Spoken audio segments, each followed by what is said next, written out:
Chapter 1. Accidentally entering a dating show. What is it like to achieve financial freedom in your 20s and retire early?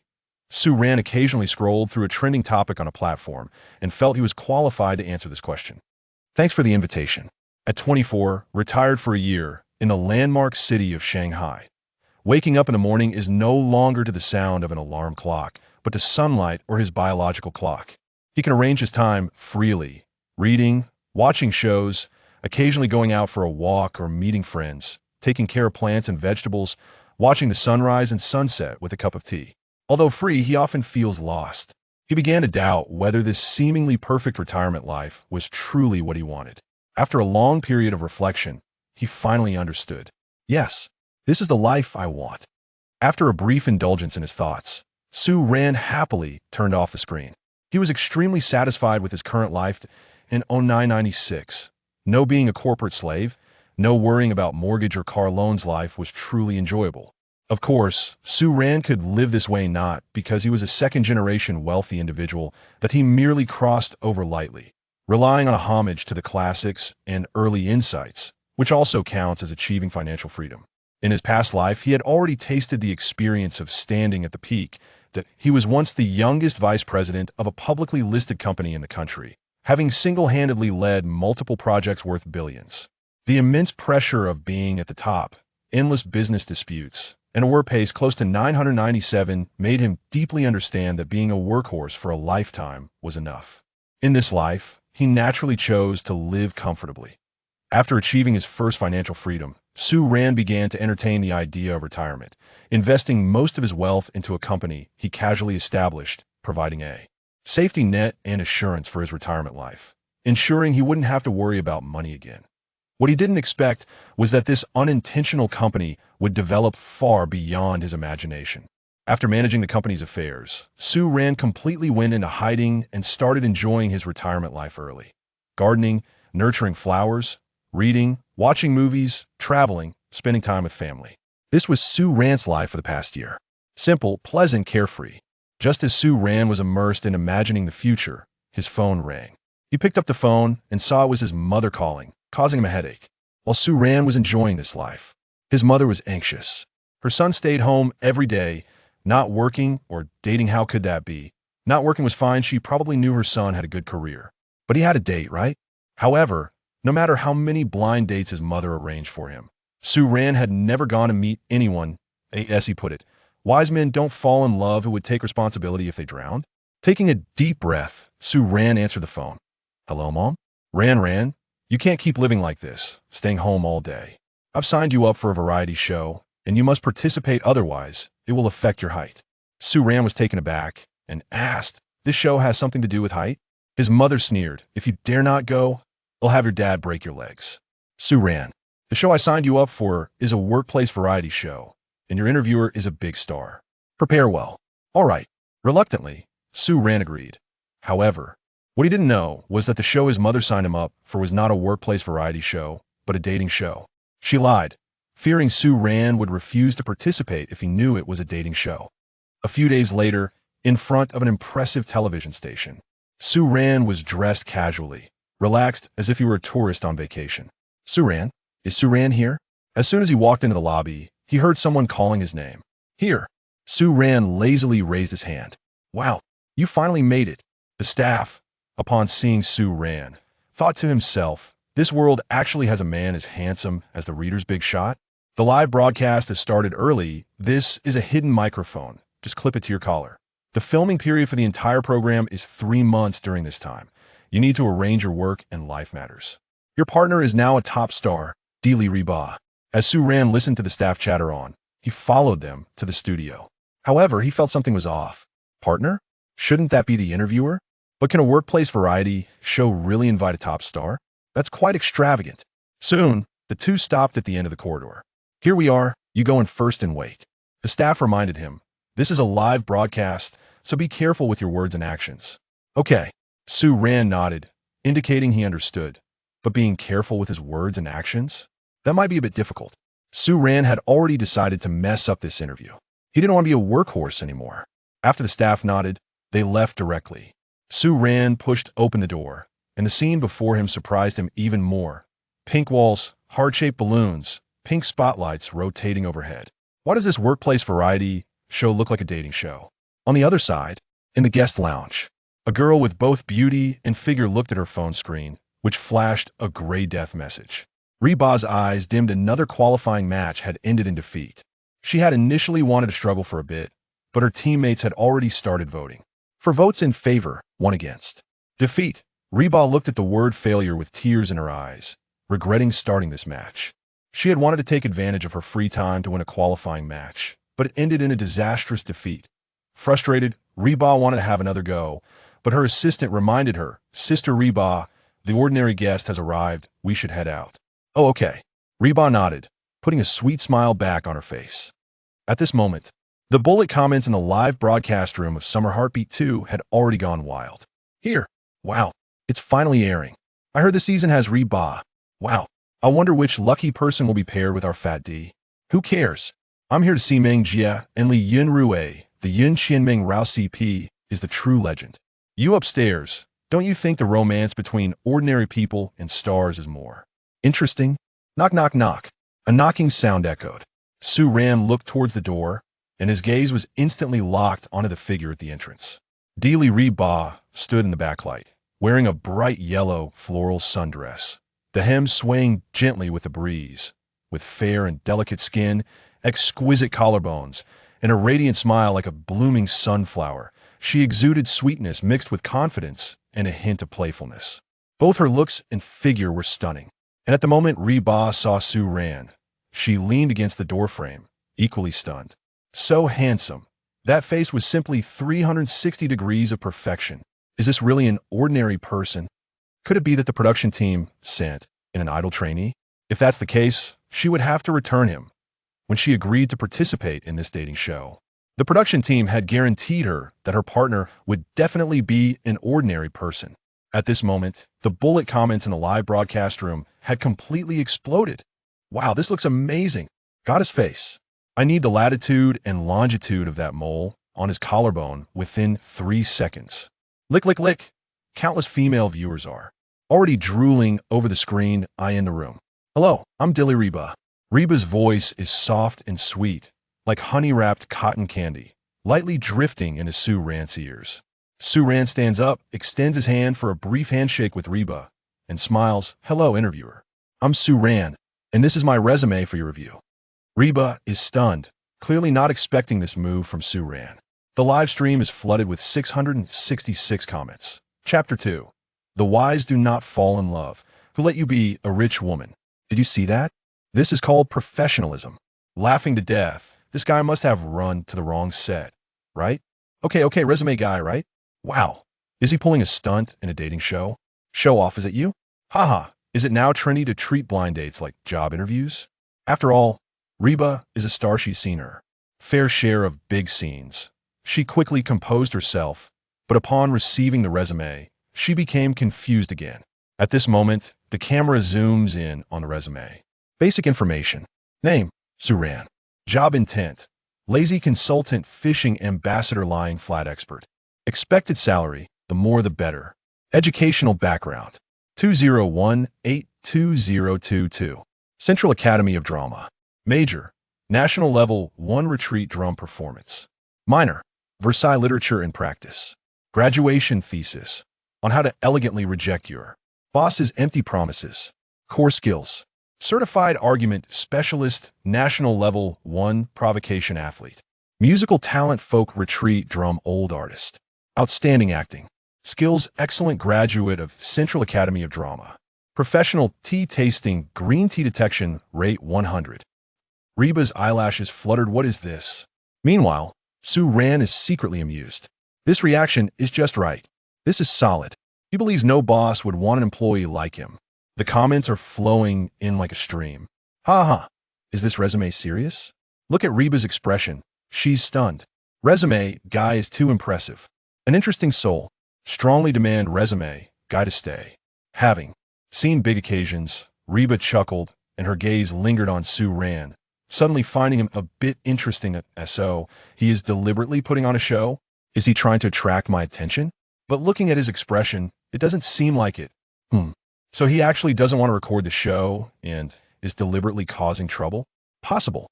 But Reba didn't want to let Sue Ran have his way. Her eyes twinkled as she took on the role of the interviewer and asked, "All right, then tell me, what are your strengths?" Coincidentally, I have quite a few strengths. Sue Ran cleared his throat and chuckled lightly. Such as? Reba watched Sue Ran with interest, signaling him to continue. I'm healthy, independent in thought, can breathe on my own.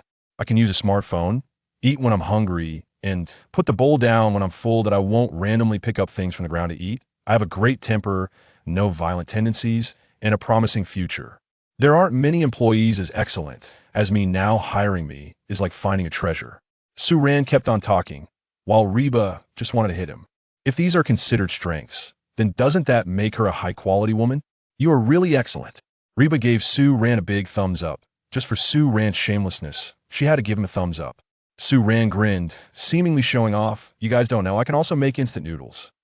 Reba picked up the computer beside her and crazily pressed 666. The comments in the live stream were immediately drowned out by laughter. Wow, haha. Resume. Guy is amazing. Oh my gosh, I just sprayed water on my screen. Didn't know. Turns out I'm so excellent. Love it. Love it. A bit looking forward to it. The ordinary guy knows how to put on a show. Just asking, did I walk into a crosstalk live stream? At this moment. In the program team's backstage, Director Wang Jingyu rubbed his aching cheeks from laughing and repeatedly confirmed with his assistant. This Sue Ran is really here to participate in our show, right? Yes, it's him, the information and photo match. The assistant nodded, confirming without a doubt. That's good. Wang Jingyu breathed a sigh of relief. As long as the person is correct, it's fine. He looked at the viewership data just sent over and felt a surge of excitement. This data is simply explosive. Real-time viewership #1. Real-time comment #1. Popularity is undoubtedly #1 among the three couples. Although Sue Ran is quite nonsensical, Reba finds this conspicuous guy more and more interesting. Since they all have to form a couple, why not find someone interesting? They say beautiful faces are all the same, but interesting souls are rare. Moreover, Sue Ran is both interesting and good-looking. Reba tried to ask, so what are your requirements for this position? Sue Ran, of course, didn't know that the position Reba was referring to his boyfriend. He replied seriously, requirements? Simple.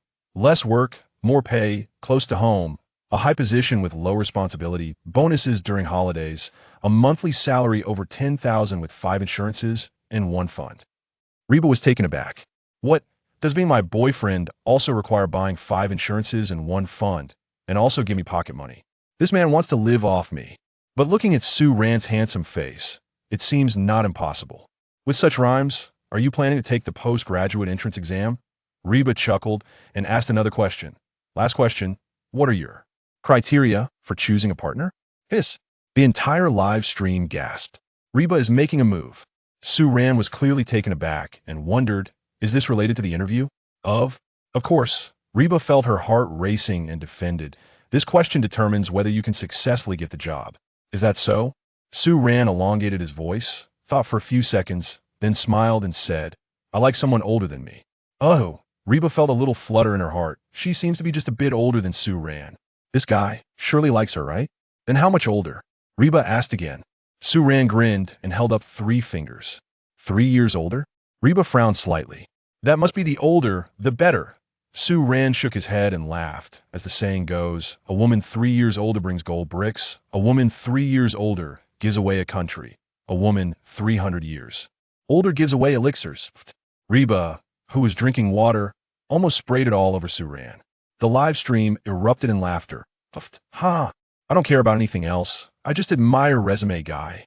Laughing to death. What the heck? A woman 300 years older gives away elixirs.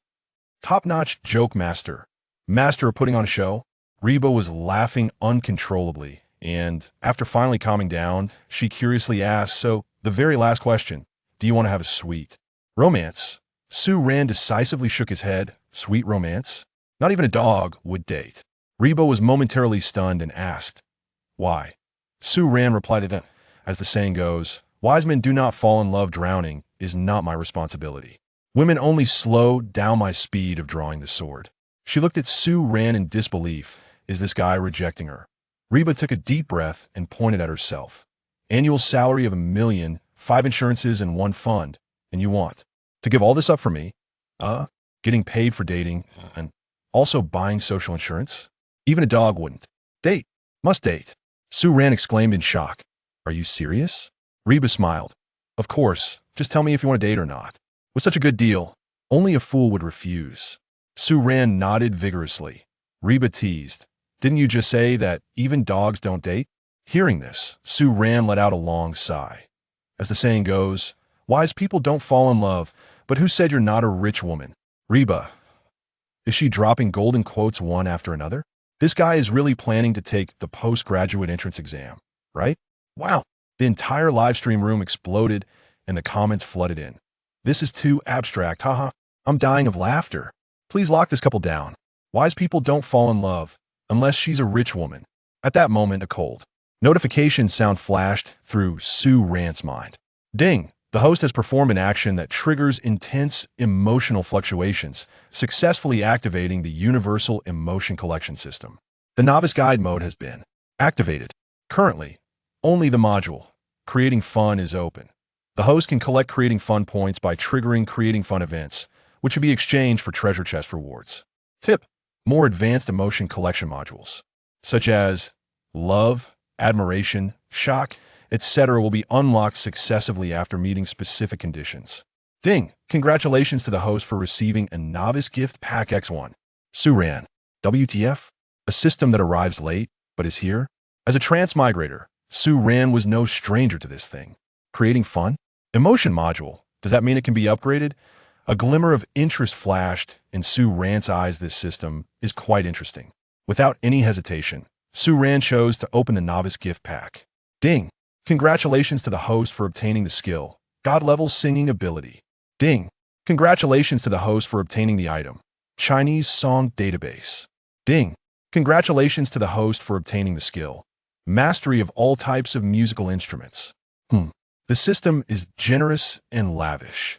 Chapitar 3. Publicly funded romance. The fun activation system is online. Summer Heartbeat is a reality dating show featuring celebrities.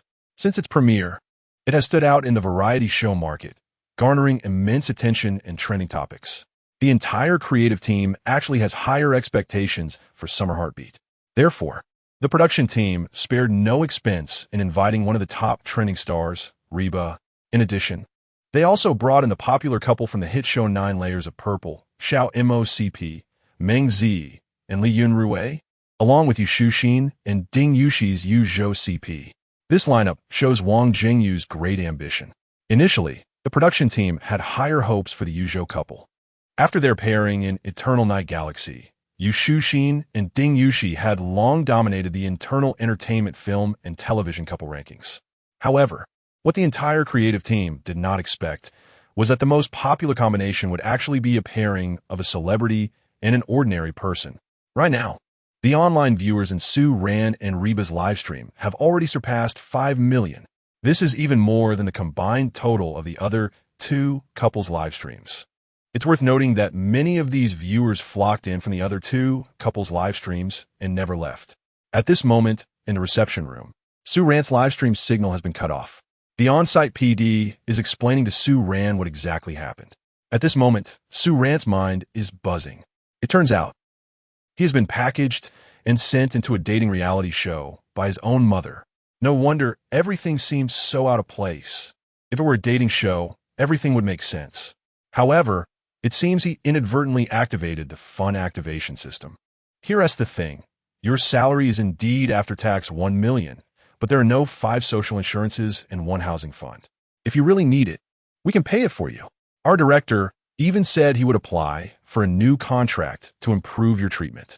The on-site PD observed Sue Ran's expression, fearing he might refuse. The director said, "Don't be afraid of him wanting it. Be afraid of him not wanting it. It would be a loss for the show." Not to mention the popularity Sue Ran brings. Just his looks alone justify the production team increasing his salary. Sue Ran raised an eyebrow. Recording a show and experiencing it could be a good pastime. However, on the surface, he still had to gauge the situation. Well, why don't you tell me first how you plan to arrange it? The on-site PD smiled and explained. For a dating show, it's just some couple interaction games. Romantic trips, and so on. Just think of it as a publicly funded trip while dating. A publicly funded trip is fine. Suran nodded. But when it comes to dating, we have to be clear. It has to be slow. I'm not an easy person, okay? Reba rolled her eyes at him. You're not an easy person. So am I. Don't worry. Our show doesn't have a script. No matter how your relationship develops, we absolutely won't interfere. The on-site PD gave Su-Ran a reassuring pill, continuing. After all, genuine feelings are the most touching. The entire creative team has actually discussed this. The CP of Su-Ran and Reba really can't act out a scripted romance. Not to mention that the audience would notice. If Su-Ran acts according to the script, the massive traffic would be lost. Su-Ran's casual and carefree personality gives him enough space to shine. And perhaps there will be even greater surprises. All right, then I'll give it a try. Su-Ran smiled at Reba. Just to be clear, I've never been in a relationship, so don't have high expectations of me, okay? Reba really wanted to bite this guy. How could he be so annoying? Since there are no problems, shall we take a break for a few minutes and then start recording? The on-site PD was overjoyed. Summer Heartbeat 2's ratings are stable. Can the combination of the top trending star and the ordinary person become popular? Absolutely. Seizing the opportunity, Su-Ran began to understand the golden finger he just acquired. The fun activation module, as the name suggests, allows Su-Ran to create fun in front of the camera. Every time he resonates emotionally, he will gain corresponding fun activation points. Currently, due to his level, the ratio of fun activation points earned is relatively low, and as the system upgrades, the proportion of emotional values earned will increase, and more emotional modules will become available. As for the conditions for upgrading, they are quite simple. After reaching a certain number of box openings, he can upgrade using the fun activation points he currently has. Fun activation points can be exchanged for treasure chests within the system. The treasure chests are divided into 5 stages. Among them, the bronze chest has an exchange value of 100 fun activation points.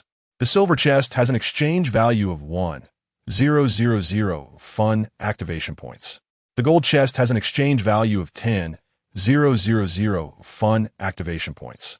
The platinum chest has an exchange value of 100,000 fun activation points. As for higher level treasure chests, one must first unlock the level permissions to gradually open the exchanges. Inside the treasure chests, various props or skills can be obtained. Unfortunately, Su-Ran currently only has 50 fun activation points. It seems he still needs to work hard. Su-Ran made up his mind to create a big wave. Meanwhile, Reba, sitting opposite him, fell silent. After all, it was their first meeting, and there weren't many topics to discuss. Moreover, she was a bit annoyed. As a beautiful woman, she had many admirers around her, and now Su-Ran, who was dating her, even mentioned wanting a salary? What girl wouldn't he be upset? Reba silently looked out the window, waiting for Su-Ran to say something to cheer her up. But after waiting and waiting, all she got was Su-Ran closing his eyes and grinning foolishly. Ugh, he looks like a dense steel straight man. Although Su-Ran is very handsome, Reba decided to give him a little lesson. 5 minutes later, the camera turned back on. The livestream screen cut back to the reception room, where Su-Ran and Reba were located. Phew, finally back to the livestream screen. Can we start chatting now? Reba's eyes twinkled as she turned to Su-Ran. Su-Ran, can I tell you a story? At this moment, Su-Ran had already put away the system. Looking at Reba with a smile, sure, go ahead. Once upon a time, there was a dragon king looking for a son-in-law, but with one condition. The weight must be 90 gene. A turtle weighing 89 gene left in disappointment and met a 1 gene lobster on the way. The lobster said, "I'll hide in your shell to help you make up the weight." So they went back to the dragon king to weigh again, and it just happened to be 90 gene. The dragon king was puzzled and asked the turtle, "How did you gain a gene?" The turtle got nervous and shook the lobster out. The dragon king then asked the lobster, "What were you doing hiding in the turtle's ear?" At this point, Reba smiled slyly, looking at Su-Ran and asking, "Guess how the lobster answered? Are you sure you want me to guess?" Su-Ran glanced at Reba and jumped 2 meters away. "I guess the lobster said, I was listening to the turtle tell a story." Reba gritted her teeth. "Su-Ran, I'm going to eat you alive." "Hey, you're the one who asked me to guess. Stop. Prepare to die." In the live stream, Laughter erupted. Ptaha! Reba's scheme backfired on her. Su Ran's reaction is too quick. While other couples are busy showing affection, you two are here performing a comedy skit, right? No kidding. You really are a breath of fresh air in the dating show world. The bullet comments in a live stream sprang up like mushrooms after rain. Having seen so many dating shows focused on personas and showing off love, the audience is increasingly fond of the interaction style between Su Ran and Reba.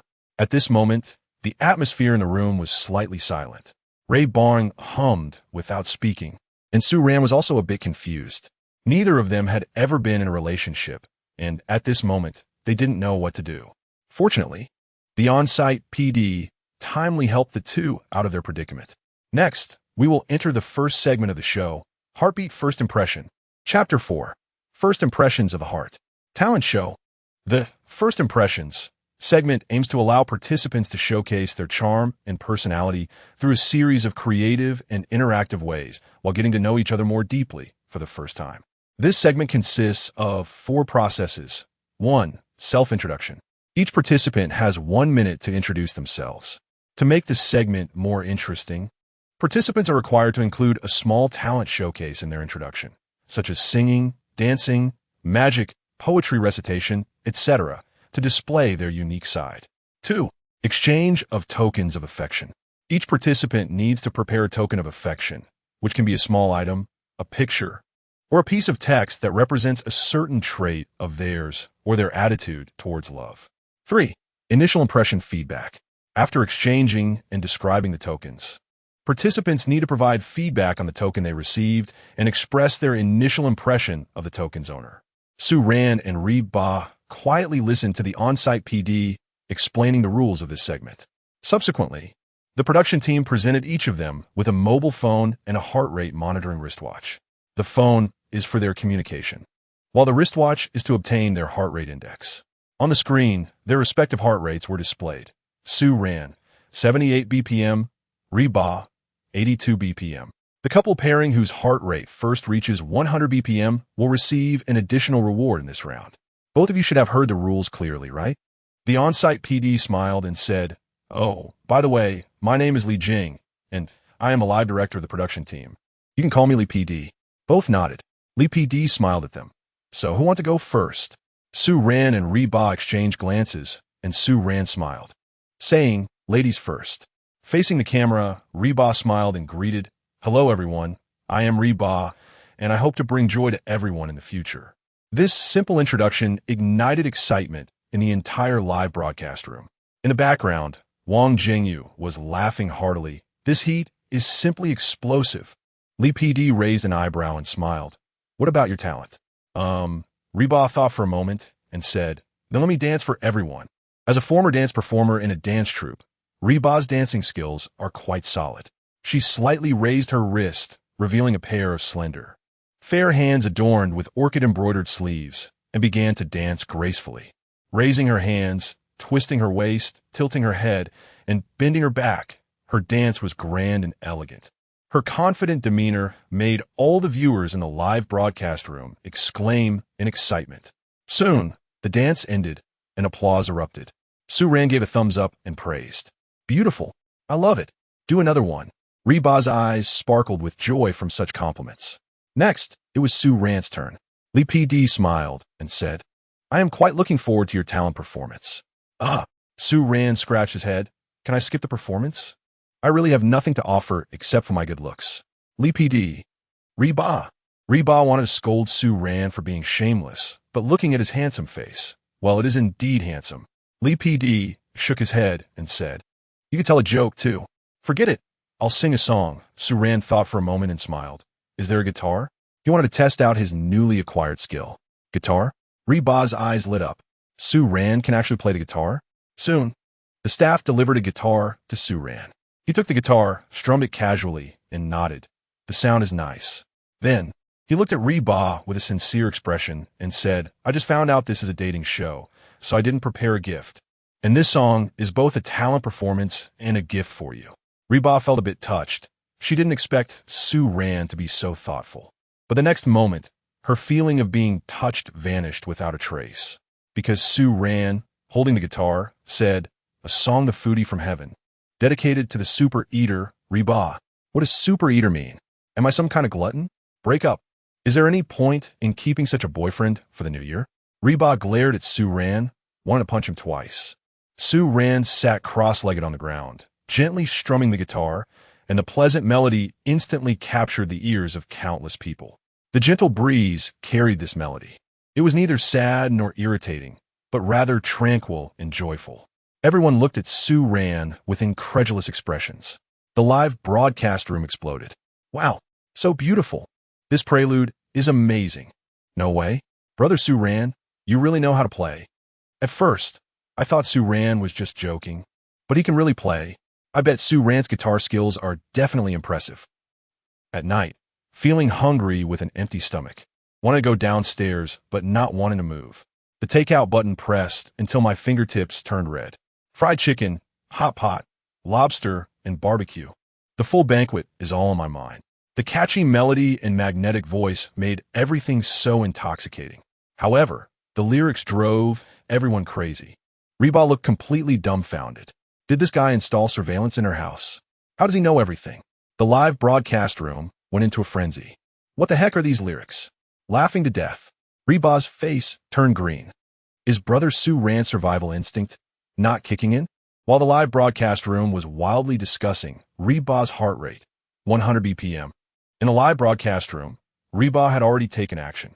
Hey, what are you doing? Don't act out. I'll endure it. Forget it. I can't endure it anymore. Looking at the chaos in the live broadcast room, the audience was immensely entertained. The other two couple live rooms are either showing off their love or setting up their personas. But you two are here telling jokes? This couple is too interesting. I love it. I'm definitely supporting this CP. Is this a mudslide in the CP circle? Fresh and unique. So enjoyable. Isn't anyone paying attention to how nice Su Ran's song melody is? What is the original version? Why can't I find it? As the barrage of comments increased, the online viewer count of the live broadcast room also surged again. At this moment, Wang Jingyu in the background was grinning from ear to ear. This guy is simply a born variety show star. Wang Jingyu thought to himself. Wishing again, make sure the main camera focuses more on Su Ran and Reba, and also ask about the original song by the copyright. Understood. The assistant nodded and then went to look up the relevant information. However, no matter how hard he searched, he couldn't find any information about the song. Chapter 5. The light boat has passed through 10,000 mountains, 8 fists to take down Causeway Bay. Ding. Congratulations to the host for obtaining 50 points of creativity value. Ding. The system has detected that the host has sung Devil from Heaven, foodie version. Chinese song library has been automatically locked. No one can register it. And the song copyright has been automatically registered. Expected to be completed within 2 hours. It's settled. The bronze treasure chest is in hand.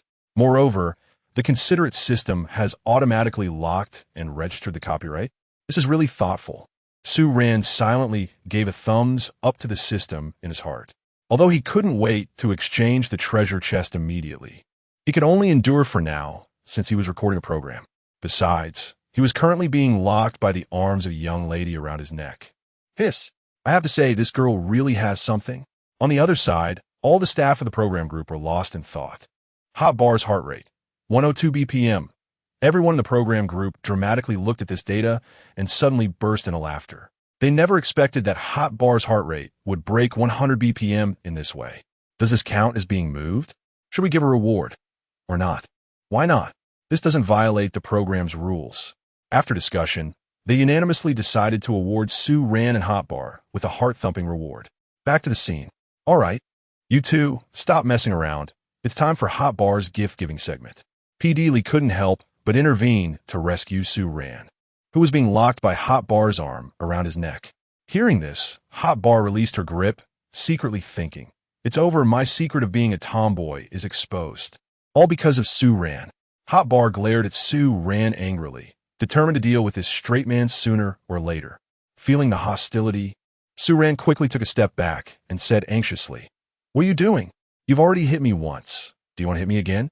Hot Bar. I really have the urge to kill this guy. P. Dealey shook her head with a smile and urged, "Let's start the presentation." She was really afraid of these two. She only had one thought in her mind. which was to finish recording this segment quickly. Otherwise, she was genuinely worried she would laugh herself to death. Here, this is my gift for you. I hope you like it. Although Hotbar was very angry, she still handed the gift bag to Su-ran. Thank you. I'll make it up to you with a gift later, okay? Su-ran took the gift somewhat shyly and explained, I really didn't know this was a dating variety show, so I didn't prepare a gift. That song is a gift, right? Hotbar raised an eyebrow. Hearing that Su-ran would make it up to her with a gift made her very happy. But she still pretended to be angry on the surface. For the sake of the show, it shouldn't be taken seriously. Su-ran smiled apologetically and assured, I will definitely pick a gift that you will be satisfied with. That is more like it. Hotbar's face blossomed with a bright smile, urging, hurry up and open it to see. Su-ran nodded, then opened the gift bag, only to find it contained yogurt lumps. Food. Although a bit unexpected, it was understandable. Hotbar is a foodie, and giving food shows a lot of thought. After all, for a foodie, giving their favorite snacks is a supreme honor. This is our region's kaladi, also called yogurt lumps. I hope you like it. After saying that, Hotbar looked at Su-ran with great anticipation. Why not try it? Her favorite snack is yogurt lumps, and she recommends it to everyone. Su-ran took out a pack of yogurt lumps, tore open the packaging, and handed it to Hotbar, smiling. Here, you try first. Thanks a lot. Hotbar picked up a yogurt lump and put it in her mouth, the light milky flavor spreading in her mouth. Su-ran also took a small piece to try. How is it? Is it good? Seeing Su-ran eat a yogurt lump, Hotbar hurriedly asked. The taste is quite special. Su-ran nodded, smiling. The rich sourness spreads on the tip of the tongue, along with a faint milky flavor. I quite like it. Oh, really? Hotbar's face showed a look of surprise. This was the first positive feedback she received after recommending it to countless people. Yes, isn't it pretty good? Is such a big reaction necessary? Su-ran was taken aback. Why was she getting so excited? You don't understand. Just look at PD Lee's expression, and you'll know. Hotbar was almost in tears. Finally, someone could appreciate the deliciousness of yogurt lumps. This is undoubtedly a significant event for a foodie. Su-ran turned to look at PD Lee's position. At this moment, PD Lee had also eaten a yogurt lump, but her expression was slightly painful, and she remained silent. What kind of person would think yogurt lumps are delicious? At this time, the live broadcast room had gone crazy. Ha ha ha. PD Lee is probably questioning her life now. PD Lee even suspects that Su-ran is acting. These two actually have a bit of sweetness when they are normal. Something's off. Very off. This isn't the eye-catching couple I know. After the gift-giving segment ended, the program quickly moved to the evaluation segment. After finally calming down, PD Lee just wanted to quickly finish recording and go home to rest. Thus, PD Lee looked at Su-ran and Hotbar, saying, the segment for exchanging heartfelt gifts is over. Now please evaluate each other's gifts. PD Lee first looked at Hotbar, smiling, and asked, Hotbar, please evaluate the token that Su-ran gave you. Hotbar took a deep breath and said, this gift is very meaningful. I will remember it in my heart. After speaking, she shot a fierce glare at Su-ran, as if to say, if you don't make up for me with a gift, you're dead. Su-ran nodded, indicating he understood. Then, PD Lee asked, so, what was your first impression of Su-ran? High looks, good fashion sense, a god-level domineering CEO? Wow. As soon as these words came out, all the viewers in the live broadcast room were stunned. This is quite a high evaluation. PD Lee asked again, and now? Hotbar took a deep breath, looking at Su-ran's incredibly handsome face, and said, it's a pity he has a mouth. I just want to silence him now. PD Lee suppressed a laugh. Can you summarize it simply? Hotbar shook her head and then nodded, slowly saying, a god-level neurotic domineering CEO? Suran. But I'm sorry. I usually don't laugh. PD Lee was banging the table, but I really couldn't help it. Hotbar is really sharp. The entire live broadcast room was flooded with laughter. Hotbar was simply their internet spokesperson. After laughing for a while, PD Lee rubbed her sore cheeks from laughing and turned to Su-ran. Is what she said true? Is it? How could it be? Are you kidding me? Just as Su-ran was about to deny it, PD Lee lightly said, if she answers incorrectly, your dating fund reward will be halved. Su-ran took a deep breath, gritted his teeth. Ah, yes. The live broadcast room laughed even more joyfully. So, what was your first impression of Hotbar? PD Lee looked at Su-ran, suddenly a bit excited about his answer. Hot Bar pretended to be indifferent, but she was actually very nervous. She was also curious about Su Ran's first impression of her. Su Ran thought for a moment and replied, serene, beautiful, and with a pair of expressive eyes. Reba was taken aback for a moment. Is this still Su Ran? Unexpectedly. So good at complimenting people? Reba's heart inexplicably raced, and her little face turned rosy, looking quite lovely. P.D. Lee pressed on. So, can you summarize in one sentence? Su Ran tactically retreated, grinned, and said, drowning fish and falling geese, startled birds, 3 punches to defeat the mighty. Su Ran, stop, I'll kill you. A roar sounded, and Su Ran took off running. But the space was narrow, and in the end, Su Ran was caught. Su Ran sighed. The light boat has passed through 10,000 mountains, 8 punches taken down Copper Lobo. Reba. The live chat, pahaha. Chapter 6. The Bronze Treasure Chest. Exchange for Underworld Skills. Oh my, I'm dying of laughter. I declare that the best CP of the year is the Burning Hot CP. Male God versus the boss of Causeway Bay. Can someone call an ambulance for me? My stomach hurts from laughing so much. I'm really going to die laughing in this live stream. Reba, I really can't even. Family, who understands? This CP is toxic. I declare that the obvious bad couple is debuting right here. Is Su Ran a runaway disciple from the Yin Society? Am I the only one feeling sorry for Reba? With such a lively treasure, she is bound to get a heart attack eventually, huh? Feeling sorry for her, but it's really fun to ship them. I'm locking in this mudslide CP. The comments in the live stream were almost overflowing from the screen, showing just how popular Su Ran and Reba were. On site, this is too easy to ship. P.D. Lee watched as Su Ran peeked from the corner, and Reba, who was both angry and helpless, and couldn't help but smile widely.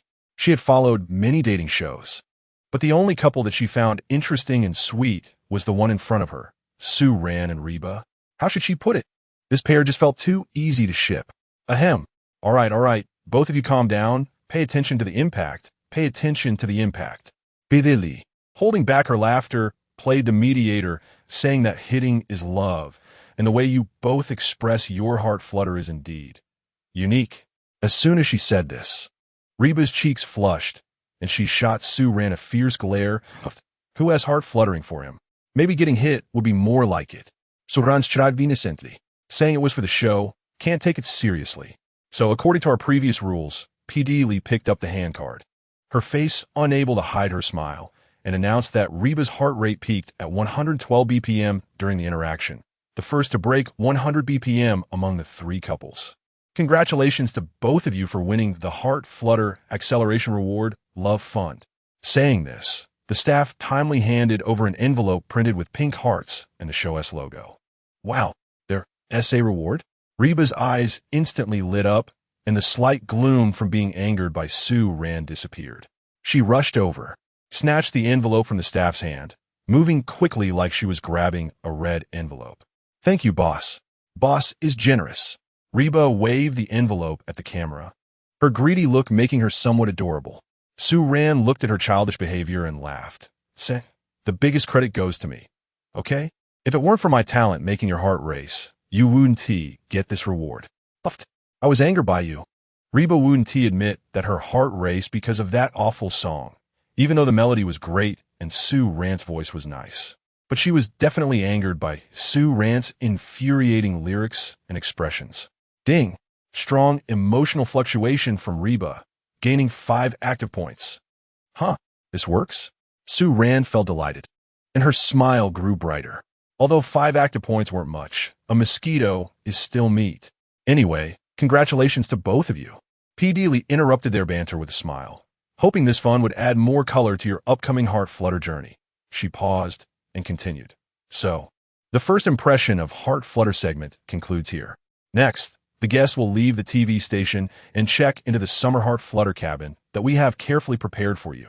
Everyone, Su Ran caught the key information and asked, are the 3 couples checking in together? Yes, P.D. Lee explained with a smile.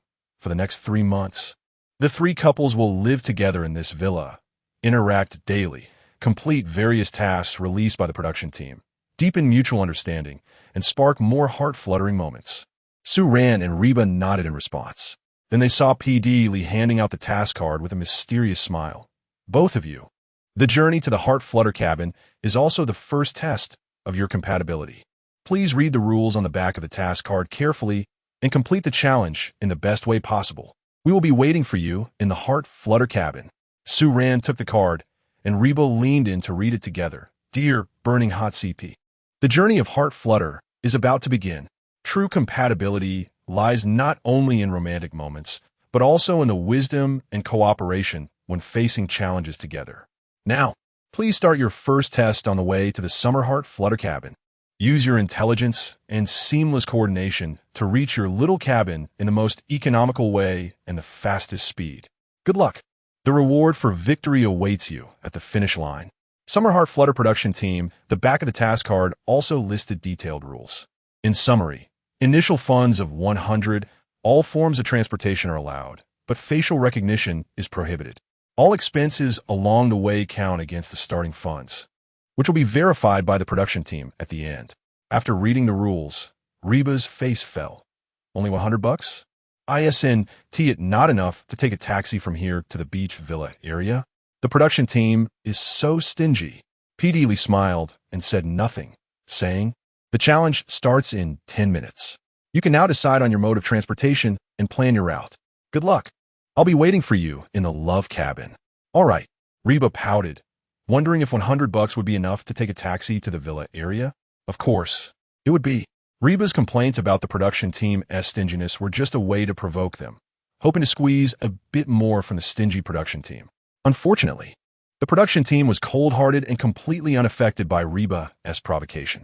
Su Ran, think about how we should go. I'll scout the enemy's information. Reba pulled out her phone, quickly contacting Yushu Xin and Meng Zi to try to extract some useful information from them. Su Ran nodded, also taking out his phone and opening the navigation app. However, on the surface, he was planning the route, but inside, he was already immersed in the system. Host, Su Ran, active points, 105 skills, God-level singing skills, mastery of all types of instruments, Chinese song library, items. Nun Suchin took a deep breath and said in his heart, system. I want to exchange for the bronze treasure chest. Ding, deducting 100 active points. Congratulations, host, you have obtained bronze treasure chest X1. Do you want to open it? Su Ran took a deep breath and said, open it. Ding, congratulations, host, you have acquired the skill Lockmaster. Lockmaster, you have an exceptional intuition and superb skills regarding the structure of all locks in the world. Note, the system has automatically registered with the local authorities. Please do not use for illegal activities. Su Ran was dumbfounded. What the hell is this underworld skill? Hey, Su Ran. What are you daydreaming about? Have you figured out how to go? Reba's voice pulled the pondering Su Ran back to reality. Let us take the bus. Su Ran casually replied, as this should be the most economical and fastest method. But Shu Xin and the others also plan to take the bus, and they intend to only take a few stops and then walk over. Reba told Su Ran the information she gathered, looking a bit smug, as if waiting for his praise. Hiss, that is pretty ruthless, huh? Su Ran frowned slightly and asked, what about the other group? They are even more ruthless. Reba said angrily, they plan to ride share bikes. Su Ran was convinced. All right, so that is how we're playing it? Then let us go. Huh? We're walking? Of course not. Su Ran knocked on Reba's head and laughed. Are we going until next year? Reba rubbed his head and asked, how are we supposed to get there? Su Ran stood by the window and looked down. Hey, there's a bicycle downstairs. Su Ran turned back and asked the camera crew, hey, photographer, whose bicycle is parked downstairs? The photographer's voice came through. It seems to belong to Director Wong. Director Wong's? Su Ran's eyes lit up as she looked at the camera and said, Director Wong, can we borrow the bicycle? At that moment, Wang Zhengyu, who was being asked, was taken aback, but then generously replied, no problem. As long as you can ride it away, it's yours. The staff backstage were in a panic. If they lent it out, it would be unfair to the other two couples. But Wang Zhengyu smiled slyly, but the bike. I've locked it, so they can't ride it away. Everyone gave him a thumbs up. Director, you're clever. On site, after receiving permission, Su Ran quickly pulled Reba to rush downstairs. Reba was a bit puzzled. How could the stingy director Wang actually lend them a bike? 3 minutes later, she understood. The bike was locked. No wonder he was so generous. Sigh, We might as well stick to riding shared bikes. But the next moment, Reba felt like her worldview was being shattered. Chapter 7. Reba, what am I really expecting? Reba felt as if she had turned to stone, staring in disbelief at everything before her. The handsome and gentle Sue Ran was struggling to pick a lock. Then, Sue Ran turned around and gave Reba a sunny and bright smile, saying, "All set. Let's go." How to describe this feeling? Reba felt like she had become an accomplice. Is this what you call borrowing? The live chat exploded with laughter. What the hell? Picking a lock? Am I seeing this right? Wait, resume guy, you can do this. This is really something. Ha ha ha. This is too abstract. Reba's expression has turned to stone. Who am I? Where am I? Are we partners or accomplices? Ha ha ha ha. It's over. Reba's worldview is collapsing and reshaping. Sue Ran. As long as the mind doesn't slide down, there are always more solutions than difficulties. No key? Let's make one on the spot. This damn Sue Ran is really talented. Ha ha ha. Director Wong. I went to the bathroom. Where's my car? Production team. We didn't expect he could actually open it. The barrage of comments flooded the entire screen. No one expected that a serious task would unfold in such an absurd manner. Who would have thought that the handsome and stoic male god could actually showcase such down-to-earth and impressive skills? Backstage, at the production team, Wang Jingyu and the creative team were all dumbfounded. What the hell? Is this what you call borrowing? Director, should we stop this? The assistant looked at Wang Jingyu with a helpless expression. After pondering for a few seconds, Wang Jingyu shook his head and smiled, saying, "No need, let him play freely." He didn't need to look to know that the live chat must be going crazy. This kid is indeed a born variety show star. The scene returned to the live event. Reba indeed felt her worldview being slightly shaken. She watched as Sue Ran squatted in front of an old-fashioned bicycle, using a paper clip she borrowed from her to fiddle with the rusty lock. The entire process was smooth and skilled, almost like a habitual offender. Then, with a soft click, that seemingly indestructible lock opened. All done. Sue Ran turned around and gave Reba a sunny, harmless smile. I did my duty. What the hell? Reba's eyes widened. Don't say such nonsense. What do you mean I did my duty? It sounds like I'm a mastermind. Then she stammered and asked, How can you pick a lock? Hey, don't mind these trivial details. Sue Ran shrugged nonchalantly, placing the lock aside, then hopped onto the bicycle, patting the back seat. Get on, I'll take you for a ride. Reba rolled her eyes. Is this what you call trivial details? If you don't explain clearly, I can't get on. Ding. The host successfully used the skill Lockmaster and caused a strong spectator effect, earning 30 points of activity value. Awesome. This skill is incredible. Then, Sue Ran began to seriously ramble, claiming he had studied precision mechanical structures for a while before, so he had a bit of understanding. A bit of understanding? Reba's mouth twitched. Is this what you call a bit of understanding? I think you must be from a professional team. Che Guevara, Sue? Don't just stand there, get in the car. Sue Ran patted the back seat again, signaling Reba to get on. Time is tight, the task is heavy. Let's hurry up and aim for first place. But Reba hesitated after all. The source of this bike is illegal. Don't hesitate, look at those two pairs. They must have already set off. If we don't leave now, we'll be too late. Sue Ran smiled and said, This bike I borrowed in front of the national audience. And didn't Director Wong say? As long as we can ride away. It's ours to borrow, what are you worried about? Well, that does make some sense. Fine, since you put it that way. Reba bit her lip and was about to get on the bike when she suddenly wanted to experience a bit of the romance of the neighboring couple. So she said, Then you should invite me romantically like in a drama, for example. She deliberately elongated her voice. Princess, please get in the car, you understand? Sue Ran was dumbfounded. What the heck? Reba urged. Hurry up and say it. All right, Sue Ran took a deep breath and slowly said, Princess, please get in the car. Hey. Reba nodded in satisfaction, then said, You could be a bit more romantic. Add babe when you talk to me. Babe? Sue Ran pondered and tentatively said, Princess, please sit on my dear bicycle. I'll take you for a ride. Forget it, just destroy it. Reba took a deep breath and cautiously sat on the back seat of the bike, instinctively gripping the fabric around Sue Ran's waist. Hold on tight. He pushed off with his feet, and the bike wobbled a few steps before gradually stabilizing and picking up speed. Hey, slow down, Reba had just settled in when a strong push from behind startled her, causing her to unconsciously cling tightly to Sue Rand's waist. Sue Rand rode the old bicycle, with the top trending female, star D. Lee Reba behind him, weaving through the paths of the TV station towards the gate. The gentle breeze, sunshine, blue sky, white clouds, and the boy and girl on the bicycle composed the most beautiful picture. This is the scene seen in the live broadcast, resembling an idol drama. At least, that's how P. Lee felt while watching the live broadcast. She looked at the screen, showing Sue Rand's upright back and Reba tightly hugging his waist, revealing a satisfied anti-smile. Look, isn't this sweeter than those staged industrial sugar scenes? Although the process was a bit twisted, the result. Perfect. The entire live chat instantly transformed into sugar ship warriors.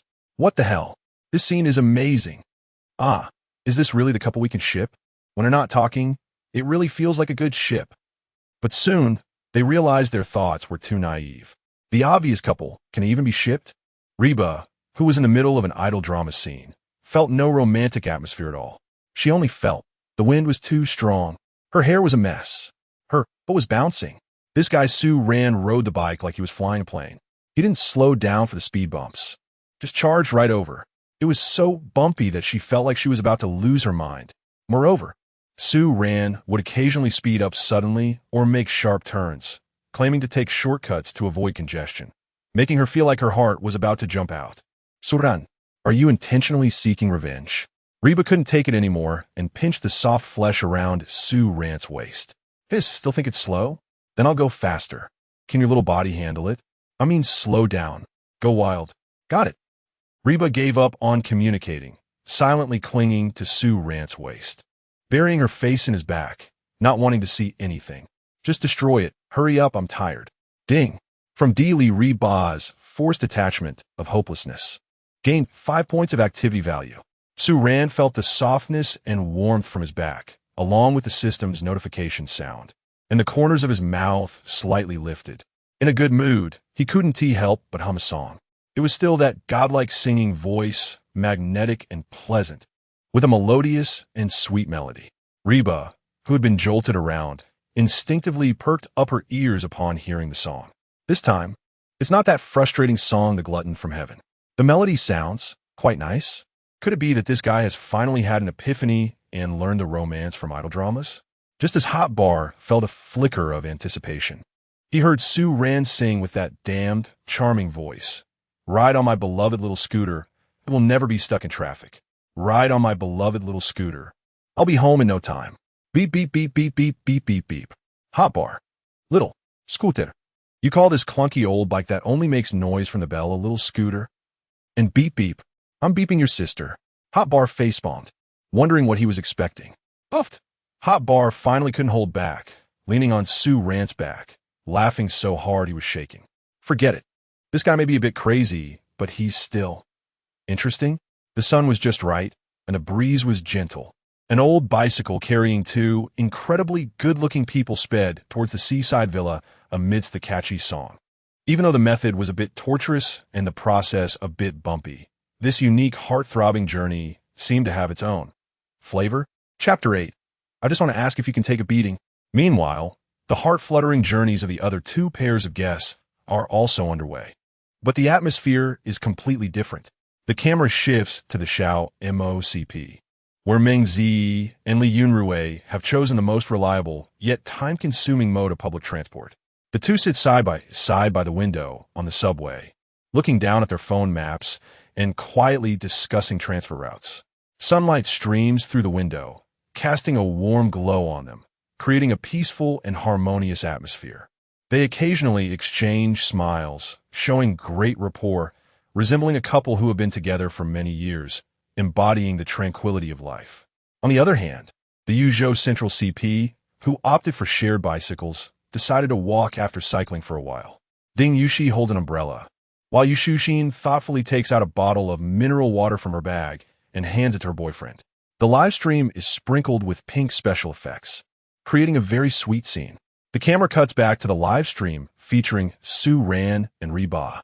The audience momentarily thought the director had switched to a special segment of the Dian Society. Family. I'm really going to die laughing at this eye-catching couple S vibe. Haha. Others are in a dating variety show, but they are in a triathlon comedy special. Haha.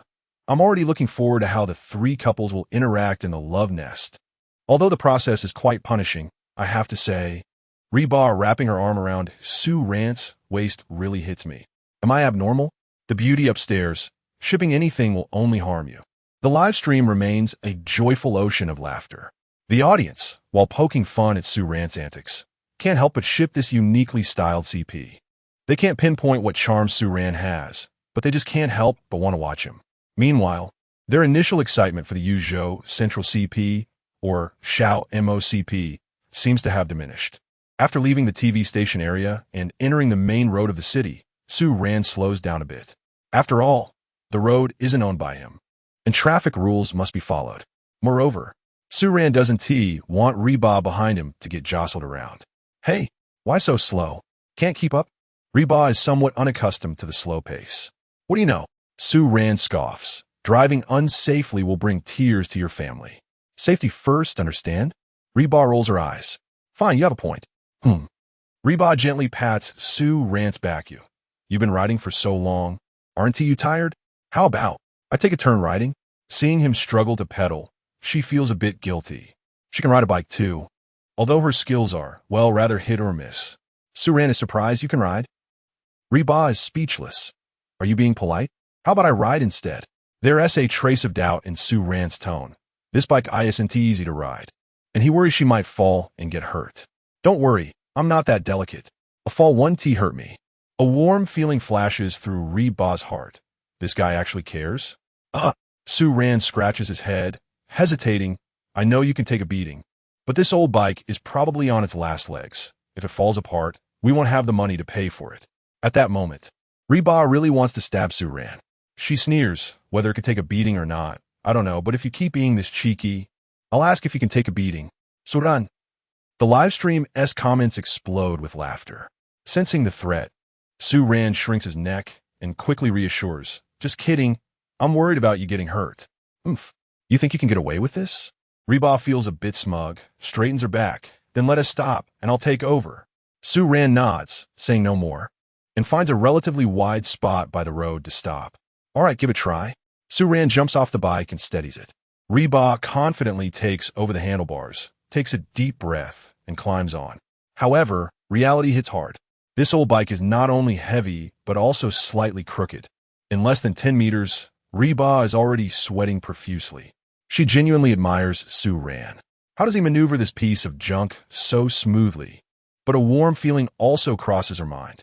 Is he intentionally not letting her ride because he doesn't want her to embarrass herself? This is a huge embarrassment. Reba internally laments, wishing she hadn't tried to show off. Sue Rant watches her slightly flushed face and somewhat flustered demeanor, and surprisingly, he doesn't make any mocking comments. He knows that this old bike is indeed hard to handle, especially for a girl, making it even more challenging. Sue Rant also understands that Reba wants to ride to share the burden of the distance. This girl has quite a delicate heart. He smiles and steps forward, patting the bike seat. There's an uphill ahead. Let me take over. I have good stamina and am suited for sprinting. Without waiting for Reba to respond, he naturally hops back on the bike as if nothing had happened. Reba is momentarily stunned, watching Sue Rant skillfully take control of the bike, and suddenly feels a strange flutter in her heart. This guy, although he has a sharp tongue and loves to tease in these little details, he doesn't seem so annoying. Ding. Minor affection fluctuation from Dealey Reba, gaining 3 points of interaction value. Affection fluctuation can also increase interaction value. Sue Rant internally cheers. The system really understands me. It seems that occasionally being a warm guy has its benefits. He adjusts his position and says to Reba, who has returned to the back seat, hold on tight. We're going uphill. Got it. Reba obediently responds this time, wrapping her arms around Sue Rant's waist again. This natural action sends a wave of excitement through the audience. The bike continues forward at a steady pace, and Sue Rant clearly rides more steadily now. Reba leans against his back, feeling his solid muscles and the rhythm of his heartbeat, her face inexplicably warming up and her heart racing. Just then, an excited scream suddenly comes from the roadside. It's Reba. It's really Reba. A few young girls, looking like university students, excitedly point at them, their faces filled with disbelief. Reba instinctively wants to bury her face deeper, but still politely lifts her head and waves at them. The fans become even more excited, pulling out their phones to take pictures. Suddenly, one bolder girl shouts at Suran, "Hey handsome, you're so good looking, even more handsome than on TV." Hearing this, Suran slows down, turns his head, places his hand near his ear, pretending he can't hear, and loudly asks, "Huh? What did you say?" "The wind is too strong. I can't hear." This guy really has no shame. Reba shakes her head and chuckles internally. He actually uses this tactic to get fans to praise him. The girl is momentarily stunned, then raises her voice again to shout, "I said, you're really handsome. Super handsome." Suran maintains his pose, feigning confusion. "What handsome? What are you talking about?" The signal here is bad. The fans are amused by his antics, laughing joyously. Seemingly seeing through Suran's ploy, the girl rolls her eyes and shouts, "I said, you're even more shameless than on TV." Her voice is loud and penetrating, instantly drowning out the noise of the street. "Suran, Rebo, kof kof kof," Suran said irritably. "If you want to laugh, just laugh. Don't hold it in." "Oh, ye. As soon as Iba heard this, he couldn't hold back any longer, laughing uproariously, tears streaming down his face. Suran gave a thumbs up to the fans, then took a deep breath, pushed down hard with his feet, and the bicycle accelerated again, leaving behind Iba, who was laughing so hard he could barely breathe. All that was left were the girls bursting into laughter on the spot, and the barrage in the live stream once again drowned in ha-ha. Chapter 9. The hot couple makes a dazzling entrance. Ha-ha. Suran ran away in embarrassment. "I don't care. I want to eat candy without sugar. Lock down the obvious couple for me." Suran, "Don't I have any pride?" The hot couple is laughing to death. "This is simply the best of today. I declare this fan is my internet spokesperson." Suran, "The harm is not high, but the insult is extremely strong." The bullet comments were rolling in rapidly, almost overflowing the screen. After this hilarious fan interaction, the atmosphere between the two seemed to have relaxed a bit more. The afternoon sun filtered through the layers of leaves, casting mottled and dancing shadows on the ground. The air was filled with a faint salty scent of seawater and the refreshing fragrance of grass and plants. A gentle sea breeze brushed against their faces, bringing a touch of coolness, dispersing the previous heat and noise. Neither of them spoke, and a quiet atmosphere, different from their usual banter, quietly spread between them. Hot Ba's gaze unconsciously drifted towards Suran's profile. Under the sunlight, his focused expression while riding was unexpectedly good-looking. The lines were smooth, his nose was high, and especially those droopy long eyelashes made her heart skip a beat. Help! How can this guy be so handsome? Hot Ba was daydreaming in her heart, realizing that the silent Suran was indeed the most handsome being in the world. "I can smell the sea." Suran's voice carried a hint of fatigue, but more was anticipation. Hot Ba's eyes brightened, excitedly saying, "Are we almost there?" Suran nodded, glanced at the navigation, and said, "About 2 kilometers left. We're almost there." "Hey," Hot Ba's voice softened a lot just now. "Thank you." Suran was taken aback for a moment, not immediately realizing what she meant. Didn't he turn around, lowering his voice a bit? "Thank me for what?" "Thank me for attracting firepower, successfully social death?" Hot Ba was amused by him again and lightly punched him. "No, it's thank you for not laughing at my poor cycling skills and for helping me out." She was referring to the part where they switched bikes. The corners of Suran's mouth lifted slightly, his tone surprisingly serious. "It's a small matter. This broken bike is indeed hard to ride. Anyone would be the same." "Oomph. You still have a bit of conscience." Hot Ba muttered softly, but her heart felt sweet. Suran didn't continue the conversation, just maintained a steady speed and continued forward. On one side of the road, the azure sea sparkled under the sun, as if sprinkled with countless tiny diamonds. Occasionally, a few seagulls would glide across the sky, emitting clear calls. In the distance, the green mountains undulated, shrouded in a light mist, resembling an ink-wash landscape painting. This rare tranquility and beauty made both of them temporarily forget that they were recording a show, as if time had slowed down, leaving only the sea in front of them and this, somewhat special person beside them. At this moment, at the villa entrance, the program team staff had already arrived at the love cabin. They had come early to set up the scene and wait for the arrival of the three couples. Just as Su Ran and Hotba were about 2 kilometers away from the villa, Meng Zi and Li Yunrui arrived at the destination first on foot. The bus was not a direct route. They would have to transfer and spend extra money, so they chose to walk. Finally, after a long trek, they arrived at the love cabin. Phew, we finally made it. Are we the first? Meng Zi exhaled heavily and asked with some anticipation. Yes, you are the first group to arrive. PD Li smiled and clapped, signaling the staff to record the time. How does it feel? Was this journey smooth? Quite smooth. Li Yunrui took over, her voice clear. We checked the route, transferred from the subway to a bus, and then walked, saving money while ensuring speed. Not bad. Did you keep your tickets? PD Li smiled as he looked at the two. Here for you. Meng Zi handed over the tickets for the bus and subway to PD Chun. Bedeli exclaimed. Bo. Only spent 12 yuan? The two nodded, both showing confident smiles. With only 100 yuan in starting funds, spending just 12 yuan to cover this not short distance, they felt they had victory in hand. Moreover, they were the first to arrive. This first place undoubtedly belonged to them. The live broadcast rooms, Xiao MOCP fans began to cheer. Wow, 12 yuan. Amazing. The brothers are so good at living. Being the first to arrive and saving so much money. Steady. First place must be Xiao MO. Look at this chemistry. This planning. This is what a dating variety show should look like. Just as the Xiao MOCP was enjoying the joy of being near champions. Another set of hurried footsteps approached. Yu Shuxin and Ding Yuxi arrived too. However, compared to the calmness of the Xiao MOCP, they appeared a bit disheveled.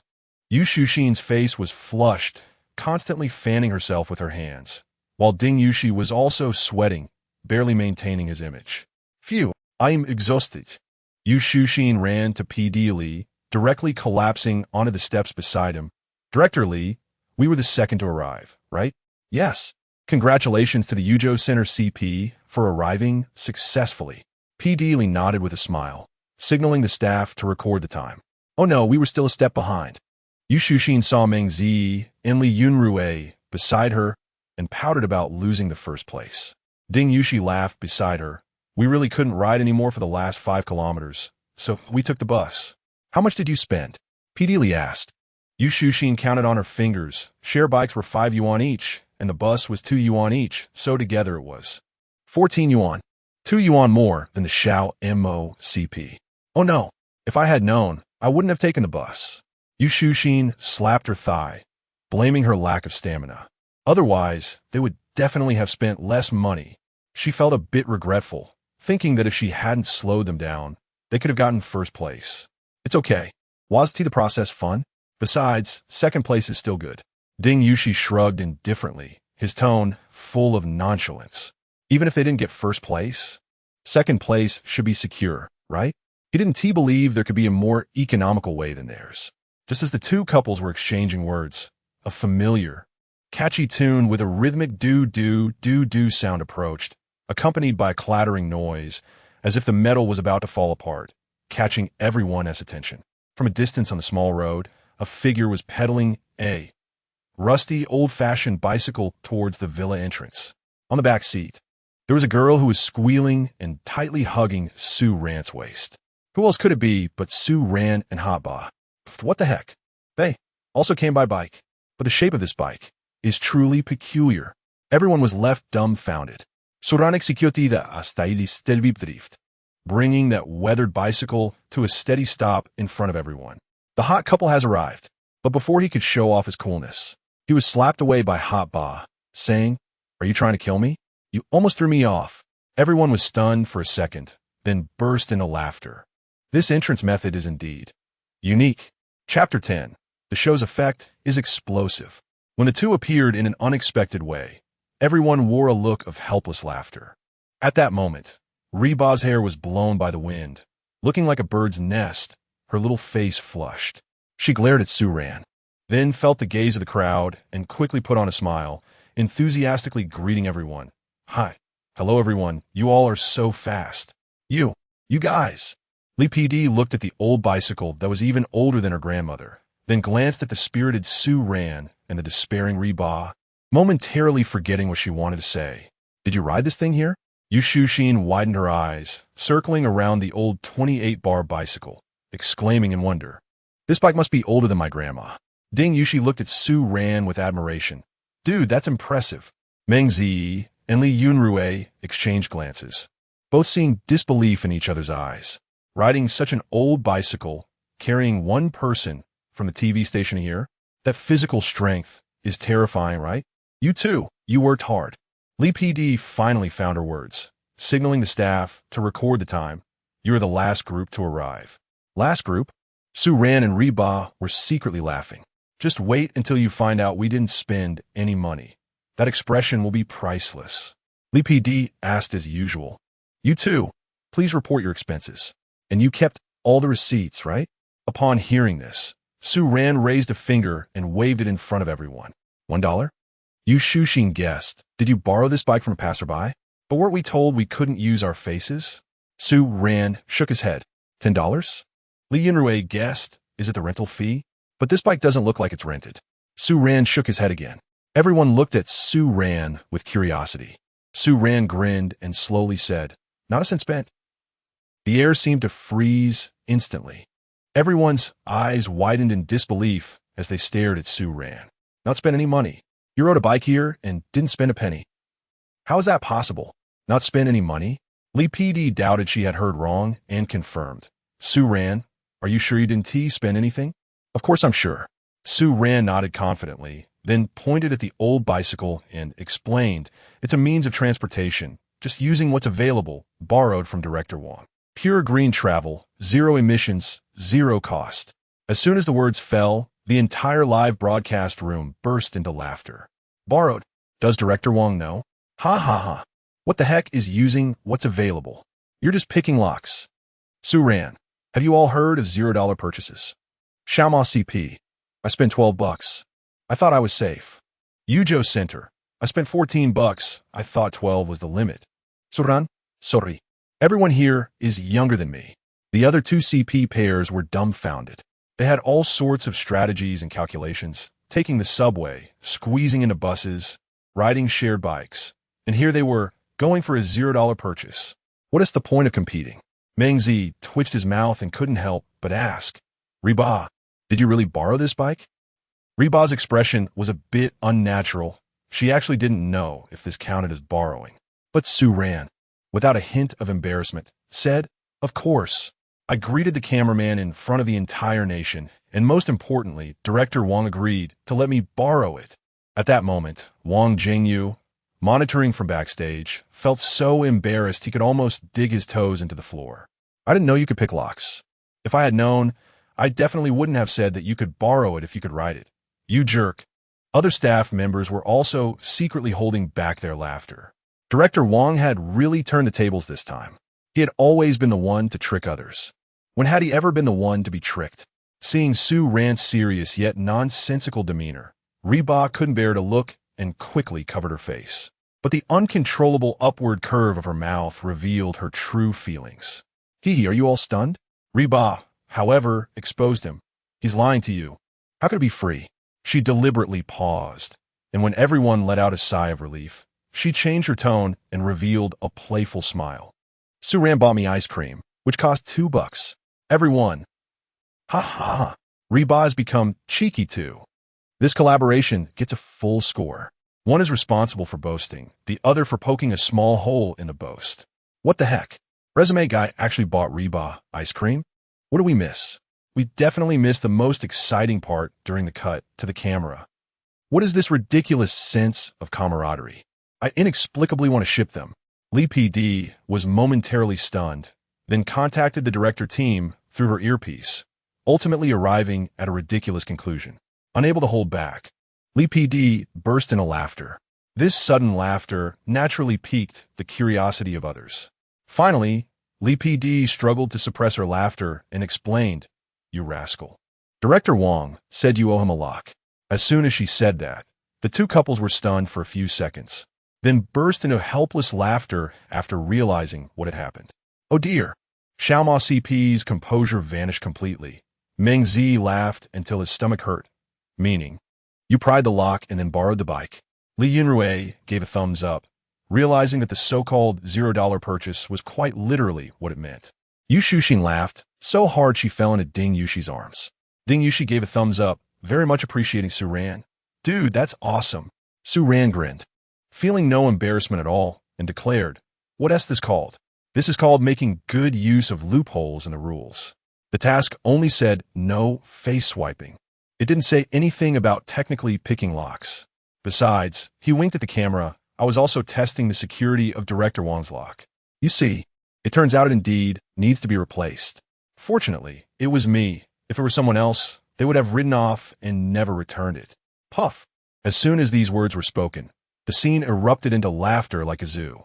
Only Reba covered her face, feeling embarrassed. The audience in the live broadcast room, who were unaware of the situation, were also laughing so hard they were almost in tears. Ha ha ha. The show effect is explosive. Laughing with family. Using what's available pure green travel. Shower, is that you? Director Wang. Should I thank you? Director Wang. I don't know. He seems to be presenting me with a PPT. Reba. This is too much. Life is getting more and more ridiculous. You and your twisted logic. I see you know how to drive people crazy. Although Reba was complaining about Su Ran, the upward curve of her mouth and the laughter in her eyes could not be hidden. Li PD looked at the guests who were laughing uncontrollably with a helpless smile. She understood now. This dating variety show would surely become, as Wang Jingyu said, different because of Su Ran's arrival. The days ahead would definitely be very interesting. Cough, cough. All right, everyone stop laughing. Although the process, was very unexpected, all three couples have successfully arrived at the love cabin. Regarding the final ranking and rewards for this task, she glanced at Su Ran, shaking her head with a smile. We need some time to evaluate. Now, please check into the love cabin and take a short break. Indeed, Su Ran's dramatic actions caught the production team off guard, so the evaluation of the results needed some time. Everyone nodded nonchalantly. All right, everyone follow me. PD Lee was leading the way in front, while a group of guests followed behind. At that moment, a notification suddenly flashed in Su Ran's mind. Ding. The host successfully revealed the truth about borrowing a car and caused laughter throughout the venue, earning 100 points of entertainment value. Wow, 100 entertainment points? Su Ran's eyes instantly lit up, and he couldn't help but shout in his heart. System Quinn is generous. Chapter 11. Su Ran, who has no desire to survive. As soon as they stepped into the villa, everyone was shocked by the luxurious environment in front of them. The high ceiling of the living room was spacious and bright. Huge floor-to-ceiling windows overlooked the blue sea, sky, and beach. The spiral staircase, the well-equipped open kitchen. Everything showcased the program team's extravagant style. Wow, the production team is so generous. This place is beautiful. Yu Shuxing exclaimed, her eyes sparkling as she looked around. It really is nice, even more luxurious than I imagined. Meng Zi nodded in agreement, showing a satisfied expression. She clearly liked the place as well. Even Su Ran, a retiree used to living in his own riverside apartment, had to admit that this place was indeed suitable for a paid romance. Welcome everyone to officially check in. PD Lee clapped her hands to draw everyone's attention. With a smile, she took out several keys and directly announced, to facilitate communication and interaction among the three couple pairs in daily life. Our production team has thoughtfully arranged for you to have adjacent rooms. Everyone nodded in response, and then each received an envelope. To be honest, the production team's sense of ceremony was quite impressive. Inside was a blessing note for the couples, along with 2 heart-shaped keys. The keys were labeled with room numbers. The Ranri CP was in rooms 201 and 202. The Xiao MOCP was in rooms 203 and 204. The Yuzhou Center CP was in rooms 205 and 206. The arrangement by the production team was so obvious that it was almost comical. It was just short of directly sticking a sign saying create drama on their foreheads. The guests were not surprised. After all, this is a dating show. Such arrangements align well with the show's theme, right? Moreover, this didn't really count as living together. However, the audience felt disappointed. They thought the production team's scope was not broad enough, and should learn from the neighboring country, directly arranging a single room for the couples. Didn't the production team know what they wanted to see? At that moment, Su Ran suddenly let out a sigh of relief, feeling a weight lifted off his shoulders. You scare me. I thought we had to live in the same room. Reba frowned in confusion. What does that mean?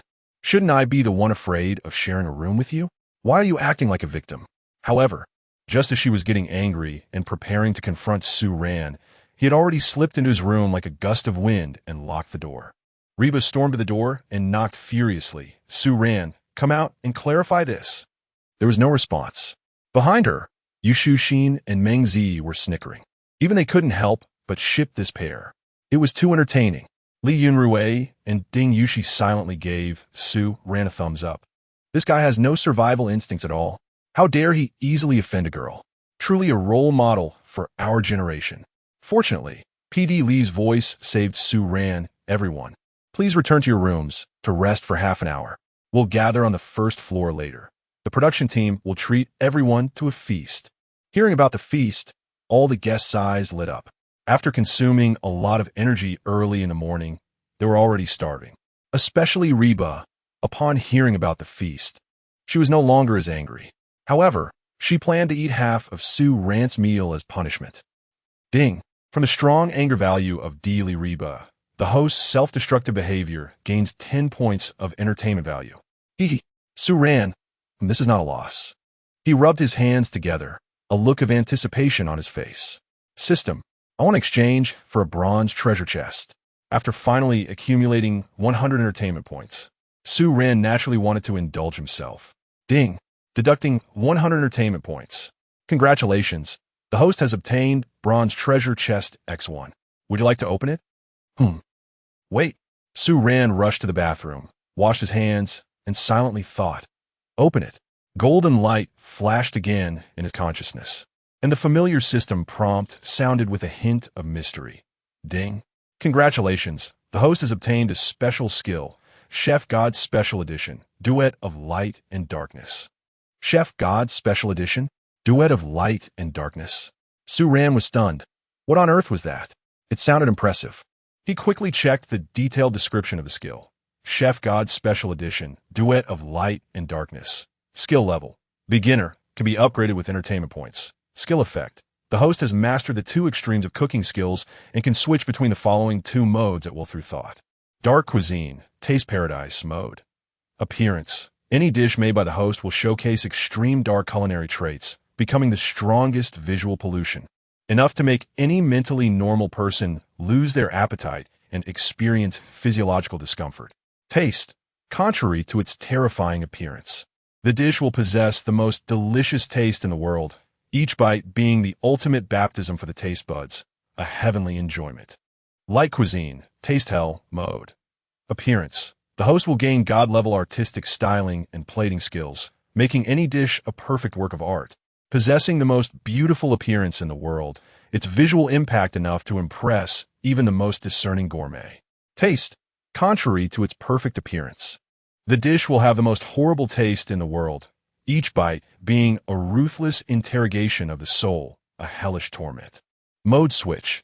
The host can switch freely between the two modes through thought. Note, please use this skill with caution. Regardless of whether it is an angel's gift or a devil's whisper, the system is not responsible for any consequences that arise. Soran. He looked at this skill description, momentarily speechless. One skill, two extreme contrasts. What kind of dramatic skill is this? Can't I get something normal? Su Ran shook his head and laughed, but soon accepted this skill. Even if it was abstract, it was at least a decent skill. Half an hour passed in a flash. However, Su Ran was somewhat hesitant to open the door, because he wasn't sure if his girlfriend would be waiting outside with a 40-meter-long knife. But the results showed that Su Ran was overthinking. At this moment, Reba was already eagerly waiting at the dining table. The temptation of the feast was clearly more appealing than taking out Su Ran. Just as Su Ran carefully took a seat next to Reba, and as Reba raised her hand, Su Ran calmly predicted and asked, "Do you want a drumstick?" Reba swallowed hard, and, after a moment of hesitation, resignedly said, "Yes." Su Ran couldn't help but chuckle inwardly. "Little foodie, got you under control." The other two couples watched the interaction between the two with amused smiles. In fact, they envied the way Sue Ran and Reba interacted. It was relaxed, genuine, and not pretentious. In just that brief half hour, they had already watched the other couple's morning performances through the live broadcast replay. Sue Ran's variety show sensibility was so impressive that it made them envious and jealous. He was simply a natural variety show star. The effect was explosive. Even they couldn't help but want to stay in a live broadcast room to see how this pair of comedic rivals interacted. In contrast, they seemed a bit ordinary. Chapter 12, Foodie Battle. Dating show? Isn't this a mukbang? On the dining table, a sumptuous feast was already laid out. The dishes were rich in color, aroma, and flavor, making everyone's mouths water. After the morning's hustle and bustle, everyone was starving, especially Hiba, who was practically glowing at the sight of the delicious food. As for the rage she felt earlier when Sue Ran annoyed her, well, in front of such food, that was nothing. Let's eat first. Eating is the priority. We'll settle scores later. Just as everyone was getting ready to dig in, Lee PD cleared his throat to catch everyone's attention. This lunch was carefully prepared by the production team for everyone. At this point, Lee PD revealed a meaningful smile, adding, "This is also the last free meal arranged for you by the production team." Last meal? Sue Ran's eyes widened in shock. Is this meal poisoned? Lee PD almost choked on Sue Ran's words. Wow, is she really bringing this up? The others couldn't help but laugh. Hiba shot Sue Ran a glare, saying yes. It's poisoned. You don't eat it. Leave it all to me. That's not acceptable. Sue Ran quickly protected the large hairy crab in front of him. No way. Testing for poison is a dangerous job. Let me handle it. I'm not afraid of death. He reached for Hiba's crab, but was swatted away by her hand. Lee PD shook his head and smiled, not engaging further, and continued, starting from tonight's dinner until the end of the recording. All meals will need to be handled by you guess yourselves. Handled by ourselves? Meng Zi confirmed. You mean we have to buy groceries and cook? Exactly, Lee PD nodded. Continuing, the production team will provide a basic living allowance every week, but how you buy, eat, and who cooks will all be up to you to discuss and decide. The essentials for cooking, rice, oil, salt, sauce, vinegar, and tea, are also part of romantic life. Once this rule was announced, the expressions of the three couples varied. Meng Zi and Li Yunrui appeared relatively calm, seemingly confident in their cooking skills. After all, they had practiced cooking on other shows, so making simple meals shouldn't be a problem for them. However, Yushu Xin and Ding Yushi looked a bit troubled. How could they cook? Hiba instinctively glanced at Sue Ran. This guy probably couldn't be relied on. With Sue Ran's unreliable nature, she seriously doubted he could make anything edible. Hiba sighed silently to herself. It seemed this time she would have to rely on her half-baked skills to save the day. Sue Ran seemed to notice Hiba's gaze. He blinked in confusion and flashed her a smile he thought was cool, as if to say, "Don't worry, I've got your back." Hiba. Huh, what I'm worried about is you being here. Lee PD continued to elaborate on the rules. Dinner will start promptly at 7 p.m. There are no restrictions on the dishes, so feel free to get creative. Each group must prepare 2 dishes, and there are no restrictions on the makers. We will evaluate the dishes based on creativity, taste, and teamwork during the cooking process, and there will be corresponding rewards. Upon hearing this, the couples nodded, but Sue Ran's expression was somewhat strange. WTF? There's going to be an evaluation? Doesn't T that mean they risk being at the bottom? Damn it, just when he got a cooking skill, who knows what he LL make? He was even worried that the food he cooked would need to be censored. At this moment, Hiba raised her hand, signaling she had a question. Lipedo Nuda. Smiling, what is it? What about this week's budget? Are we getting it? Hiba asked, spreading her palm, going straight for the money. The money has already been given to you, Lee PD said with a smile that made everyone's hearts tighten. The leftover money from your transportation is this week's budget. Huh, the leftover money? Yushu Xin let out a wail, feeling a heartache that made it hard to breathe. She had thought that money could be saved as a little fund. She had no idea the production team would skimp on this. Meng Zi was no longer calm. We only have a bit over 80. 2 dishes will be a struggle. I was just kidding. Lee PD laughed, surprised that these guys didn't catch on. She added, tonight's budget is 200 yuan, plus whatever you have left from your transport money. As for the budget for this week, it will depend on tonight's rankings. Phew, Thank goodness. Diva was startled. If they had to survive on just those few bucks for a week, she couldn't even think about it without wanting to run away. Next, the staff handed each couple an envelope. Su Ran weighed the envelope and smiled. Not to mention, Director Wong may be stingy, but he certainly knows how to create a sense of ceremony. Everyone laughed at that. At this point, Ding Yushi expressed his thoughts. Should we team up next week? Each group contributes money, and we cook and eat together? This is a good idea. It could split the food costs and be more lively. Meng Zi raised his hand in agreement, saying, then our group can take charge of the meals for the week? Sound good? Yu Shuxi nodded, then looked towards Iba and Su Ran to see what they thought. While the Xiao Mo couple and the Tsanglan couple were seriously discussing the financial power and meal planning for the upcoming week, the Ranri couple was completely absent from the discussion. Meng Zi and Yu Shuxin looked over in confusion. They were stunned. Su Ran and Hiba were rapidly devouring the feast on the table at an astonishing speed. Su Ran had one crab claw in his left hand and a lobster in his right, happily munching away. Hiba completely dropped the pretense, fully revealing her foodie nature, stuffing her cheeks full and tossing her chopsticks aside, diving in with her hands.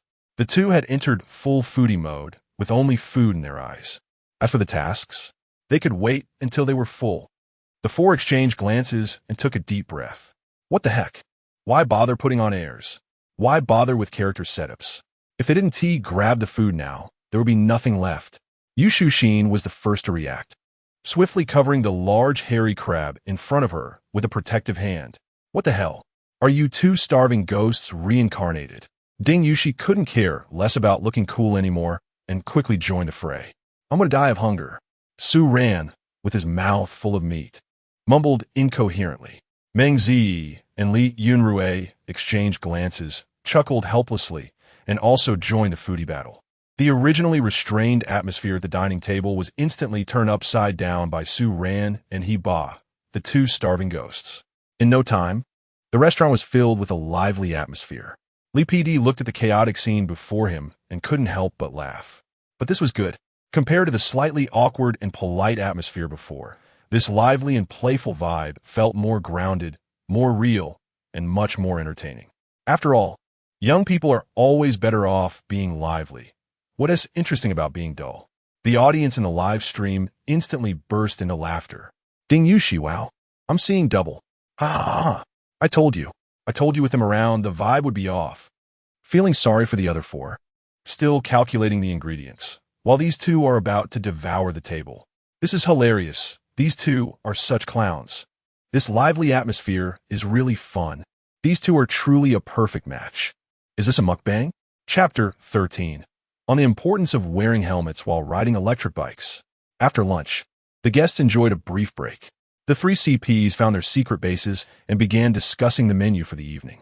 The Xiao Mo CP occupied the living room sofa. I can make sweet and sour pork and scrambled eggs with tomatoes. What do you think? Meng Zi asked Li Yunrui for his opinion. Sounds great. It sounds delicious. Li Yunrui replied with a smile. Then I'll assist you. They quickly reached a consensus, clearly dividing their tasks in a harmonious atmosphere. The Yuzhou CP went to discuss on the swing in the yard. Yushi, what dishes should we make? Yu Shuxin asked, swinging her legs and looking expectantly at Ding Yushi. Ding Yushi thought for a moment and answered sheepishly, I can't cook instant noodles. Yu Shuxin responded. What else besides instant noodles? Ding Yushi replied. I can also make fried rice. Yu Shuxin pressed further. And what else? Ding Yushi said, order takeout. Yu Shuxin was speechless. Ding Yushi then asked, what about you? Yu Shuxin said, same here. Ultimately, the two stared at each other, deciding to learn and cook from short videos on the platform at the last minute. As for what dishes to make, let's check Douyin first. Meanwhile, the Rinwan CP went up to the balcony on the second floor. Not only was there an unbeatable sea view, but there was also a hanging chair. Reba took out a small notebook and pen, writing and drawing on the paper while muttering, we need to balance creativity and taste. We must win first place tonight.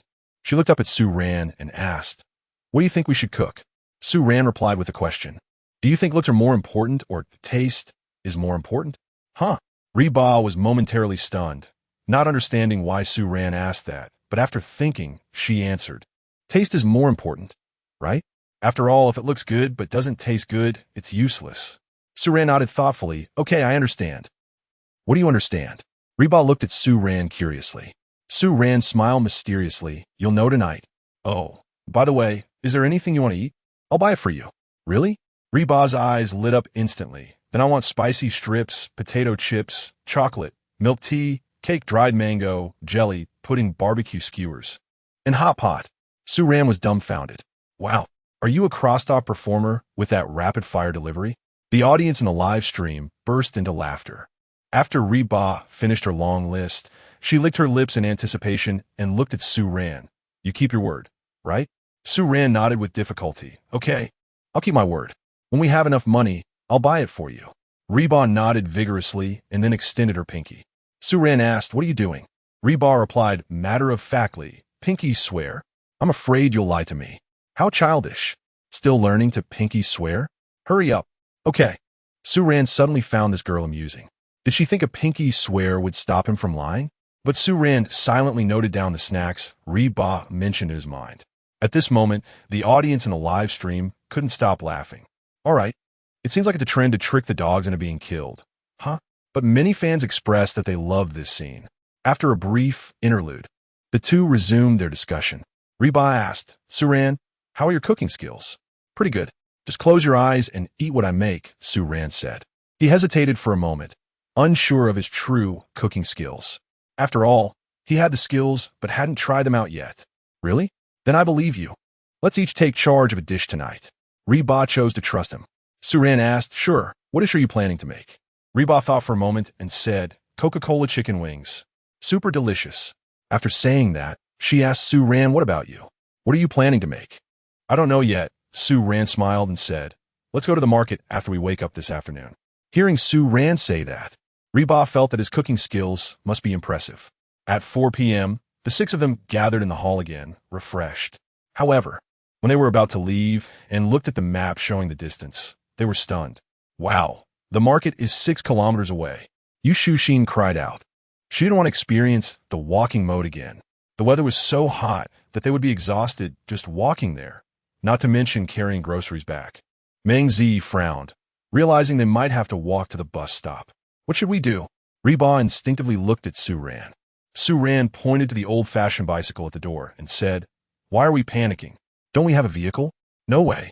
Reba would rather walk than ride Suran's old bike. Everyone laughed. Just as they were looking at each other, Lee PD appeared at the right moment.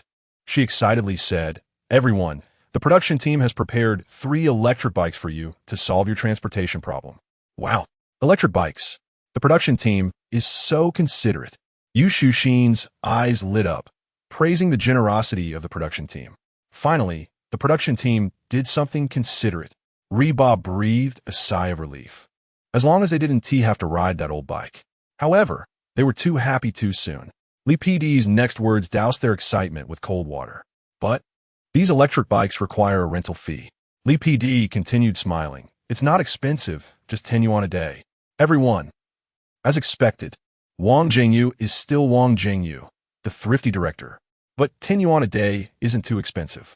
Meng Zi thought of something and smiled, asking Director Lee, why didn't the production team arrange bicycles? Can they be cheaper?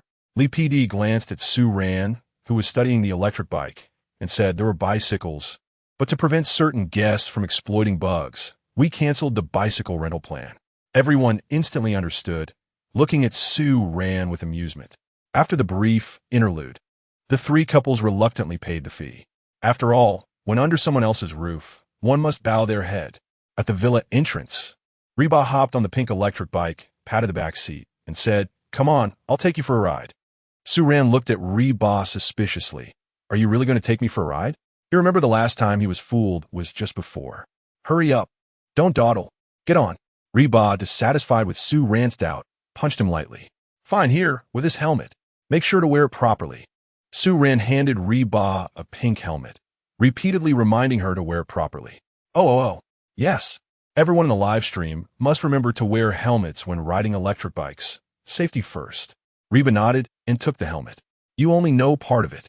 Suran had an expression that said you don't understand, and seriously said, The main thing is to prevent everyone from being recognized by classmates driving BMWs. Reba.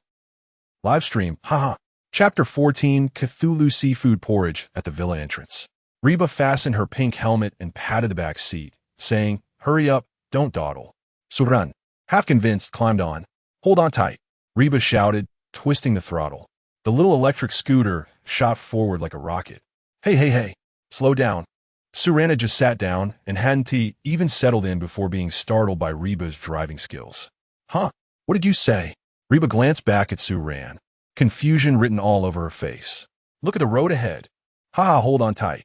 Listening to Reba's unrestrained laughter, how could she appear embarrassed? This was clearly revenge. Sure enough, girls should not be easily offended. 20 minutes later, the two arrived at their destination. The market was bustling with activity. Upon arrival, Reba handed Suran 100 yuan, and they instinctively split up. She needed to buy chicken wings, and as long as she got those, her task would be complete. She carefully selected the chicken wings, choosing only those that were uniform in size and fresh in color, and also picked up some basic seasonings like green onions, ginger, and garlic. After all, this was her cooking debut, so she couldn't afford to be careless. Passing by the snack area, she almost lost control and rushed in to buy everything. Luckily, the insufficient balance in her wallet reminded her to hold back. On the other hand, Suran was much more laid back. He wandered around casually, as relaxed as an old man at a market. Of course, Suran wasn't in a hurry. He just hadn't figured out what dish he wanted to make yet. As he passed the seafood section, his eyes suddenly lit up. Since he didn't know what to cook, why not just make a pot of everything? How about a clay pot seafood porridge? Suran clapped his hands and immediately said to the vendor, "Boss, this one, and this one, give me some of each." Suran ordered several types of seafood, which delighted the vendor. This was a big customer. The vendor immediately asked, "How much do you want?" 10 shrimp, 3 crabs, for small abalone, and half a squid. The vendor's smile suddenly shifted to the viewers in the live stream. Haha! The vendor thought he encountered a rich customer, but it turns out he's a penny pincher. If it weren't for the camera following him, he might get beaten up. What the hell, half a squid, haha! But in the end, Suran still managed to buy the seafood he wanted. However, the vendor absolutely refused to sell him half a squid. After that, Suran continued to browse the seafood section to see what other ingredients he could buy. After more than 10 minutes, they gathered at the entrance of the market with the ingredients they needed. Reba spotted the 3 or 4 plastic bags in Suran's hands and was instantly shocked. "Wait, did you buy so much? What did you get?" "Seafood," Suran replied casually. "Seafood?" Reba's voice rose a few pitches. "What kind of family are we? You want to buy seafood? Don't worry. I got a variety, but in small amounts, just a little bit," Suran said, pulling open the bags to show Reba, smiling. "Trust me, tonight's dinner will be spectacular." "All right," Reba nodded. Whether it was spectacular or not didn't matter, as long as it wasn't shocking. "Let us head back." "Okay." This time, Suran didn't let Reba sit in the driver's seat. Her driving skills were a bit frightening, and he really didn't want to experience that again. After hanging the groceries on the handlebars, they hopped on the pink scooter and prepared to head back. Just as they rode a short distance, Reba suddenly exclaimed, "What's wrong?" Suran asked without looking back. "I forgot to buy cola," Reba lamented, slapping her forehead. "How can there be cola chicken wings without cola? There's a convenience store on the way back. I'll buy it there." Before 5 o'clock, Suran and Reba returned to the villa. The lively sounds of the kitchen filled the air. The 6 of them gathered in the kitchen once again. The first cooking competition of the Heartbeat House officially kicked off. In the kitchen, knives flashed and pots clanged. A symphony of cookware began. Meng Zi skillfully handled the pork tenderloin, preparing to make sweet and sour flavor. Li Yunrui was assisting Meng Zi. Ding Yushi and Yushu Xin were following a tutorial on their phones, learning to make scrambled eggs with tomatoes. This dish was originally meant for Meng Zi, but later was given to Yu Zhou's central couple. Now, the two were arguing about whether to cook the tomatoes first or scramble the eggs first. After greeting the 4 upon entering the kitchen, Suran and Reba also got busy. Suran began washing the seafood and various ingredients he had bought. He deveined the shrimp and opened their backs, moving fluidly without any hesitation. Reba was marinating the chicken wings, occasionally sneaking glances at Suran. seeing his skilled handling of the seafood. She couldn't help but feel a bit surprised. This guy seems like he really knows how to cook. After preparing all the ingredients, he took out a clean clay pot, rinsed the rice, and added water. Then he placed the pot on the stove, turned up the heat to bring it to a boil, and then reduced it to a simmer to slowly cook the porridge base, occasionally stirring with a spoon to prevent it from sticking to the bottom. His serious expression and focused gaze, combined with his perfect facial features, almost left Reba in a daze, forgetting to turn the chicken wings. Other guests also cast approving glances. Looking at Su Ran's setup, it seemed like they were in for a feast tonight. However, they gradually realized that things might not be as simple as they imagined. The clay pot porridge Su Ran was cooking began to gradually shift from white to blue-purple without him noticing. Lotus seeds, lotus powder, cola mixed in, squid legs, and even the whole squid. As the low heat continued to cook, the porridge in the pot began to bubble. However, the eerie blue bubbles gave off a chilling vibe. When the lotus seeds boiled, they looked like countless eyeballs in the night. The whole squid lay quietly in the boiling blue porridge, trembling slightly with the bubbling, as if dancing a death waltz. This seafood porridge couldn't be said to lack color, aroma, or flavor. It was just that looking at it for too long might cause an explosion. To call it dark cuisine was an understatement.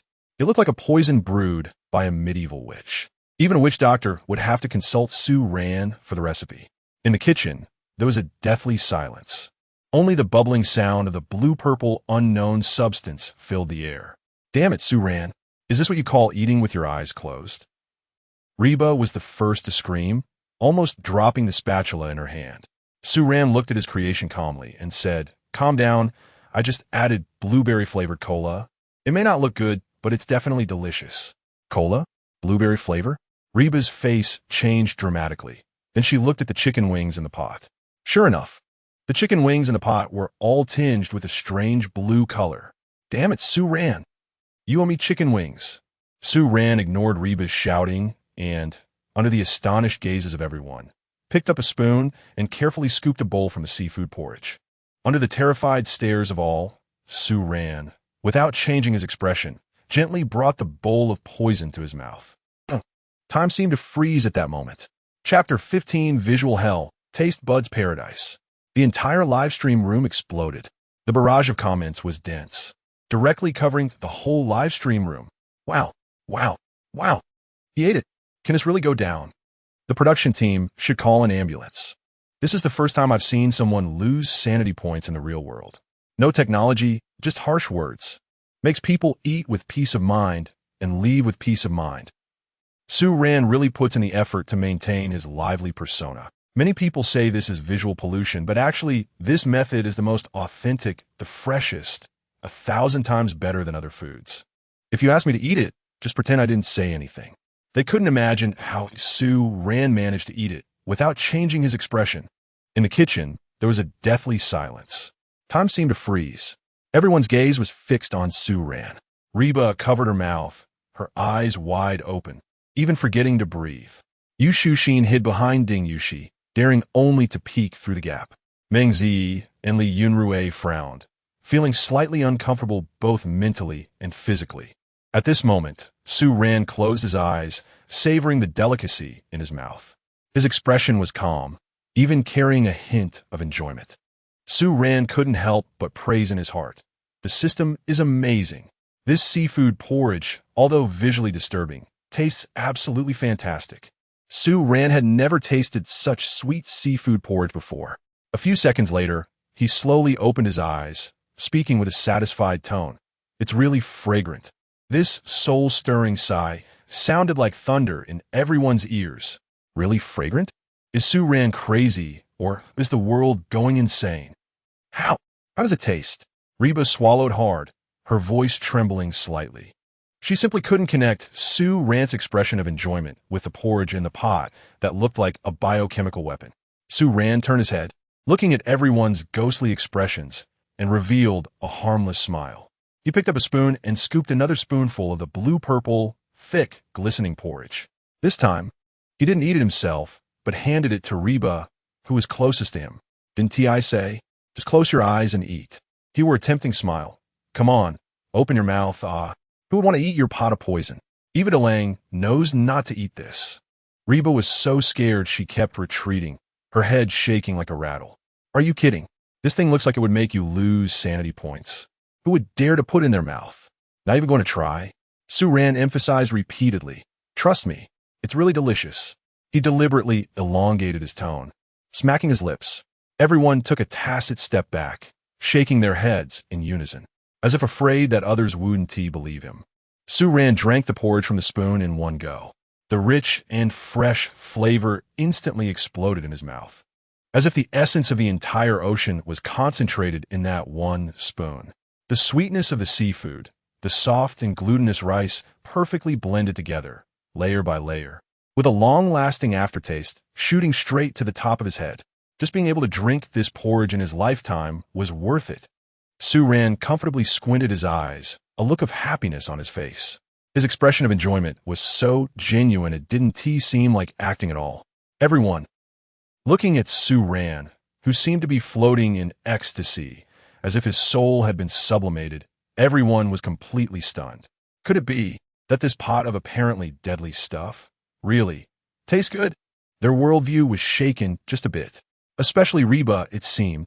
There was really a moment of temptation. Damn it, why do I really feel like I want to try it?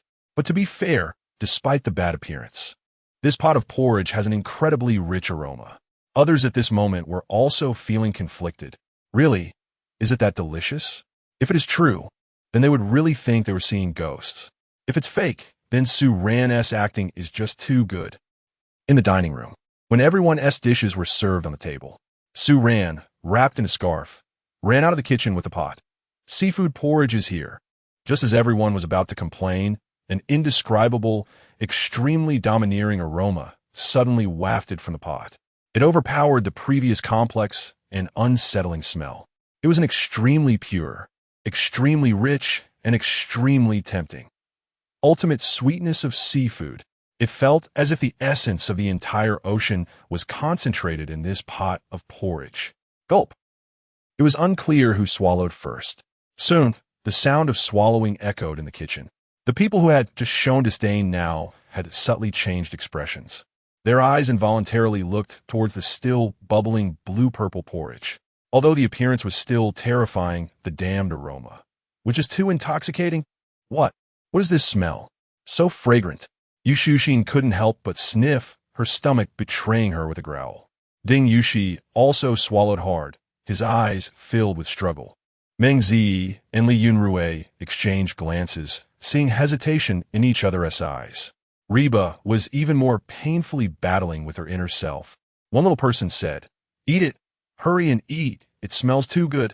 The other little person said, "Don't eat it. It's poisonous." Amidst the intense struggle, Reba was still persuaded by the appetizing blue color. Su Ran watched the conflicted expressions of everyone, eager to eat yet afraid to eat, and felt delighted. The skill effect of Chef Special Edition was indeed impressive. Visual pollution maxed out. Taste temptation also maxed out. This contrast was absolutely incredible. At this moment, P. Deely also trembled as she walked out. She really didn't want to get close to that pot of biochemical weapon. Just smelling that fragrant yet eerie odor from afar made her stomach protest. But there was no choice. Who asked her to be the judge? P. Deely forced a smile that looked worse than crying, painfully saying, "Ahem, everyone's dishes are on the table. Next, we will move on to the exciting tasting and judging phase." She paused, her gaze painfully shifting away from the pot of blue-purple Cthulhu seafood porridge to the crowd, announcing the harsh rules. According to the rules, to ensure fairness, every dish must be tasted by all guests except the creator, and everyone must give their score. As soon as this was said, aside from Su Ran, the faces of the other 5 guests turned pale. Must taste. Everyone has to try. They all felt a million rejections in their hearts. No way. Absolutely not drinking. I refuse. It will kill me. Listening to the guests, P. Deely closed her eyes, painfully saying, "To ensure fairness, I will also taste each of your dishes." Well, even the judge said this. What else could they say? The atmosphere in the kitchen suddenly became extremely tense. Su Ran revealed a smile he thought was sunny and enthusiastically invited. "Come on. Don't be shy. Who will go first?" But Su Ran's smile, in everyone's eyes, was no different from the devil's grin, chilling them to the bone. Everyone silently stepped back, shaking their heads frantically. Seeing this, Su Ran thought of a solution. How about this? I'll ask everyone a question. Whoever answers correctly goes first. Reba shook her head like a rattle drum, quickly saying, "No." "Impressive, Reba. Congratulations. You answered correctly." Su Ran's eyes widened, and then an extremely bright smile appeared on her face as she gave a thumbs up and praised. Reba was stunned. "Huh? What's going on?" Su Ran chuckled and explained, "My question is, on the airless moon, if a feather and a steel ball are released from the same height, will the feather fall slower than the steel ball?" And the answer is no. Reba, if looks could kill, Su Ran would have died thousands of times already. The crowd looked at Reba with sympathy. "Drink up." Su Ran enthusiastically filled Reba's bowl to the brim and said in a tempting tone, "It's really delicious. I guarantee you'll want more after finishing it." With a mindset of if I die, I die, Reba closed her eyes, gritted her teeth, and directly brought the porridge to her mouth. The next second, Reba froze completely. It was as if she had been hit with the pause button. Her eyes widened instantly, her pupils dilated. An indescribable, previously unexperienced extreme deliciousness swept over her entire taste buds like a tsunami. So tasty, so delicious, it was explosive. So good she wanted to spin in circles right there. So good she wanted to hug Su Ran's thigh and shout daddy. So good she wanted to cry. Chapter 16. The true large-scale delicious scene. The activity value source. What the heck? What is going on? Is he Ran poison? Why? Why is she staring so wide-eyed? Could it really be poisonous? Help! He ran. Are you okay? Move a bit. It's over, it's over. I said not to eat it. Something S happened. Call 120. Soran. You heartless one. Give me back my he ran. Wait. Look at he ran's expression. It seems not painful. The barrage in the live broadcast room instantly shifted from laughter to worry and terror. Everyone held their breath, staring at the seemingly frozen he ran on the screen. Time seemed to freeze again. On site, the other four guests and PD Lee also had their hearts in their throats. He ran? Are you okay? Yu Shushin asked with a trembling voice. Meng Zi and Li Yunrui also looked tense. Only Su Ran maintained her calm demeanor. Just when everyone thought he ran really needed emergency help, she finally moved. He ran suddenly raised her head, still wearing that expression of extreme shock. But the next second, she made a jaw-dropping move. In a flash, she snatched the big spoon from Su Ran's hand. Then, ignoring the eerie blue-purple color, ignoring the indescribable ingredients, she scooped a big spoonful of Cthulhu seafood porridge and gulped it down. He ran squinted her eyes in happiness, her little head bobbing like a kitten that had stolen some mint grass. She made a muffled sound of satisfaction. So delicious. Woo woo woo. So good. Everyone. Live broadcast room. If Su Ran's previous performance could still be attributed to acting or a malfunction in taste, then now, he rants ravenous eating as if starving to death, completely overturned everyone's understanding. This is unscientific. Is that stuff really delicious? Delicious enough to make a top beauty star disregard her image? Gulp. Another round of swallowing sounds echoed. This time, the sound was even louder than when they smelled the aroma earlier. Really? Is it that delicious? Yu Shushin couldn't help but ask, looking at he ran's intoxicated expression. He ran, while continuing to scoop porridge in her mouth, first nodded, then shook her head, mumbling, "Not delicious, not at all delicious. It's poisonous. Everyone, you must be joking. If it's not delicious, why are you showing off?" The internal defenses of the others finally began to weaken. That damned aroma was still continuously tempting them, coupled with he ran's exaggerated eating. Curiosity completely overcame fear. I'll give it a try. The closest Ding Yushi hesitated for a moment, then extended the spoon towards the pot of blue-purple abyss. He only scooped a half bowl, closed his eyes, and tasted a small bite as if facing death. The next second, Ding Yushi's eyes widened. Then he also exclaimed in amazement, just like he ran, "What the hell? What kind of divine flavor is this?" Immediately, he didn't bother to speak, quickly filling his bowl to the brim. "Damn, is it really that fragrant?" The other three were also stunned. The rest could no longer contain themselves. Meng Zi took a deep breath, also scooping a half bowl, looking. It'll smell a bit good, let me try. Li Yunrui said nothing, silently scooping a bowl. Even P.D. Li, who had just looked pained as if ready to sacrifice himself, couldn't resist curiosity and quietly serve himself a small bowl. Thus, an extremely bizarre and comical scene appeared in the dining room. 6 handsome men and beautiful women surrounded a pot of mysterious porridge emitting a faint blue-purple glow, looking like a biological weapon. Each of their faces were a complex expression of both disdain and desire. Then, they began to eat frantically like refugees who hadn't eaten for 3 days and nights. Everyone was silent, solely focused on the porridge. The scene was as bizarre as it was hilarious. The viewers in the live broadcast room went completely crazy. I'm cracking up, family. They really ate it? And are fighting over it. This world has ultimately gone mad. I don't recognize it anymore. Woo woo woo. I'm scared to tears.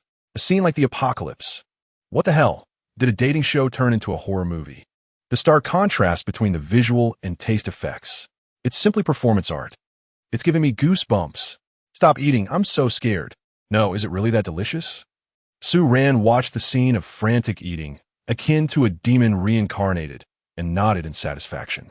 Chef God's Special Edition, skill, indeed impressive. The dual impact of vision and taste brought about an activity effect that was simply nuclear level. Ding. Detecting that the host's dark cuisine has triggered a strong contrast effect, causing widespread cognitive confusion and hilarious scenes. Gaining 100 activity points. Ding. Congratulations to the host for completing the hidden achievement Subverter of Taste Buds, gaining 100 activity points. Ding. The topic of host Cthulhu Seafood Porridge has exploded the live broadcast room. Popularity soaring, gaining 200 activity points. Ding. The guest shock and true fragrance reactions after tasting the dark cuisine formed a perfect activity loop, gaining 300 activity points. Awesome. A series of system notification sounds echoed in Su Ran's mind. In just a few minutes, Su Ran earned 700 activity points. Woo! Taking off. With everyone's efforts, the Cthulhu Seafood Porridge quickly reached the bottom. Everyone's eyes sparkled with complex emotions. Shock, aftertaste, disbelief, and dissatisfaction. No. It's gone? Yushushin was the first to break the silence, looking at the empty sand pot, feeling a bit tearful.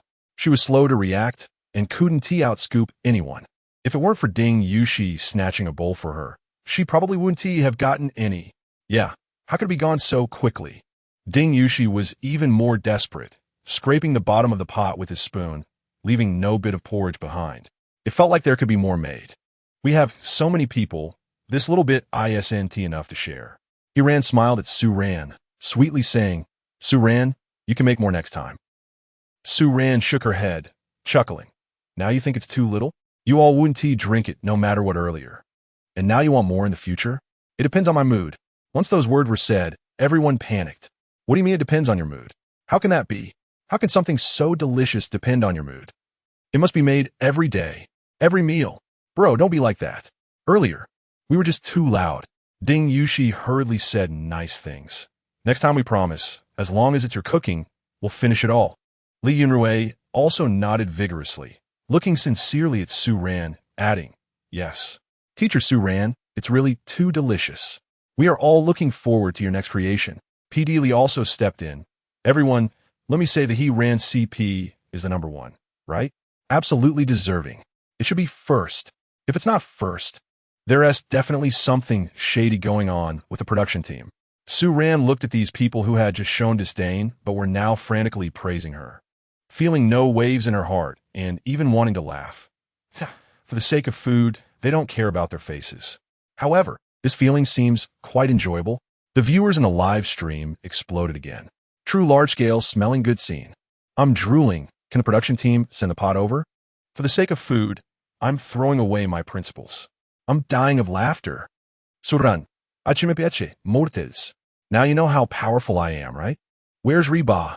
Why isn't Reba making any noise? Go and hug his thigh. Oh, Su Ran Gidge. Reba hugged Su Ran's arm and sweetly whined in a cutesy tone. I'm the first one to drink it. You know I trust you a lot. Hiss. Su Ran pulled his arm back, looking terrified. Don't do that, I'm scared. Reba rolled her eyes and waved her little fist, huffing. Tomorrow, porridge. A big pot, got it? Seeing Reba switch back to her normal mode, Su Ran breathed a sigh of relief. That's more like it. He took a few steps back and chuckled. A tough girl is your persona, right? Reba pretended to rush forward to hit someone, but Su Ran had already escaped. Chapter 17 Su Ran. It's time to reveal. I'm the retired big shot recommended by Shui Mu. Ha ha. They are fighting again. What a pair of lively characters. Su Ran. As long as I run fast enough, Reba's fists can't catch me. The goddess and the tough girl switch seamlessly. Reba is mighty. So, is there kanji to drink tomorrow or not? I'm dying of anxiety. Looking forward to life in the small house. It feels like every day is full of excitement. The audience in the live stream was still reminiscing about the hilarious scene caused by the Cthulhu seafood kanji. Meanwhile, in the dining room of the heartfelt small house, the special family dinner was nearing its end. Considering the huge impact of Su Ran's pot of Cthulhu seafood kanji, the production team decided to cancel the evaluation segment for tonight. This meant that, besides the Ran couple who took first place, the other two couples would share second place. When P. Dealey announced this news, everyone was satisfied. No one had any objections to this result. With the evaluation segment gone, everyone could enjoy dinner more comfortably. They immediately agreed to move to the yard to eat. The seaside night was particularly enchanting, with the moon bright and the stars sparse. The sea breeze gently blowing, carrying a salty scent that dispersed the daytime heat. The stone table under the pavilion was already filled with dishes, except for Su Ran's seafood kanji, which had been completely devoured. Reba's cola chicken wings, Xiao Mo couple's sweet and sour pork and stir-fried lettuce, and Yuzhou Center couple's tomato, scrambled eggs, and seafood noodles. Wow, this sweet and sour pork is really delicious. Yushu Xin praised. This tomato scrambled egg is also tasty. Meng Zi also praised the tomato scrambled eggs. Reba slurped the seafood noodles. This seafood noodle is amazing. It was a large-scale commercial mutual praise event, mainly focused on delicious food. But just when everyone wanted to try Reba's cola chicken wings, they ran into a dilemma. Because Reba's cola chicken wings were now shimmering with a strange blue color. They actually came from the same lineage as Su Ran. Reba, your cola chicken wings are really creative. Yushu Xin looked at the somewhat off-putting color and couldn't think of a good adjective for a moment. However, having been through a baptism once, she was confident she could eat it. Reba awkwardly smiled, just about to explain, when Su Ran picked up a chicken wing and examined it closely, saying, "Did you stew Avatar?" Damn. Reba immediately wanted to grab a 40-meter-long knife to chop Su Ran. Why does this guy have to be so irritating when he speaks? I want to stew you, Reba angrily said. It's all because of you. I asked you to buy cola, but you bought me blueberry-flavored. Don't wrong me. Su Ran denied. I bought 2 bottles of cola. The blue one was for my own kanji. Yours is in the fridge. Reba was stunned for a moment. Did I take the wrong one? I reminded you about it. It seems there was indeed such a thing. So I took the wrong cola. Reba thought for a moment, and it seemed that she had just grabbed the cola that Su Ran placed on the stove and used it directly. Just then, Su Ran said leisurely, "It's okay to take the wrong cola. Just don't take the wrong toilet cleaner." Speaking of which, Su Ran added a jab. It's called cola chicken wings. I don't know if the wings are happy or not, but I'm definitely not happy. Puffed. Upon hearing this, everyone couldn't help but laugh. Su Ran. Reba's face, which had just relaxed a bit, instantly darkened. She suddenly stood up, ready to hit Su Ran. Today, I'm definitely going to tear your broken mouth apart. Do you still want to drink kanji? Su Ran sneered. He already knew how to handle Reba. Little foodie, let us see how to handle this. Sure enough, after hearing this, Reba's face instantly transformed into a smile. Oh, I just wanted to give you a massage. Saying this, she gently squeezed Su Ran's shoulders. Everyone laughed again. This pair of lively characters truly contributed to the humor at all times. After the playful banter, the atmosphere became even more relaxed and familiar. Everyone began to chat about various topics. The conversation naturally shifted to Su Ran. After all, he was the only ordinary person present, and his previous performances had been too unexpected, piquing everyone's curiosity. Su Ran, you are so interesting. Yu Shu Xin asked first. What did you do before? You seem to know a lot of things. Me? I've done a bit of everything. Su Ran thought for a moment and smiled. Dabbled in finance, played with tech investments, wrote novels, stuff like that. Nothing special. Wow. Finance and technology. So impressive. Yu Shu Xin said in surprise.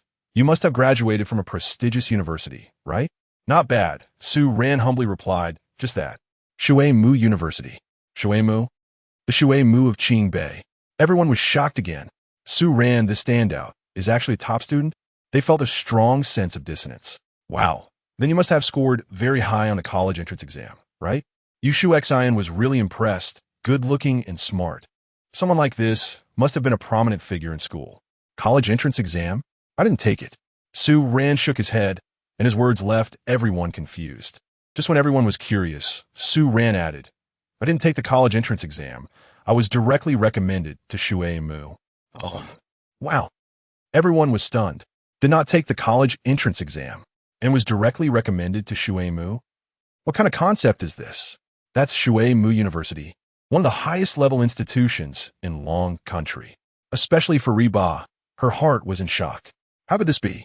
The guy who took her to unlock doors and borrow cars is actually a genius? Su Ran, you also wrote novels? What's your pen name? I want to support you. Ding Yu, she was a novel fan, and upon hearing that Su Ran had written novels, he immediately asked. I wrote it casually for fun, and I haven't updated in a long time.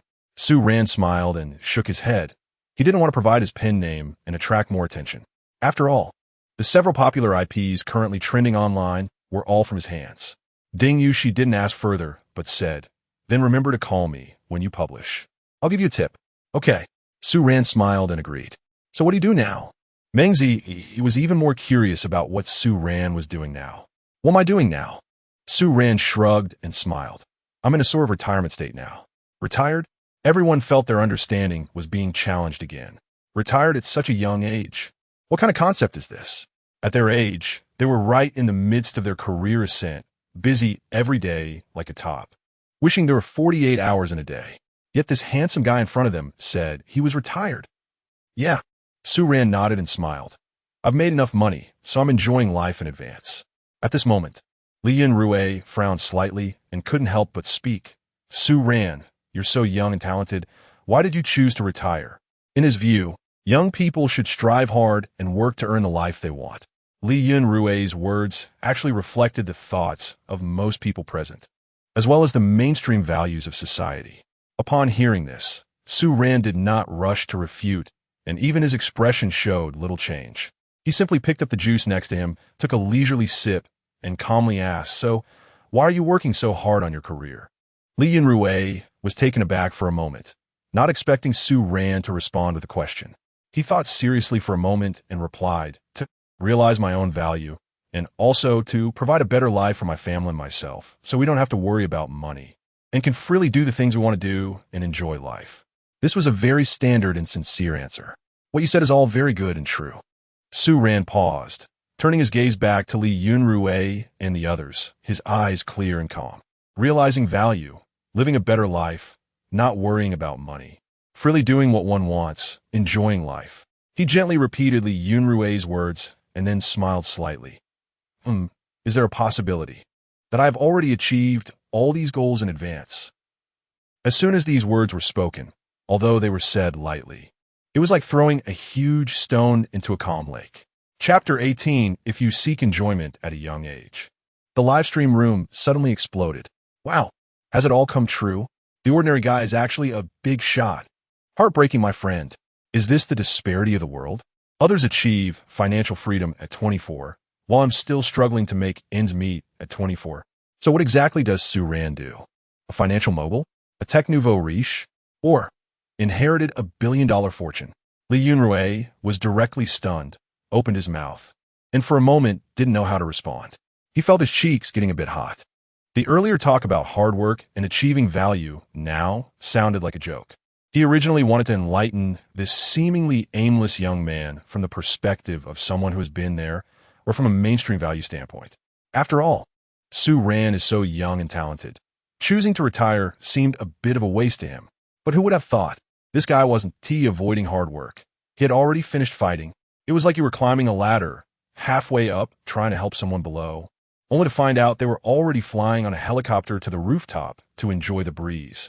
This feeling, other than being awkward, was still awkward. He even regretted why he had to ask that question earlier. Wasn't tea that self-inflicted humiliation? However, Su-ran didn't seem to have any intention of mocking him. To me, life is like a game. Looking at everyone's expressions, Su-ran said in a relaxed, even slightly lazy tone. Leveling up, making money, collecting gear, pursuing higher achievements, all of these are fun, and I once enjoyed them. But he changed his tone. When your level has already maxed out, your gear has graduated, and the gold coins in your bank have become mere numbers, would you still log in every day to grind through those repetitive daily tasks? Everyone was stunned. This metaphor was too simple and straightforward. Seeing that no one responded, Su-ran continued on his own. Games, well, it's good to have experienced them. I just chose to change the way I play after I felt I had completed this stage of the game. As for value, every day planting flowers, raising fish, traveling, or getting to know interesting friends like now, Su-ran smiled, looking at the moon above. For me, living life itself in a flavorful way and finding a way to truly be happy and relaxed is itself a kind of value. Su-ran's response had no impassioned rhetoric, nor did it come from a superior perspective. It was just a relaxed, non-arrogant narration of his life philosophy. It sounded a bit like Versailles, a bit unconventional. But when you think about it, it seemed to contain a bit of clarity and openness. For a moment, the atmosphere at the dining table became a bit quiet. Everyone was digesting Su-ran's outrageous remarks, especially Hiba, whose heart was tumultuous. This seemingly offbeat guy actually had such deep insights about life. This mindset and nonchalance were indeed not something ordinary people could possess. She looked at Su-ran with a gaze that unconsciously held more appreciation and curiosity. Of course, I don't encourage young people to follow my path. In the end, Su-ran looked at the live stream room and seriously advised, after all, if you only focus on enjoying life, enjoying good food, and enjoying love when you're young, then when you get old, you'll find you basically have no regrets. Just when everyone was listening seriously, this sudden twist made everyone burst into laughter. In a live stream room, the comments flooded the screen. Su-ran has never disappointed. Laughing to death, I was so touched, but didn't he expect a twist? To be honest, Su-ran's mindset is indeed something many people can't match. From today on, I'm a diehard fan of Su-ran. Su-ran, I've already completed this game of life. If you don't enjoy when you're young, do you expect to enjoy with a cane when you're old? And the scene was filled with laughter. The initially quiet Li Yunrui, after a moment of silence, also smiled in relief. Unknowingly, he seemed to be attracted by Su-ran's charm. He raised his juice and admired. Su-ran, you make a good point. Everyone has the right to choose their own way of life. I shouldn't point fingers at you from a high and mighty perspective. It's just a discussion. It's not that serious. Su-ran shook his head and smiled, also raising his glass. Cheers to all the warriors still working hard to level up. Cheers! The crisp sound of clinking glasses rang out in the quiet courtyard, and the juice shimmered softly under the moonlight. Everyone laughed and downed their juice. The previous awkwardness and barriers dissipated with this relaxed atmosphere. Su-ran was still the subject of everyone's gossip. So why did you come to participate in this show? Ding Yushi directly asked the question on everyone's mind. Feeling like you don't really need this opportunity? Su-ran smiled wryly.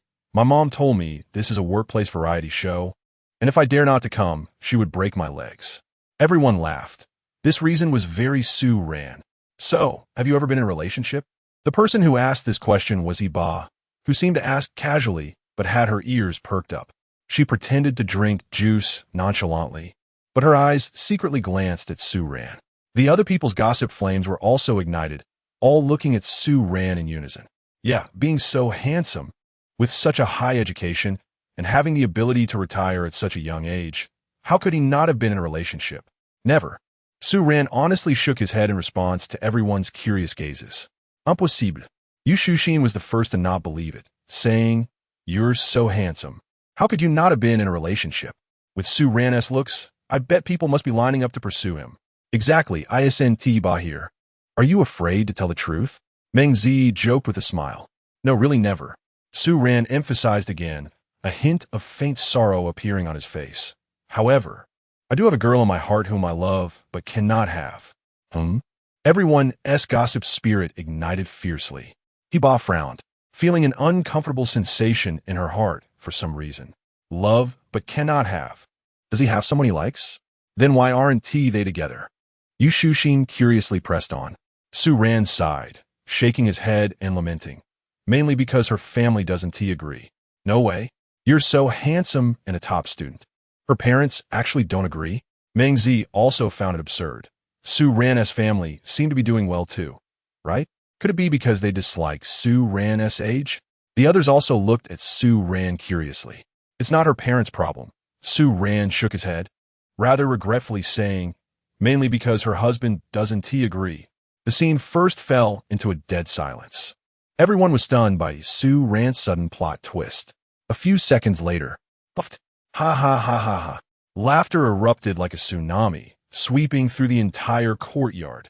Even the comments in the live stream room instantly exploded. Diva nearly spat out the juice she just drank. She coughed so violently, her pretty face turned red. Both annoyed and amused as she pointed at Su Ran, unable to speak for a long time. This guy is at it again. But for some reason, she felt a sense of relief in her heart. Yu Shushin directly fell onto Ding Yushi's shoulder, laughing so hard that her whole body shook. Li Yunrui couldn't hold back either, covering her mouth and laughing uncontrollably. Wow, ha! What the hell? Her husband doesn't agree. This twist. I'm laughing so hard I'm in tears. I'm definitely going to die laughing in this live stream. When it comes to pulling pranks, it has to be Su Ran. Meng Zi also laughed for quite a while before recovering, wiping away the tears of laughter. Chatting with this guy really requires constant readiness to be caught off guard. After laughing, Meng Zi suddenly remembered something. She looked at Su Ran and curiously asked, when I watched the live stream replay this afternoon, I saw you singing that song Foodie from Heaven for Reba. The melody was really nice, and the lyrics were, quite interesting. Reba, interesting my ass. I was really amazed at that moment and wanted to search online for the original version to listen to, but I couldn't find it anywhere. Meng Zi looked at Su Ran and seriously asked, that song, did you write it yourself? Chapter 19, The Walking CD. Stunning the audience. As soon as Meng Zi asked his question, the scene fell silent once again. Everyone's gaze was fixed on Su Ran. Indeed, the song Su Ran played and sang this afternoon, although its lyrics were quirky, left an extremely deep impression on everyone with its smooth and melodious tune and unique voice. Many thought it was a cover by Su Ran for fun, never considering it might be original. After all, original songs, especially one with such a high level of completion and memorability, aren't easy to write. But if it really was Su Ran's original, that would be incredible. A hexagonal warrior indeed. Hey, Su Ran, was that song really written by you? Yu Shushin looked at Su Ran curiously. The melody is so good. I searched for it for a long time this afternoon, but couldn't find it. Although Ding Yushi didn't speak, he cast a curious glance. Li Yunrui smiled and added, it's really special, and it feels, very fitting for teacher Reba's aura. Reba, are you being polite? What do you mean fit in my aura? Are you saying I'm a big eater? However, more than that, she was curious about whether that annoying song was really written by Su Ran. If it was true, then this guy's quite talented. Although the people present weren't musicians, they were in the entertainment industry. The melody of this song was clearly the kind that could become a big hit. Feeling the curious gazes of everyone, Su Ran smiled and said, I just wrote it for fun, it's not that great. Yu Shushin's eyes brightened. So it really is your original song? Su Ran nodded. After all, there is no such song in this world, so he didn't feel burdened admitting it. Awesome. Meng Zi gave a thumbs up. It really is your original song. Su Ran, your talent is incredible, and this is not something that can just be written casually. Exactly. The lyrics must have been intentionally altered, right? Yu Shushin covered her mouth and giggled, then teased, how about you sing the original for us to hear and show off your skills? Ding Yushi raised his hand. I agree. Li Yunrui followed suit. I second that. Su Ran found it quite amusing. They wanted to hear his skills, as if they were just waiting for him to perform. For a moment, everyone started to cheer. Although the song this afternoon was nice, the lyrics were really maddening. Everyone wanted to know what it would feel like with normal lyrics to that melody. Surrounded by everyone cheering, Su Ran just smiled and shook his head. He really didn't want to sing. That song was just a talent show request from the production team, and it just happened to be fun to perform. Singing in front of crowds still made Su Ran a bit uncomfortable. Just as he was about to find an excuse to decline, Reba, who had been quiet, suddenly tugged at the hem of his shirt gently. Su Ran looked at her in confusion. Reba raised her head, her beautiful big eyes blinking at him with a hint of expectation. She leaned closer to Su Ran's ear and whispered softly, "Hey, didn't you say you owe me a gift?" Su Ran was taken aback. He had indeed said he would give Reba a gift back in the studio. "If you're willing to sing the original for me." Reba's voice had a slight hint of a pout then. "That could count as your gift to me. How about it?" Su Ran looked at her pretty face, so close, smelled the faint fragrance coming from her, and felt the slight tug at his clothing. His heart inexplicably quickened. This girl is quite deadly when she acts cute. Produce. Using a song to make up for a gift. That sounds quite cost-effective. Mainly, it saves trouble. Seeing Su Ran's wavering expression, Reba pressed on. "Just sing it once, okay? I'm really curious about what the original sounds like. Pretty please?" She gently shook Su Ran's arm, her tone trailing off with a bit of spoiled wine. "Suran, I can't resist. I can't stand it all. Who can withstand this? Reba is acting cute. She is acting cute. Help. Who can withstand this?" Su Ran, hurry up and agree to her. KSWL. KSWL. This is practically feeding candy right into the mouth. Hurry up and sing. Right now. Immediately. Satisfy our cravings. Victory for the hardcore fans. Su Ran took a deep breath, suppressing the strange feelings inside him. He looked at Reba's small eyes, full of expectation, and finally nodded. "All right, you win." He sighed helplessly, "But I don't have a guitar. Without a guitar, the song will lose half its charm." "I do. The production team has plenty of instruments." At that moment, the previously hidden PD Lee suddenly appeared with a guitar, directly shoving it into Su Ran's arms. "Suran, wow, is this a group effort to set him up? Otherwise, how could they have prepared this guitar? Go for it. We're counting on you. Looking forward to it." Su Ran looked at the expectant gazes of everyone, cleared his throat, stood up, and walked to a slightly more open area of the courtyard. The moonlight spilled like water over him, as if draping him in a silver glow. The gentle summer night breeze caressed him, bringing a hint of coolness. The scene fell silent in an instant. Everyone held their breath, and even the bullet comments in the live broadcast became sparse. Su Ran closed his eyes, brewing his emotions. In his mind, the information about the song automatically surfaced. The next moment, he slowly opened his eyes, his gaze sharp and deep, completely different from his previous languid demeanor. God-level singing skills activated.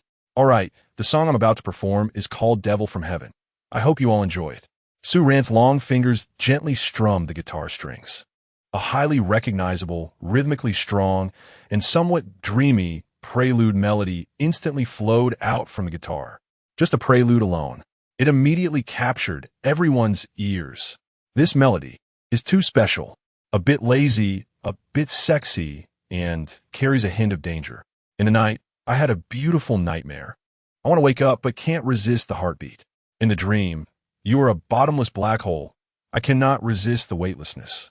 The powerful and recognizable voice suddenly rang out in the quiet courtyard, carrying an enchanting charm.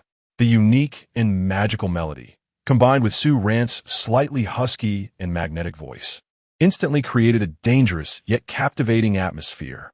Everyone present stared at Su Ran, dumbfounded. This is the original. It's so different from the one this afternoon. Moreover, Su Ran's voice was simply too good to be true. It was like a walking vinyl record. Reba was completely stunned. She stared blankly at Su Ran under the moonlight, feeling her heart was tightly grasped by something, making it hard to breathe. Is this really him singing? This powerful aura, this charming voice, is this really the same person who was singing about fried chicken and hot pot this afternoon? The bullet comments in the live broadcast, after a brief moment of shock, completely exploded. Mom, em kneeling. Wow, is this real? So good. What the hell? Is that really Su Ran, the master of performances Su Ran? Su Ran's serious expression feels so unfamiliar. True hexagonal warrior? Pregnant Ears series. This voice is absolutely amazing. As the song ended, The lingering sound seemed to flow through the air. The courtyard fell silent. Everyone was still immersed in the shock of the performance, unable to calm their emotions for a long time. Clap! Clap! Ding Yushi was the first to applaud, his eyes filled with amazement and admiration. Brother, you're awesome. Soon after, thunderous applause echoed throughout the courtyard. My goodness! Suran, you are incredible. Yushushin was so excited, she was almost losing her voice. It was so explosive, so beautiful. I declare you my idol from now on. This is definitely one of the best live performances I have ever heard. Li Yunrui nodded in agreement. Meanwhile, Reba, looking at the now lazy Su Ran after finishing the song, felt an unprecedented complexity of emotions. Shocked, amazed, appreciative, curious. And that little flutter in her heart she was reluctant to admit. She had to admit that Su Ran was like a Pandora's box, crazily attracting her to explore. Chapter 20, Explosive. Phenomenal dating show and top streamer. Oh my god, my ears are about to melt. This can't possibly be Su Ran singing. I don't believe it, unless he sings it 10,000 more times. A voice kissed by God. Suran, how many more surprises do you have that I don't know about? The expression of Reba is totally me. I've completely fallen for it. Announcing, from today on, Su Ran is my new husband. Rivals, draw your swords. Production team, please, release the audio. I'm ready for a single loop. The live chat is completely going crazy. If Su Ran's performance of Foodie in the afternoon was full of laughs and fun, now Devil from Heaven brings pure shock and ultimate enjoyment. Countless viewers are captivated by his unique voice and talent, and the thickness of the comments makes the screen almost unreadable. The number of online viewers is skyrocketing like a rocket, breaking through an unprecedented, terrifying number. In the production team's backstage, director Wang Zhengyu and the main creative team are all dumbfounded at this moment. They are staring with their mouths agape and eyes wide open, fixated on the monitor screen showing Su Ran, holding a guitar, lazily accepting the applause of the crowd. Their minds are blank. Original? This is really his original work? And of this level, Wang Jingyu feels his heart racing wildly. He had previously thought that Su Ran had strong variety show skills, could create fun moments, and could bring in traffic. But he never expected Su Ran actually hides such astonishing musical talent. This voice, absolutely phenomenal. Quick check. Wang Jingyu excitedly grabs his assistant's arm, his voice shaking a bit. Is this song Devil from Heaven original? Copyright. We must secure the copyright. Right now, looking at Su Ran feels like watching a walking goldmine. The assistant quickly nods and starts frantically searching through major music platforms and copyright databases. After entering the name correctly, the assistant finally sees clear copyright information. Devil from Heaven lyrics. Su Ran music. Su Ran, it's really Su Ran's song. No wonder he couldn't find the song information before. It turns out the song wasn't even called Foodie. Everything in front of him indicates that this song is 100 Su Ran's original work. After getting the result, Wang Jingyu is so excited he almost jumps up. He has struck gold. He has truly found a treasure this time. Summer Heartbeat 2 is going to explode. It's going to blow up big time. Back to the scene. The thunderous applause and gasps of amazement finally begin to subside. But the way everyone looks at Su Ran has completely changed. From thinking he was interesting and could create fun moments, it has turned into shock, admiration, and even a hint of reverence. Who exactly is this guy? So unbelievably handsome, with a terrifyingly high education, retired at such a young age, and can even pick locks. Now he can write and sing songs so amazingly? This is simply the perfect male lead setting that only appears in novels, right? Are they going to let these stars live? This song is too good. It's definitely going to be a hit. For sure. Yu Shushin's eyes are filled with little stars, looking like a little fangirl. As long as you guys like it. He puts down the guitar, returns to sit on the stone bench, and resumes his lazy demeanor. It's as if the powerful aura from earlier was just an illusion. This contrast leaves everyone amazed once more. Then, Su Ran looks at Reba and smiles, asking, "So how about this gift?" Reba nods, bobbing her head like a chick pecking a grain. I really like it. But she also really wants to hit Su Ran. Why wait until now to show such a good song? She can already imagine that the Foodie song will definitely be deeply associated with her. Lee Yunrui looks at Su Ran with a complex expression. He considers himself somewhat talented, but in front of Su Ran, he feels like his achievements pale in comparison. Therefore, he looks at Su Ran and sincerely says, "Su Ran, your musical talent is too wasted if you don't enter the music industry." Not interested, Su Ran waves his hand. Singing is just a personal hobby. I still prefer this leisurely retired life. Everyone. All right then, they don't understand the world of a big shot. The conversation continues for a while, mainly revolving around Su Ran. Su Ran mostly just gives perfunctory replies and rambles on. He has mastered the art of deflection. As time is getting late, PD Lee appropriately comes out to conclude today as recording. All right, everyone. The busy and exciting first day of recording ends here. The final results and reward for the dinner task will be announced tomorrow. Everyone, get a good rest tonight and look forward to more exciting interactions tomorrow. The guests say goodnight to each other and return to their rooms. As Reba passes by Su Ran, her footsteps pause for a moment, giving him a complex look. But in the end, she says nothing, just lightly hums and heads upstairs first. Su Ran watches her back, feeling a bit puzzled.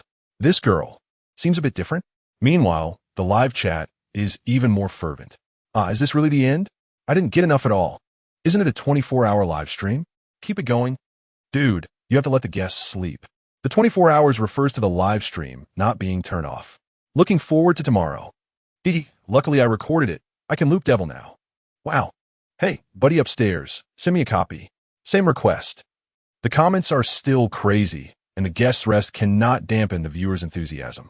In a live stream, countless viewers remain. That night, after the recording ended, major social media platforms like Weibo, Douyin, and Bilibili are almost flooded with trending topics related to Summer Heartbeat 2 and Su Ran. Summer Heartbeat 2 is coming Reba dating show partner Godly Looks. Su Ran resume bro. Surin Thusido is not falling in love unless she's her woman. Su Ran Devil from Heaven. Surin Cthulhu Seafood Porridge. Su Ran founder of Dark Cuisine. Su Ran Devil from Heaven. Surin Godly Lip Performance. Each topic, packed with explosive points and highlights, springs up like bamboo shoots after the rain, quickly dominating the trending list. Especially the video of Su Ran singing Devil from Heaven while holding a guitar, which has been crazily shared by countless netizens. His stunning voice, unique melody, and the stark contrast to his earlier playful image have set the internet ablaze. My goodness, is this really the funny guy Su Ran? His singing is way too good. My ears are pregnant. Please, production team, release the audio quickly. Is this really an ordinary person? I feel his singing skills surpass many Mandarin singers. So handsome, talented, and can create fun moments. What a divine guest. No wonder he can retire early. He is too amazing. I declare, Su Ran will be my new crush from now on. Rivals, draw your swords. Su Ran is mine. Not only Su Ran himself, but the burning hot CP he forms with Reba has also attracted a large number of CP fans due to their unique interaction style. The title of eye-catching couple is spreading like wildfire. The ratings and online popularity of Summer Heartbeat 2 have skyrocketed as if riding a rocket. On the night of its first episode, the real-time ratings directly broke the platform's record. The online viewership, discussion, and trending topics completely overshadowed all other variety shows during the same period. Even the popularity of the other two CP pairs rose alongside it. Director Wang Jingyu watched the continuously rising data backstage, so excited that his hands were trembling. He knew this could be a hit, but he didn't expect it to explode so quickly and fiercely. Su Ran, this raw guest he discovered with his keen, was like the purple star in his career. He must do everything possible to keep him. Wang Jingyu shouted in his heart. At the same time, he silently decided that future camera angles could be tilted a bit towards the hot CP. Tilted? It must be tilted heavily. He wished he could capture Su Ran for a full 24 hours. This was a walking KPI. At this moment, as the instigator of the hot topic, he was completely immersed in the bountiful rewards of the system. He had no idea that outside, due to his stunning performances today, things had already exploded. Su Ran was even more unaware that this online frenzy was just the beginning, and greater surprises and challenges awaited him in the Heartbeat small house. Chapter 21. Crazy Earnings. The extreme tug-of-war with the Queen. As night fell, the waves gently lapped at the beach. After a day of noisy recording, The guests had returned to their rooms to wash up and rest. However, the frenzy online had just begun. Countless viewers flocked to the live stream of Su Ran and Reba, repeatedly watching clips of the day's iconic moments. The segments of the songs Foodie from Heaven and Devil from Heaven were being shared wildly. Su Ran's name had overnight become one of the hottest keywords on the internet. At this moment, the instigator Su Ran was sitting cross-legged on the soft bed, excitedly rubbing his hands together. He took a deep breath, his face showing an uncontrollable excitement. It was time to take stock of today's gains. He couldn't wait to call out to the system in his heart. System, open my attribute panel. In the next second, the system's 3D interface appeared before him. Host, Su Ran, activity points, 900 point skills, God-level singing skills, mastery of all types of instruments, Chef Special Edition, beginner. Lock Master, items, Chinese music database, 900 points. Su Ran looked at that number, his eyes instantly brightening. So many. He remembered that during the Dark Cuisine segment, his activity points seemed to be only 700 points. How did it suddenly soar to 900? He quickly checked the system log. Only then did he realize that besides the 700 points rewarded from the cooking segment, the system had quietly recorded several new activity points entries while he wasn't paying attention. Ding! Host's unrequited love meme triggered laughter, gained 50 activity points. Ding! Host advised young people not to indulge in pleasures to avoid regrets when old, triggered strong reactions, gained 50 activity points. Ding!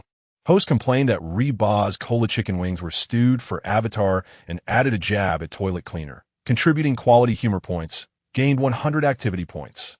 Ding! Noted that the host sang the song Devil from Heaven, and the Chinese music database has locked copyright registration for the host. No one can snatch it. The system is expected to automatically complete copyright registration within 1 hour. Goodness, he actually earned nearly 200 activity points from Reba. It seems that brushing points on Reba in the future is a good way to go. Sorry, Miss Reba. Not bad, not bad. The system is as considerate as ever. After tallying his gains, Su Ran closed the system interface, picked up his clothes, and went to take a shower. He was completely unaware that in the next room, someone was tossing and turning because of him. Room 201. Reba had just finished her shower, her body carrying a pleasant scent of shower gel.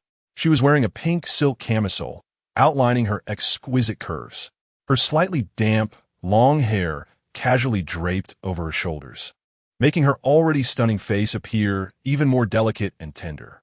At this moment, she had shed the vitality of the day, adding a touch of laziness belonging to the night. She lay on the soft bed, her slender, fair legs restlessly swinging. The phone screen was lit up, lingering on the WeChat chat interface with Su Ran. It was still stuck on a few simple communications before heading out to buy groceries in the afternoon. After that, there had been no new messages. So many things had happened today, with so many topics to chat about. This guy, why hasn't he said anything at all? Could it be that he was too tired and fell asleep directly? Ugh, really sounds like a retired old man.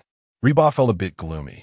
She admitted that Su Ran's song Devil from Heaven today truly amazed her. The figure holding the guitar under the moonlight created a strong contrast with the infuriating guy from earlier in the day. For the first time, she intuitively felt this seemingly clueless man's talent and charm. There was a moment of heart fluttering that truly existed. Ding dong. Suddenly, her phone rang. Reba instantly sat up like a startled rabbit. Her eyes sparkled as she stared at the screen. Is it Su Ran? Did he send something? The result was a gossip message from her best friend. Wow. Reba, your ordinary partner is trending. 18 topics. All about him. Go check it out. Reba. She knew this guy wouldn't stay quiet. 18 trending topics in one day. Even top stars couldn't do that, right? She opened Weibo and indeed saw those bizarre topics.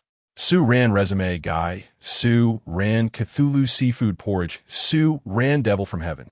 She found it both funny and infuriating. But she couldn't help but feel a little disappointed. He really is a steel straight man. No wonder he got tricked into a dating show. If relying solely on this guy, she'd probably be single for a lifetime. Oof. Reba pouted, angrily tossed her phone aside, and lay back on the bed, covering her head with the pillow. Not going to care about him. Sleeping. Whoever takes the initiative first is the dog. 5 minutes later, Reba suddenly lifted the pillow and got up from the bed. She felt a bit stuffy and wanted to go to the balcony for some fresh air.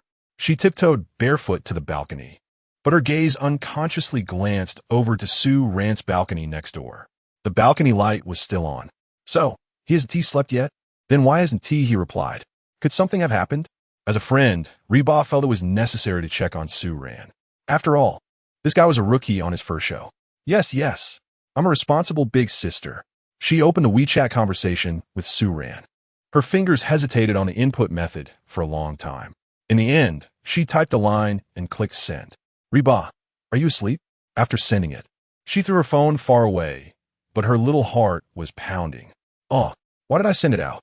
Didn't we agree that whoever takes the initiative first is the dog?" It's all Sue Rant's fault for being such a big idiot. But she couldn't help but stare at her phone screen. 1 minute, 2 minutes, 5 minutes. There was still no response from Sue Rant. This guy, has he really fallen asleep? Nowadays, young people actually don't stay up late. Reba felt even gloomier. Why did she feel like a fool?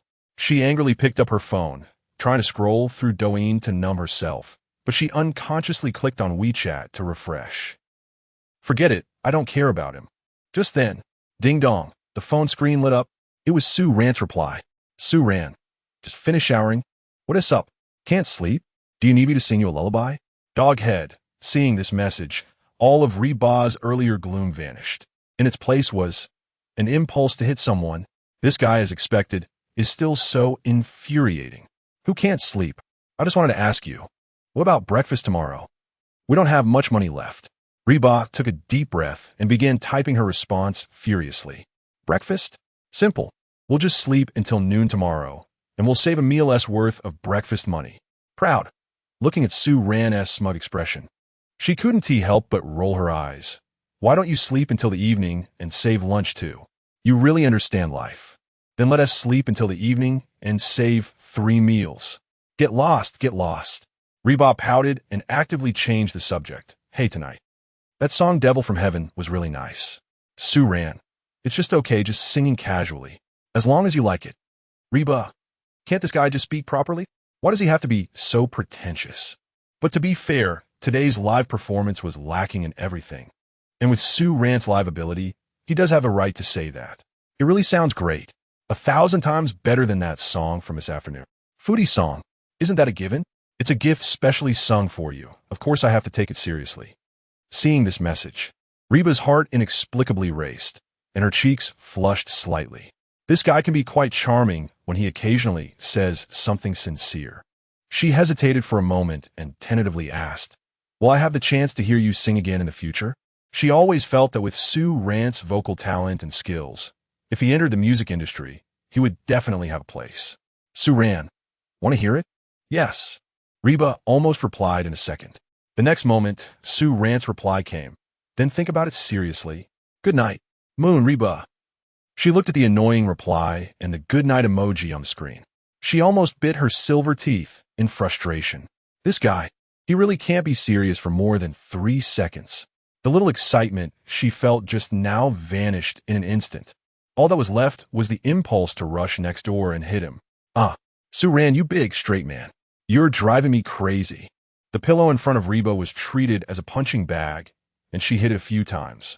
Meanwhile, in the next room, Sue Rant couldn't help but laugh after seeing the several knife emojis Reba sent. Sometimes teasing this girl is quite fun. He put down his phone and contentedly lay back on the soft big bed. Today has been really fulfilling. Chapter 22, Wake-Up Service from the Underworld. In the early morning, the first rays of sunlight spilled over the seaside like a layer of crushed gold. The sea breeze gently caressed the coconut trees swayed. Seagulls skimmed over the surface of the sea, and the waves softly lapped against the beach. Everything was so peaceful and serene. However, the barrage in the live broadcast room was already surging. "Good morning. A new day has finally arrived. I looped Devil from Heaven all night. It's so good." "Well, me too. I dream about you being an endless black hole. I wonder what segments we have today. Looking forward to sweet interactions." "Sweet? Are you referring to Sue Rant and Reba?" "Sister, wake up. It's a miracle if they don't end up fighting." While the audience was wildly discussing, the guests gradually appeared on camera. The male guests from the Heartbeat House were awakened by the internal phone ringing at the head of their beds. It was the wake-up service from the production team. However, this was indeed a bit early. Sue Ran glanced at her phone. It was barely 6 o'clock. But as a diligent worker, Sue Ran still got up to wash up and then went to the living room. When she arrived in the living room, Sue Ran found that only 2 male guests were present, and not a single girl was in sight. After greeting them, Sue Ran asked, "Where are they? Are they all doing their makeup?" Producer Lee smiled and explained, "Today, the boys have a special task, which is to wake up your partners." Saying this, she handed the task cards to the 3 of them. The rules were simple. Lee PD continued, "Please, boys, wake up your sleeping partners in a way you think best expresses love and romance." The task was straightforward, basically designed to send sweet moments to the early rising fans. Sure enough, the barrage instantly skyrocketed. Love and romance? That's very targeted. Ha ha ha. The task is serious. But I bet Sue Ran will definitely not complete it seriously. Waiting to see Sue Ran make a move. Hurry and bombard her with Song of Gluttony. No, I want to see something sweet. Sue Ran should act like a person sometimes. Don't dream upstairs. If Sue Ran doesn't cause trouble. She is not Sue Ran. While the audience speculated on how Sue Ran would wake up Reba, Ding Yuxi and Lee Yunrui had already begun their actions. They were different from Sue Ran. Their CP fans were all about sweetness.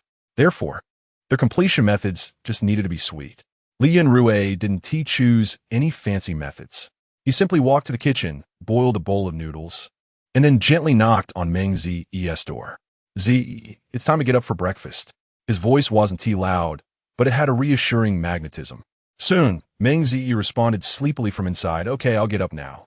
The whole process was warm and simple. It felt like a couple who had been together for a long time. Ding Yuxi, on the other hand, put in more thought. He held a bouquet of flowers picked from the wild and gently knocked on the door. "Shu Exin, it's time to get up. Look what I found." The door quickly opened, and Shu Exin looked at Ding Yu, she holding the flowers, her eyes full of surprise. "Wow, so beautiful. Yuxi, you're so romantic." Romance and sweetness made the CP fans exclaim that Ding Yu, she was amazing, like a scene straight out of a drama. While the other 2 guests were taking action, Sue Ran, however, didn't rush to act, but went back to her room instead. She had no intention of completing the task. She planned to take a nap instead. Seriously, wake Reba up now? She had no idea if that strong girl had a morning mood. If she ended up getting hit, it would be not worth it. As for the sweet moments designed by the production team, sorry, Sue Ran didn't care at all. But just then, a system prompt sounded. Ding. Triggered a limited time task. Please use the props provided by the system to gently wake your partner. Task rewards. Silver treasure, chest X1. 200 points of activity value. Props. Swona, black and white Wuchang cosplay outfit, dry ice. Countdown 30 minutes. Looking at the task details in front of her, Sue Ran felt a headache coming on. This damn system was up to something. What the hell? Was this broken system misunderstanding the concept of gentleness? Look at what you've provided. Black and white Wuchang cosplay outfit and Swona? Are we waking someone up or sending them off? Damn it. However, looking at the tempting rewards, Sue Ran felt a little tempted. A silver treasure chest could be worth 1,000 points of activity value. Completing the task also grants an additional 200 points of activity value. To do it or not? Do it. Sorry, bro. At most, I'll buy you a truckload of snacks to make up for it later. Sue Ran made up her mind. She would definitely compensate Reba heavily in the future. Moreover, the choice of music was of utmost importance. Sue Ran naturally couldn't choose something like 100 Birds paying homage to the Phoenix or Double Happiness. After all, that would be too scary. Sue Ran didn't want to scare Reba out of her wits. So what song to choose? Got it. Sue Ran clapped her hands. I'll just pick a nice one. After making up her mind, Sue Ran took the props out of the system space. She thought for a moment and first changed into the white Wuchang cosplay outfit. After all, white was relatively friendly. Once she changed her clothes, Sue Ran took the Swona and dry ice and stealthily made her way to Reba's door. When the audience in the live broadcast room saw Sue Ran's outfit, they immediately burst into laughter. What is this? White Wuchang, and the Swona? Holy crap. Is Sue Ran going to wake her up or collect her soul? Taha. I knew it wouldn't be that simple. I thought Sue Ran would take a nap. Didn't T expect her to be waiting here? She might really send Reba away. The barrage in the live broadcast room had completely lost control. Some were here for the fun, some were worried, and some were looking forward to it. But no matter what, Su-Ran had arrived at Reba's door. She took a deep breath, not rushing to open the door, but first knocking. Knock, knock, knock. Reba, are you awake? It's time to get up. The production team has a task. Su-Ran certainly wouldn't T recklessly go in and scare her. That could potentially frighten someone. So, she knocked first to give Reba some time to prepare. After a few seconds, a lazy yet somewhat cute voice came from inside. Okay, I know. I'll sleep a little longer. The voice was soft and fluffy, like a little kitten that hadn't T woken up yet. A little longer? No way. Su-Ran smiled slightly. I've prepared a surprise for you. Do you want to get up and see? What surprise? Reba's voice was still groggy. Let me sleep first. Clearly, the allure of the surprise was not as strong as the call of sleep. Really not going to see? I'm going to sleep. Hearing this, Su-Ran took another deep breath and said, Then I'm coming in. This surprise is something I've carefully prepared. You better be mentally ready. Still lounging in bed, Reba heard this and struggled to lift her heavy eyelids. Clearly, she was a bit curious about Su-Ran's so-called surprise. At that moment, creak, a faint sound of the door lock turning was heard. The door opened. Immediately after, a cloud of white smoke wafted in through the crack in the door, floating ethereally. What the hell? Is it on fire? Reba was startled and sat up abruptly in bed, half of her sleepiness gone. Then, she saw, in the swirling, fairy tale-like white mist, a figure dressed in a flowing white robe, wearing a tall pointed hat, holding a swona, walking step by step toward her. White, Wu-Chang? Reba's eyes widened. No, did I die in my sleep? Or am I seeing ghosts this early in the morning? Reba's brain crashed instantly. All the hair on her body stood on end. Before she could scream, a high-pitched, eerie sound of the swona, as if it could capture one's soul, rang out.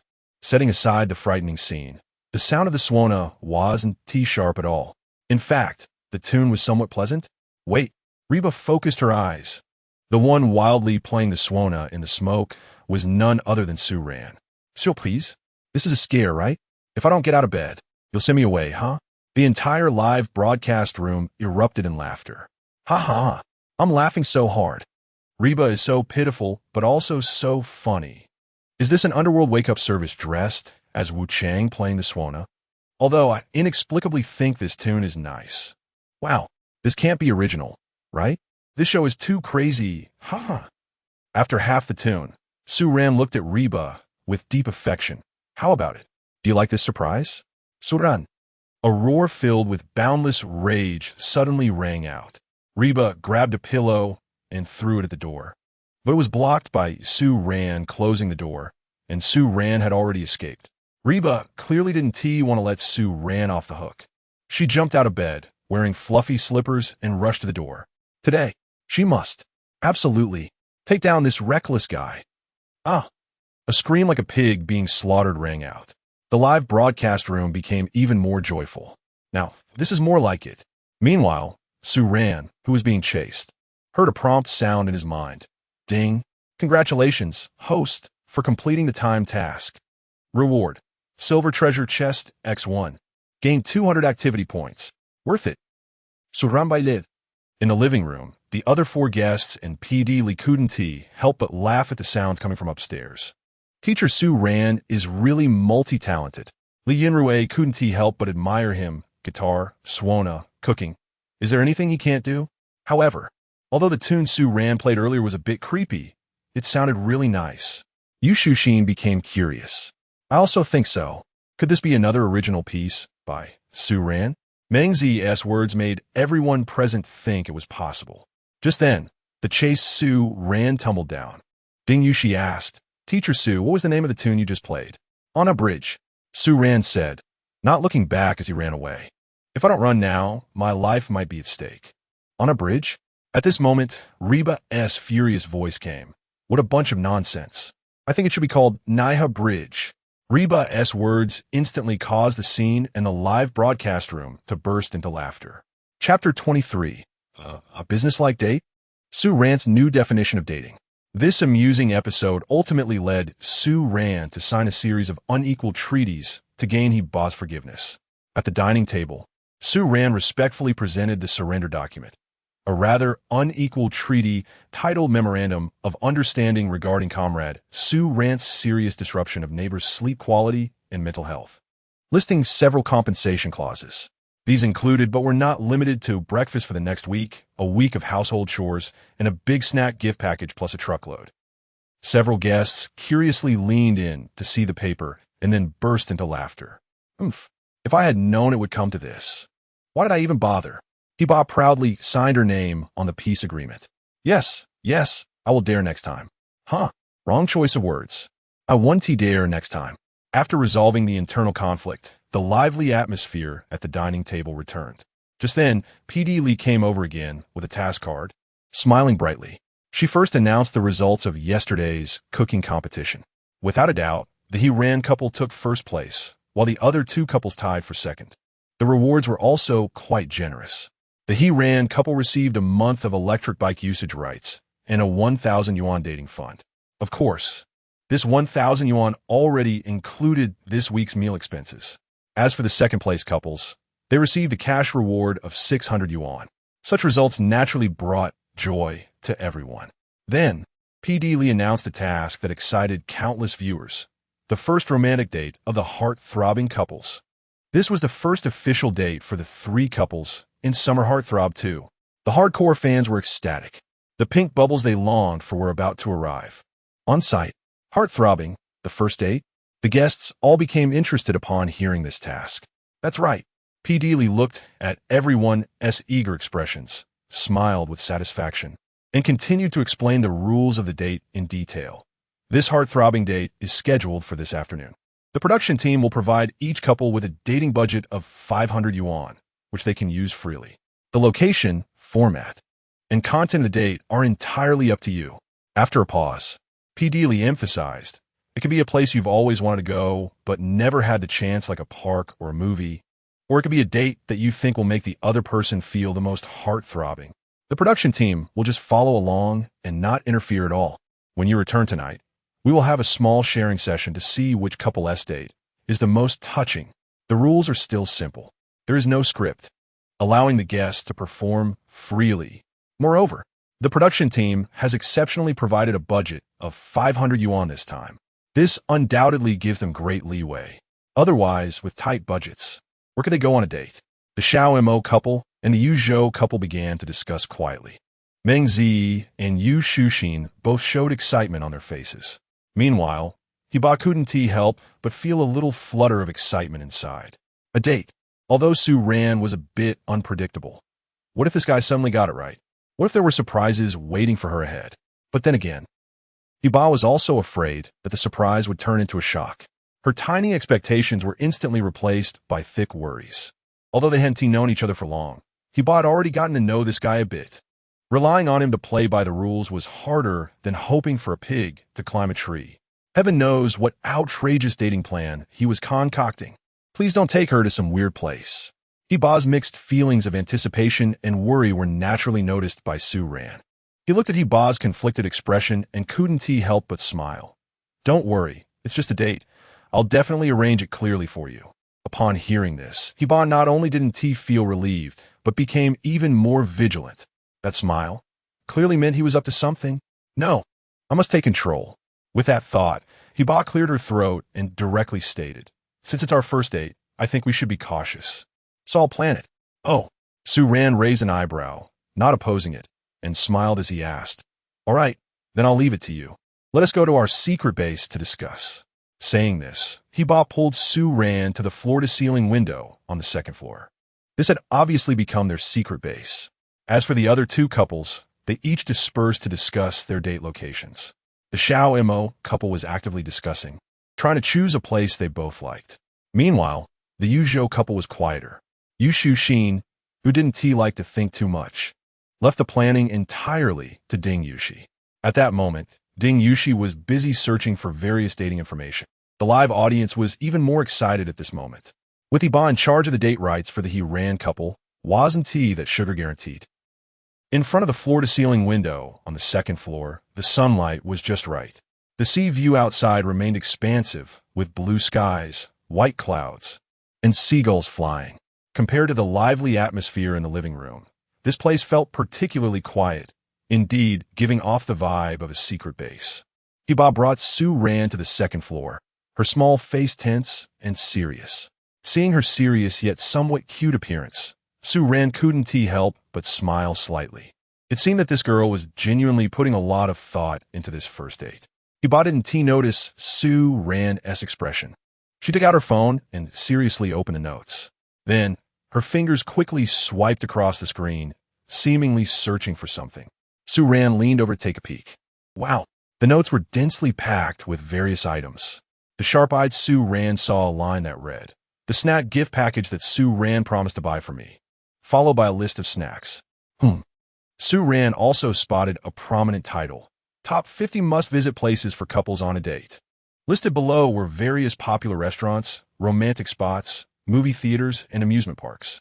Wow, Su-ran exclaimed in surprise. Who would have thought? This girl, who usually seemed carefree, had actually collected so many dating strategies. Diva was unaware that Su-ran was sneaking a look at her secrets. After carefully selecting, she finally chose a few places she thought were reasonably priced and that she wanted to go to. As she took out a small notebook and a pen, writing them down seriously. After finishing, she pushed the notebook in front of Su-ran, satisfied. Here, these places are the dating spots I've carefully considered. Take a look and see which one you want to go to.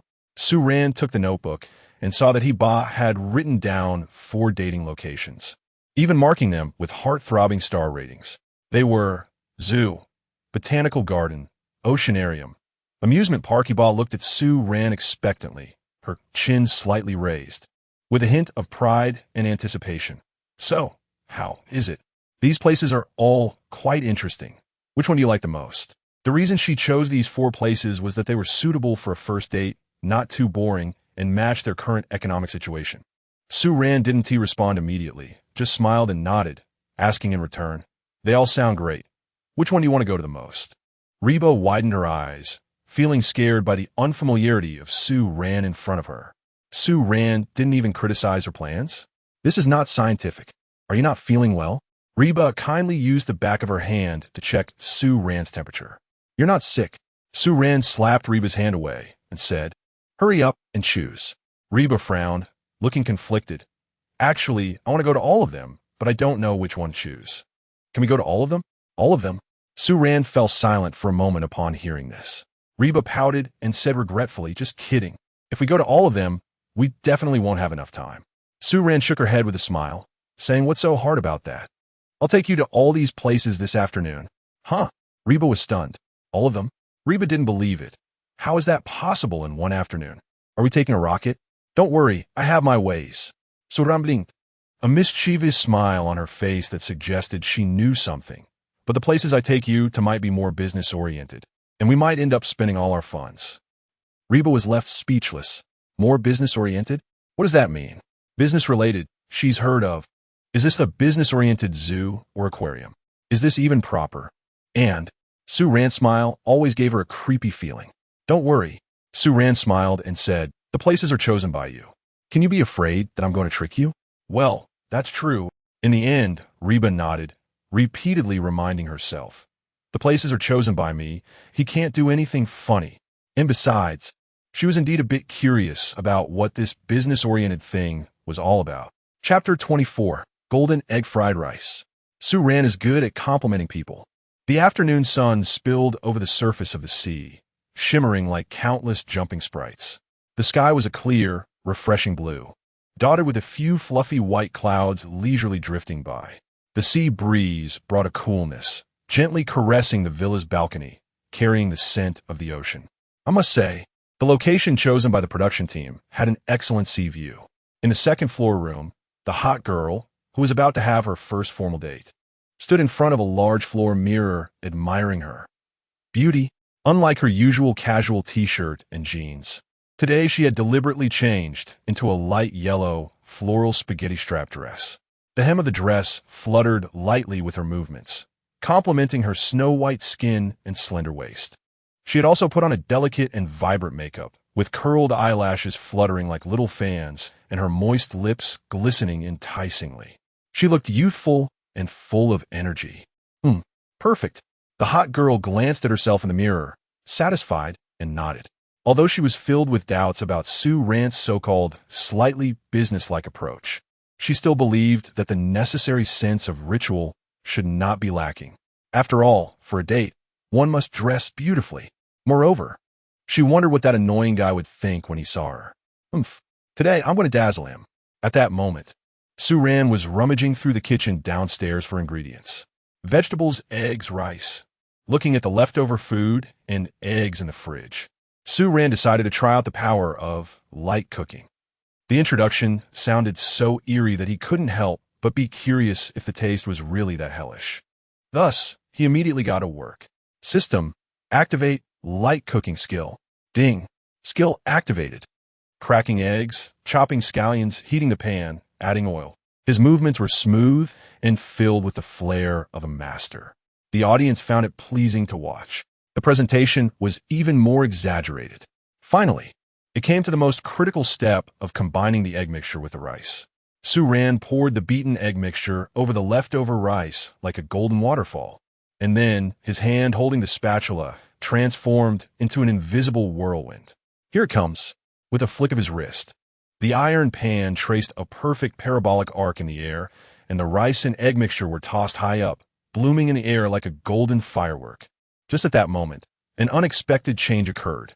Buzz, a dazzling golden light, erupted from the flying rice without any warning. The brilliance was so intense, pure and dazzling. It also carried a sacred tenderness.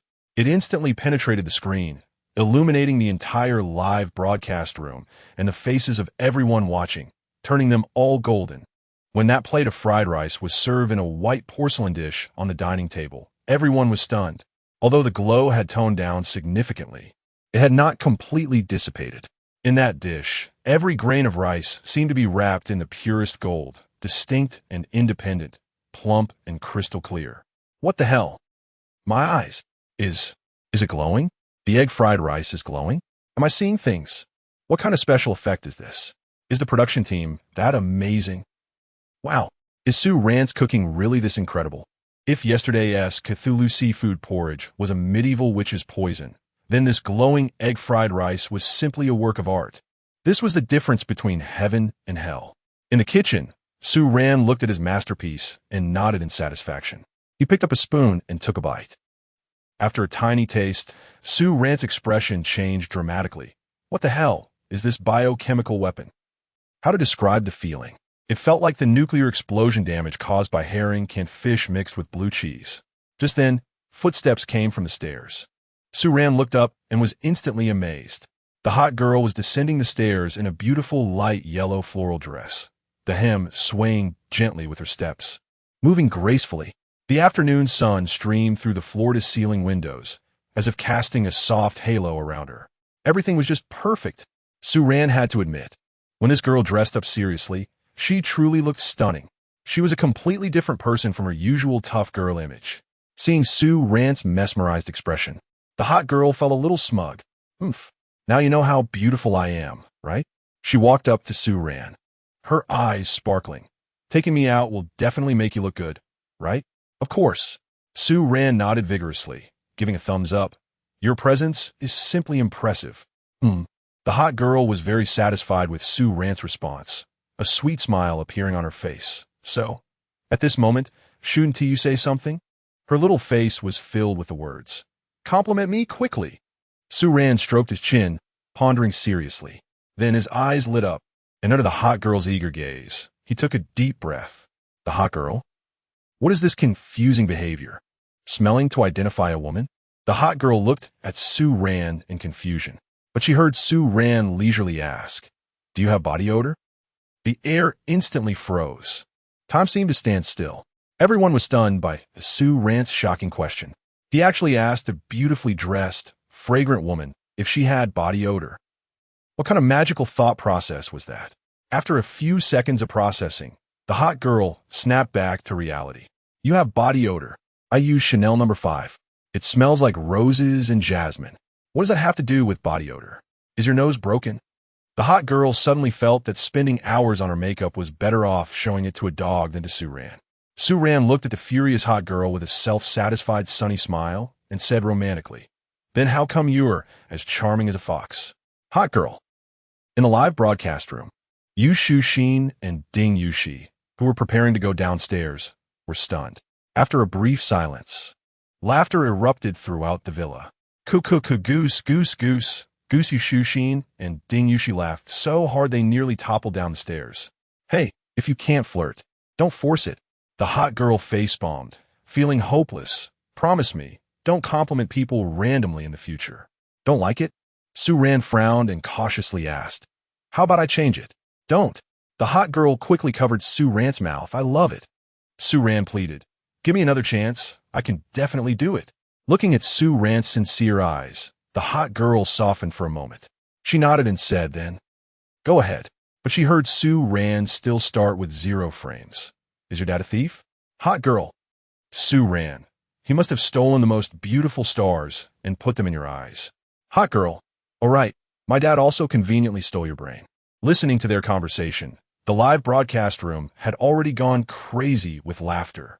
The barrage was dense, almost a favorite of those with trypophobia. "Ha ha ha ha. I laughed so hard my neighbors think I'm slaughtering pigs. Charming like a fox.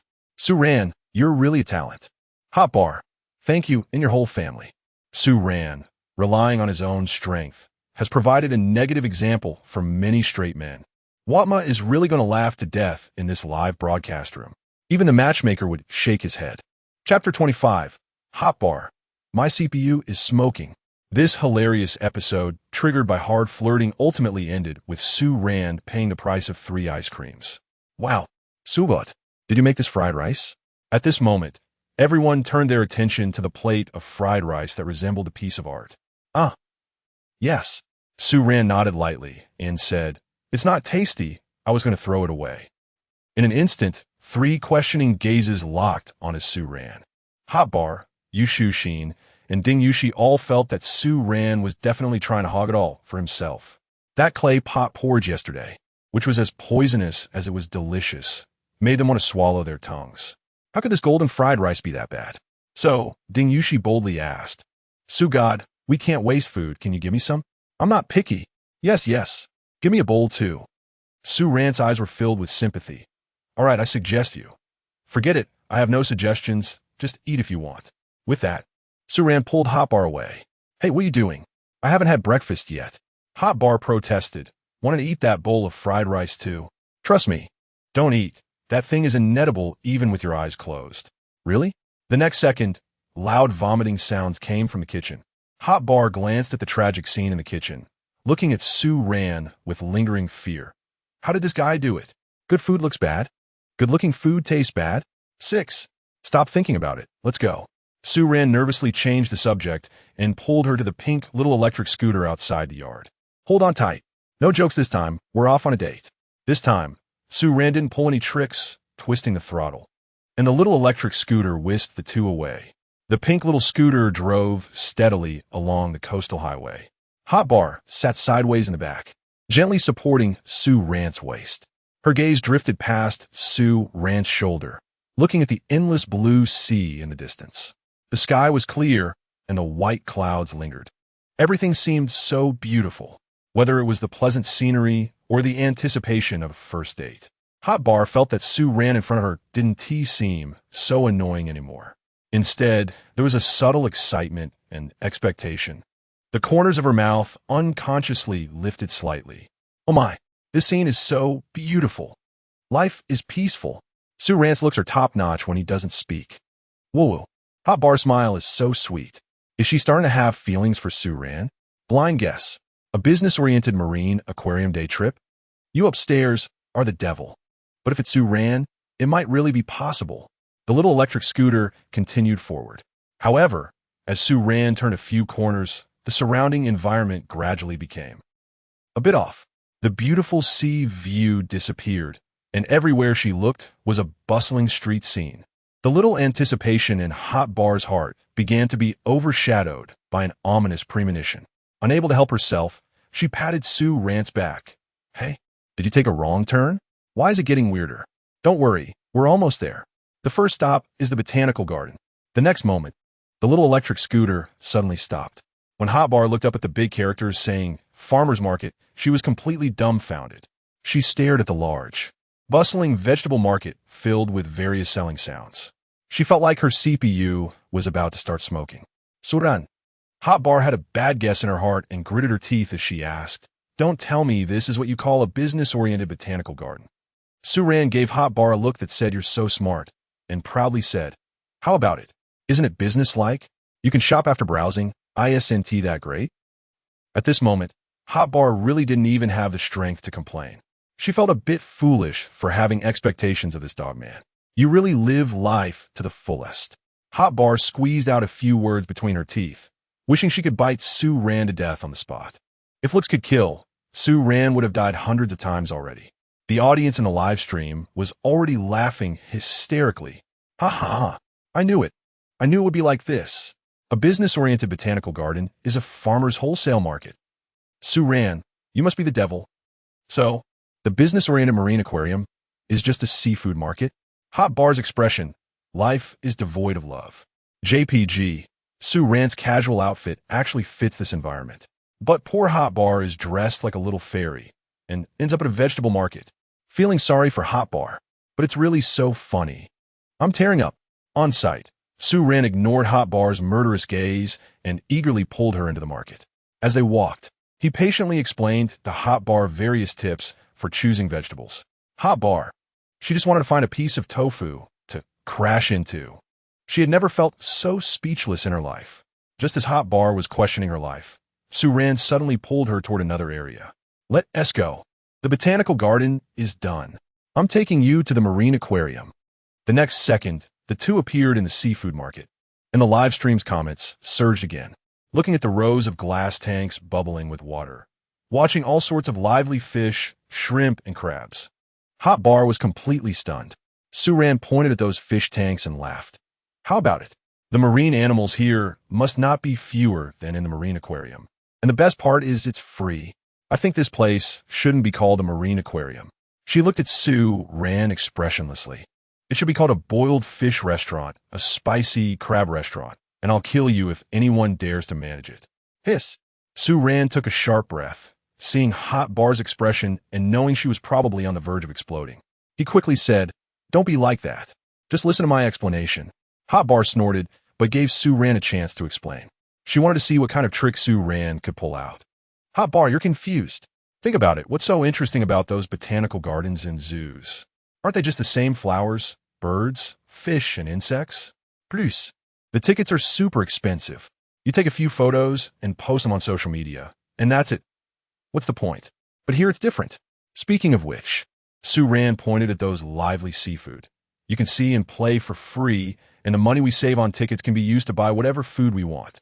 Hotbar was still angry at first, but listening to Sue Ran's twisted reasoning, she actually, damn it, felt like there was a bit of truth in it, especially that line about buying whatever food she wanted, which hit her foodie soul precisely. The live stream exploded. Holy shit.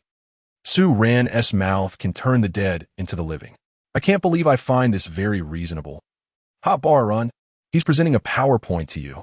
Hotbar, wait a minute, I think I'm gaining some brain cells. Just as Hotbar's inner defense was about to be breached, Sue Ran lightly said, Don't be unhappy. Tonight, I'll take you to achieve seafood freedom. Whatever you want to eat, we'll buy. Hotbar's eyes instantly lit up. All the previous unhappiness and complaints were instantly swept away by the words seafood freedom. She now completely agreed with Sue Ran. This place was 100 times better than those useless zoos and marine aquariums. Most importantly, she had so much she wanted to eat. Hotbar immediately became spirited, but then thought again. She shouldn't let Sue Ran off so easily. She rolled her eyes and pointed at the big guy in the water tank, asking, Really? Then I want to eat this. Sue Ran was taken aback. The big guy that Reba was referring to was actually an Australian lobster. This thing is delicious, but it's incredibly expensive. However, Sue Ran didn't hesitate at all. He had harvested quite a bit of activity points from Reba and felt a bit guilty about it. So, he had to arrange this big meal for Reba. He walked up to the stall and asked, Boss lady, how much for this Australian lobster? The boss lady glanced at Sue Ran and Reba and cheerfully said, You have to give a kiss before you buy it. Suran? Reba. Both were stunned. Buying a lobster. And you have to kiss it. What kind of bizarre rule is this? Is it a setup by the production team to create some drama? Reba's heart sank, and she subconsciously glanced at Suran, her cheeks slightly flushing. A kiss. Actually, it's not impossible. She definitely wasn't after Suran's looks. She mainly wanted to eat the Australian lobster. Suran's heart skipped a beat. Akish, is this a benefit from a production team? He felt a bit excited, but also uncertain, and asked again, kiss. What the heck? The boss lady was confused by their reactions, so she picked up the lobster and put on the scale, saying, you have to weigh, ching, it before you buy it. Suran. Reba. Both of them realized what was going on and turned bright red. So it was weigh, ching, and not kiss. The live stream audience was laughing hysterically. LOL. I thought it was a guest appearance arranged by the production team. If the boss lady had explained a bit later, Reba would have gone in for the kiss. Reba was pouting. Both of them took it seriously. Damn, they almost got to add some pink effects. In the end, after experiencing this comical misunderstanding, Reba rationally gave up on that expensive Australian lobster. But Suran still fulfilled his promise of seafood. Various seafood, vegetables, and fruits, along with all kinds of snacks from a supermarket. The two of them carried a lot of bags, feeling quite fulfilled, although they almost spent all of their date budget. Looking at Reba's cheerful expression made Suran feel it was worth it. Moreover, Suran actually had a plan. The real date was still to come. On the way back to the villa, Reba sat on the back of the little electric scooter, looking at Suran's back with mixed feelings. Although this guy's antics were always so outrageous, turning her anticipated romantic date into a market business inspection day trip. The process was full of pitfalls that made her want to hit him at times. But she had to admit, it seemed quite interesting. At the very least, this was definitely the most special and unforgettable date she had ever experienced. This down-to-earth, lively way of interacting, which occasionally erupted into various laughs. She seemed not to be so resistant to it. She secretly tightened her arm wrapped around Suran's waist a little more. Chapter 26. Reba. Oh no, it's that heart-thumping feeling. Half an hour later, Suran and Reba had returned to the love cabin. Suran was carrying a big bag of groceries, busy moving the ingredients to the kitchen. Meanwhile, Reba stood beside him. Slurping the milk tea Suran bought for her while moving the snacks he had purchased back to her room. Her smile was sincere and radiant, making it easy to imagine how happy she was. The viewers in the live stream started flooding the chat with comments. Wow, Reba's smile is so killer. Oh my god, my sister is going to fall for him. Ship it. I'm shipping it hard. Although Suran is quite the straight guy, I have to say he understands Reba. Inside the villa, after the two entered, they didn't see the other two couples around. However, the plate of fried rice seemed to have been half demolished. Another victim has fallen. Then, the two began to busy themselves. Suran was busy categorizing and organizing the various ingredients. Vegetables and meat went into the fridge, while seafood was kept in water. Reba, on the other hand, was arranging her snacks in her room. Crunching chips, spicy strips, chocolate, wafers, dried mango, yogurt balls, cheese sticks, and all sorts of snacks. Suran had almost bought all of her favorite treats that she mentioned yesterday. Reba looked at the mountain of snacks in front of her. Her eyes instantly lit up like light bulbs. The feeling of happiness was almost overflowing. Is this what it feels like to have freedom with snacks? It's simply amazing. Suran's figure flashed in her mind. She had to admit, although that guy was unreliable and a bit odd, at least he wasn't completely clueless about romance. Bruce. He remembered their agreement. For the sake of these snacks, I'll forgive you. 50%. Reba mumbled softly, her lips involuntarily curling up. Although today's business day date was completely different from the romantic scene she had imagined, the process was actually quite fun. At least, it felt very real, relaxed, and enjoyable. At the very least, being around Suran made her feel comfortable. In fact, when this guy was serious, he was incredibly charming. Reba shook her head vigorously, pushing aside those extra thoughts, and turned to head downstairs to help in the kitchen. The two were busy for a while, finally finishing up. All right, mission accomplished. Suran clapped his hands, looking at the refrigerator stuffed full, and revealed a satisfied smile. He turned to Reba and said, you go rest in the living room for a bit, drink some water, and wait for me. Where are you going?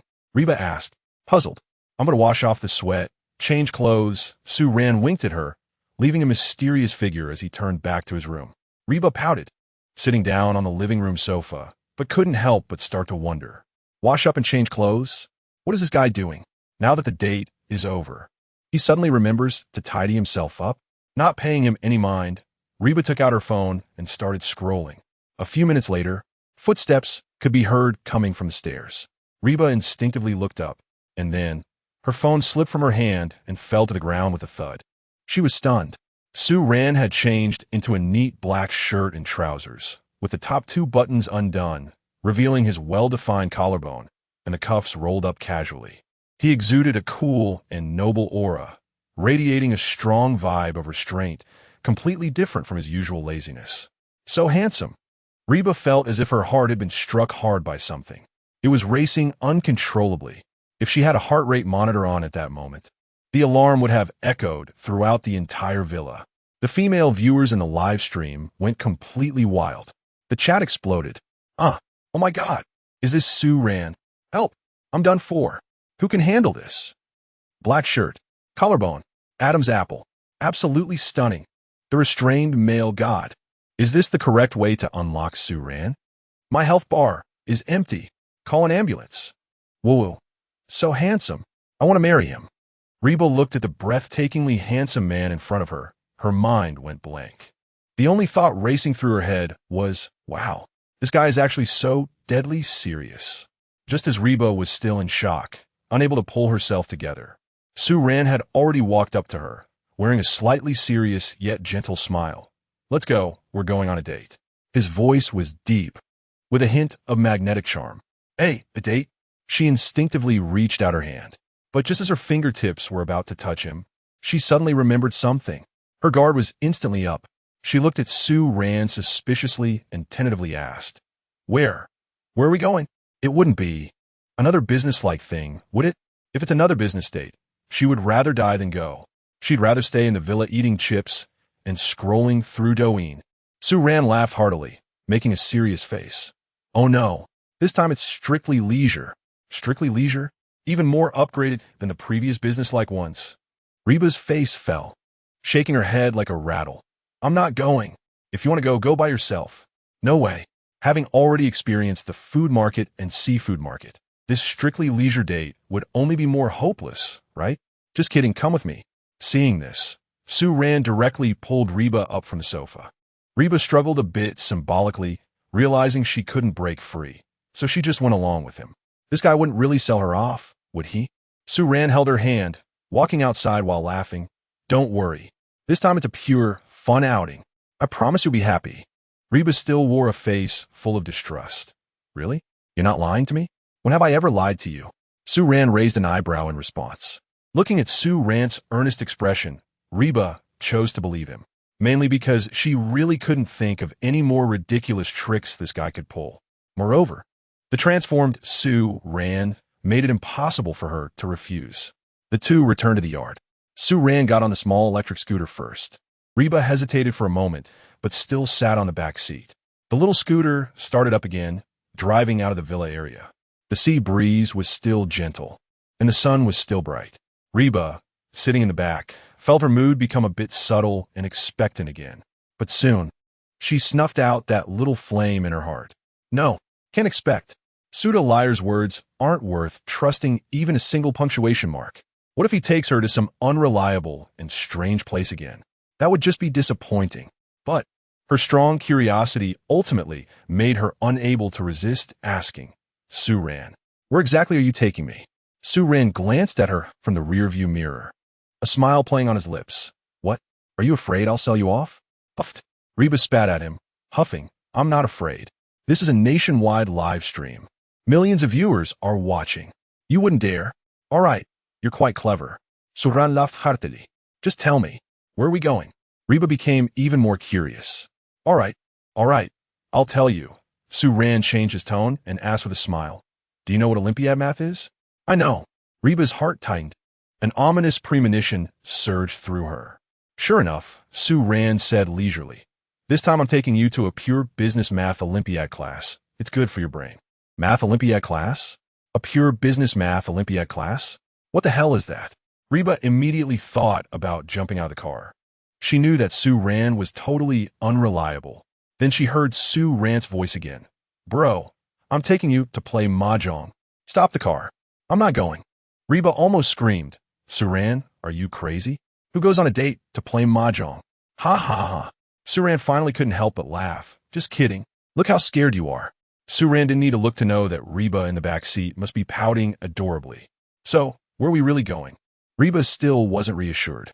Sue Ran slowed down the car, turned his head, and winked at her. In Sue Ran's smile, there's a bit more sincerity and a hint of tenderness. Don't worry. I guarantee it's a place you'll like. This time, it's really just for fun. Sue Ran assured her repeatedly, his tone firm.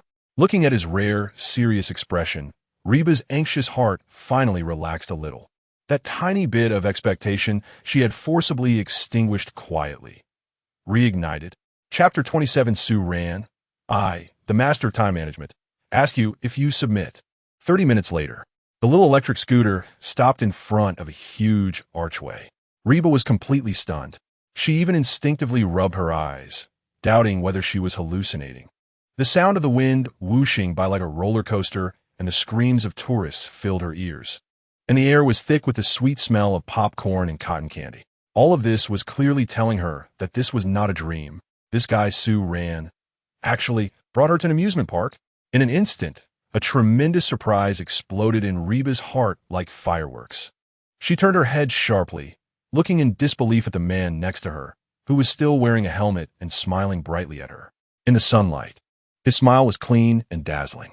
Reba felt her heart flutter as if it had been gently bumped by something. She had indeed had a little bit of expectation before, but she really didn't expect Sue Ran would bring her here. Why did she want to come to an amusement park so badly? Perhaps because it was a small wish from her childhood. Her father was the head of a dance troupe and had high expectations for her. From childhood to adulthood, her life had been filled with rigorous dance practice, dull and arduous. While other kids were having fun, she could only repeat tedious movements in the practice room over and over again. A happy childhood, for her, that almost only existed in dreams. After growing up and entering the entertainment industry, it felt more like winding a clock, leaving her no time to make up for the regrets of her childhood. When she realized she could date freely today, the first thought that popped into Reba's mind was to go to an amusement park. But considering the budget of 500 yuan was a bit tight, especially since the tickets were quite expensive. And besides, she was worried that Sue Ran would think she was childish. So, when writing alternative plans, she had only listed the amusement park as the last option and secretly marked it with 5 stars. In fact, she also had a selfish hope that Sue Ran would take her there. She didn't expect Sue Ran would really understand her meaning. Just as Reba was still immersed in surprise and emotion, Sue Ran's slightly smug voice rang in her ear. How about it? Didn't he lie to you, right? It's said to be a pure play group. His tone carried a bit of a teasing sense. Reba came back to her senses, looking at Sue Ran. A complex emotion surged in her heart. She blinked and curiously asked, You knew I wanted to come to the amusement park? Sue Ran just smiled and didn't answer. He certainly wouldn't admit that he had sneaked a peek at her memo, where she marked this super invincible wish to go. Instead, he said, You marked it as a 5-star dating holy place if I didn't understand. Wouldn't that be too rude? Reba felt touched but stubbornly retorted. Then you lied to me, taking me on a business day trip?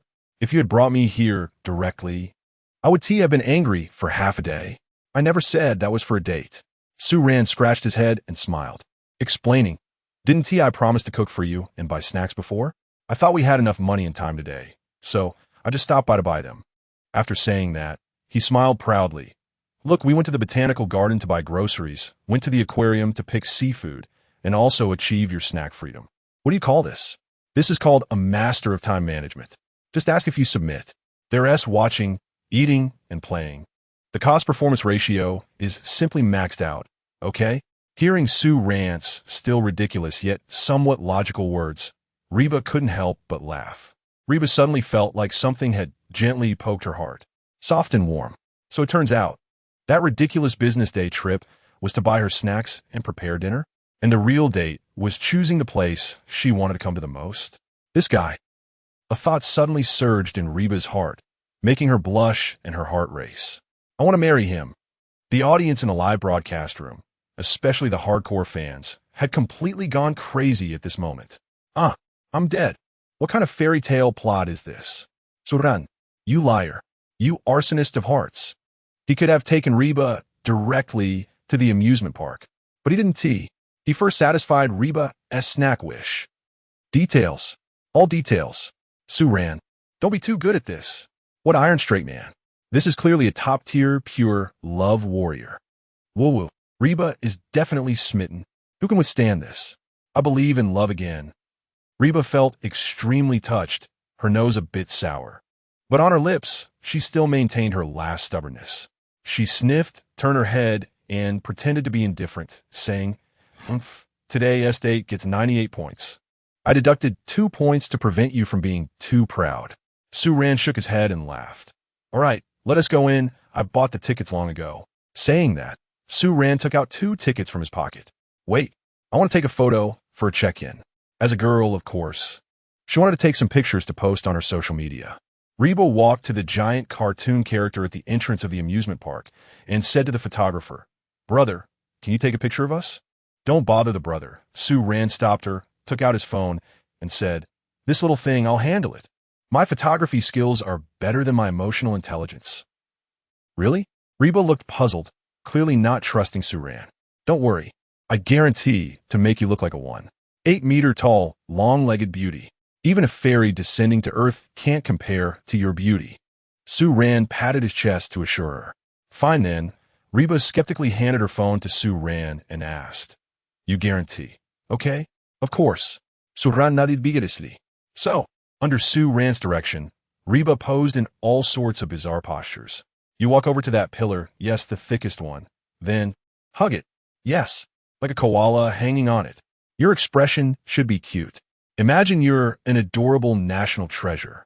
Use your hand to shield the sun. Not this hand. Have you seen the way Sun Wukong looks into the distance? Let me teach you.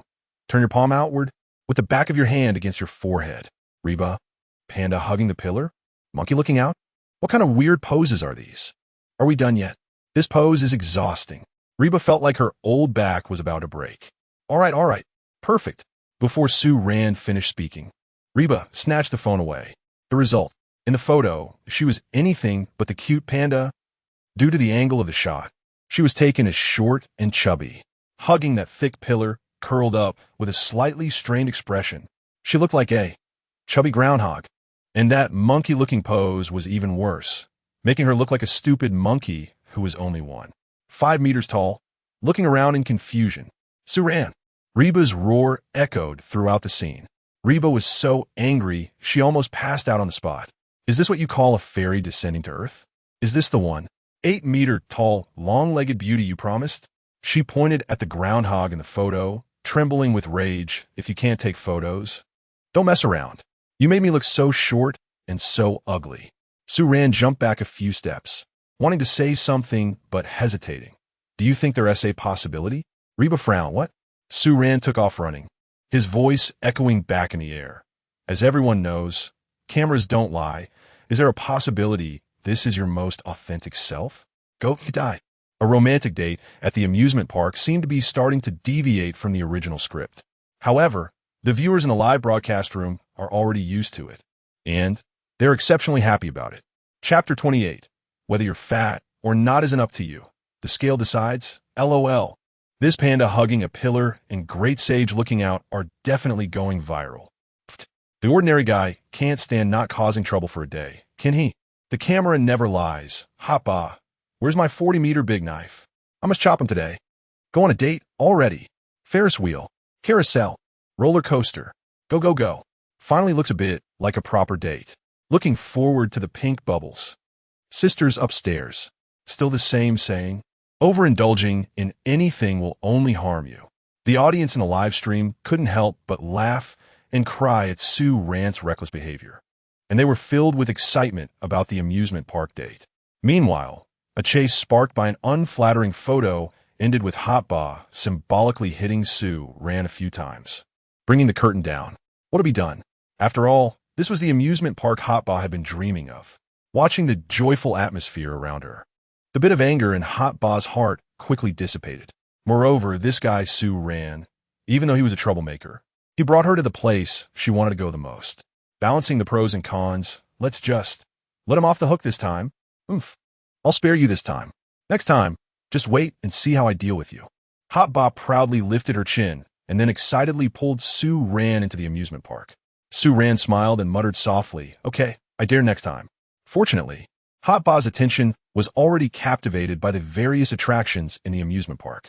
Otherwise, if she heard that, he'd definitely get another beating. Entering the park, the cheerful sounds around them became clearer. Thankfully, today wasn't a holiday. Otherwise, there would be even more crowds. Colorful balloons, staff in mascot costumes, and children holding ice cream and cotton candy. Everything overlapped with the image Hot Ba had imagined. Sue Ran glanced at Hot Ba, suddenly pointed ahead, and said, "You go wait at the signboard over there. I'll be back soon." "What are you going for?" Hot Ba asked, puzzled. "Surandi Blaith. I'm going to buy something to drink. I'm thirsty." "Okay, hurry back." "Got it." After saying that, Sue Ran walked towards the convenience store. Hot Ba ran to the map sign, looking excitedly at the densely packed attractions, muttering to herself. There's a pirate ship, a free-fall ride, a swinging pendulum. They all look so fun. Not long after, while carefully planning the route, Hot Ba felt a tap on her shoulder. Turning around, she was met with a big, colorful, half-sphere cotton candy. Then, Sue Ran's voice rang out. "Here, what other kids have, you have too." Hot Ba was momentarily stunned and dumbly accepted the cotton candy. A strange warmth surged in her heart. This guy, has he discovered it again? What should I do? I really want to marry him. Look, I'll teach you a new way to eat. Hot Ba focused her gaze and saw Sue Ran squishing the cotton candy into a lump, then stuffing it all into his mouth in one go. Forget it. Maybe it's better not to marry him yet. Hot Ba felt both amused and exasperated. How does he always have a knack for ruining the romantic atmosphere? Shaking her head to dispel unnecessary thoughts, she grabbed Sue Ran's hand and excitedly said, "Sue Ran, the free fall ride, and the swinging pendulum and vertical roller coaster. There are such thrilling attractions here." Sue Ran frowned slightly and asked, "Do you want to play?" Yes, yes, yes. Hot Ba nodded like a chick pecking at rice. "Which one do you want to play?" Sue Ran hesitated for a moment and then asked again. Hot Ba pointed to the tallest and most conspicuous attraction in the park, a giant vertical roller coaster with nearly a 90-degree track. "That one. I want to play that. It must be super thrilling." Her eyes sparkled with a sense of adventure. Sue Ran gasped, not expecting that the seemingly easygoing Hot Ba would be so brave. To be honest, Sue Ran wasn't very keen on playing. Because Sue not afraid of heaven or Earth confronts heaven, Earth.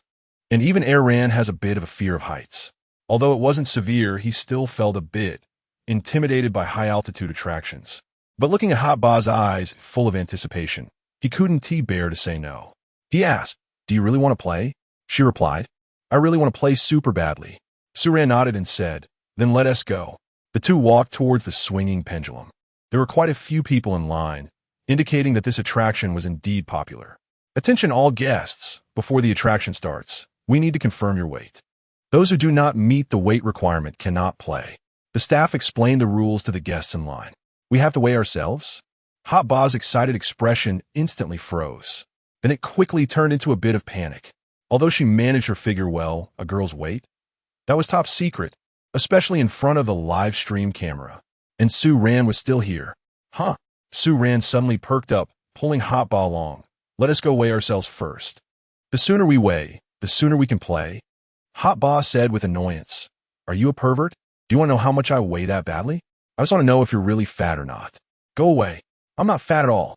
Sue Ran pointed to the weight scale not far away, smiling. "Whether you're fat or not isn't up to you. The scale decides." Hot Ba. After queuing for quite a while, it finally became their turn. Hot Ba looked at the staff and asked, "Miss, can I just tell you my weight without stepping on the scale?" The staff shook her head apologetically. "Sorry, this is for everyone's safety, so." Hot Ba nodded to show understanding, took a deep breath, and stepped onto the scale. She tried to block the display with her foot, but the staff said, "Don't block it. We need to record this." Meanwhile, Sue Ran took the opportunity to lean closer, stretching his neck to try to sneak a peek. "Hey, you can't look." Hot Ba quickly covered Sue Ran's eyes and angrily said, "You're a pervert for peeking. What's the big deal?" It's not like I'm peeking at you taking a shower. Su-ran tried to break free. No way. You can't look. Hot Ba held on tightly, refusing to let him see. But in the end, Hot Ba was just a moment too late. After breaking free from Hot Ba's grip, Su-ran looked confused and said, "Wait, how can you eat so much and not exercise, yet your weight remains so good?" However, this girl's appetite wouldn't lie. Where did all that meat go? Su-ran's gaze dropped a few inches, and he suddenly understood. No wonder. It turns out the numbers were strange, and the data were all piled up where they should grow. TSK, truly gifted. Hotbot jumped off the scale and proudly said, "Humph. I'm a legendary type who can eat without gaining weight. You can't envy me." In fact, this statement was just for show. Who knows how much effort Hotbot put in behind the scenes to maintain her figure. If it weren't for this filming of a dating show when no one was watching, she wouldn't have let herself go so freely. It was also because someone was a bit indulgent with her. Whatever she wanted to eat, he would buy for her. Looking at her smug little appearance, Su-ran couldn't help but mutter, "If you keep eating like this, you'll turn into a little chubby girl sooner or later." Hot Ba silently chanted in her heart, Don't get angry. Getting angry causes problems no one will fix. Endure for a moment of peace, retreat a step." The more she thought about it, the angrier she got. "Forget it. I can't hold it in anymore." Reba raised her hand and slapped Su-ran's arm. "Ouch, are you a strong man? I feel like you've broken 3 of my ribs. Get lost. I was aiming for your arm."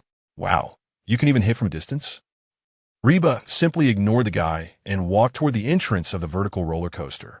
Su-ran chuckled and followed behind. The bright sunlight spilled into every corner of the amusement park. Although the guy next to her was somewhat annoying, Reba had to admit that her mood at that moment was just as bright and radiant as the clear weather. Chapter 29, The First Intimate Encounter. The victory of the hard-crunching faction.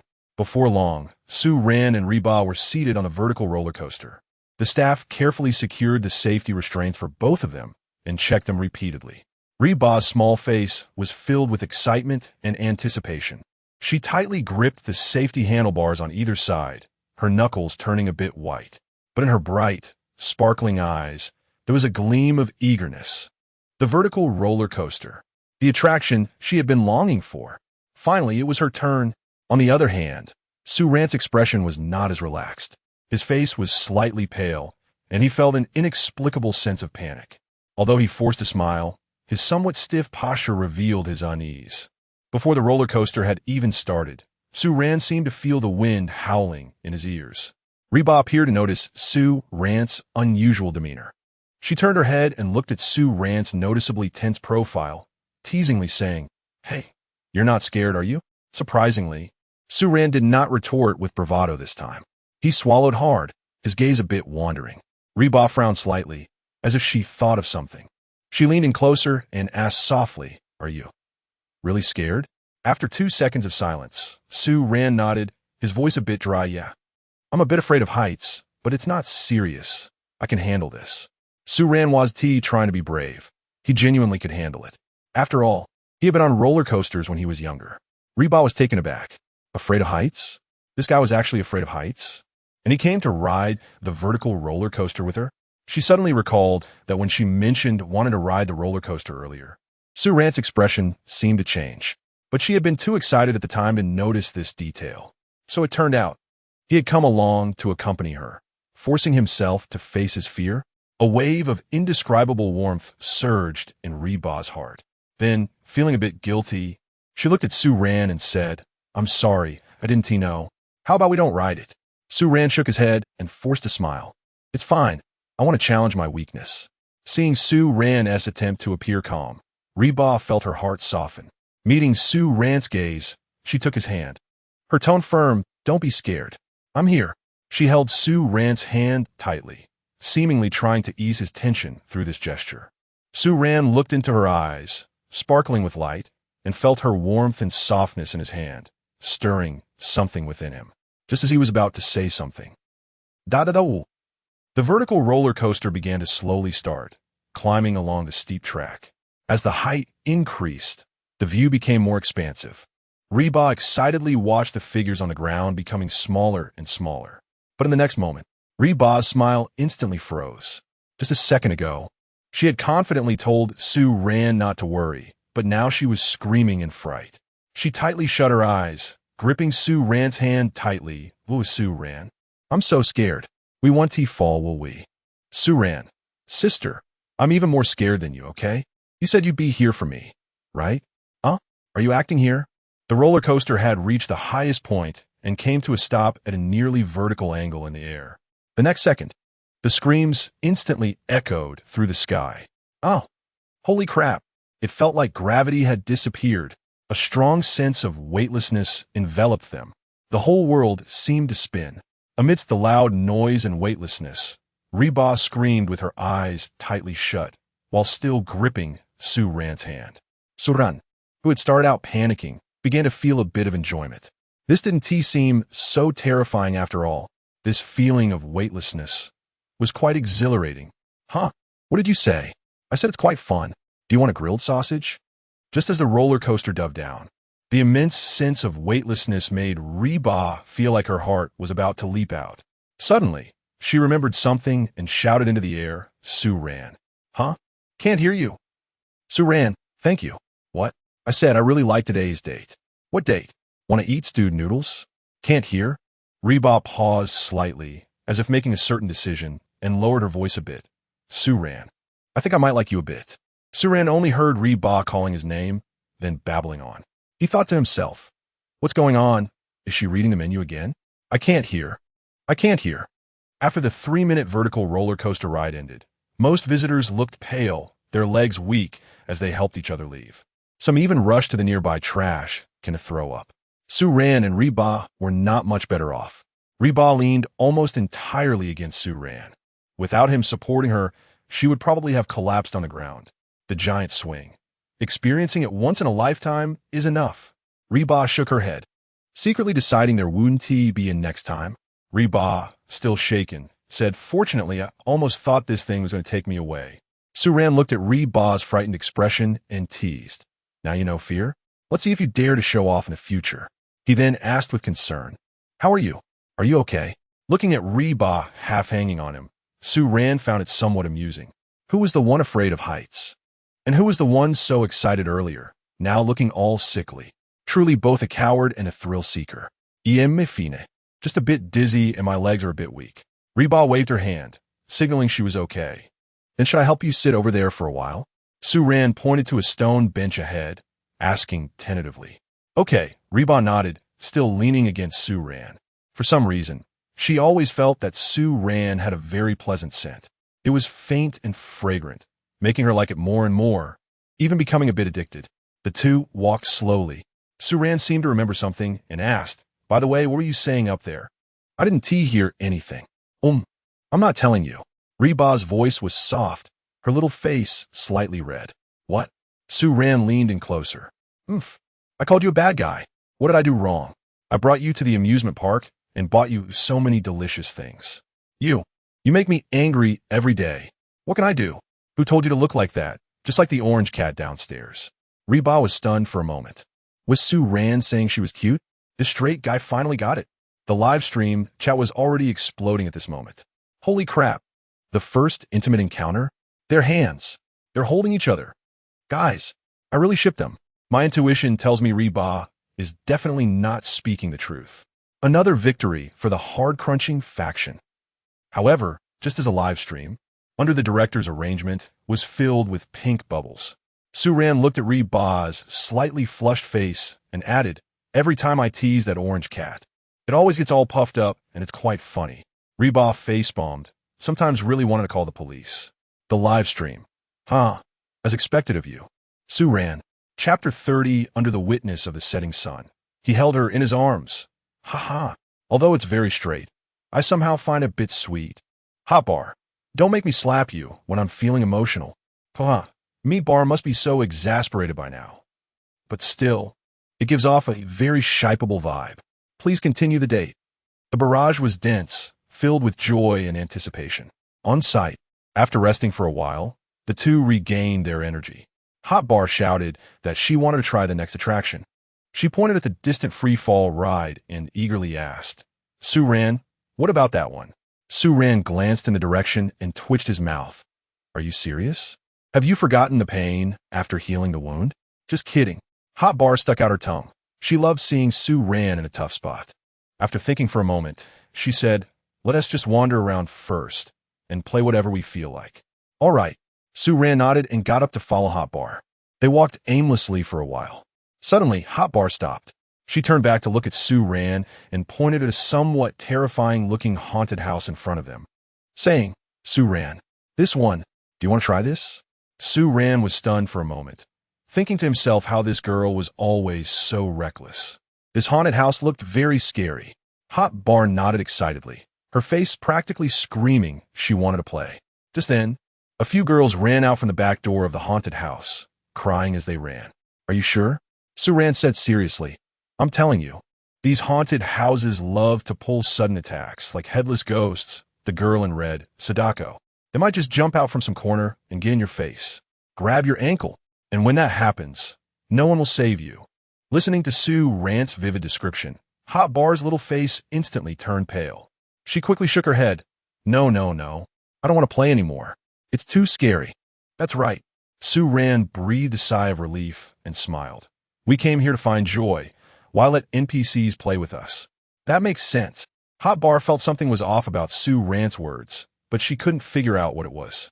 "Let us go. Let us play some attractions meant for the living." Sue Ran pulled Hot Bar along, his demeanor as if a ghost was chasing them if they walked too slowly. The viewers in the live stream saw this scene and couldn't stop laughing. Laughing to death. Clearly, Sue Ran is the one who is scared and doesn't want to play, but he scared Hot Bar instead. Sue Ran's mouth is amazing. He could fool anyone. "Hot Bar, I believe you, ghost. You wicked old man."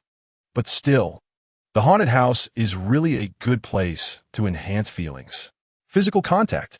Heroes saving the beauty. CP fans are crying in the bathroom. What a great opportunity for a first base. Just as Sue Ran was relieved, he suddenly froze again. Because Hot Bar had brought him to a place filled with childlike innocence. A carousel. Hot Bar looked at Sue Ran with a beaming smile. "I want to ride this." Sue Ran twitched his mouth. "Then I'll just watch you play?" "Nonsense. As a big man, wouldn't he be laughed at by millions of viewers if he played this?" But then he heard Hot Bar's aggrieved voice. "You want to accompany me to the haunted house. Won't you even accompany me to the carousel?" "Suran, who can resist that? A beautiful lady, looking at you with puppy eyes, asking you to accompany her on the carousel?" Sue Ran certainly couldn't resist. Mainly, he hadn't accompanied her to the haunted house before, so if he didn't give face to the carousel, it would really be a bit unreasonable. But thinking about it, Sue Ran felt something was off. Why did it seem like this girl had set a trap for him? He tentatively asked, "You were joking about wanting to go to the haunted house, right? You actually wanted me to accompany you on the carousel?" "I didn't. Don't talk nonsense." Hot Bar, a bit guilty, quickly turned around to line up. The barrage in the live stream laughed again. "Cool. Are both of them 100 times cautious?" "Maya, I'm the purist. I really thought Hot Bar wanted to play." Hot Bar, proposing an excessive request. Then, after the other party refuses, putting forward the real demand, the other party will definitely comply. Laughing to death, will Sue Ran over 8 meters tall, be asked to get off by the staff? "No, Sue Ran, didn't you say you didn't want to play? Why are you smiling so happily?" So the question is, could it be that Sue Ran actually wants to play? The carousel seems childish for elementary school students, but it's just right for the prominent couple. KSWL, this kind of contrast cuteness. I could ship it for 100 years. Hot Bar is laughing so happily. In the evening, the afterglow of the setting sun bathed the entire amusement park in a gentle golden hue. On the splendid carousel, colorful lights flickered, turning slowly to cheerful music. Two somewhat mismatched figures sat on the little wooden horses, laughing freely. Hot Bar was laughing joyfully, because her childhood wish was finally realized today, over 20 years later. Moreover, sitting next to her on the obviously smaller wooden horse was Sue Ran, a tall figure dressed in a handsome black shirt. The scene, how should I put it? It was slightly awkward. It could even be said to be ridiculous. His long legs had nowhere to go, coiling up in a cramped position, his knees almost touching the back of the wooden horse in front, especially since Sue Ran was trying hard to maintain a high-cold expression as if he was forced into this. but the curve of his mouth betrayed his current mood. The image was as funny as could be. A cold and aloof male god, now riding a little wooden horse with a proud face. A glamorous top-tier female artist, now as happy as a 3-year-old child. Sitting side by side, they spun together with the music, watching the sun set. The scene was inexplicably harmonious and humorously amusing. The viewers in the live stream felt both amused and envious. The world is so big. It's actually quite difficult to find someone who resonates with you. Especially to find someone willing to indulge in childishness with you. It's even harder. They suddenly understood a saying. As long as you're with the right person, actually doing anything can be joyful. At this moment, the light of the setting sun softly illuminated Su Ran's profile, as if it had been dyed with a layer of gold. That smile was pure and clean. Hotbar watched, slightly lost in thought. There were more childish attractions. After the carousel ended, Hotbar dragged Su Ran to try bumper cars filled with speed and excitement. Su Ran seemed to have given up resistance, completely letting go and joining the ranks of childish ghosts. The bumper cars they chose were the most childish ones in the venue. Moreover, Su Ran seized the opportunity to bump into Hotbar's car, startling her into continuous screams. After the attraction ended, Hotbar chased Su Ran and gave him a good beating. The audience was thoroughly entertained. The two continued to playfully hit and banter each other. Laughter never ceased. Time quietly passed in joy. The sun had already withdrawn its brilliance, casting soft sunlight on the earth. They walked side by side, the setting sun stretching their shadows infinitely. A gentle breeze blew, and the shadows seemed to come alive, swaying gently. For a moment, his shadow's arm seemed to quietly and tenderly rest on Hotbar's shadow's shoulder, embracing her small shadow. Although it is just a silent play of light and shadow, it gives rise to a sense of beauty and romance, as lovely as a frame from a silent movie in slow motion. For a moment, the entire livestream room was left speechless by this stunning scene. Chapter 31, Is This a Token of Love? Help! What a divine scene. It's so beautiful. His shadow is secretly embracing her. I don't care. I'm totally shipping the obvious couple. Even Jesus can't help. Please, don't say anything. Don't ruin this beautiful moment. Which brother is on site? Please go and mute Su Ran. The live stream was completely ignited by this sudden, beautiful scene. The barrage instantly transformed from hilarious jokes to a screen full of pink bubbles and groundhog screams. The audience's hearts softened along with the intertwined shadows under the sunset. However, Su Ran and Reba, who were in the picture, seemed unaware of the wonderful coincidence brought by the light and shadow. They continued to walk side by side, enjoying the last tranquility before the amusement park closed. As the sky darkened, a hint of regret appeared on Reba's face. She still had many attractions she hadn't experienced yet. She didn't want this date to end so soon. The reason? She was somewhat reluctant to admit it, but she had to acknowledge it. It seemed she wanted to stay a little longer with the unreliable guy next to her. Don't want to leave? Su Ran's slightly teasing voice rang out. Surprisingly, Reba didn't refute. She nodded and said, Yes, there's still so many things I want to play. They had entered the park relatively late, and there were quite a few tourists, so there weren't many attractions they could enjoy. It's okay, Su Ran smiled, his voice filled with tenderness. I'll bring you again next time. Really? Reba's eyes lit up as she turned to look at Su Ran. Su Ran amusingly extended his palm, curling his pinky. Want to make a pinky promise? MHM. Pinky swear. Hang for 100 years without changing.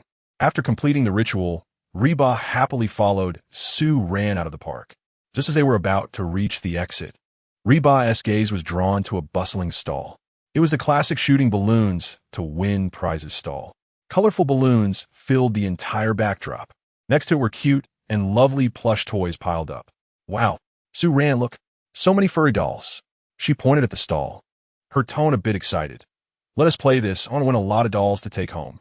Girls, after all, have an innate resistance to plush toys. All right. Su Ran looked at the sparkling eyes of Reba and readily agreed. The two of them arrived at the stall. Su Ran asked the price. It was 20 yuan for one game, with 10 bullets. This price wasn't too expensive, and Su Ran had just enough money. Reba picked up a sniper rifle and posed dramatically with it. Surprisingly, she looked quite impressive. Have you trained? Su Ran was taken aback. Of course. Reba coolly stated that she had received training while filming before. Su Ran chuckled and said, "Impressive. Then this time the grand prize is yours. Aim shoot. Bang, bang, bang." 5 shots in a row. The result: perfectly missed all the balloons, and even hit the owner S, but with 2 shots. Reba. Owner. Su Ran PFF. Where's the so-called shooting master? ISNT, this just a pure outline master. Unwilling to admit defeat, Reba tried again. Aiming again, shooting again. Another 5 shots missed. Reba's cheeks flushed, awkwardly putting down the gun, but stubbornly said, "Boss, your gun has a problem. The bullets. Curve. The owner was dumbfounded. This ISNT, a gun from an anti-Japanese drama. The live stream burst into laughter. "Ha, human outline master. Reba is too funny." Laughing to death. 10 shots all missed. This skill is unmatched. The owner is holding back his laughter so hard. "Owner, what did I do to deserve this?" Seeing the owner's expression of helplessness, Su Ran chuckled. "All right, let us not make it hard for the owner. Let us switch to another gun and try again." After paying again, Su Ran picked up another gun from the table and handed it to Reba. This one definitely 1T curve. Reba took it, then thought for a moment, and handed it back to Su Ran. "You do it. I want the biggest and cutest doll. You're making it hard for me." Fat tiger. Su Ran shook his head in amusement, but took the air gun.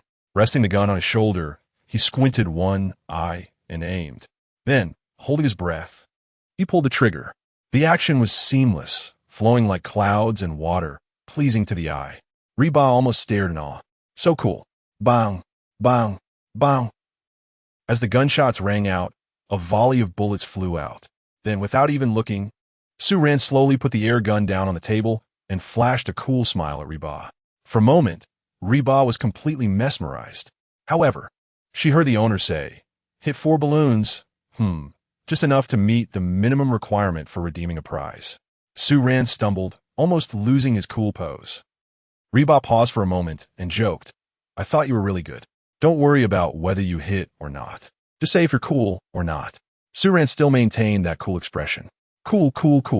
Reba seemed to turn into a little fangirl, wildly cheering for Su Ran. Then, the owner pulled out the smallest alpaca plush toy from pile of big dolls and handed it to Su Ran. "Suran. Red ball." Ha. Not cool for more than 3 seconds. I thought I'd see a master at work. Turns out, he is also an outline player. This doll is too ugly. Consolation prize. Well deserved. Su Ran looked at the palm-sized alpaca plush toy in his hand, his expression somewhat speechless. He turned and handed it to Reba, clearing his throat. "Here, although it's a bit small, it's still a trophy." Reba took the little alpaca, squeezed it, and made a face of disdain. "Other people's estates are all about giving those super big and cute bears. Yours is small and ugly. Having one is good enough. Don't push it, give it back." Su Ran was amused and immediately tried to snatch it back. "Hey, no way." Reba quickly hugged the little alpaca to her chest, dodging Su Ran's hand, and said confidently, "Since you gave it to me, it's mine. No matter how ugly, it's mine." Although she complained, the corners of her mouth that couldn't help but lift revealed her true feelings. In her heart, she actually liked it a lot. Fluffy, soft, and quite cute actually. She stole a glance at Su Ran, who was still a bit gloomy about his poor shooting skills. This seemed to be the first gift he truly gave her. Could this count as a token of love? Ugh. It definitely can't count. Just this little plush toy. Does he think he can win her over? Absolutely not. She thought this in her heart.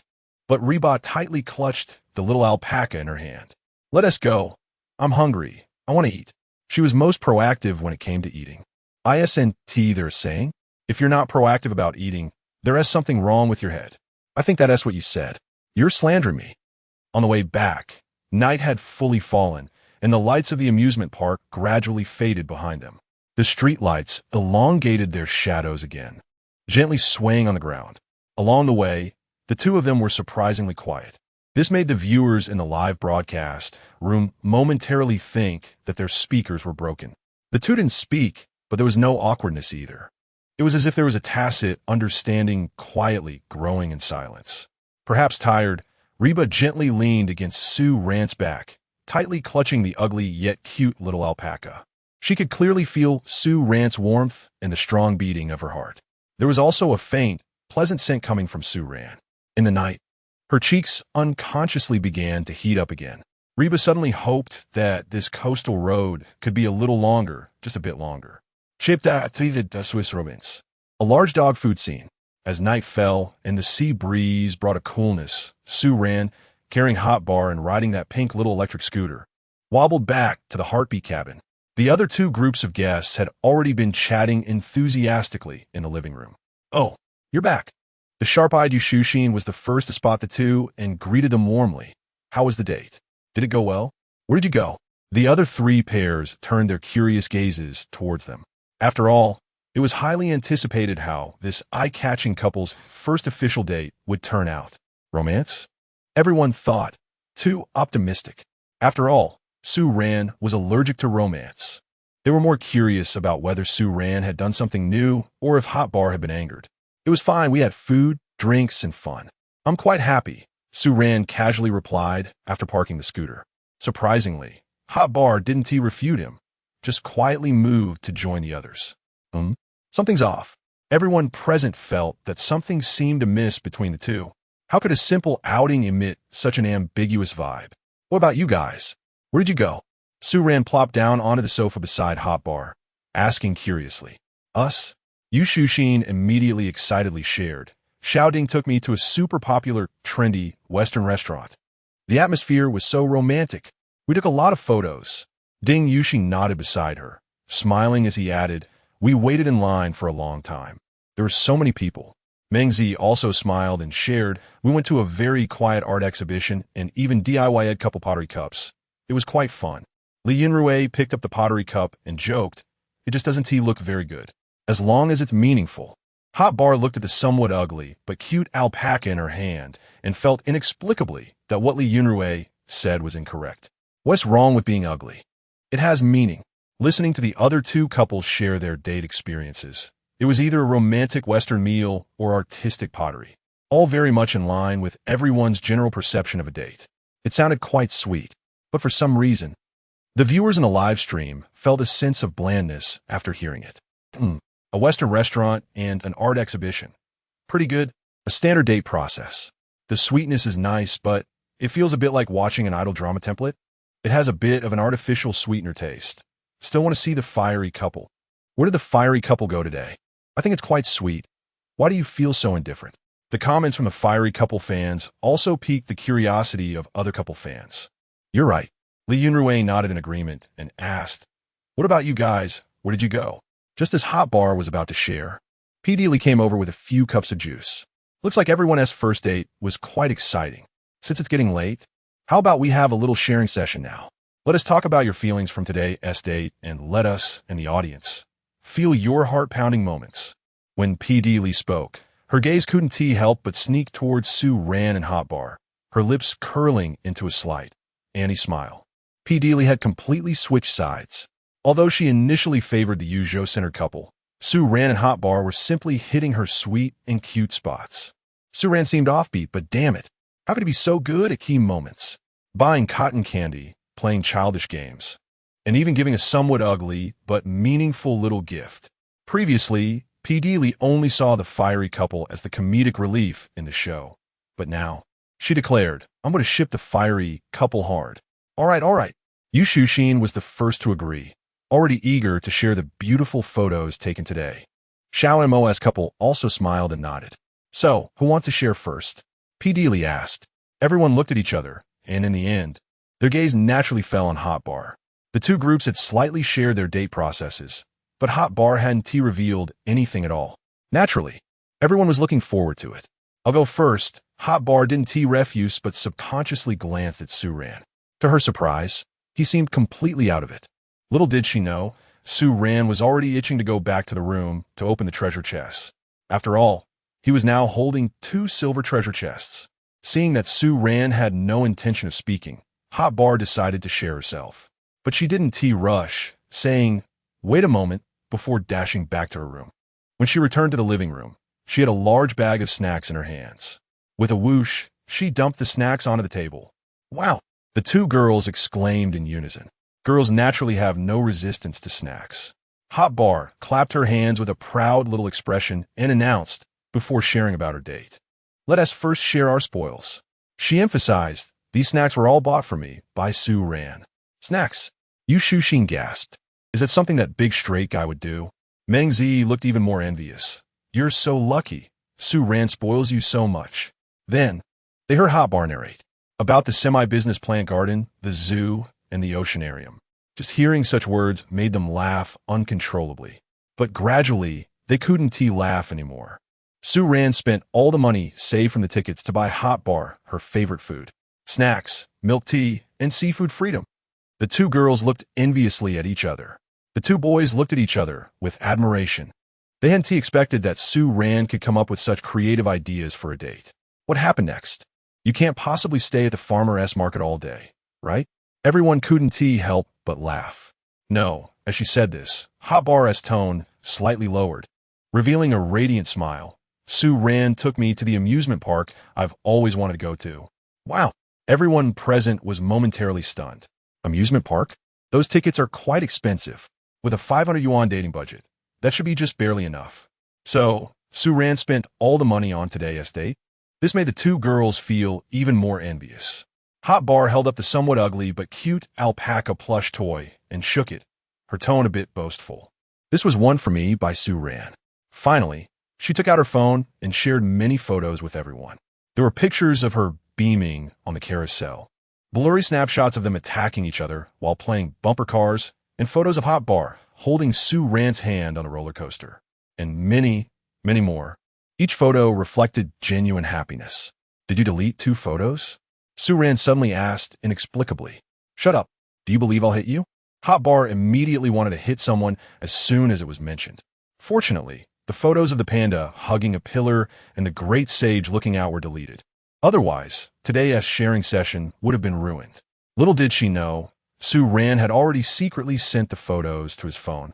The two listened to Hot Bar recount her childish, yet joyful experiences at the amusement park, especially when she mentioned that Su Ran, despite being afraid of heights, forced himself to ride the roller coaster just to accompany her.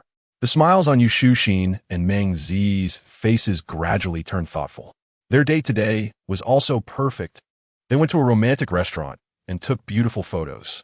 They visited a quiet gallery and did meaningful crafts. Everything met the public's definition of a perfect date. It was sweet and romantic, and posting it on social media would definitely garner countless likes. But was that really the kind of date they wanted? Queuing up at a trendy restaurant to take pictures always felt somewhat superficial. Going to an art exhibition to look at paintings they barely understood seemed more like a deliberate attempt to create an atmosphere. The standard, formulaic dates chosen by the guys didn't actually make them feel excited. It was like industrial saccharin. In contrast, Su Ran, although he seemed unorthodox with various ridiculous antics. Troli understood drebo. He remembered the snacks Reba casually mentioned and made sure she had snack freedom. He noticed the little 5-star mark in her memo and took her to the amusement park she longed for. Even for the scary roller coaster and the childish carousel, Su Ran was willing to go crazy with her. He never said sweet nothings and often annoyed Reba, but behind his unconventional demeanor lay a heartfelt, straight man-style romance and care. This kind of date had no standard process, no deliberate creation. It was only genuine expression and heartfelt happiness. Today, Su Ran was simply maxing out his boyfriend skills. Chapter 33, Love Genius Su Ran. Unboxing full of gains. Wow, Su Ran is really in the atmosphere this time. I admit, I didn't like the Re-Ran CP before, but now I'm a firm supporter of Re-Ran. Brothers and sisters, see you in the exclusive live broadcast room for the Re-Ran CP. Sweetness is off the charts. I'm crying. Su Ran is afraid of heights, but still accompanied Reba on the roller coaster. It's too good to ship. Smiling uncontrollably. Sincerity is the ultimate weapon. Haters, speak up. Who said Su Ran only knows how to create content?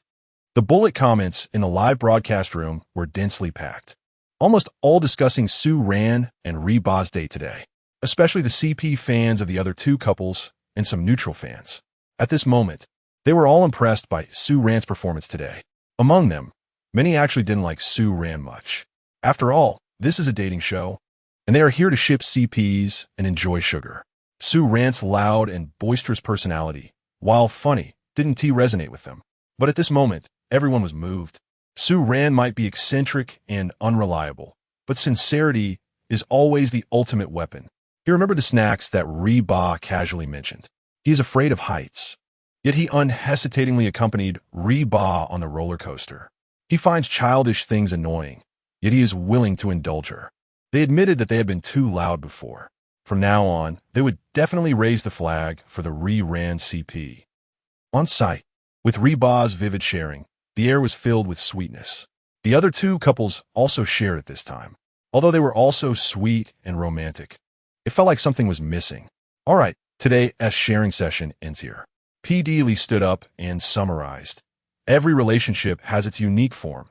There is no standard template, only the most genuine feelings. She glanced at everyone and smiled. I hope everyone continues to maintain this sincerity and enthusiasm and create more heart-fluttering moments that belong to you in the coming days. Everyone applauded, concluding the sharing session. After a simple summary, P. Deely did not announce any tasks. She looked at the time and said, "The remaining time is yours. I'll take my leave." As soon as P. Deely left, Yu Shuxin and Meng Zi curiously pulled Reba to the corner of the sofa. The three girls lowered their heads and chattered, occasionally bursting into laughter, constantly glancing at Sue Ran. Surrounded by the three, Sue Ran felt quite uncomfortable. Just as he was about to get up to eavesdrop on what they were saying, he was pinned back down on the sofa by Ding Yushi and Li Yunrui. "Brother Sue Ran, I have something I want to ask you." Ding Yushi's eyes sparkled with wisdom as he decided to learn the ways of love from Sue Ran. "Go ahead." Sue Ran waved his hand and smiled. As long as it's not about borrowing money. He was quite broke, not even sure where tomorrow's breakfast money would come from. "It's just that." Ding Yushi glanced at Yu Shuxin and lowered his voice to ask. "Sometimes there are awkward silences, and I don't know what topics to talk about." He was indeed troubled. He could chat enthusiastically with guys, but he often ran out of things to say when talking to girls. Besides, Sue Ran and Reba's way of interacting was just too comfortable. Li Yunrui perked up his ears, clearly also here to seek advice. "No topics?" Sue Ran furrowed his brows, but quickly relaxed. "That's easy." Ding Yushi and Li Yunrui's eyes lit up, sitting up straight like earnest students ready to learn. Then Sue Ran casually said, "First, make her cry, then spend a week comforting her, and I guarantee you'll have a new topic every day." Ding Yushi. Li Yunrui. The two stood up quickly, clasped their fists, and said, "Farewell." Then, without looking back, they hurriedly fled the scene. They were foolish. How could they think of learning from Sue Ran, the master of creating content? The live broadcast room burst into laughter. He is killing me. Two love novices consulting a straight man. You can't deny it, this trick is pretty good. Their interaction and topics. It's amazing, like, "Give me 5 minutes, I'm going to test if it works." "How is it going upstairs, bro?" "Thanks for your concern." "Already broke up." Love genius Sue Ran. After chatting for a while, the two girls finally let Reba go. The feeling of being on the front lines of shipping sugar was just too wonderful. Unknowingly, they seemed to have become part of the Re-Ran team. That's it for today. Everyone, get some rest early. Good night. As the guests left, the live broadcast signal switched to a fixed camera in the common area of the small house. Although the audience was reluctant, they could only send off comments celebrating the end. Room 202. The first thing Sue Ran did when he returned to his room was to lock the door, then call up the system interface. He wanted to check today's rich gains.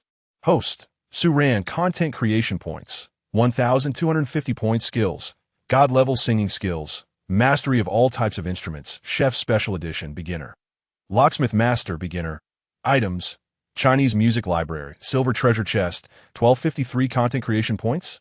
Sue Ran was instantly overjoyed. That means he earned over 300 content creation points today. He flipped through the system records and discovered the sources. Ding! Host completed the hellish wake-up task. Received 1 silver treasure chest, 1,200 content creation points. Ding! Hostess, businesslike. Date location caused strong backlash and laughter. Gaining 50 content creation points. Ding! Hostess, photo assassin, behavior triggered strong emotional fluctuations in Reba and laughter from the audience. gaining 50 content creation points. Ding. Host S, you're fat. The scale will tell. Straight man comment caused laughter, gaining 50 content creation points. Not bad, not bad. Today, it was a big harvest. Sue Ran didn't hesitate and directly exchange for a silver treasure chest. Ding. Deducting 1,000 content creation points. Congratulations to the host for obtaining silver treasure chest X1. Sue Ran took a deep breath, rubbed his hands, and said, "Let us open both treasure chests." As his voice fell, 2 silver treasure chests appeared before him. Dazzling silver light shone in front of him. Wow, there are actually special effects? This 1,000 content creation points spent was totally worth it. The next moment, 2 prompt sounds rang out. Ding. Congratulations to the host for opening the silver treasure chest. Obtaining item reward. Skill upgrade card. Ding. Congratulations to the host for opening the silver treasure chest. Obtaining skill reward. Affinity with all things beginner. Wow. Sue Ran's eyes instantly lit up. Skill upgrade. Affinity with all things. Both are great items. Sue Ran checked the attributes of the items and immediately exclaimed that he struck gold. The skill upgrade card allows for the upgrade of any beginner skill. Sue Ran felt a bit regretful that he could only upgrade a beginner skill. But he could understand, after all, it was just a silver treasure chest. The other skill, affinity with all things, was even cooler. Affinity with all things, passive, skill effect. The host naturally exudes a sense of closeness that all living beings feel. Beginner effect, animal affinity. Most animals will not actively attack you, and over time, they will develop a certain fondness and reliance on you. Even the fiercest dog will only wag its tail in front of you. Plant affinity. The host will have an easier time sensing the growth state of plants, significantly increasing the success rate of planting and nurturing plants. The likelihood of mosquito bites is reduced. Human affinity. It's easier to gain a good impression and reduce hostility when meeting strangers for the first time. Effect is weak. Note, passive skill. No need to activate actively. The system has automatically set certain animals, such as rodents, some reptiles and amphibians, and most insects, as affinity, exemptions, and deterrent targets based on universal human aesthetic and hygiene standards. After reading the skill introduction, Sue Ran was clearly taken aback. This skill is quite impressive. Does this mean he can go to the zoo and pet tigers in the future? At the very least, it seems like he could save on mosquito repellent. As for human affinity, combined with his face, it's simply unbeatable. He'll be able to see everyone as a good person. I wonder how much it will affect Reba. He might not have to annoy her as much in the future. If it means he can avoid getting hit a bit, it's worth it. Feeling elated, Sue Ran thought he wouldn't need the upgrade card for now and would save it for emergencies. He hummed a little tune, ready to take a shower and sleep beautifully. Little did he know, in the next room, Reba was hugging an ugly alpaca plushie, caught in an endless dilemma. She recalled Mungzi quietly asking her, "Do you like Sue Ran?" At that time, Reba was shaking her head vehemently like a rattle drum. "I don't. I haven't. Don't talk nonsense." Although she denied it decisively, Reba knew in her heart, liking Sue Ran. Maybe just a tiny bit? Chapter 34. The first team building of the dating show. The self-cultivation of a retired big shot after a good night's sleep. The morning sun filled the living room, and the sea view outside the window remained charming. Sue Ran, who got up early, was in the kitchen admiring the distant sea view through the window. To be honest, the morning sea view had its own unique flavor. The reason Sue Ran woke up so early was twofold. First, he had a habit of morning runs, and second, he promised to make breakfast for Reba. However, at this moment, Sue Ran felt a little troubled. Besides seafood, there was nothing in the fridge suitable for cooking breakfast. He wanted to make congee, but there was no rice in the jar. Just then, Reba, rubbing her sleepy eyes, came down from the second floor. "Good morning," she greeted actively, looking in a good mood. "Good morning." Sue Ran smiled back. "Are you making breakfast?" Reba rubbed her stomach, having been woken up by hunger. "Yes, but there's nothing in the fridge, and our budget has been spent." Sue Ran didn't finish his sentence, but implied that they were out of money. What? What should we do? Reba felt a bit guilty. Although the dating fund was their shared property, Sue Ran spent the money to fulfill her wishes. Sue Ran said, "We still have some money, but I think we need to save a bit." Reba was confused. "What do you mean?" "I mean, how about we go over to the next group and asked for some food. Sue Ran pointed to the direction of the second floor. Reba was amused by Sue Ran's unique suggestion. You call mooching food asking for food? No need. Reba shook her head with a smile. Didn't you buy me a lot of snacks? We could just eat those for breakfast. Sounds good. Sue Ran smiled and said, give me 2 bags of potato chips. Then you go wait for me in the living room. Okay. Before long, besides Sue Ran and Reba, the other guests also gradually arrived in the living room. Everyone seemed to have had a good sleep and looked in good spirits. Huh? Didn't the production team wake us up today? Yu Shushin rubbed her eyes and asked curiously. Yeah, I slept until I naturally woke up today. Li Yunrui also found it a bit strange that the production team hadn't called them at this hour, which was already past 9. Just then, PD Li appeared at the door. Good morning, everyone. Looks like you all had a good rest last night. Without waiting for everyone to respond, she directly announced some good news. In light of the wonderful moments you all contributed in the past 2 days, the production team has decided to give you a day off today. No tasks. You can all have free activities. Wow, really? That's awesome. The director is generous. The guests cheered immediately. PD Lee smiled and added, you can rest in the villa or organize a group activity, like team building or something. In short, you have the final say today. This idea is great. Yu Shushin immediately became interested. What should we do? Go shopping? Or go to the beach to play in the water? We can go out for a big meal together? Meng Zi suggested.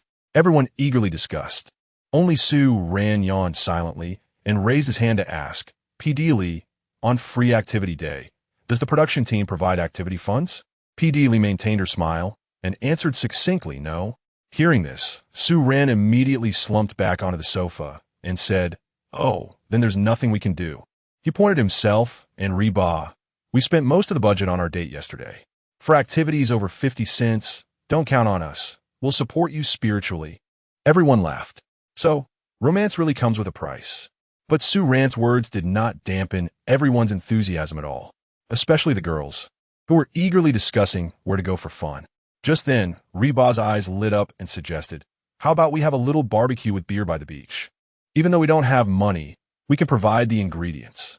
She pointed to the kitchen, where the pile of seafood Su Ran bought yesterday was, and various vegetables. It was enough for a sumptuous seafood barbecue feast. The seafood in the fridge she had originally planned to share with everyone, and now it was just the right opportunity. Barbecue by the beach. That sounds great. Yu Shushin was the first to raise her hand in agreement. We agree. Meng Zi and Li Yunrui also found it feasible. Ding Yushi nodded directly. Sure, I'll be in charge of lighting the fire. What do you think, Su Ran? Reba looked at Su Ran, seeking his opinion. Su Ran chuckled and spread his hands. Miss, you've already made the decision. How can I oppose? But he was actually fully supportive in his heart. A barbecue by the beach sounded great. Simple and convenient. He wouldn't have to worry about how to deal with the seafood. Thus, the team building activity was confirmed for the evening. Since the activity was set for the evening, what about the daytime? Great. Su Ran immediately jumped up from the sofa. Since it's decided, I'll go back to my room, to write a detailed planning proposal for tonight's barbecue. Planning proposal? Everyone was stunned. Yu Shushin curiously asked, is it really that rigorous? It's just a barbecue. Does it still need a project plan? Of course. Su Ran said seriously, pretending to be earnest. Barbecuing is also a science. How to pair ingredients, how to control the fire, how to divide the labor, and various emergency plans. All of these need to be planned in advance. As the chief ingredient sponsor and main grill master for this event, I must be responsible for everyone. He spoke as if he were truly about to manage a large project. Everyone was dumbfounded. It's just a barbecue by the beach. Why does it feel like participating in a 100 billion project? But Reba gave Su Ran a disdainful glance and exposed him. Come on. You just want to find an opportunity to go back to your room and sleep in. Being publicly exposed, Su Ran wasn't embarrassed at all. Instead, he chuckled. Oh, you saw through me. It's all about combining work and rest. I'll go recharge first. Then I'll have the energy to grill for everyone tonight. After saying that, he dashed back to his room, ignoring the amused expressions of the others, and locked the door again. This guy. Reba shook her head helplessly, but couldn't do anything about him. She originally wanted to take Su Ran for a walk by the beach and pick up some beautiful shells. What a pity. The other guests exchanged smiles. This is very much like Su Ran. It fits his retired, big shot persona perfectly. Although it's nominally a free activity day, the cameras didn't take a break. The viewers in the live broadcast room didn't take a break either. They still had to perform. This seemingly relaxed, free activity day was actually more exhausting for them than doing tasks. After all, when there were tasks, they just had to follow the process. Now that there were no tasks, they had to find topics, interactions, and highlights themselves. They weren't like Su Ran, who could casually drop golden lines and be a lively presence anywhere and anytime. Chapter 35. The Radio Calisthenics Counterattack. The girl from Zuin takes a stroll by the sea. Ha! While others are busy working, Su Ran is busy sleeping. No wonder she's a top student from Qingbei. Her nonsense is just to bluff people. I have to say, Hot Bar really understands Su Ran. Looking forward to the barbecue by the sea tonight. No, it's such a long day, Su Ran. Don't sleep the whole day away. If you two could sleep together, I'd watch for a lifetime. The audience in the live stream found Su Ran's actions both funny and exasperating. Clearly, this was a dating show, yet Su Ran was openly being a slacker. While others were afraid of not getting screen time, he was worried about getting too much. But what could they say? After all, he was a retired big shot. Meanwhile, in the villa, Su Ran happily slipped back to his room, locked the door, and went straight to sleep. Since it was a free activity day, Su Ran chose to take a nap. The other two couples, after a brief discussion, decided they couldn't waste such a good opportunity. The Xiao and Mo couple chose to go to a nearby, quiet seaside CF to enjoy their time together. The Yuzhou couple eagerly decided to go shopping in town and buy some barbecue supplies. As a result, the once lively living room of the villa quickly fell silent. All that was left was Hot Bar, who was rolling around on the sofa doing nothing. Scrolling through her phone, watching TV, soaking up the sun, she had almost done everything she could think of. Yet, she still felt bored. She instinctively glanced toward Su Ran's room. That guy, he can't really be planning to sleep the whole day, right? No way. I can't let him slack off like this. Hot Bar's eyes lit up as a plan formed in her mind. She tiptoed to Su Ran's door, gently knocked, but there was no response. She tried to turn the lock, only to find the door was locked from the inside. That damn man. He.S. even guarding against me? With a glint in her eye, Hot Bar suddenly came up with a brilliant idea. A mischievous smile crept onto her lips as she dashed to the living room. She found a sound system next to the TV. It can connect via Bluetooth. Hot Bar grinned, took the speaker outside, turned the volume up to the max, and pressed play. The second set of National Middle School Radio Calisthenics is calling. First set, stretching exercises. Ready, go. 1, 2, 3, 4, 5, 6, 7, 8. The familiar, passionate calisthenics music and chants echoed throughout the villa. Especially since the speaker was placed right under Su Ran's window. The effect was phenomenal. Just as Su Ran had just fallen asleep, he was jolted awake by this invigorating music. His body jolted, almost rolling off the bed. What the hell? What is this? Hearing the familiar tune, Su Ran almost thought he had time traveled again. Then he heard someone downstairs shouting, Su Ran, get up and come down to do calisthenics exercise. If you don't come down, I'll report you to the teacher. Su Ran. So, women really hold grudges. The live stream audience burst into laughter at this scene. Better late than never. Hot Bar's counterattack has finally arrived. Laughing to death. This is a perfect use of knowledge. So, don't offend women for no reason. Women's grudges are beyond your imagination. Su Ran, in the end, it was a wrong investment. Did you forget yesterday's touching moment? Su Ran could only smile wryly at Hot Bar, who had successfully pulled off her prank downstairs. Great. His nap was completely ruined. He had no choice but to get up, open the door, and head downstairs. He saw Hot Bar pretending to do the calisthenics in a silly way. Oh, you're awake? I thought you could sleep until the sky turned dark. Hot Bar laughed even more joyfully at the sight of Su Ran's defeated expression. Okay, tell me, what do you want me to do with you? I'm okay with anything except sleeping together. Godi. Hot Bar lightly punched Su Ran and added, since you don't want to go out to play, how about we do a sweet duo in the game? Su Ran. So the reason you woke me up so energetically is just to play games? But looking at Hot Bar's addicted gamer demeanor, Su Ran could only nod and say, I'll just clarify, my rank isn't high, so if I drag you down, don't blame me. Don't worry, this lady will carry you. Hotbar turned off the speaker and directly dragged Sue Ran back to the living room. Then she pulled out cola, potato chips, spicy strips. All sorts of snacks and drinks were laid out on the coffee table. Come on, I'll play mid lane. You can choose whatever. Then I'll play as the jungler. Okay, I'll carry you. However, reality was far from the ideal. After 5 consecutive games, it could only be described as a disaster. They either encountered teammates who were AFK, or actors, or the opponents were ridiculously strong. The two of them kept losing, and their ranks dropped rapidly. Wait, what happened to the promised carry? You can't blame me. The enemy jungler kept coming. Didn't Ti also stay in mid lane? What happened to the promised carry? Don't worry, I'll definitely carry you in the next game. The two started another match. As soon as they entered the game, the top laner said, "Don't feed, we'll win." My main account is the #1 Lonling King in the national server. Seeing this, Hotbar exclaimed, "Wow, we've encountered a big shot." However, less than 10 minutes in, this so-called #1 Lonling King was beaten to a pulp by the enemy. With stats of 1-13-2, he became the enemy's breakthrough point. That's one thing, as everyone has bad states sometimes. But not only was this national server player bad, but he also had a foul mouth. He started typing furiously in the chat, blaming everyone. Jungler, can't you play?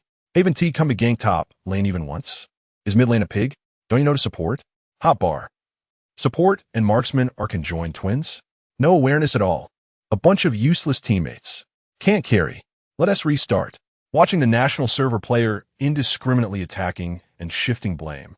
Hotbar, as pretty face, showed a hint of anger. Sue Ran couldn't help but frown.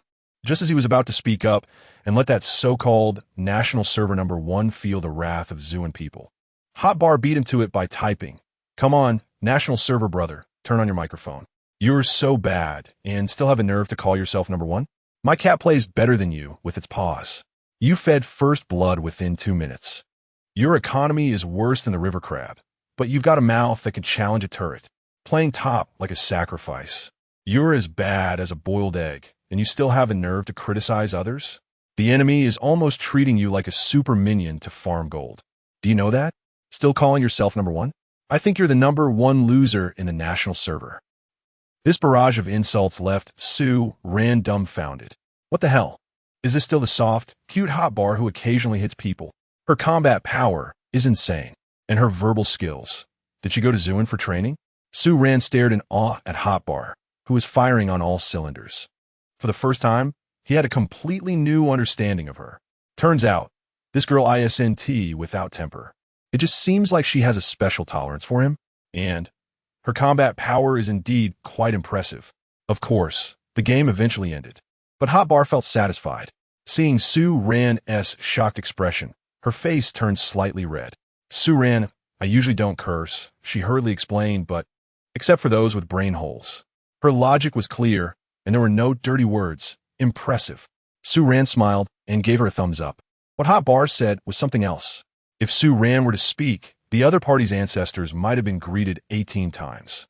Hearing this, Reba showed a hint of smugness on her face, saying, "What can I do? After playing games for so many years, I've come to understand a principle." "What principle?" Sue Ran looked at Reba, curious. Reba said seriously, "Some people, once missed, can never be scolded again."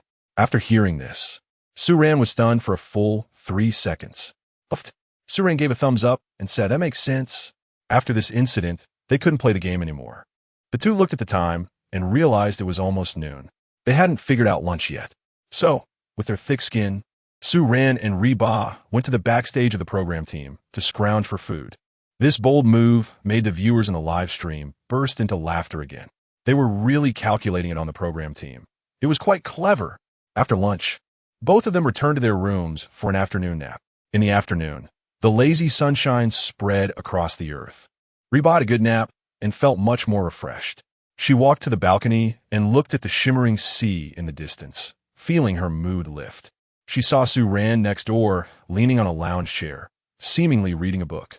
On a whim, she invited, "Hey, Sue Ran, the weather is so nice. How about taking a walk by the beach?" Sue Ran put down the book, looked at her with a slight smile, and said, "Sure." The two walked slowly along the path of the villa area towards the beach.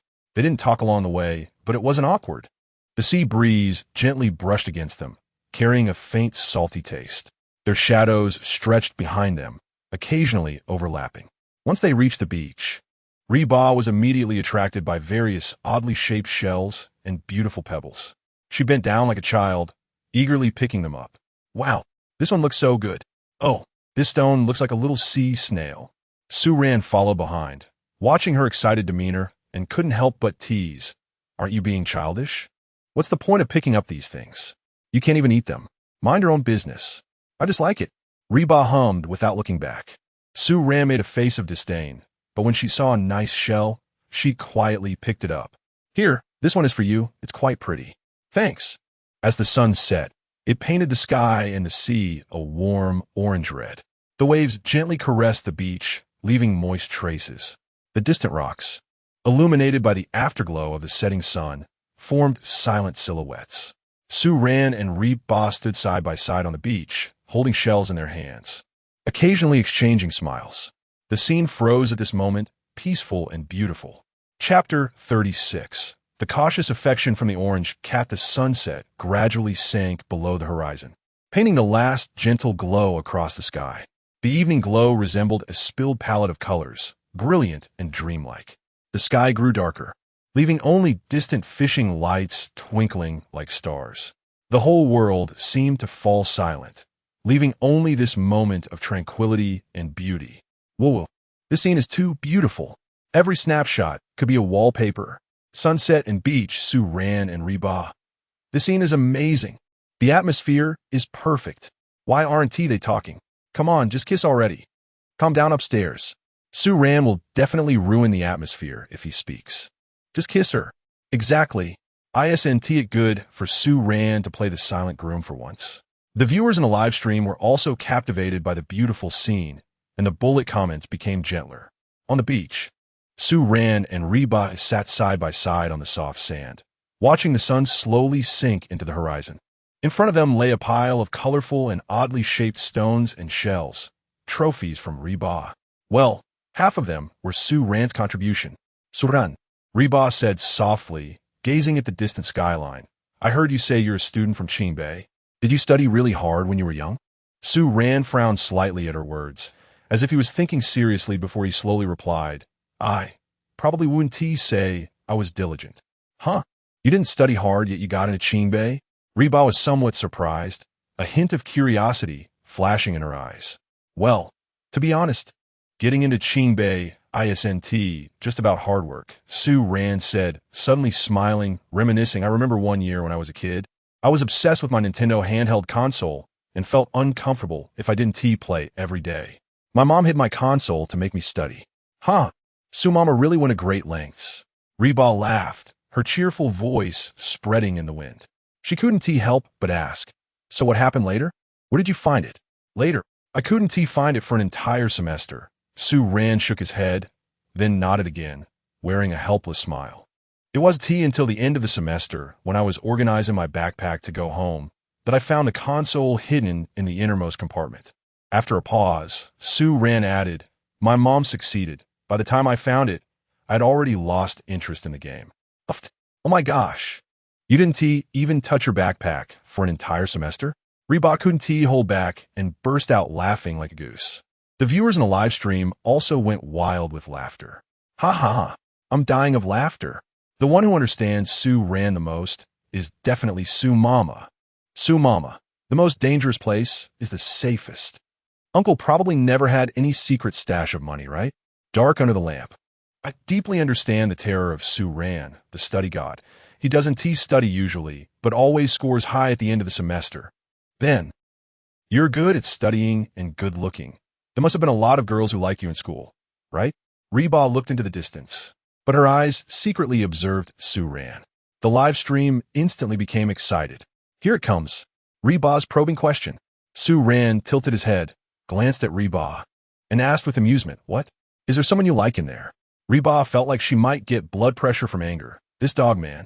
In the live stream, after a moment of shock, the screen was once again filled with laughter. The gentle breeze blew by, and Reba turned her head away from Su-Ran, seemingly indicating, I'm mad at you. Su-Ran didn't comfort her. He just asked, what about you? What was your childhood like? His voice was soft and gentle, making Reba unconsciously forgive him in her heart again. My childhood. Reba curled her legs up, wrapping her arms around them, resting her chin on her knees. She reminisced about those years and said, I remember, except for the dance studio and classrooms, even going to an amusement park was a luxury for me. Suran nodded slightly. Realizing this was the reason she rated amusement parks with 5 stars. Practicing dance is hard. Persistence is cool. He smiled and said, You become the best version of yourself now. True. Reba tilted her head to look at Suran and said, So, thank you for taking me to the amusement park. You're welcome. Suran waved his hand nonchalantly and said, Next time, I'll take you to have even more fun. Okay. Reba nodded, her eyes filled with joy. At that moment, a voice came from afar. We're back. The two turned to see 2 couples shouting from a distance at the gate of the courtyard. Let us go. We need to go back and help. All right. The 2 stood up, brushed off the sand from their clothes, picked up the shells and stones from the ground, and walked back side by side. Back at the villa courtyard, it was completely dark. Ding Yuxi and Li Yunrui had already set up a barbecue grill in a good spot on the beach.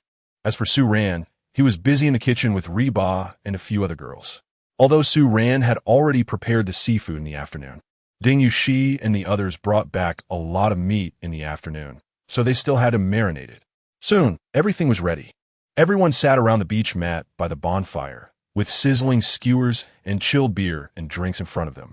The sea breeze was gentle, the starry sky was brilliant, and the distant waves whispered softly. In front of them was the warm, dancing bonfire, and beside them was a group of like-minded friends. This feeling was simply too pleasant. Come on, to our show, to tonight's seafood feast. Cheers! Meng Zi once again took on the role of the atmosphere group leader, raising his beer first. Cheers!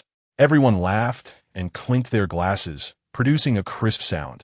The relaxed and joyful barbecue party officially began. You don't eat pork, right? Su Ran set aside the pork belly and handed a few skewers of grilled wings to Reba. Reba was taken aback for a moment, feeling a sudden warmth in her heart. This guy, who usually seemed so carefree, surprisingly had such a delicate thought. She nodded slightly, took a light bite of the chicken wing, and smiled. Thank you, it's really delicious. She didn't expect that Su Ran would notice this detail, which often went unnoticed by others. Then, these. I'll give them all to you. The usually diligent main griller, Su Ran, turned his head to look at the plate Reba handed over. In the plate were crystal-clear shrimp, strands of crab meat, and a few skewers of freshly grilled lamb. Su Ran was stunned for a moment. These? Did Reba peel them for me? Looking at Reba, who pretended to be nonchalant but whose ears were already red, chatting and laughing with others, Su Ran felt as if something had gently bumped into his heart. Of course, everyone noticed this scene, but they all tacitly chose not to expose it, silently enjoying the sweetness in the air. Summer, by the sea, barbecue beer, and an interesting partner. Everything was perfectly beautiful. As night fell, the atmosphere became more lively. Everyone enjoyed the skewers while chatting about all sorts of topics. From gossip to life aspirations, from food to travel. Nothing was off limits. Although Su Ran didn't talk much, the occasional insightful comment he made could always make everyone burst into laughter. Just when the atmosphere was at its peak, Reba suddenly put down the grilled squid in her hand, clapped her hands, and proposed, since this is a team-building activity, shouldn't we prepare some entertainment to liven things up? Sure. What should we do for the entertainment? Yu Shuxin is always the first to join in. She can't wait to play Truth or Dare and have Su Ran do a wall slam on Reba. But then she hears Reba say, for team building, we definitely need to increase everyone's understanding of each other. So how about we each perform a show? That could work. Although it's not Truth or Dare, performing seems even more interesting. Everyone's eyes unanimously turned to Su Ran. Everyone is looking forward to Su Ran showcasing her singing again. This suggestion naturally received enthusiastic responses from everyone.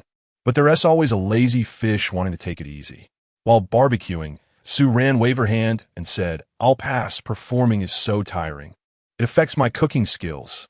I'll just be responsible for cheering you on. No way. That's 5. 5 people unanimously rejected Su Ran's lazy request. Are you kidding? You're the biggest highlight today, okay? Especially Reba. Her purpose for suggesting the barbecue, besides eating, was to hear Sue Rand sing. She always felt that Sue Rand's voice, kissed by God, would be too wasteful to use just to tease her. Especially the song Sue Rand played yesterday, the Swana version of On Her Bridge, which was so beautiful. She really wanted to hear how stunning the original version was. After all, with Devil from Heaven as a precedent, how could On Her Bridge be any worse? Sue Rand, sing one for us. The atmosphere is so good right now, just sing one. Seeing everyone still cheering. Sue Rand just smiled softly. Just as she was about to agree, Reba suddenly leaned over and whispered in her ear, "If you sing a song for me, I'll privately dance for you. How about that?" Privately. Dance alone? Sue Rand took a deep breath and whispered back, "Wearing black stockings?" "No way." Reba's cheeks turned red, and she lightly punched Sue Rand. "What are you thinking? It's a serious dance." "But does this guy like black stockings?" She secretly noted Sue Rand's little quirk in her heart. "Well, since everyone wants to hear it, then just sing."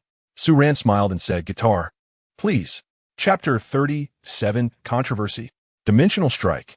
The stars shone brightly, and the sea breeze was gentle. Everyone's attention was focused on Sue Rand, who was holding a guitar. Sue Rand did not start singing immediately. Instead, he was seriously tuning the strings, his expression unusually focused. However, this very expression made the audience on-site and in the live stream feel anxious. There was no helping it. Sue Rand's persona had already deeply resonated with everyone. The more serious he seemed, the more everyone felt he was about to unleash something big. For some reason, Sue Rand's serious look makes me feel a bit scared. Is it going to be another song comparable to the Foodie song? It's entirely possible. He didn't even want to perform at first, and now he's so serious. Compared to this, I'm more curious about what Hoppa said to Sue Rand. "Please just sing a normal song." "Hey, singing segment? I think I'll slip away for now and come back after the performance." The comments in the live stream were wildly discussing. Just then, Lee Yunrui looked at Sue Rand, who was tuning, and curiously asked, "Sue Rand, this song is called On Her Bridge, right? It feels very storytelling. What kind of song is it?" "What kind of song?" Sue Rand was slightly taken aback, then revealed a harmless smile. "It's a depressing divine song. I can only say that." "Healing? Divine song?" Everyone gasped. Is Sue Rand too confident about himself? Is it a bit too arrogant to evaluate a song that hasn't yet gained market recognition like this? At this moment, Lee Yunrui felt a bit regretful. Why did he ask such a question? Sue Rand's response would surely get him criticized. If he had known Sue Rand was so unfiltered, he wouldn't have asked. A wave of regret surged within Lee Yunrui. The other guests also exchanged glances. This could be a big deal or a small one, but they fear it might be exploited by someone with ulterior motives. If it were any other artist, they would have been torn apart by now. But fortunately, it was Sue Rand. This guy always spoke without a filter. Now, with a little bragging, most viewers wouldn't be too offended. But the live stream, of course, did not consist entirely of Sue Rand supporters. As Sue Rand's popularity soared, his haters correspondingly increased. After all, Sue Rand's eccentric personality naturally attracted the dislike of many trolls. Now, they seized the opportunity to directly attack Sue Rand with passion. Just an ordinary person, does he really think of himself as a music god? Isn't he taking himself too seriously? Divine work? What give you the face to claim it as such? Bragging without a draft. Waiting to be slapped in the face. Just a clown trying to attract attention. How can someone like this become popular? Is the entertainment industry's threshold this low now? Such remarks initially came from a small group, but were quickly drowned out by a larger number of CP fans and meme comments. However, gradually, Wang Jingyu, the director behind the scenes, noticed something was off. At this moment, all the main creators in the program's backstage looked very serious. The assistant, looking at the frowning Wang Jingyu, said, "Director Wang, it seems someone is deliberately guiding this. There should be paid commenters involved." Hearing this, Wang Jingyu's frown deepened. He didn't expect Sue Rand's casual remark to trigger such a huge uproar. Of course, Wang Jingyu also knew this wasn't Sue Rand's fault. It could have been taken as a joke, but it was just exploited by someone with ulterior motives. As for who it was, Wang Jingyu had a clear idea. Summer Heartbeat had just premiered and had already broken multiple viewership records. This would undoubtedly upset some people. Targeting Su Ran was just a side effect. Their real goal was to bring down Summer Heartbeat and him. Director, what should we do? Should we control the comments? The assistant suggested that if this continued, Su Ran would surely become the target of ridicule, unless he could truly write a divine work that satisfied everyone. But is that possible? Absolutely not. Not to mention he is just an ordinary person. Even if a famous singer stood here, they couldn't guarantee their song would be universally accepted. Divine works are incredibly difficult.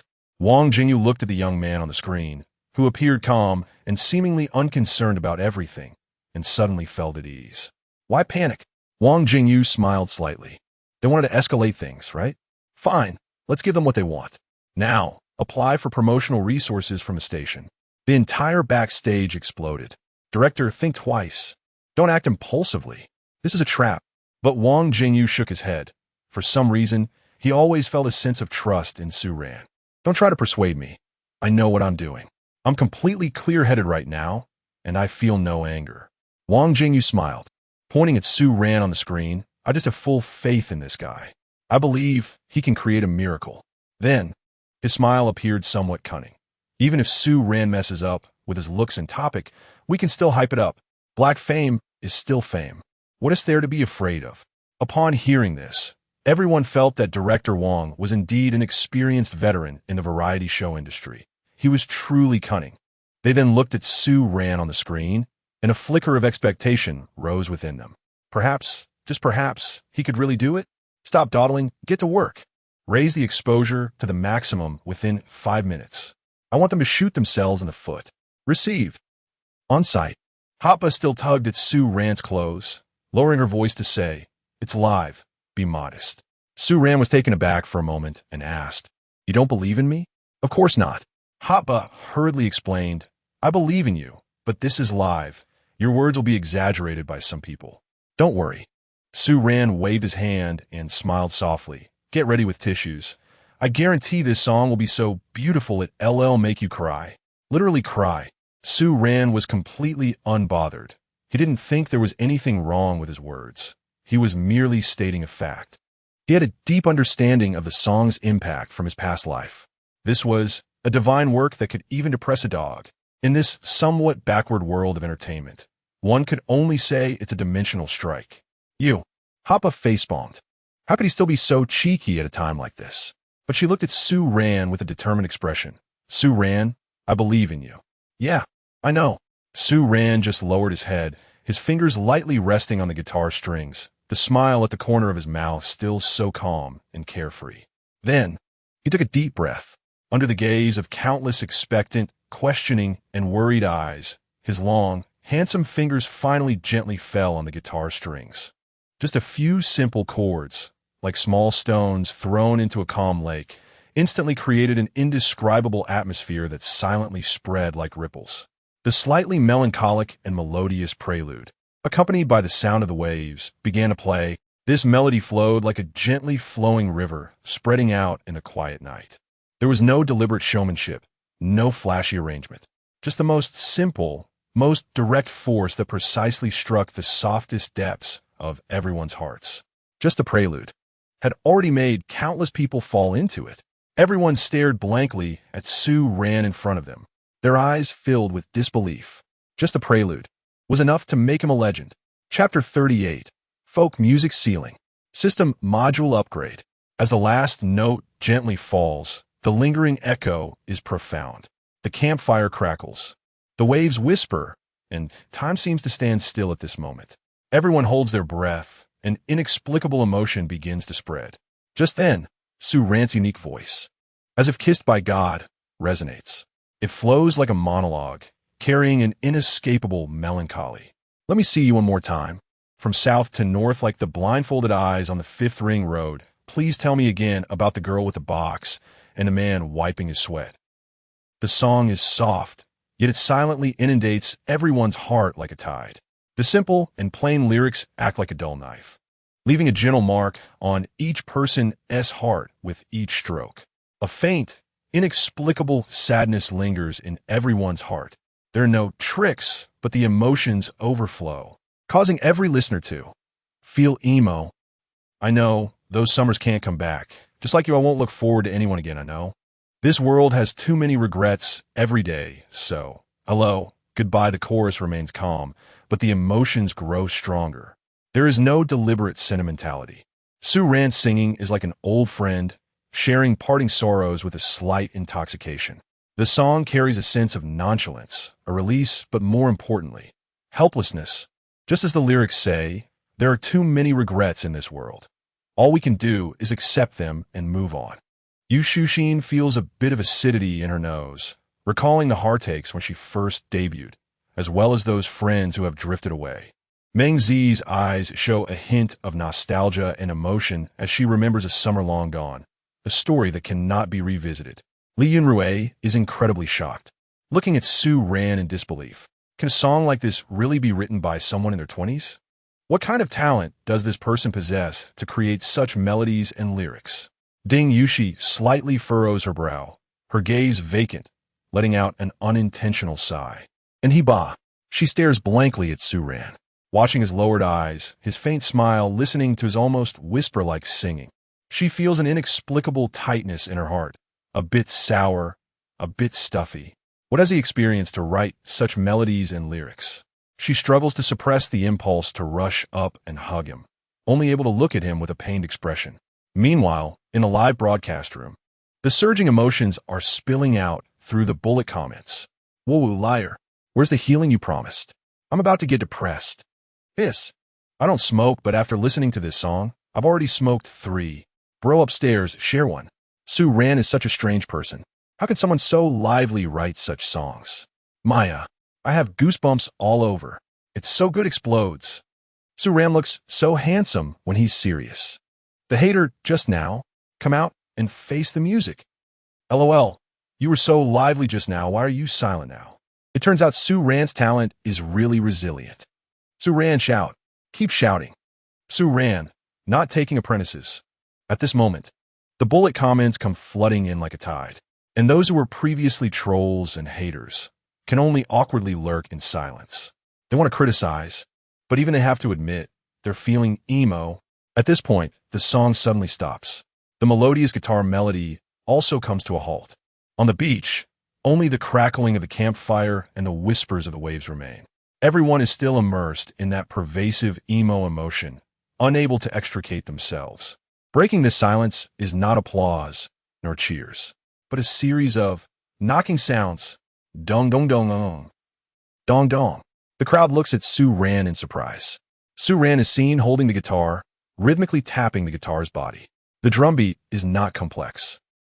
It starts off light and slow, like raindrops on a windowsill, carrying a restrained, suppressed emotion. Each sound, unhurried, yet precisely landing on everyone's heartbeat. It seems Su Ran is not just tapping a guitar, but rather, on the hearts of each listener, this seemingly ordinary drum beat, with no significant changes, is even more soul-stirring than the previous sorrowful melody. Once this godlike interlude appears, boom, the live broadcast room erupts again. Wow, legendary interlude. Once the interlude starts, even the dogs on the street feel regret. Why do I want to cry so much? Whoa, I remember my lost youth and that girl with twin tails. Hello, goodbye. I also want to go back to when I was 17, to hear my mom call me a little brat. After she left, I feel like I never grew up again. Damn, it's the middle of the night, and I'm feeling emo. I have to work tomorrow. Please stop singing. I'm about to get depressed. This guitar skill and singing are really amazing. Is he really not a professional singer? Ceiling-level folk music. As the last drum beat falls, the echoes slowly dissipate into the night sky. The entire beach seems to fall into a state of near stillness. Only the campfire burns and the waves crash. Everyone is still immersed in the musical story woven by Su Ran. A strong emo emotion completely envelopes everyone present like a tide. No one speaks. No one applauds. Among them, some are lost in Su Ran's voice. Some are immersed in the world of music. Some are still reminiscing about the past. Each of them seems to hear their own story in the song, see their own shadow. The bullet comments in the live broadcast room suddenly appear eerily empty. It's not that no one is commenting, but rather, there are too many comments and the server has crashed. At this moment in the background, Wang Jingyu is sweating profusely, but a smug smile appears on his face. Looking at the online number exceeding 10 million, he knows he has bet right. That young, yet early retired figure has truly created a miracle, elevating the dating show to another level. It's incredible, with such immense talent, if he enters the entertainment industry. It's hard to imagine what kind of sensation he would cause. However, Wang Jingyu also knows that Su Ran does not care about money, fame, or so-called traffic. He acts solely for his own enjoyment. Truly an extraordinary person. Wang Jingyu feels a surge of admiration for Su Ran in his heart. Is the server still not fixed? No need to fix it. The higher-up said to directly replace it with a bigger server. On site, Su Ran looks at the eerily quiet scene before him, stunned. Not because of the strange silence, but because a rapid, alert sound echoes in his mind. Warning, warning. A large amount of complex emotional energy detected nearby. Emotion type determined, sadness, nostalgia, reminiscence, regret. Checking upgrade conditions. Conditions met for upgrade. Collecting nearby, complex emotional energy. Consuming complex emotional energy for upgrade. Ding. Upgrade successful. A brand new emotion collection module depression value has been unlocked. Ding. Congratulations to the host for the successful unlock. Special reward, silver treasure, chest X1. Wow. Su Ran's eyes were filled with surprise. Zhongzi Kuan is still as generous as ever. Not bad, not bad. Clap, clap, clap. A burst of crisp applause pulled Su Ran back to reality. Riba was the first to regain composure, blushing as she stood up and clapped vigorously.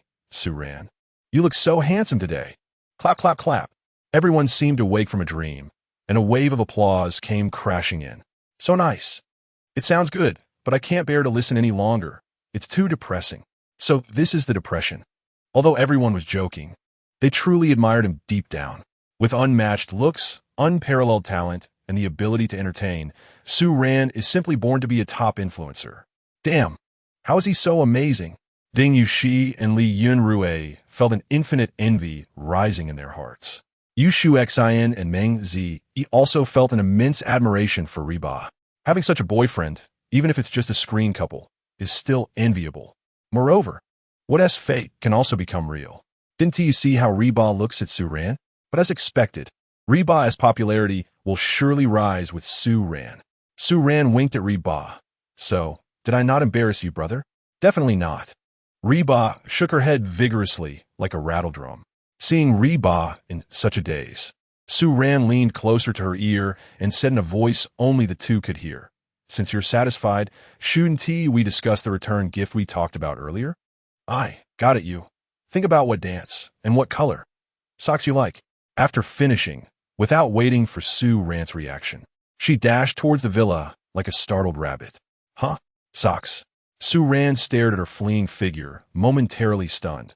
Is that girl talking about stockings? Hiss. She even lets me choose the color? TSK. This girl is messing with my heart. Chapter 39.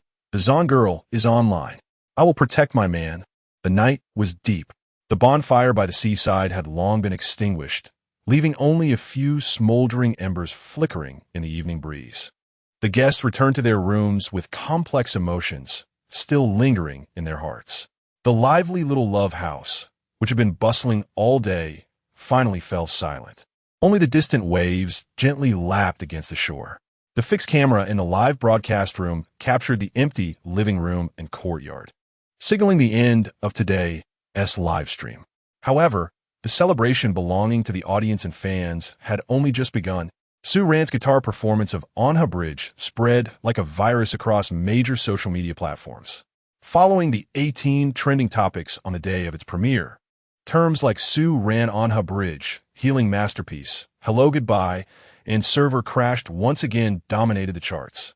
Countless netizens clicked on the unedited video clips, featuring only the bonfire and moonlight as the backdrop. And then, they could never escape. The figure under the moonlight, holding a guitar and singing, with stunning vocal skills and music that struck the heart, left them spellbound. The comment section was completely overwhelmed, turning into a large emo scene and a gathering place for tears. As a 30-year-old man, I found myself crying uncontrollably, reminiscing about my years in Beijing. The emotional intensity was too high to handle, truly unbearable. Who told me this was a healing song? I'm dying from crying in the middle of the night. This song has a powerful after effect, sigh. Of course, there are also some brave souls who remain skeptical. For instance, a well-known sharp-tongued music critic scoffed at the hype surrounding Anha Bridge on Weibo, stating, "It's just a song by an unknown internet celebrity. How can it be a masterpiece? The hype is excessive. Let me listen and I'll debunk this in 5 minutes."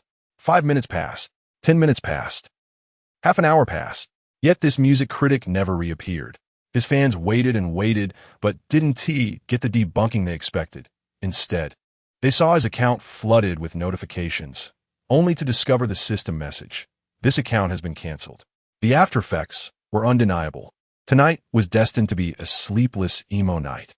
Su Ran's name, along with this emotionally charged masterpiece on a bridge, had truly gone viral.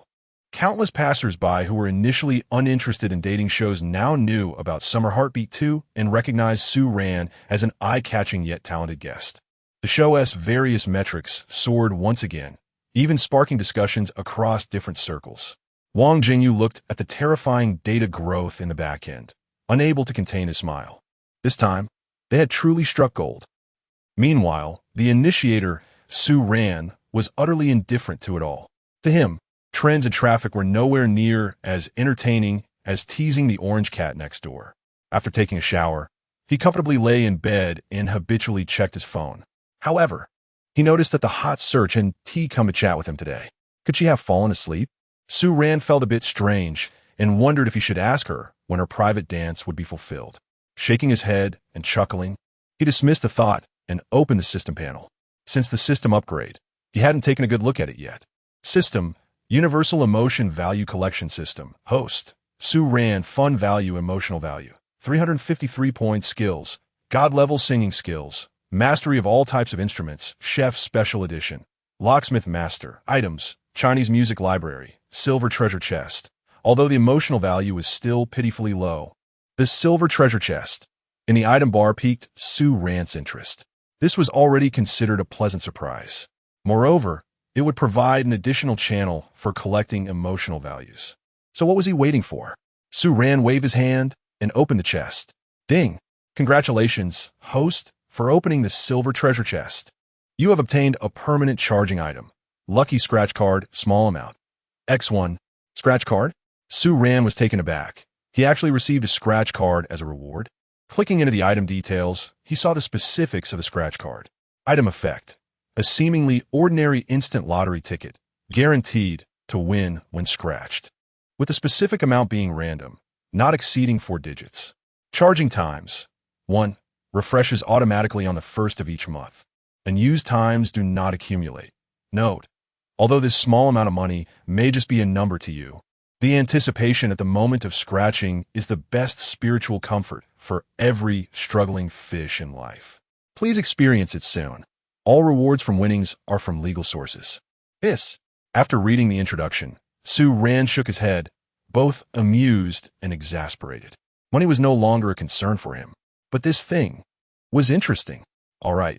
Su Ran gave the system a thumbs up in his heart, acknowledging that it understood what the joy of a struggling fish meant.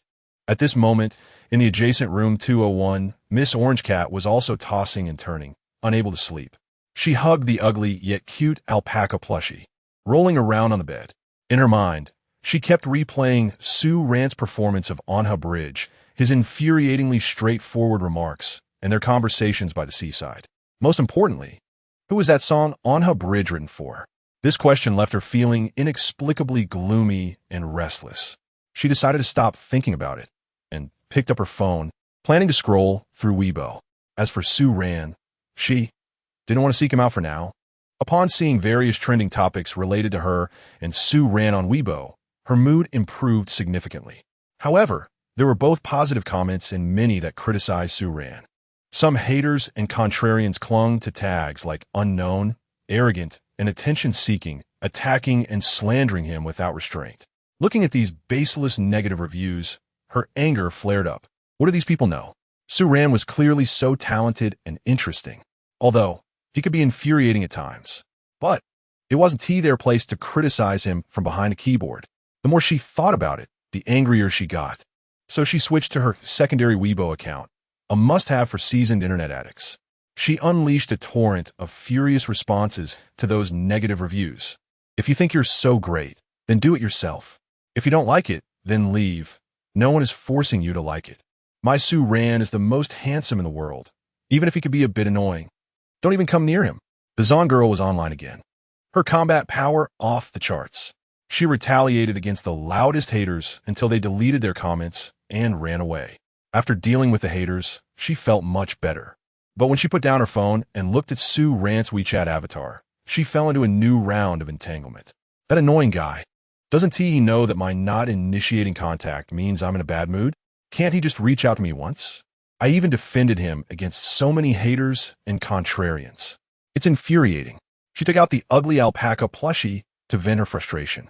Yet, she still couldn't help but want to reach out to Sue Ran. She wanted to ask him if that song was meant to commemorate someone. Did he have a past, love that was unforgettable? And did he have someone he liked? These questions lingered in her mind, refusing to go away. In the end, she picked up her phone, opened the chat window with Sue Ran, and typed a message. That song. Who did you write it for? But after thinking about it, she felt that this question was too direct, as if she cared too much. So she deleted it.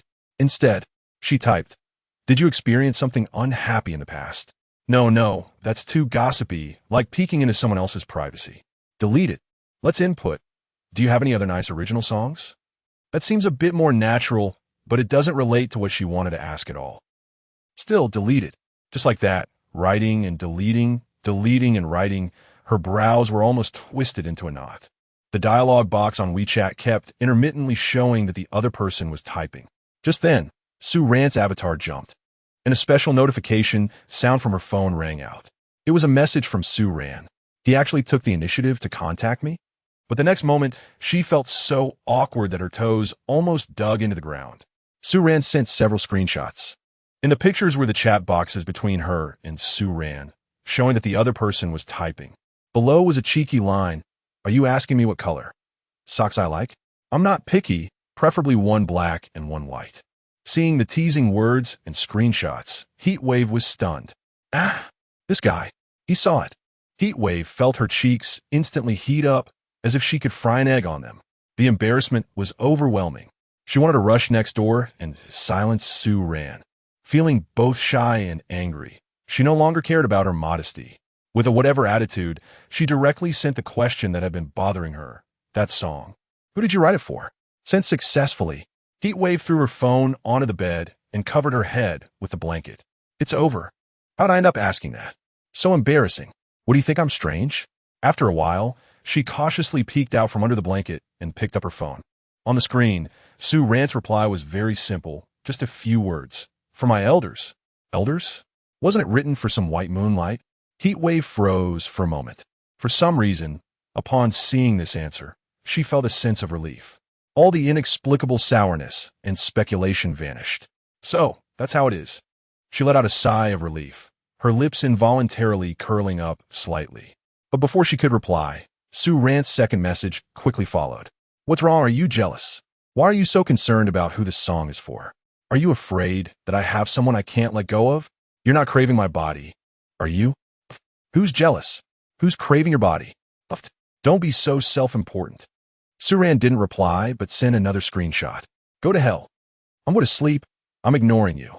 She directly sent 3 angry emojis and quickly muted her phone, tossing it aside, ignoring that annoying guy. It made her so angry. Looking at the chat box that fell back into silence, Sue Ran chuckled softly. Teasing this easily riled-up orange cat every day really is a source of joy. Chapter 40 New Mission. Sue Ran's tough backing. The sun is still shining, and the sea breeze is gentle. The love cabin welcomes a new day. The guests have gathered early in the living room. Last night, just before bed, all the guests received a notification on their phones. Today, a new mission will be announced.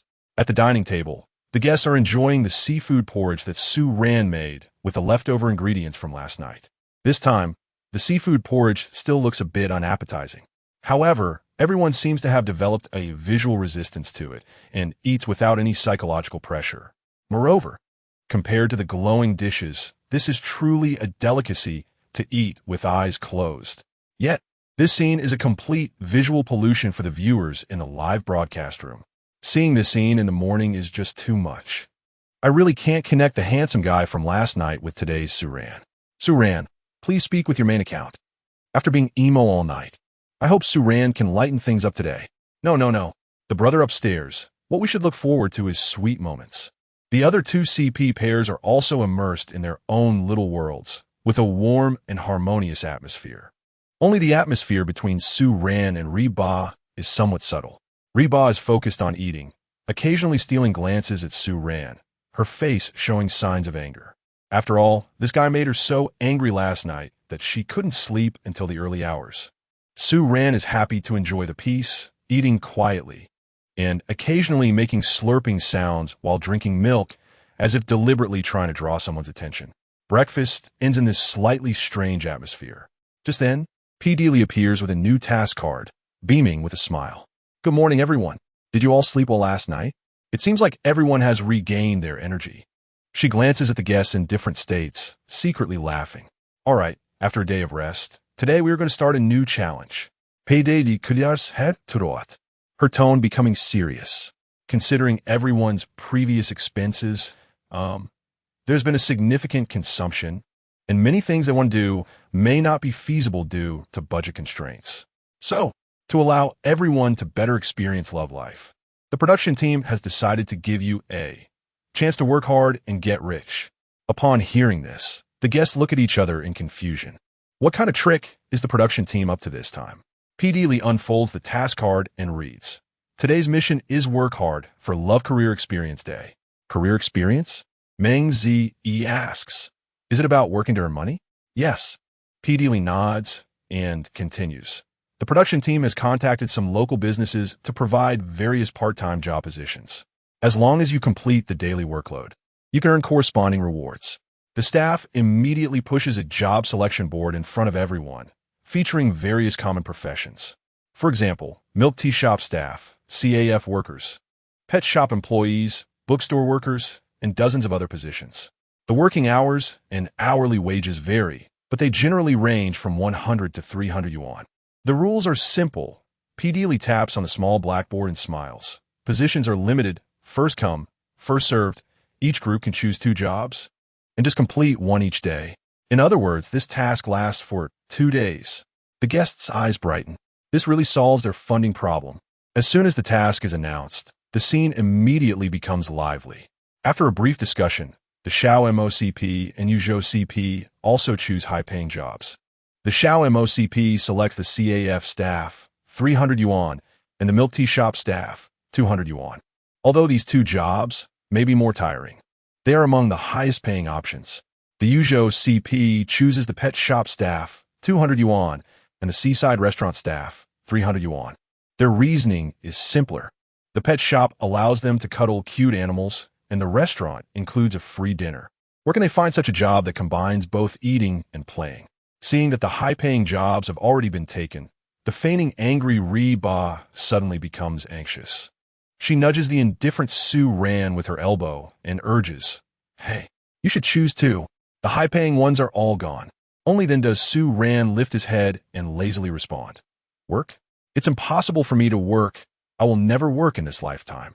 I don't know how to do business, so I can only plant flowers and raise fish every day to barely make a living. Reba. Fine.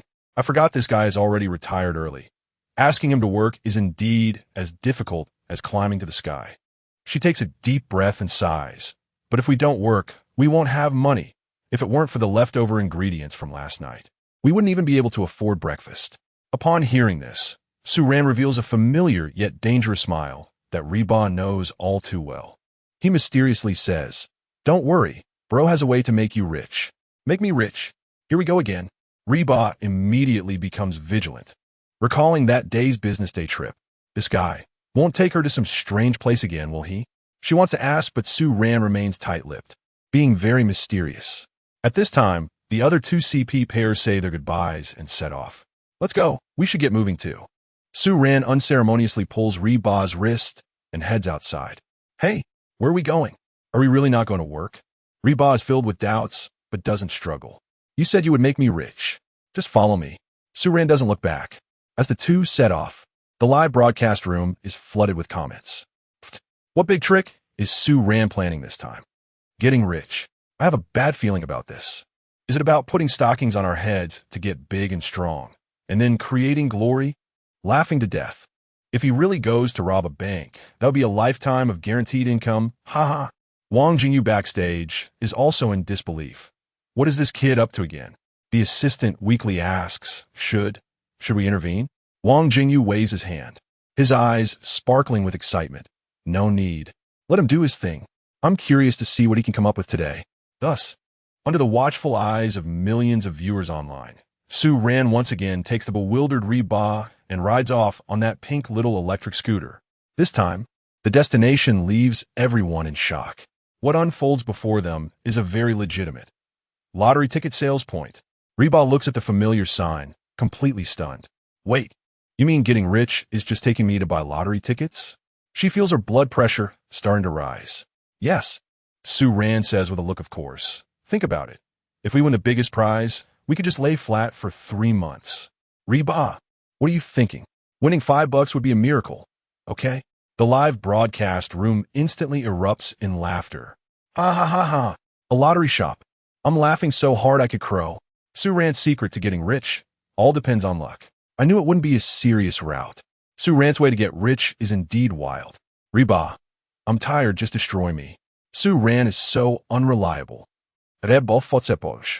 Making one last struggle. Su Ran, let's be practical and not think about these unrealistic things, okay? The odds of winning the scratch-off lottery are so low. Besides, the little money we have left won't buy us many tickets. If we really buy scratch-offs, it won't be laying flat for 3 months, but rather begging for 3 months. Sure. Sir In interrupted her, then adjusted his collar and said proudly, Don't worry. I've got a strong backing. I'm sure I'll win. Hiss. RB was taken aback. Was this something he could say? She immediately exclaimed, Don't talk nonsense. The audience is watching. At that moment, the comments started to guess. Was Sir In's backing arranged in advance by the production team? Just then, Sir In turned around, facing the sky, with his hands clasped in prayer, chanting, Heaven's gate opens, earth's gate opens. May the 5 fortune gods come in. RB face-palmed and quietly distanced herself from Sir In, looking as if she didn't know him. The live stream was filled with laughter. His backing is the god of wealth. No kidding. This backing is really strong. Sir In is too funny. Good job. Here, essay reward. If this spell works, those Taoists would have gotten rich long ago. Laughing so hard I'm about to faint in the bathroom. Sir In is hilarious. If he wins, I'll stream the fan on the 5th day of the month. After sincerely praying to his backing, Sir In led RB into the lottery shop. Sir In boldly said, Boss, give me 2 of the cheapest scratch-offs with the highest jackpot. The boss was clearly taken aback, then couldn't he help but laugh. With Sir In's demeanor, the boss thought he was a big customer. But for $10 each, buying just 2 Woon Tea have a high chance of winning. Should he buy a few more? No need, just 2. Chapter 41. Ridiculous. His backer is really the god of wealth. The boss lady looked at Su Ran, who seemed certain to win, and couldn't help but chuckle. She shook her head in her heart. Young people nowadays really have wild imaginations. Highest bonus. Do you think you're the reincarnation of a lucky fish? Although she was complaining internally, she still had to do business. The boss smiled and casually pulled out a whole stack of brand new 10-fold scratch card from the counter, saying, You can choose whichever you like, and I wish you good luck. He had also heard about Su Ran praying to the god of wealth and chanting spells at the door. However, he just thought Su Ran was a young person enjoying a meme, putting on a show for the live stream. Wanted to win a big prize with just $10? The odds are slimmer than a pig climbing Mount Everest. If he could win by just offering a couple of prayers and chanting a spell, he might as well move his lottery shop to the entrance of the god of wealth temple. Why bother working hard here? Of course, Su Ran had no idea about the boss's internal monologue. He just calmed down and asked the system in his mind, System, how do I redeem a scratch card? The system replied immediately, Redemption activated. Please make your selection according to the prompts.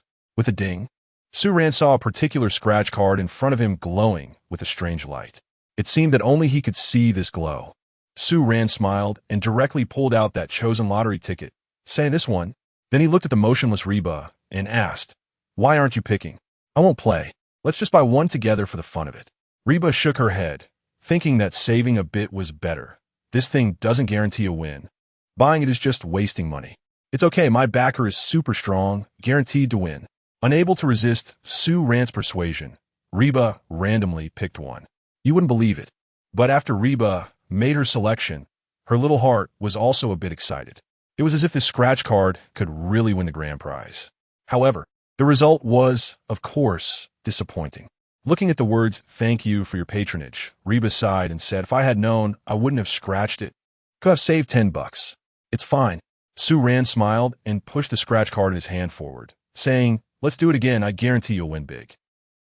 Reba looked at Sue Rand's familiar smile and instantly felt like she was back on the day they went to the amusement park. That time when she didn't hit a single target in the shooting game. Sue Rand had also consoled her with the same smile and tone. "Ooh, what should I do? I'm so touched." Reba didn't know what was happening to her. Sue Rand wasn't flirting with her. But why did she always feel a flutter in her heart? Just as she was dazed, Sue Rand said again, "What if we win? We could relax for 3 months. You're really that confident?" Guaranteed. Seeing Sue Rand so confident, not only Reba, but the entire livestream room was filled with a sense of anticipation. Reba took a deep breath, took the scratch card, then took out a coin and slowly started to scratch. The gameplay of this tenfold scratch card is very simple. As long as the scratch number has a winning symbol, you can win the corresponding prize under that symbol. There are a total of 20 boxes on the scratch card, meaning there are 20 chances to win. Reba cautiously started scratching one by one. Scratching the 5th box, no winning symbol. Scratching the 10th box, still no winning symbol. Scratching the 15th box, still no winning symbol. 16th, 17th, 18th. No winning symbol appeared. Reba pouted, "See, I told you. Forget it, I won't scratch anymore." She had already given up. How could she believe in such metaphysics? Winning would really be a miracle. "Don't worry, there are still 2 left." Saying this, Sue Rand directly held Reba's hand and smiled. "Let me add some luck for you." Feeling the warm touch from Sue Rand's palm on the back of her hand, Reba's cheeks turned a bit hot. "This guy is holding my hand." Reba completely stopped paying attention to what numbers were coming up and began to think aimlessly in her heart. Then she heard Sue Rand say, "Boss, I want to redeem." The boss, who had been bored and scrolling on his phone, was momentarily stunned. The now awake Reba thought Sue Rand was just talking nonsense. But then, she focused her eyes. On the second to last number, 03, a winning symbol, appeared, and below that number, it clearly read 5,000. 03. 5000 yuan, an incredibly clear symbol, a solid 5,000 grand prize. Buzz! Reba felt her brain go blank in an instant. It was as if countless fireworks exploded inside her. Holy crap! Is Sue Rand's backer really the god of wealth? Does that chant really attract wealth? Sue Rand is a Taoist priest? We won. We really won. The huge surprise made Reba burst out with a scream that echoed through the sky. She excitedly jumped up from her spot, hanging on Sue Rand like a sloth. Sue Rand was taken aback by this sudden hug, stepping back a half step, feeling the softness in his arms and her excited heartbeat, his face also beaming with a smile. The boss, seeing the scratch card handed over by Sue Rand, was dumbfounded. What the hell? 5,000? This guy really won the grand prize? Damn, can he really chant spells? Or is the god of wealth showing his power? Then the boss became even more excited than Reba. His little shop hadn't seen a big prize in a long time, to the point where business was poor. Now that Sue Rand won, he felt like kissing Sue Rand. The entire livestream room exploded. Holy crap, holy crap, holy crap. No way. Praying to the gods really works. XDM, wait for my good news. I decided to kneel in front of the god of wealth's temple. I'm going to kneel in front of the screen. This is too ridiculous. Where's that brother who wanted the fan for the 5th day? I can't wait. Start the live stream. Is Sue Rand's backer really the god of wealth? Bring it on. Good luck on the college entrance examination. Bring it on. Get rich. Bebe, godsu. Bless me to succeed in my postgraduate entrance exam. Bebe, godsu. Bless me to pass my finals. Gradually, the viewers began to treat Sue Rand as a lucky fish, making wishes. In the production team's back office, all the members of the creative team were dumbfounded. They never expected. Sue Rand actually won, and it was a grand prize, $5,000. Given Sue Rant's nature, would he directly lie flat for 3 months? How are they supposed to continue recording this show? How are they supposed to carry on with the tasks? Everyone's gaze turned to Wang Jingyu, as if to say, "Look, I told you to keep an eye on Sue Ran, and now look what happened." Seeing the look from everyone, Wang Jingyu, embarrassed and angry, slammed the table. "What the hell are you looking at? How was I supposed to know his backer was really the god of wealth?" He anxiously scratched his ears and cheeks, urgently saying, "Quick, call Li Jing. Tell her to do whatever it takes to control this $5,000 for me." Chapter 42. The husband sings, the wife follows. This damn indulgence. In a lottery shop, P.D. Lee rushed to the prize redemption site as quickly as possible. Watching Reba successfully redeem her scratch-off ticket and happily clutching the cash while grinning like a fool, P.D. Lee felt as if the sky was about to collapse. They had been happily enjoying some candy in the neighboring group. Who would have thought that the Re-Ran couple would pull such a stunt? She forced out a smile that looked worse than crying and began what would be the most difficult crisis management of her career. "Congratulations to both of you." P.D. Lee's voice sounded a bit dry. "This is truly delightful. A stroke of good fortune. A windfall." Seeing Li Jing rushing over, Reba quickly hugged the 5,000 cash to her chest, as if to say, "No one can take my money away. Guys, 5,000 really affects the balance of the show too much. Can you consider temporarily giving this prize to the production team?" P.D. Lee carefully chose her words, trying to persuade the two. Sue Ran and Reba exchanged glances, both seeing determination in each other's eyes. Reba shook her head resolutely. "You didn't say we couldn't scratch before we did, and now that we've won, you're saying it can't be done?" P.D. Lee knew they were in the wrong. Who would have thought Sue Ran would have such incredible luck? Seeing P.D. Lee silent, Reba scoffed. "If we hadn't won, would you have reimbursed the cost of the scratch-off tickets?" P.D. Lee was stumped again, but the other guests were still working hard. P.D. Lee felt a bit guilty, her words stammering. "Well, if they don't work, that's fine. With this 5,000, we can save a bit and last for a while." In short, Reba was resistant to any persuasion, no matter what P.D. Lee said. She refused to hand over the prize. P.D. Lee sighed, feeling utterly hopeless. But at that moment, she heard Sue Ran, who had been silent, say, "Actually, this prize isn't impossible to hand over."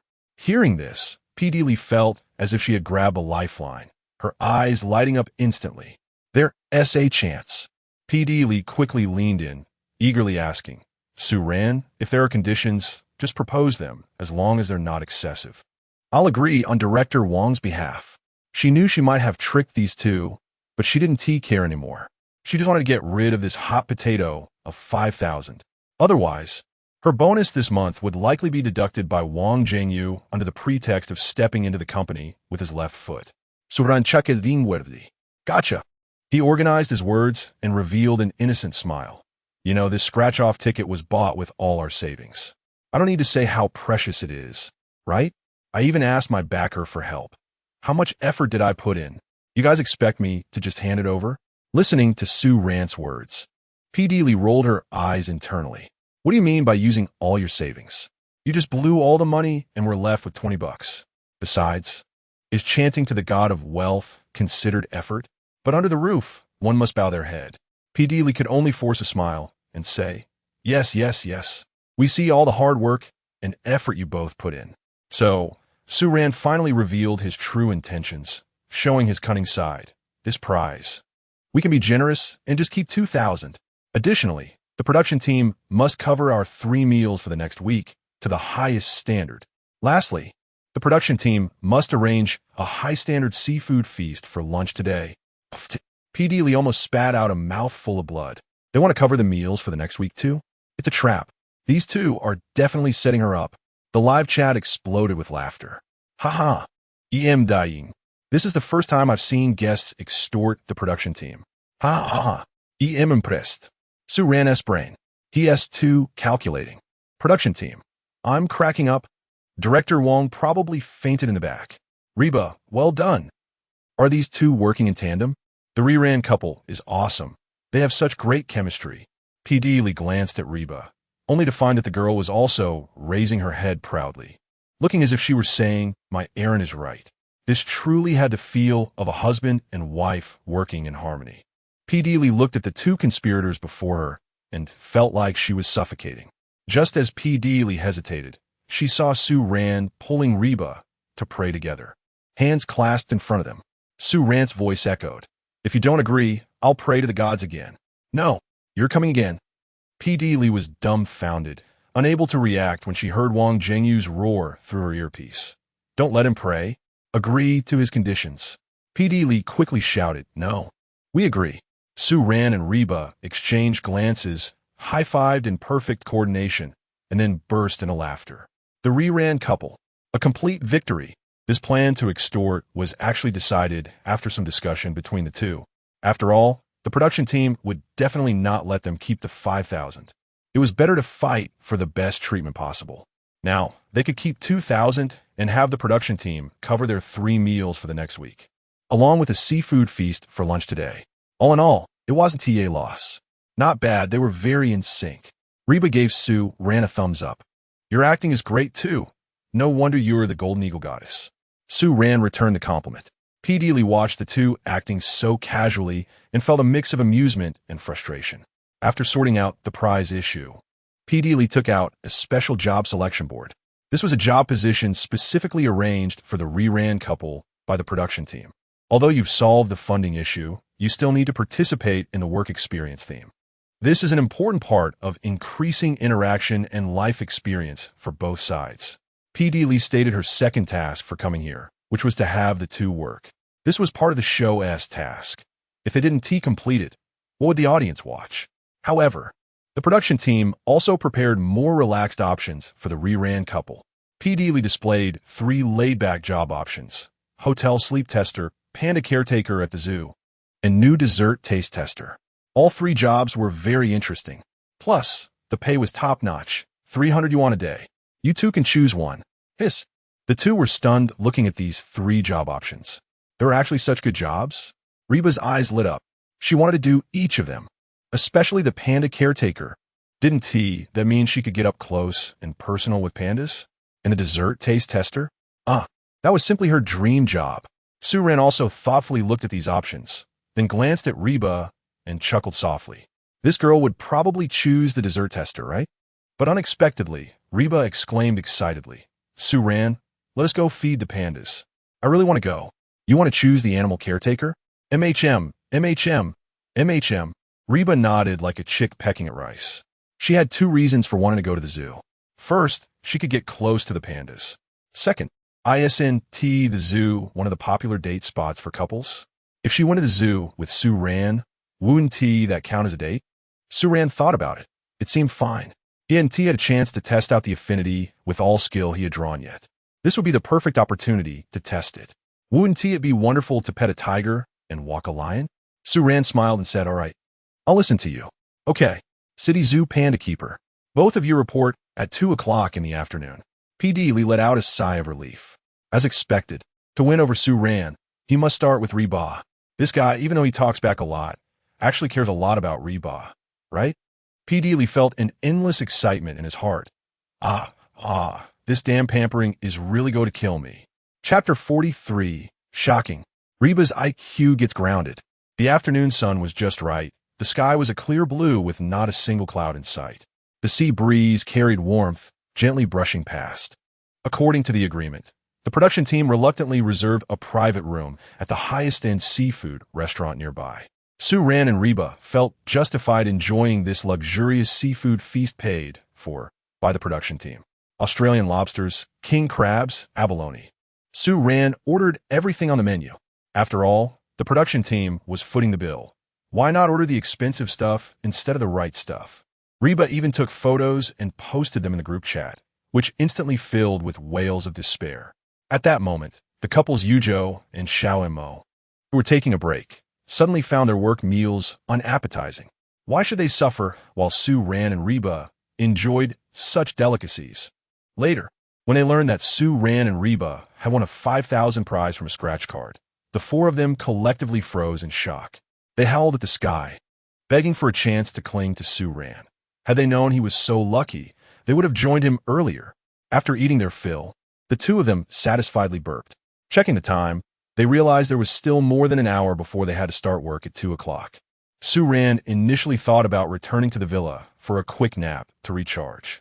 However, Reba tugged at his arm, her eyes sparkling as she said, Ran, let us head to the zoo early. I want to look around first. She could hardly wait to get close to the national treasure, the giant panda. Moreover, going early would give them more time for a world of two. This could be considered part of a date, right? Seeing her excited expression, Ran couldn't bring himself to refuse and nodded in agreement. Before setting off, they returned to the villa. They had rushed out in a hurry that morning, still wearing casual clothes. Since they were technically going to work, they needed to look a bit more formal. Ran didn't mind, but Reba insisted on changing. After all, in Reba's view, this was their date. It was only natural to dress up nicely before heading out. Soon, they returned to the villa, and each went to their respective rooms to change clothes. After about 10 minutes, when Ran came out dressed, he noticed that Reba was nowhere to be seen. Beep beep. Just as Ran was wondering, he heard honking from outside. He then realized that Reba was already waiting for him in the yard. When he stepped outside, he saw Reba fully equipped with sunglasses, a sun hat, a sun visor, and ice sleeves. Ran couldn't help but tease. Are you going to the zoo to scout? Planning to snatch a panda tonight? Snatch my foot. Reba retorted, the sun by the sea is so scorching. This is for sun protection, you know? Sun protection? Ran looked puzzled. It's completely unnecessary. Reba's heart leaped in joy. Could it be that this guy wanted to compliment her natural beauty? But then he added with a smirk, you're not even that fair to begin with. Get lost. Amidst their banter, the two finally set off on their work journey. Upon arriving at the zoo, it was exactly 1:30, half an hour before their shift started. Thanks to the prior arrangements made by the production team, they entered the park smoothly. The moment they stepped inside, Reba became ecstatic. The leisurely strolling giraffes, swinging monkeys, and peacocks spreading their feathers. Everything fascinated her. Ran followed behind, watching her bounce with joy, and a smile crept onto his face. The affinity for all creatures skill seemed to be working quietly. Ran could sense that the animals looked at him with a sense of closeness. Even the usually fierce-looking tiger began to show off by rolling around in front of him. As they walked and stopped, they reached the gorilla exhibit. Inside the glass enclosure, a large gorilla with shiny black fur and a robust physique was squatting in the corner, poking at the ants on the ground with a twig. Its back view appeared both lonely and philosophical. Wow, why does this gorilla look like a philosopher? Reba was somewhat amazed as she pointed at the gorilla and took a photo to post in the group chat. Ran leaned over to take a look, stroked his chin, and thoughtfully commented, that back view really resembles someone. Who? Reba blinked her eyes, curiously turning back. Doesn't it look like you were agonizing over whether to send me a message last night? Didn't we agree not to mention that? Just as Reba was about to raise her head to scold Ran, the gorilla seemed to hear the commotion and turned around, then excitedly walked up to Reba. See? He found a kindred spirit and is thrilled, Ran said, and, consequently, he received a punch. The gorilla came up to the glass, raised its furry, stout fingers, pointed at the orange juice in Reba's hand, and then pointed to its mouth. The gesture was clear and the intention obvious. Reba gasped, oh my, is this gorilla trying to drink orange juice? Ran exclaimed, looks like its IQ is even higher than yours. Reba ignored the annoying guy and instead tried to communicate with the philosophical gorilla. You want to drink this? The gorilla nodded vigorously. It even excitedly tapped on the glass, pointing at a small ventilation hole below. Reba looked in the direction the gorilla pointed and indeed saw a small vent, but she hesitated. This hole is too small. The bottle won't fit through. The gorilla remained calm, patiently pointing at the bottle and the ventilation hole. Reba replied, I told you it won't fit. The gorilla whimpered. Ran, feeling confused watching the interaction between Reba and the gorilla, thought they were practically communicating. Finally, unable to watch any longer, he snatched the orange juice and, under Reba's questioning gaze, aimed it at the small hole. The gorilla immediately joyfully leaned over to catch it and gulped it down in a few hearty swigs, smacking its lips in satisfaction. Then it gave Reba a wise look and left contentedly. Reba, did that gorilla just look at me as if to say I'm an idiot? So it was asking me to pour it in. Reba's cheeks flushed red, feeling extremely embarrassed. She felt like her IQ had been crushed by the gorilla. Good thing you evolved quickly, or you'd be the one stuck in there. Suran remarked. They've evolved just right. No need to join the table or go to work. Reba. The live broadcast room erupted in laughter. LOL. Suran's savage comeback. Gorilla. If I evolve any further, I'll have to go work in a factory. Did that gorilla just mock Reba? I feel like it's smarter than me. Gorilla. These visitors are really hard to deal with. So infuriating. On site, Reba was already on the verge of exploding. The humiliation of her intelligence being brutally trampled, mixed with old grievances, surged to her head. She suddenly turned around, glaring at Suran. Her smile gradually faded. Suran, come here. I promise I won't kill you. Hey. You're the one with the low IQ. And you blame me? I don't care.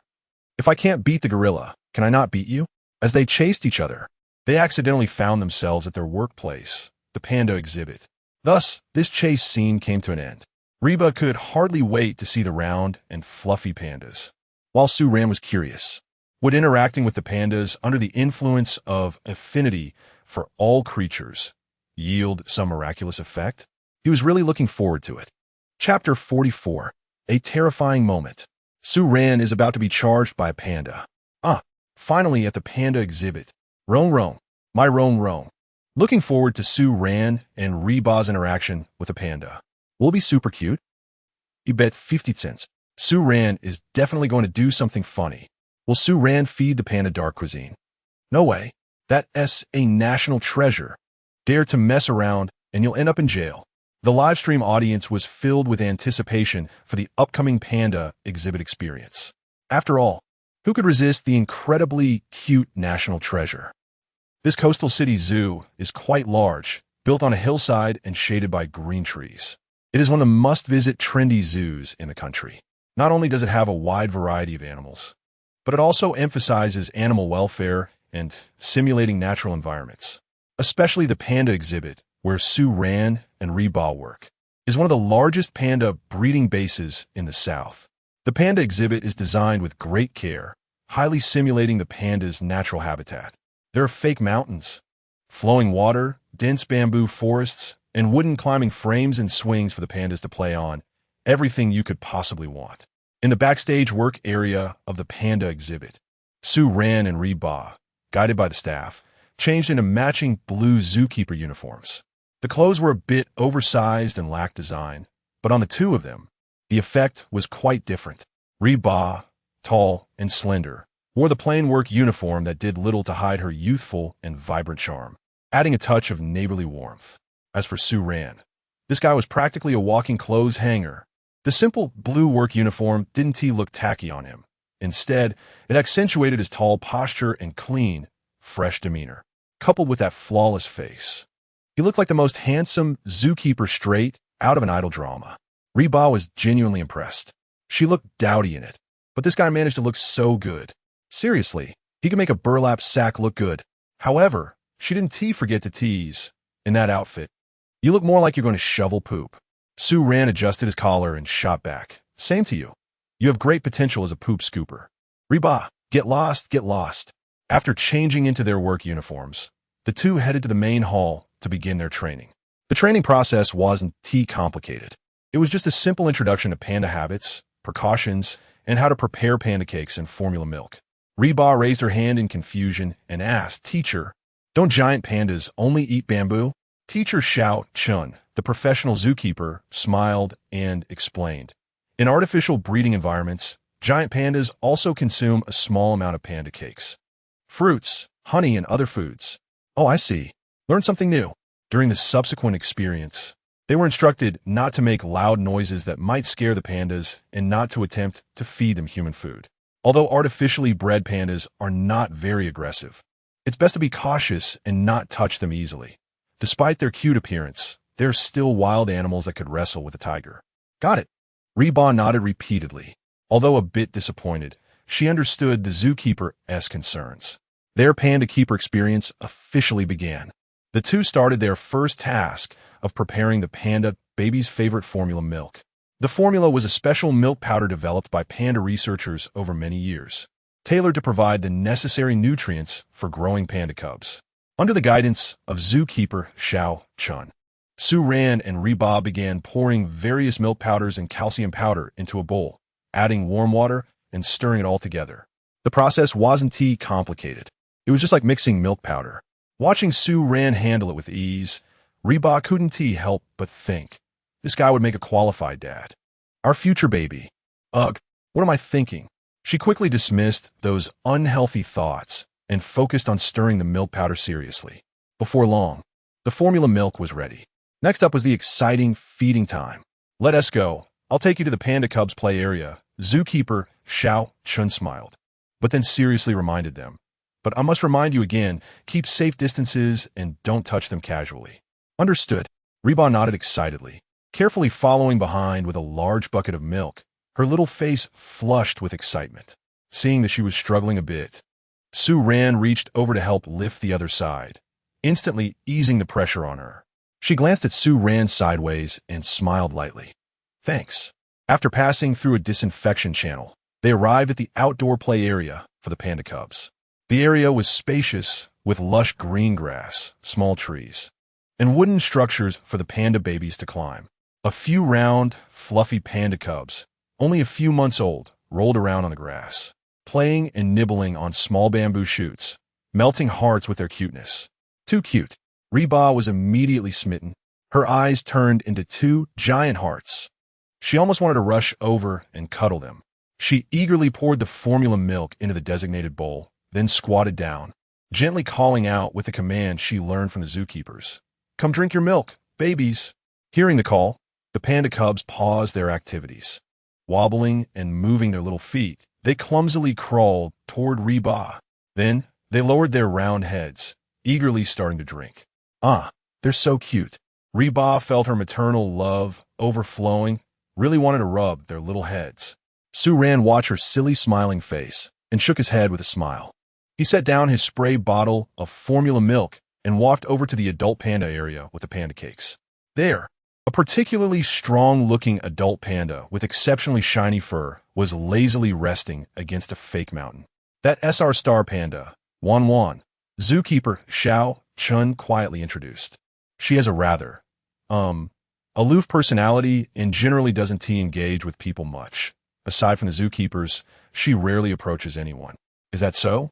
After placing the panda cake at the feeding point by the fence, Sue Ran stood still, observing the panda. Wan Wan, who had been napping, seemed to sense something. Her fluffy ears twitched, and then she slowly opened her eyes.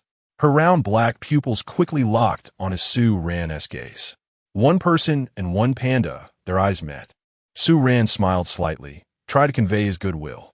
However, the panda named Wan Wan, after staring at Sue Ran for a few seconds, suddenly, without any warning, leapt up from the ground. Then, with its sturdy limbs, in a speed that was completely inconsistent with its clumsy appearance, charged straight at Sue Ran. This sudden scene made everyone's hearts sink. Danger! Run! Zookeeper Xiao Chun was the first to react, letting out a scream, his face instantly turning pale. Although Wan Wan is aloof, she usually doesn't attack people. Why is she suddenly going wild today? Reba was also attracted by the scream. Watching the panda charging towards Sue Ran like a little tank, her heart jumped to her throat. Suran, be careful, she screamed, but it was already too late. The distance was closing in. The audience in the live stream was also in an uproar. What's going on? The national treasure has gone crazy? Something S about to happen. What are you still standing there for? Run. Pandas are also wild beasts. If it bumps into Sue Ran, it will either die or be severely injured. It's over. There's no way to run this distance. At that moment, backstage of the program, Wang Jingyu's face was ashen. It's over, it's over. This is a serious broadcasting accident. The question of whether the program can continue recording is minor. What if something happens to Sue Ran? How can he explain it to Sue Ran's family? Meanwhile, Sue Ran on camera still looks dumbfounded, not even trying to hide. In a critical moment, a scene that left everyone dumbfounded appeared. Chapter 45, The Beauty Across Species. National treasures lining up for cuddles. Looking at the giant panda charging towards him like a fierce tiger, Sue Ran felt a bit flustered. The reason he didn't run or hide wasn't because he couldn't react, but because through the skill affinity with all things, he sensed that Wan Wan had no malicious intent. Instead, she radiated an extremely strong sense of excitement and affection. Sure enough, in the next moment, the ferocious-looking giant panda, Wan, came to a sudden halt just a step away from Su Ran, performing an unexpectedly agile stop that was completely at odds with her massive body. Her paw left shallow marks on the grass as she steadied herself. Then, under the petrified gazes of everyone, the previously fierce-looking anteater changed its demeanor entirely. It tilted its round, chubby head and looked at Su Ran with its innocent and endearing eyes, almost as if trying to please him. Then, it reached out its furry, thick paw and tightly hugged Su Ran's thigh. Wow! Immediately after, amidst the astonished looks of everyone, Wan ran to a pile of stones, carefully selected the freshest and tenderest bamboo shoot, and huffed back to Su Ran, placing the bamboo at his feet like a present. With its shiny black eyes, it looked eagerly at Su Ran, as if saying, "Handsome guy, this is for you, Suran." He looked at the national treasure panda, offering him a gift, and couldn't help but feel relieved while also finding it amusing. This affinity with all things skill was surprisingly effective. Meanwhile, the others present were collectively frozen in shock. Little Chun, the zookeeper, had her mouth agape, her eyes wide as saucers, her mind completely blank. Her proud experience and expertise as a zookeeper felt as fragile as a piece of paper in front of this scene. Moreover, the coldest and most aloof Wan actually took the initiative to give a human, a stranger no less, her favorite bamboo shoot. At that moment, little Chun felt as if the sky was about to fall. It felt like the cabbage she had painstakingly nurtured was being stolen. Reba was also completely dumbfounded. She had just closed her eyes, not daring to witness the bloody scene unfold. But when the expected screams didn't happen, she slowly opened her eyes, only to see a scene that looked like it was generated by AI. This was even more suspicious than the panda cooking videos she had seen online. Where's the supposed aloofness? Why was Wan acting more spoiled than her? Could it be that being handsome truly meant one could get away with anything? In the background, Wang Zhengyu was continuously exclaiming in disbelief. He couldn't think of any words other than those two to describe the scene before him.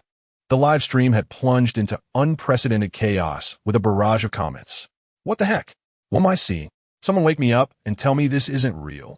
This is 1,000 times more absurd than winning $5,000. What the heck? Is Wan a severe face control panda?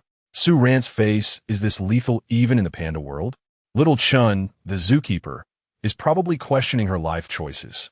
Su Ran, basic moves? No problem. Just a national treasure. Easy to handle. Oh, I'm so envious. I want to cuddle the panda's chubby paws too. However, before everyone could digest the bizarre scene before them, an even more outrageous sight appeared. The panda cubs that had been drinking milk nearby seemed to have sensed Su Ran's irresistible charm. They actually all waddled over to him. 1, 2, 3. In an instant, they completely surrounded Su Ran. Some clung to his legs without letting go. Some tried to climb onto him. Others simply flopped at his feet, rolling around and seeking attention, making various cute, baby-like sounds. The scene became extremely chaotic. Wah! Suran! Here came the baby pandas, each one a little cutie.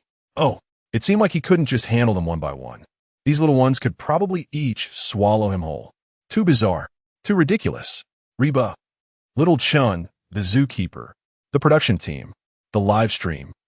Zoo staff rushing in upon hearing the news. They've gone crazy. They've all gone crazy. Even the little ones have fallen for him. Let go of Su Ran. Let me come. I'll be the one to serve the cubs. This scene is too healing. I could watch it 1 billion times. So jealous. I want to be a sticky rice dumpling hanging all over him too. Reba, why? Why is this happening? Please give me one. Su Ran looked at the clingy and ridiculously adorable little ones in front of him, feeling both amused and helpless. Then, he noticed Wan also seemed eager to get involved. What do you want to do? Su Ran looked at Wan's increasingly excited expression and kicked her chubby backside, scolding, "Get lost. If you climb on me, I might break a few ribs. Go play elsewhere." Then, Wan left with a sad whimper.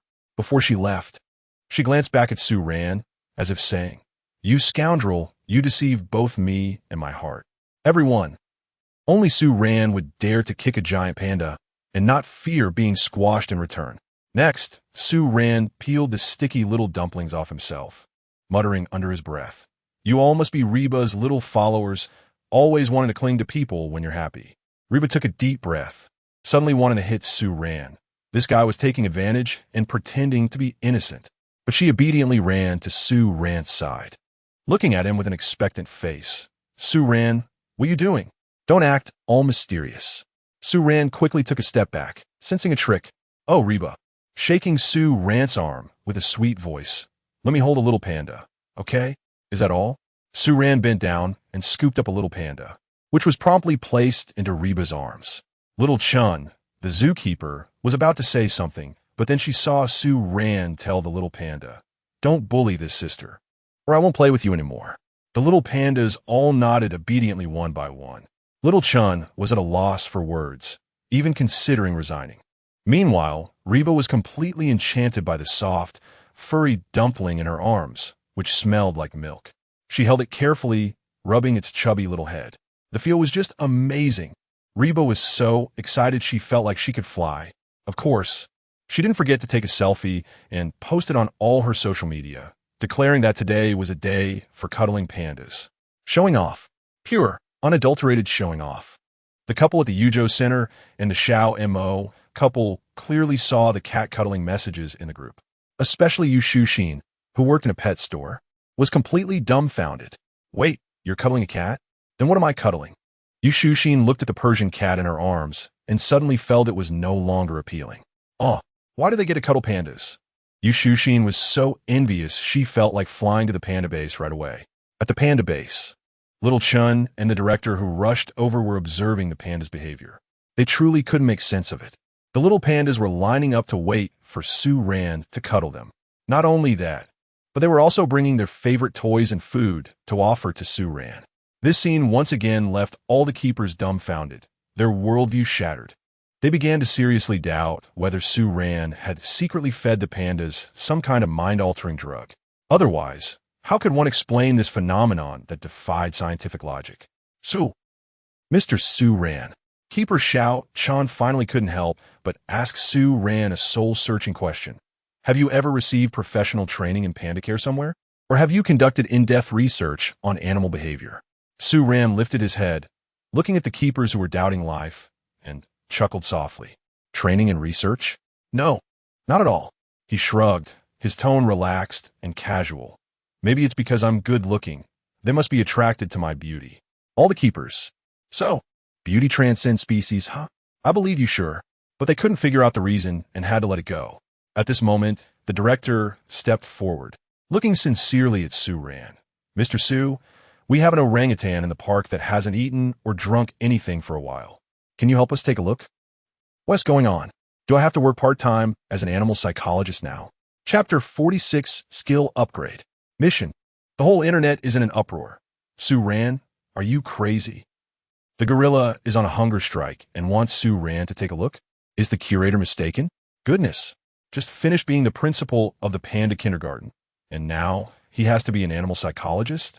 Su Ran's cross-field transition is quite large. It's a script. How could a person have such a miraculous ability?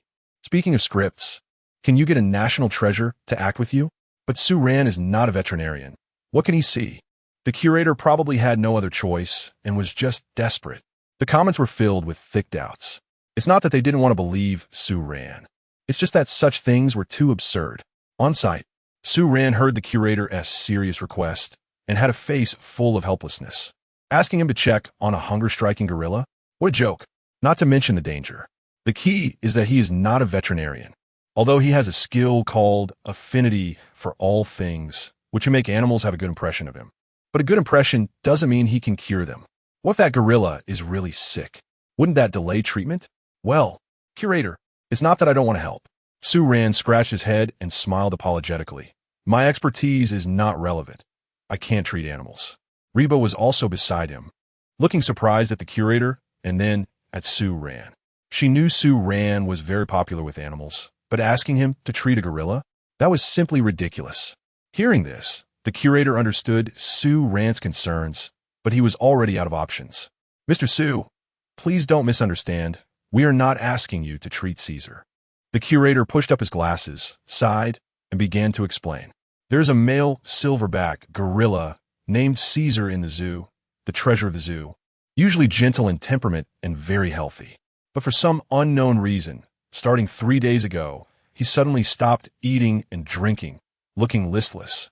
The zoo's veterinarian checked all of Caesar's physiological indicators, which were normal, and ruled out the possibility of illness.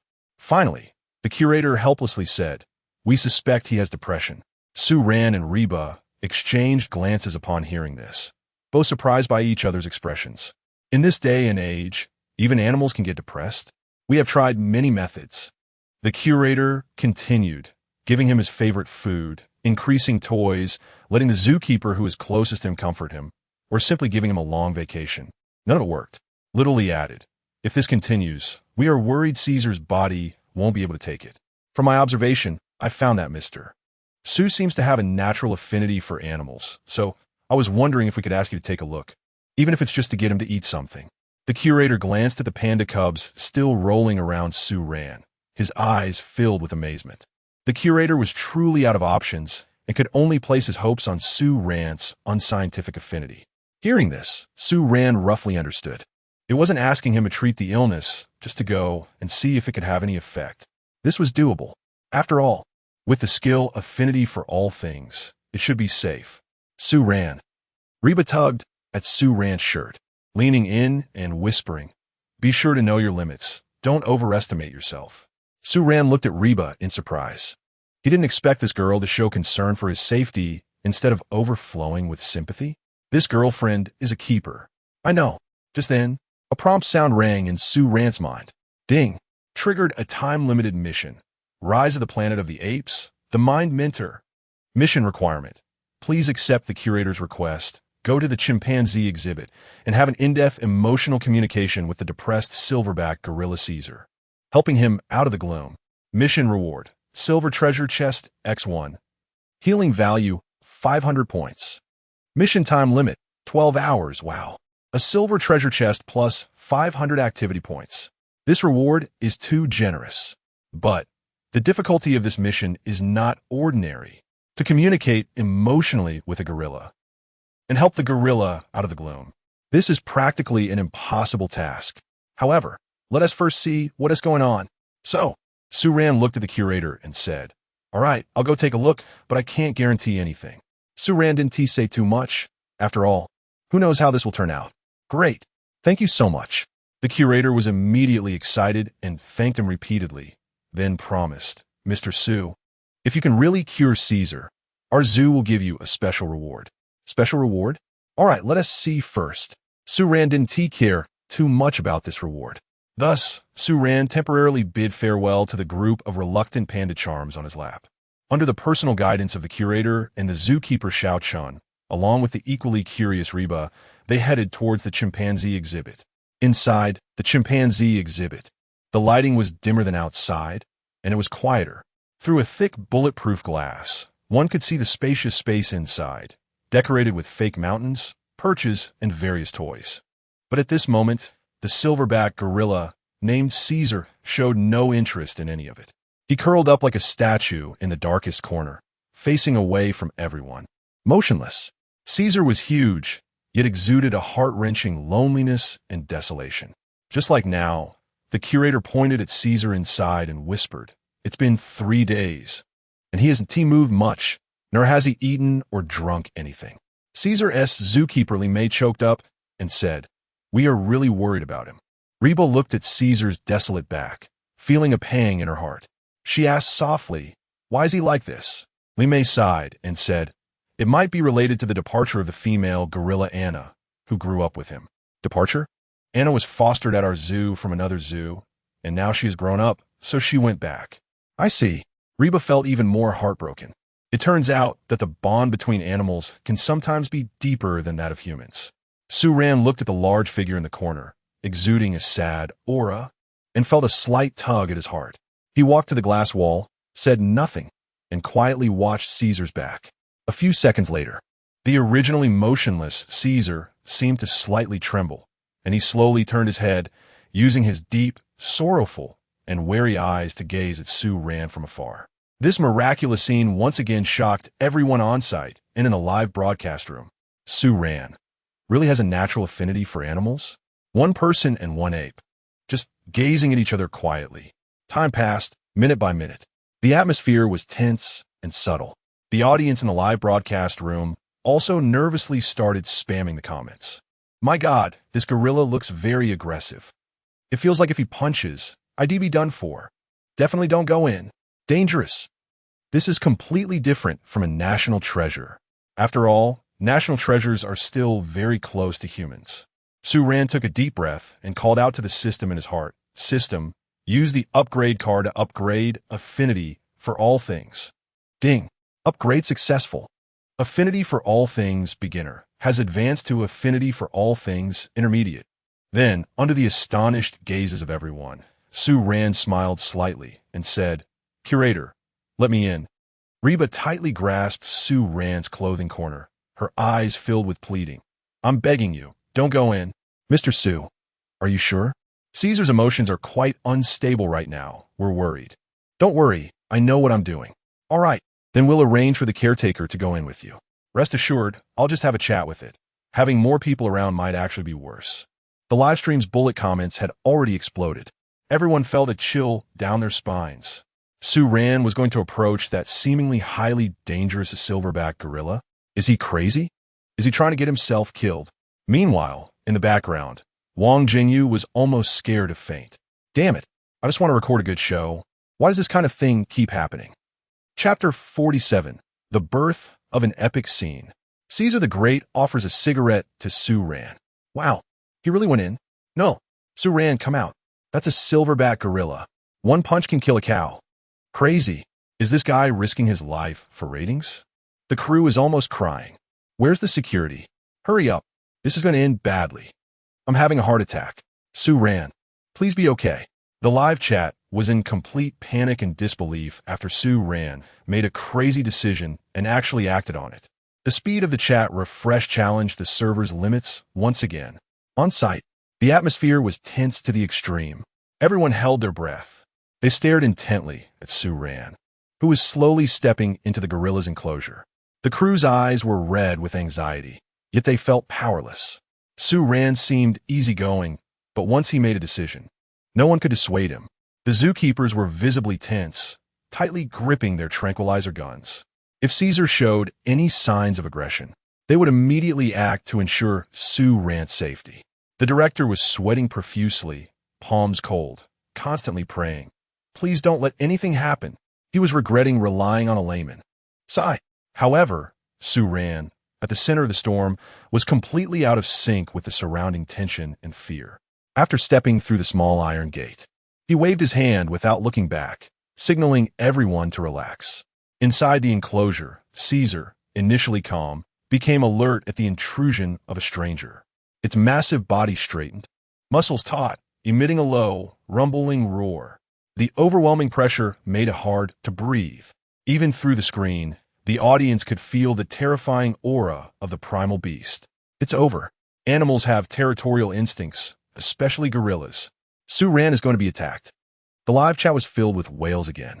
However, facing this potentially violent giant beast, Su Ran merely smiled calmly and walked towards the gorilla. His composure stemmed from his deep understanding of the affinity with all things, intermediate. Skill. Affinity with all things, intermediate. The host naturally emits a stronger aura that makes all living beings feel a deep sense of closeness and even dependency. This animal affinity alone could prevent him from being attacked by animals. Moreover, the affinity with all things, intermediate. Skill also provided two additional attributes. First, telepathy, limited edition. The host can vaguely sense the thoughts and emotions of more intelligent animals. Second, if an animal is in a state of rage and the affinity effect fails, it can actively trigger a deterrence effect, causing the animal to feel fear and submit. With these two skills, Su Ran had no reason to worry about his safety. If the gorilla was reasonable, Su Ran could have a good chat with it. If it was unruly and wanted to attack him, Su Ran also had some martial arts skills.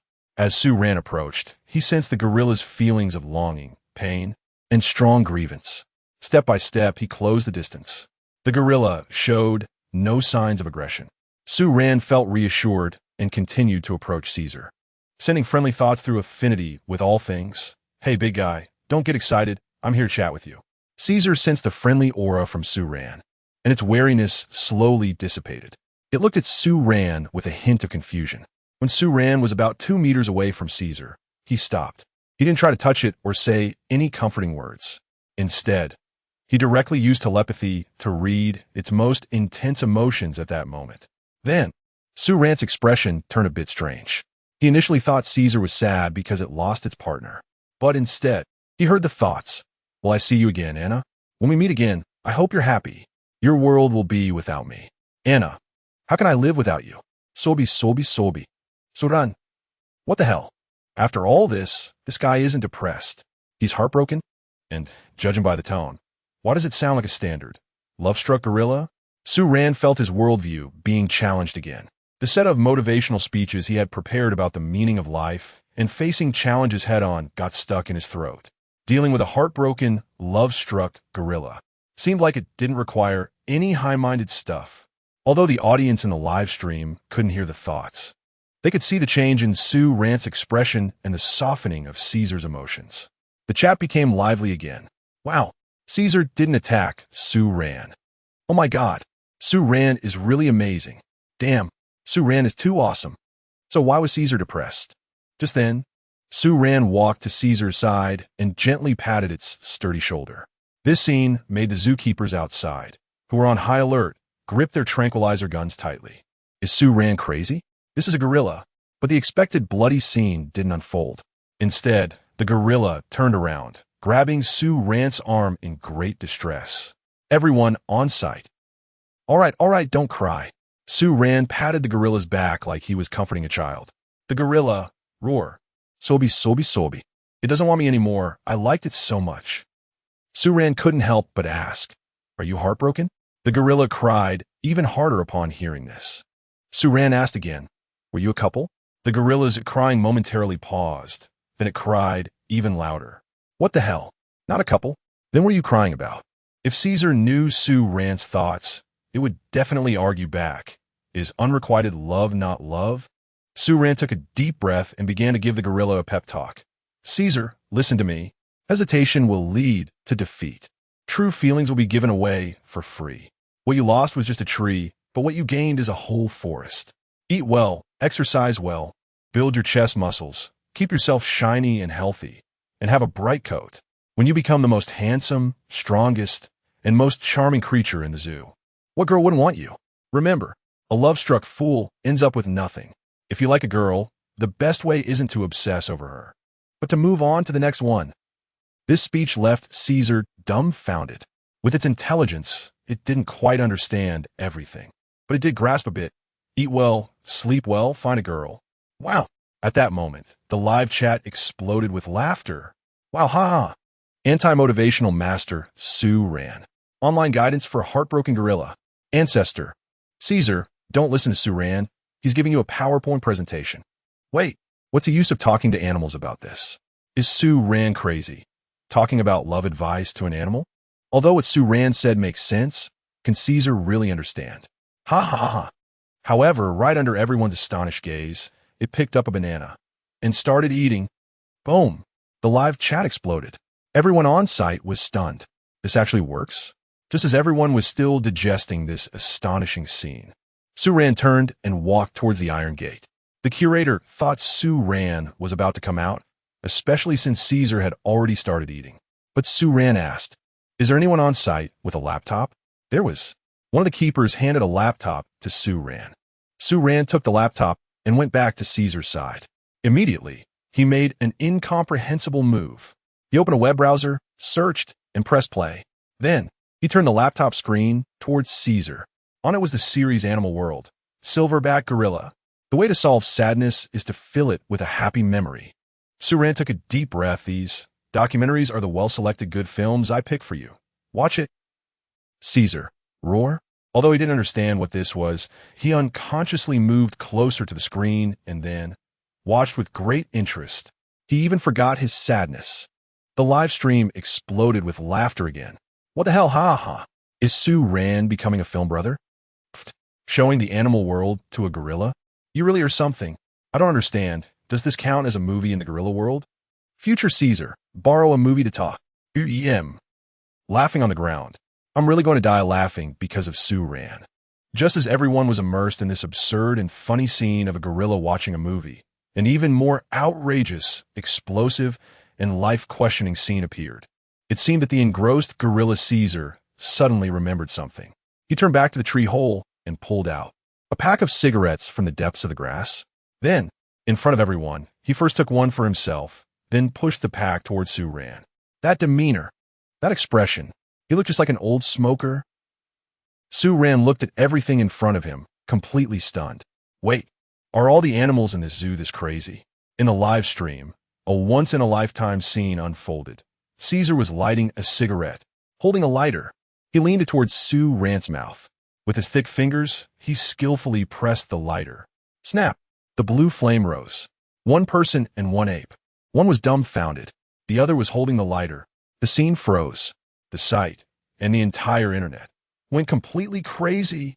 Chapter 48, Surprise Parent. Hoppa. So much love, so much desire to marry. No one expected Sue Ran's treatment method would unfold in such an outrageous way and end in such an abstract form. This visual impact, this absurdity, the comedic effect directly broke through the atmosphere. The barrage in the live stream surpassed any previous instances, and it was directly stuck like a PPT. 10,000 wow and iconic scene, absolutely a century-defining moment. Is this something carbon-based life forms can come up with? Suran, take my knee. Help. I'm laughing so hard I'm rolling on the ground. Tears are coming out. This is too outrageous. In ancient times, Vincent's mother-in-law lit a cigarette. Today, I, Caesar, offer a cigarette to the ancestor.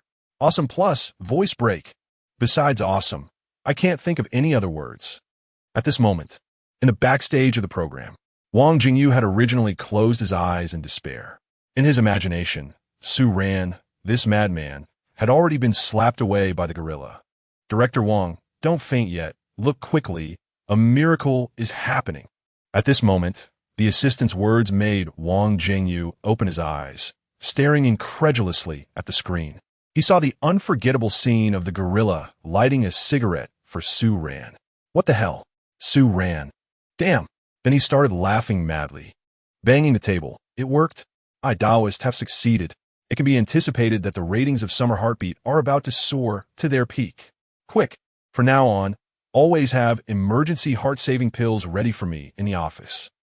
On site, the curator looked at Caesar, who was holding a cigarette and trying to light it for Sue Ran, his old face flushed, embarrassed to the point where his toes were about to dig out a 3-bedroom apartment. It can smoke? Hotba widened her eyes even more, feeling her understanding refreshed once again. Ahem, yes, Caesar is quite special, the curator sighed and said helplessly, it might be a bad habit left from imitating visitors. It often picks up cigarette butts to smoke. We've confiscated several lighters, and we don't know when it hid this pack of cigarettes and lighter. He paused, revealing a complex expression of both embarrassment and a bit of pride, explaining, to be honest, the reason our zoo has become a popular internet zoo, attracting so many visitors, is largely because he lowered his voice as if revealing some earth-shattering secret. The animals in our zoo are generally quite, distinctive and free-spirited. Simply put, they're a bit crazy. Hot bah. She looked at the unbelievable scene in front of her and suddenly understood a bit. The curator waved his hand, finding it hard to express. After you finish your work in the afternoon, you can take your time to walk around the zoo, and you'll understand. Sigh. Inside the gorilla enclosure, after Sue Ran declined the cigarette Caesar offered, he waved his hand and smiled. Thanks, brother. I don't smoke. Then, he earnestly patted Caesar's sturdy shoulder, saying that smoking is something that can be quit if possible. You are in your prime. Don't let nicotine hold you back. Caesar seemed to understand, blinking his eyes, and actually crushed the cigarette but on the ground before throwing it onto a nearby banana peel. That extinguishing action really had the flavor of an old smoker. Sue Ran nodded in satisfaction. He actually knew to extinguish the cigarette but before throwing it away. A teachable child indeed. He patted Caesar's shoulder again, smiling. Then I want to disturb you from learning. I'll come back to chat with you when I have time. Caesar didn't turn his head, still immersed in the world of gorillas, but let out a few friendly, low growls from his throat. Ding! The host has successfully completed the timed task. Rise of the Planet of the Apes, the Mind Mentor. Congratulations to the host for receiving the reward. Silver treasure chest, X1. 500 activity points. Hearing this prompt, Suran left the gorilla enclosure satisfied. Outside the door, the curator immediately approached excitedly, tightly grasping Suran's hand. Gratefully saying, Mr. Su, thank you so much. If it weren't for you, we really wouldn't know what to do. The nearby keepers and zoo staff looked at Suran with eyes full of admiration and disbelief. They never expected this treatment method to be so bizarre, yet so effective. A blind cat meets a dead mouse. Suran waved his hand and smiled. I'm just messing around. It was a lucky hit. Mr.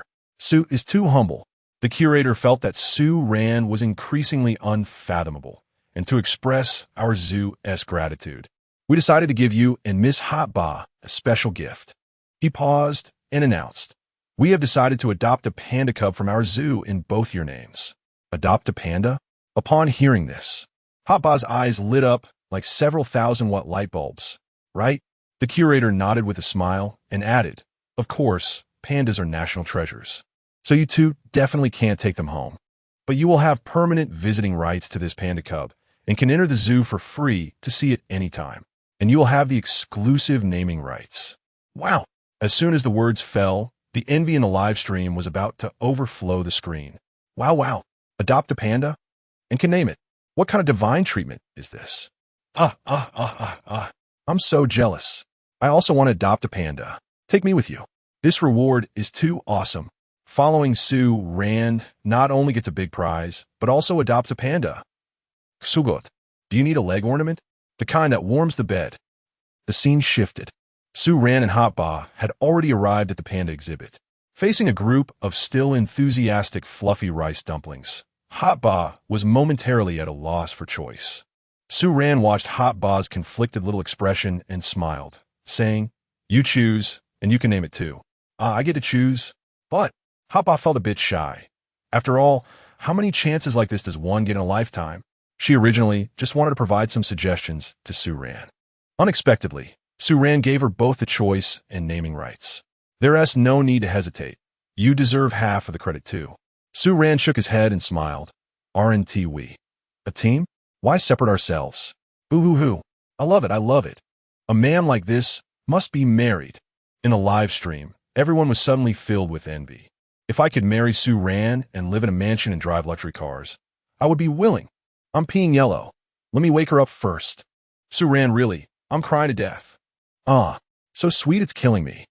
Please get married on the spot. Hotba carefully observed each panda cub.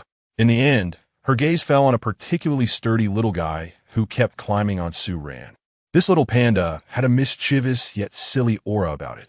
No matter how you looked at it, it felt a bit familiar. Hotba chuckled and pointed at the little panda that Suran had pushed to the ground. Let's go with this one. As for the name, she tilted her head and thought for a moment, then looked at Suran, revealing a sly smile. Let us call it Juan Juan.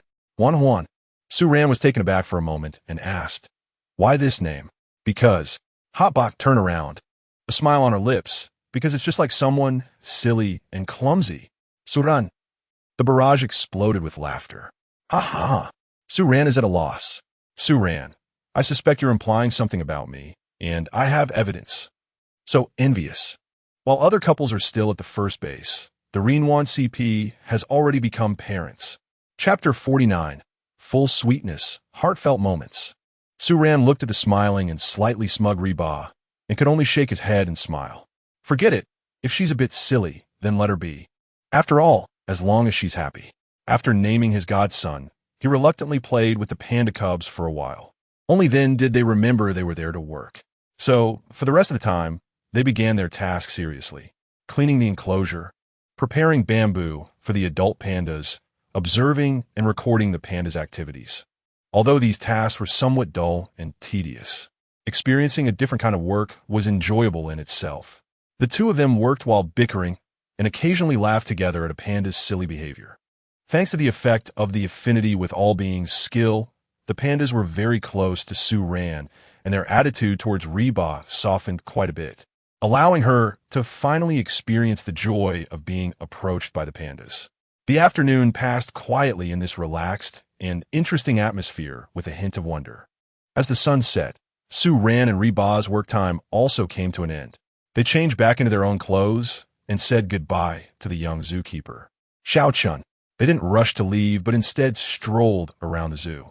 This time, Reba truly understood what the director meant by saying that the animals in their zoo were a bit eccentric. Lions that liked to lie sprawled out while sleeping. Baboons that enjoyed picking their behinds and then sniffing their fingers. The black swan that would rather starve than not take the bread from visitors to feed the fish. And that philosophical orangutan who, upon seeing them again, eagerly pointed at the fruit tea Reba had just bought. It seems that the entry requirement for this zoo isn't a health report, but rather a psychiatric evaluation, right? One could only say there's no such thing as the craziest. Only crazier. Night finally fell. The streetlights turned on one by one, casting a warm and quiet glow on the coastal road. The little electric scooter moved steadily along, with the zoo gradually fading into the distance behind them.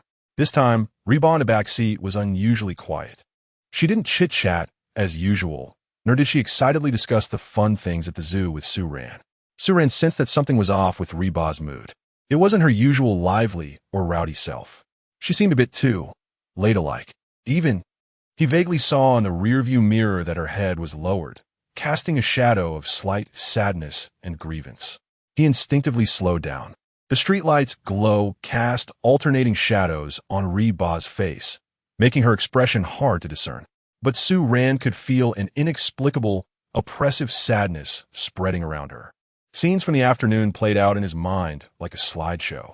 When Wan Wan charged towards, Su ran like a little tank. His heart nearly stopped. And when he walked into the orangutan enclosure, the loud sound of the heavy iron door closing behind him filled her with immense anxiety. As if every cell in her body was screaming danger.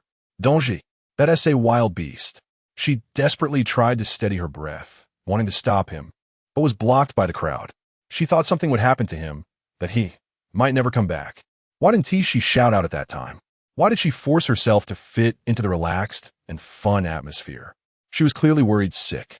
At this moment, all the emotion she had suppressed began to grow wildly like vines, and the moisture in her eyes became uncontrollable.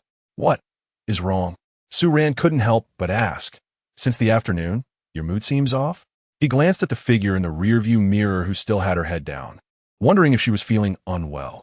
Reba's body slightly stiffened, but she remained silent. The little electric scooter moved forward for a short distance. Suddenly, Reba patted Su Ran's back. Her voice tinged with a hint of tears. Stop the car. Upon hearing this, Su Ran hit the brakes. As soon as the car stopped, Reba jumped out of the back seat, her head lowered and without saying a word. What happened? Su Ran also got out of the car and asked with concern. As soon as he spoke, Reba looked up at Su Ran. Her eyes were red and misty.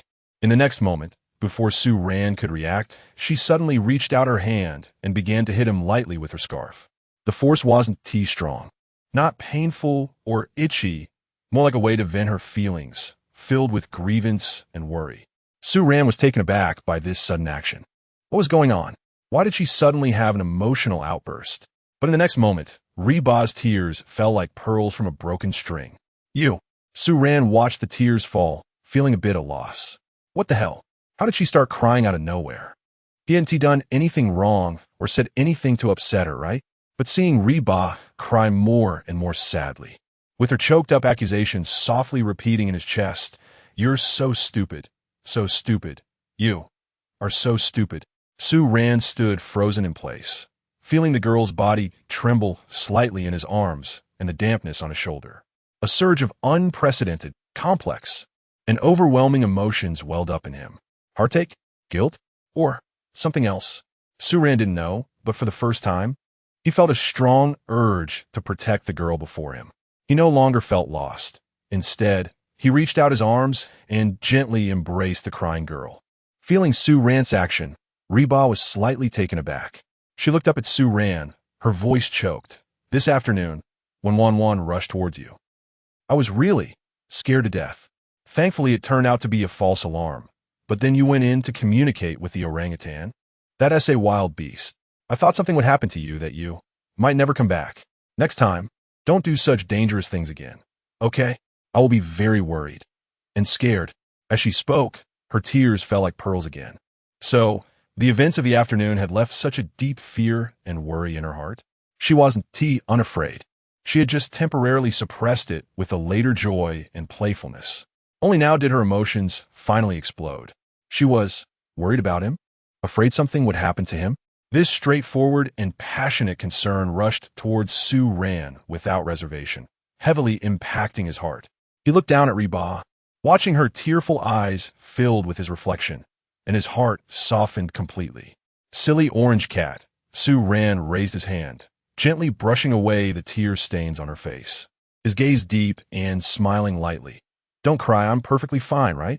I understand now. I promise I won't do anything that will worry you in the future. Don't worry, when it comes to things I'm not sure about, I'll definitely run faster than anyone else. He paused, lowering his voice even more, like a cello flowing through the night, carrying a stable and gentle magnetism, and said with a light laugh, Classmate Orange Cat, your makeup is all smudged from crying. That voice seemed to carry a certain fatal attraction, each word lightly brushing against her ear, making her heart tingle. Reba raised her watery eyes. Are you saying I look ugly when I cry? Just as she was about to move, she heard Su Ran's voice, which could make anyone's ears pregnant, leaning close to her ear. What I mean is, even if your makeup is smudged, you still look good. Ing. Hearing Su Ran tease her with such an outrageously beautiful voice, Hoppa's cheeks instantly turned as red as blood. Even her ears began to burn. Help! Why is this guy so good at teasing? It's over. Hoppa realized she was really going to develop a crush. The night was like water, the starlight gentle. The sweetness carried by the sea breeze had reached an outrageous level. Under the streetlight, two figures embraced in the moonlight. Gone were the usual banter and noise. Only soft sobs, clumsy comforts, and two hearts beating closer together. The live broadcast room exploded. The barrage in the live stream had long since flooded in. The screen was filled with red effects, various groundhog screams, and crazy Annie laughs flooding the screen. Oh, what did I just see? High sweetness ahead.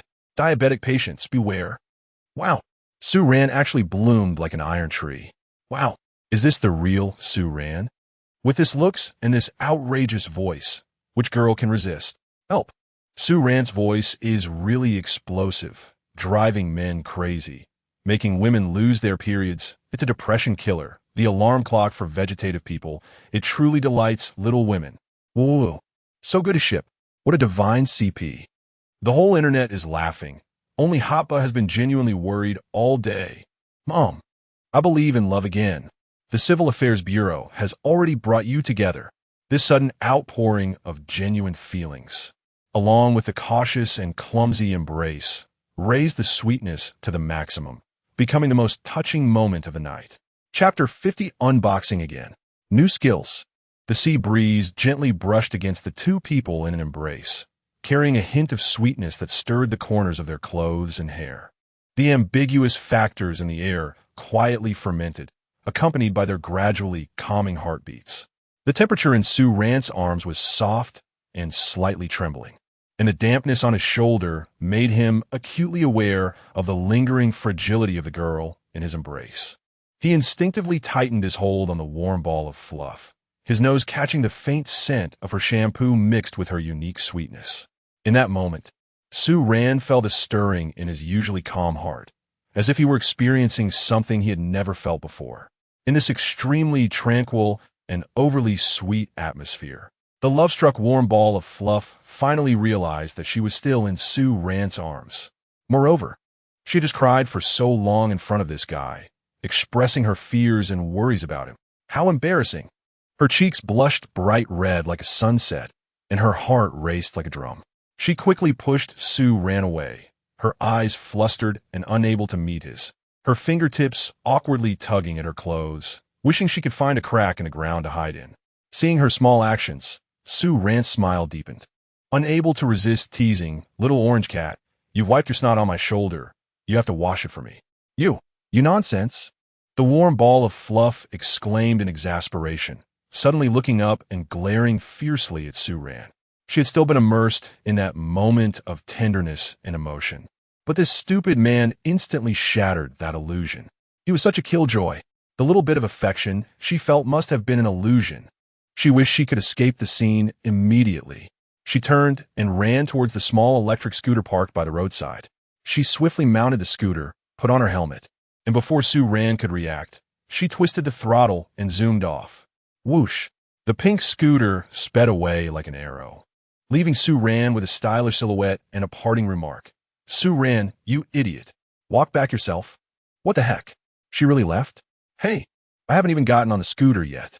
However, the small scooter showed no sign of slowing down and disappeared into the night, leaving Su-Ran all alone on the empty coastal road, feeling disheveled in the cool sea breeze. Haha, Su-Ran got rejected. Romance really only lasts 3 minutes. And then it's back to reality. Haha, well done. Don't expect anything good from that dog's mouth. LOL. As soon as the warm ball of fluff ran, the dog food was gone. Oh no, why not pursue the victory? Go after her. This is the flavor. So satisfying. Su-Ran watched the small scooter fade into the distance, shouted a few times only to find it useless, and then gave up. He shook his head helplessly and chuckled. This girl really had quite the temper. However, the way she blushed and shyly looked away and then angrily rode off was actually quite cute. Forget it. If he had to walk back, then so be it. After all, it was only a few hundred meters to the villa, just a nice stroll. Just as Su-Ran resigned himself to this fate, the pink scooter slowly wobbled back. It came to a reluctant stop beside Su-Ran. Su-Ran looked at the warm ball of fluff on the scooter, cheeks puffed up in anger, and found her adorable. Clearly shy to the core. She had run away in a huff, but in the end, she was still worried about being alone. What a cute woman who was full of contradictions.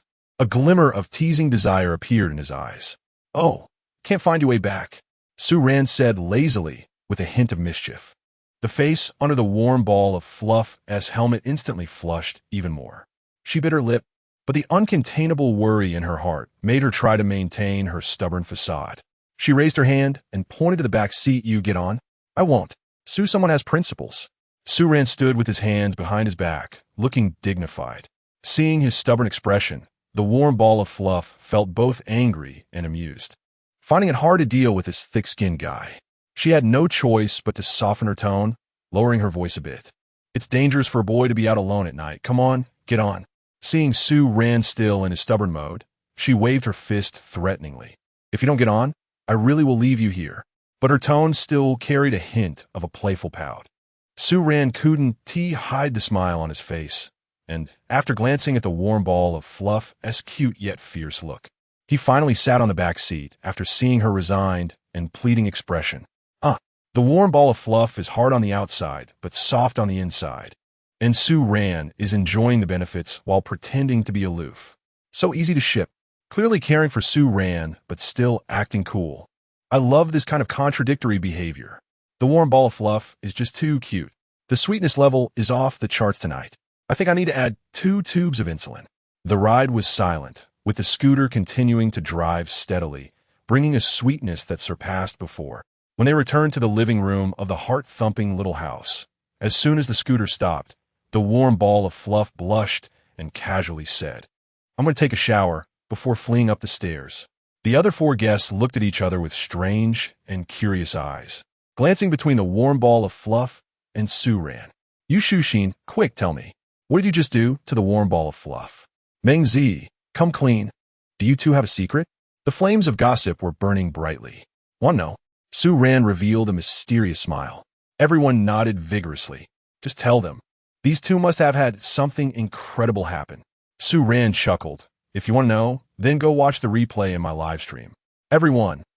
After saying that, Su-Ran casually added, I'm going to take a shower too, and left with swagger. The 4 of them were anxious, but they could only wait to watch the replay after the stream ended. Back in his room, Su-Ran locked the door and eagerly summoned the system. After all, today was a huge harvest. The time-limited mission rewarded a silver treasure chest. He could satisfy his cravings tonight. Once back in his room, Su Ran immediately called up the system interface and checked the system log. Ding! Host's strong background gag caused intense attention and laughter, earning 50 activity points. Ding! Host's lucky koi has received recognition across the internet, earning 50 activity points. Ding! Host completed the time-limited mission, Rise of the Planet of the Apes, the Mind Mentor, earning Silver Treasure Chest, X1, 500 healing points. Ding! Host exceeded the time-limited mission, causing a legendary scene, earning an additional 50 activity points. As Su Ran looked at the series of notifications, his mood lifted, with the newly acquired emotional points and various small rewards. His activity points were once again approaching the 1,000 mark. Plus, there was a silver treasure chest reward. Today was a big win. He quickly opened his attribute panel. Host, Su Ran activity points depressing points. 910 points, 657253. Skills, God level singing talent. Proficient in all types of instruments, Master Chef Special Edition, light and dark. Locksmith Master. Affinity with all things, intermediate. Items, Chinese music library, silver treasure chest, X1. Not bad. Not bad. Time to draw. System, open the box. Su Ran rubbed his hands together, full of expectation. This time, he hoped for a decent skill. The dazzling silver light flashed again. Ding! Congratulations to the host for opening the silver treasure chest. Obtained special skill, heartstring resonance. Huh, this skill. Su Ran's eyes brightened. It was a bizarre skill after all. Tongzi Kuan, are you finally done with the abstraction? Su Ran thought that with Tongzi Kuan's abstract methods, he would eventually be forced to develop in Sakura Country. Speaking of Sakura Country, Su Ran had 3 things he wouldn't comment on: music, anime, and films. Su Ran shook his head to dispel the unnecessary thoughts and opened the skill introduction to take a look. Skill name, Heartstring Resonance. Skill introduction, every note you play precisely strikes the heartstrings of the audience, greatly amplifying the emotional impact of the song itself, making it easier and deeper for the audience to enter the song's artistic conception and produce strong emotional resonance. Note, an extremely rare top-level singing talent that only works for specific types of songs. Wow, this is a divine skill. The system finally understands that its host dad has it tough. Su Ran retrieved the system, prepared to take a shower, and then play with the orange cat classmate. At this moment, the orange cat classmate was lying on the bed, sifting through the photos taken today. She picked out the best group photo, set against the sunny grass of the panda exhibit. Happa was squatting on the ground, carefully holding Han Heng in her arms, while Su Ran behind her wore a look of disdain as he poked at the panda cubs on him. Photo. JPG. Caption. A family of 3. Su Ran is the ugliest. Summer Heartthrob 2 family of 3 in less than 5 minutes. This Weibo post exploded across the entire internet. Chapter 51. Orange Cat. You seem a bit off in the early morning. Golden sunlight once again spread across the sea, shimmering and peaceful. However, the online frenzy had not stopped since last night. The Weibo post by Hotbot titled, "A Family of 3, Su Ran is the ugliest," was like a heavy bomb dropped into a deep lake, instantly igniting the enthusiasm of all CP fans. CP fans were celebrating as if it were New Year. Oh my god, Hotbot announced it. With Su Ran. My goodness. The use of a family of 3 is just too clever. Love it, love it. Ah. Su Ran is the ugliest. What extreme Versailles is this? Hot Ran CP shot up to the interstellar super topic, celebrating as if it's New Year. The Civil Affairs Bureau has arrived. Hurry up and get married. Last night on a bridge made me emo to depression. Today a family of 3 made me sweet to diabetes. Help me, Su Ran. In an instant, all CP fans and bystanders online were thoroughly ignited. The charming contrast directly exploded on the entire social platform, and the topic, a family of 3. Su Ran is the ugliest, rocketed to the hot search lists of major platforms, instantly occupying almost all top spots. Overnight, everyone was forced to consume this astonishingly sweet news, with various metrics skyrocketing like a rocket, breaking historical records once again. Summer Heartbeat 2 completely crushed all other variety shows at the same time, becoming the undisputed weekly champion. This crazy heat also reached behind the scenes. Countless olive branches and exorbitant contracts attempted to contact Su Ran through various channels, aiming to turn him into the next all-round top star. But behind this carnival, director Wang Jingyu's nerves remained tense. He could only stare hard at the screen, gritting his teeth in the smoke-filled control room. Su Ran, you must do well. Slap those doubters hard in the face for me. In the heartbeat cabin, however, things were relatively calm. At the dining table, Hot Ba was quietly munching on the breakfast provided by the production team, sporting Panda, eyes like a silly person. God knows how late she slept last night. She had just posted on Weibo and was so shy that she immediately tossed her phone away. But the constant influx of message notifications made her feel both anxious and excited. She hardly slept a wink all night. It was all because of that annoying guy in front of her, who kept saying in her mind, "You look good even with your makeup smudged." Looking at the dark circles under his eyes, Su Ran couldn't help but laugh. Orange cat. Did you deliberately put on Panda eye makeup to get closer to the silly persona? Hot Ba. Sometimes I really want to drag this guy out and beat him up. She directly picked up a bun and stuffed it into Su Ran's mouth. Hurry up and eat. So much food can't keep your mouth shut. Su Ran just smiled and took the bun, then continued to eat breakfast on his own.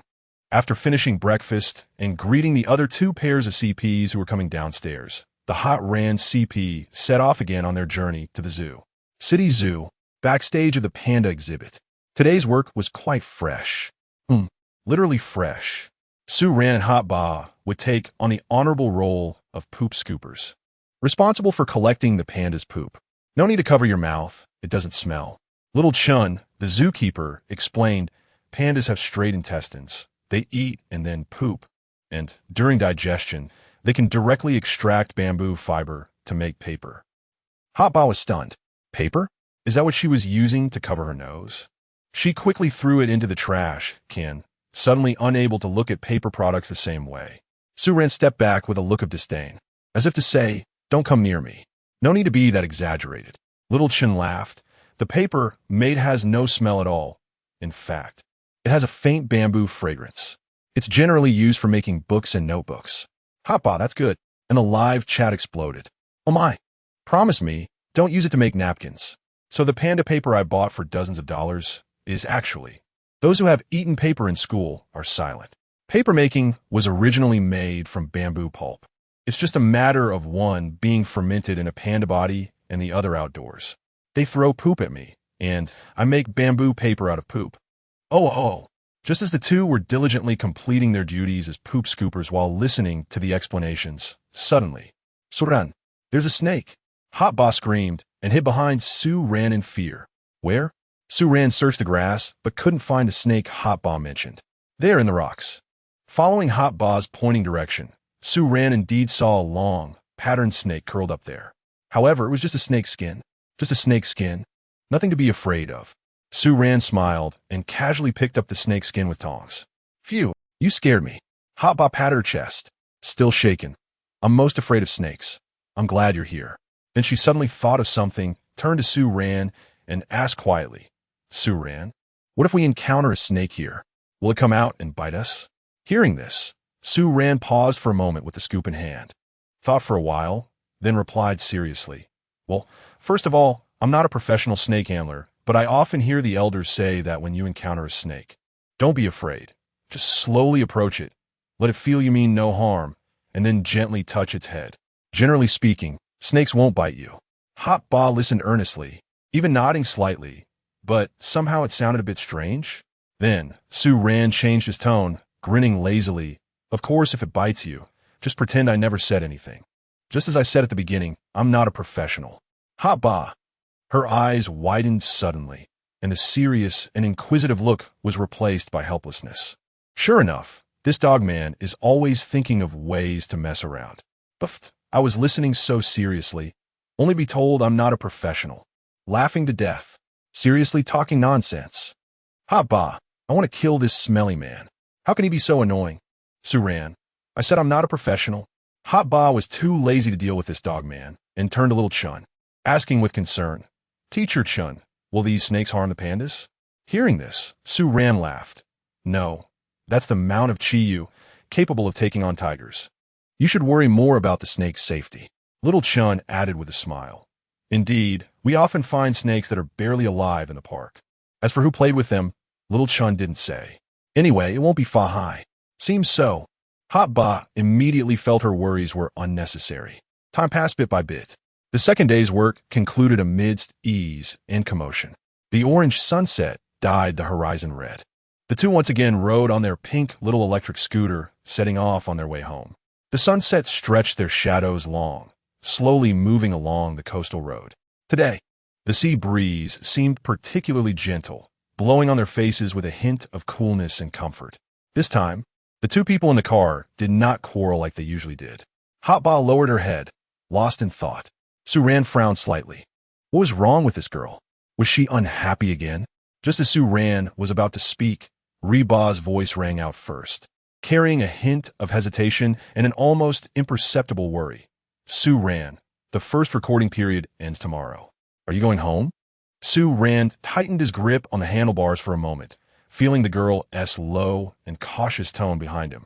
He didn't rush to answer, but many thoughts flashed through his mind. The little moments they had shared that week, going to the amusement park, barbecuing by the sea, and so much more. After a while, he replied, "Yeah, what else? Of course, I have to go home for the holidays." His tone was ordinary, but there was a hint of something different about it. Reba fell silent for a moment, then gently sniffed as if summoning all her courage, her voice low. "So, are you coming back next week?" There was actually a rule in the program. The first week was a couple experience week. If they felt it wasn't suitable, guests could choose to withdraw midway. Su-Ran was taken aback, and his voice carried on the wind to Reba behind him. "You don't want me to go?" "Yeah," a faint whisper. "Huh." The howling wind drowned out her words. Reba gathered her courage. "I said yes. I don't want you to go." The sea breeze wrapped around them like syrup, as if trying to melt Su-Ran's heart. "You." Su-Ran abruptly stopped the electric scooter and turned to look at Reba. Her cheeks were completely flushed, and her ears felt as if they were on fire. But in her usually bright eyes, there was now a layer of shallow mist, staring at him without any hint of retreat. Su-Ran's heart raced in that instant. "Orange Cat, do you know the impact of your words?" The smile at the corner of his mouth faded, replaced by a seriousness. A deep light flickered in his eyes. It seemed he had unconsciously gotten used to her presence. This was an experience he had never had before. "I know, I will come back." His voice was soft and light, but to Reba in that moment, it sounded like heavenly music. "Really? Well, have I ever lied to you?" The electric scooter continued to glide smoothly, the night growing even denser. But the air surrounding the two of them was sweet, almost sticky. "How about we take another round?" "Sure, I don't want to go back yet anyway." "Me too." Chapter 52, A Date Without Cameras. The evening drew to a close along the long coastline. The little electric scooter moved slowly, stretching the shadows of the two under the streetlights. They didn't speak, but this silence was more beautiful than any conversation. The air was filled with an unspoken understanding, crystallizing all the sweetness of the day into a silent promise. The live stream had gone wild. This invisible sugar is the deadliest. My old heart is melting. Isn't this more exciting than dating? No, wait, this is dating. Hurry up and make it official. Help, I am dying. This is definitely mutual pursuit. Sob, sob, sob. Sir, their way of killing is different now. On the coastal highway, the little electric scooter carried the two of them in circles, seemingly not feeling bored at all. Suddenly, Su-Ran slowed down, stopping at a narrow dirt road leading to a small fishing village, almost devoid of light. He turned his head, the night obscuring his expression, but his voice clearly reached Reba's ears. "Orange Cat, would you like to try something thrilling?" She was taken aback. "Thrilling? What kind of thrilling?" "Hold on tight." Su-Ran's voice was very low, as if carrying a certain conspiratorial allure. "I'll let you experience what speed and passion really mean." Reba's heart raced. The next moment, she felt the little electric scooter accelerate, and her hands instinctively wrapped around Su-Ran's waist. Behind them, the professional follow vehicle that had been trailing them wasn't quick enough to react. The dirt road was too narrow to accommodate its large body. The van driver froze for a second, watching helplessly as the tail lights of the little electric scooter quickly disappeared into the dark bend ahead. It was too late to make a move. "Driver, director team, what the hell? Where do they go?" The audience in the live stream was instantly excited. Su Hanan had shaken off the production team with his wife. Under the cover of the night and the old village road, the little electric scooter turned into another narrower, darker path. Reba screamed, slow down, it's too fast, I can't take it." Her heart was about to leap out of her throat. This kind of thrill was something she had never experienced before. She had always been a good student, and even more dedicated at work after growing up. Disappearing from the cameras of the variety show, she had never even thought about it. Her first reaction was whether the production team would be worried. Would they be scolded? But feeling the wind in her ears and the warmth she was holding on to, Reba thought, why care about so much? In the night, besides the sound of the wind, there was only the low rumble of the electric scooter's engine and their rapidly beating hearts. Ahead, the dark dirt road connected to a beach, and the sound of the waves was even more vivid at this moment. Suran stopped the vehicle and turned back to look at the slightly shocked figure. How is it? Thrilling? This is so beautiful. Reba was completely stunned by the view of the sea before her, her voice filled with undeniable excitement. There were no other people here, no cameras. Suran said, "So, enjoy this moment and be your true self." Reba stared blankly at Suran for a moment, then smiled and nodded. They stepped onto the beach, their feet sinking into the soft sand, bringing a wonderful feeling of weightlessness. In the distance, the waves gently lapped against the rocks, making a rhythmic sound as if applauding this moment. The night sky sparkled with stars, and the bright moonlight spilled over the sea, sparkling like broken diamonds, outlining a romantic curve. Reba had never had such a relaxed moment.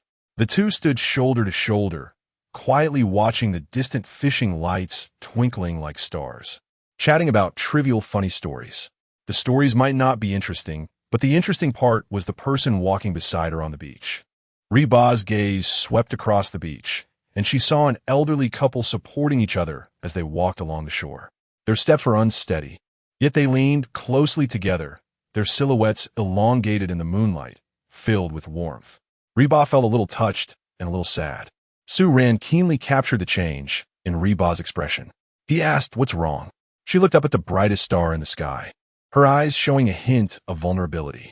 "Suran, do you think when people die, they really become stars?"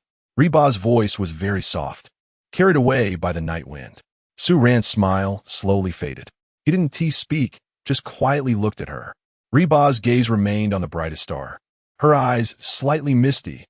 "I'm thinking of my grandma." She gently sniffed, burying her longing in memories, and continued, "She was a very, very quiet person, the most well-behaved elder in the world. She walked without a sound and never dropped a grain of rice while eating. I grew up with her, always clinging to her. I used to love secretly lifting her sleeves. She had a jade bracelet on her wrist, cold and smooth, and I adored it." Suran didn't interrupt, just quietly stood beside Reba, being the most qualified listener. Later, she got sick. From being seriously ill to passing away, the whole neighborhood came to see her. Maybe hundreds of people, relatives, and neighbors. Everyone liked her. Reba's voice grew quieter, her tone filled with endless guilt. "But I, the only one. Didn't he go back?"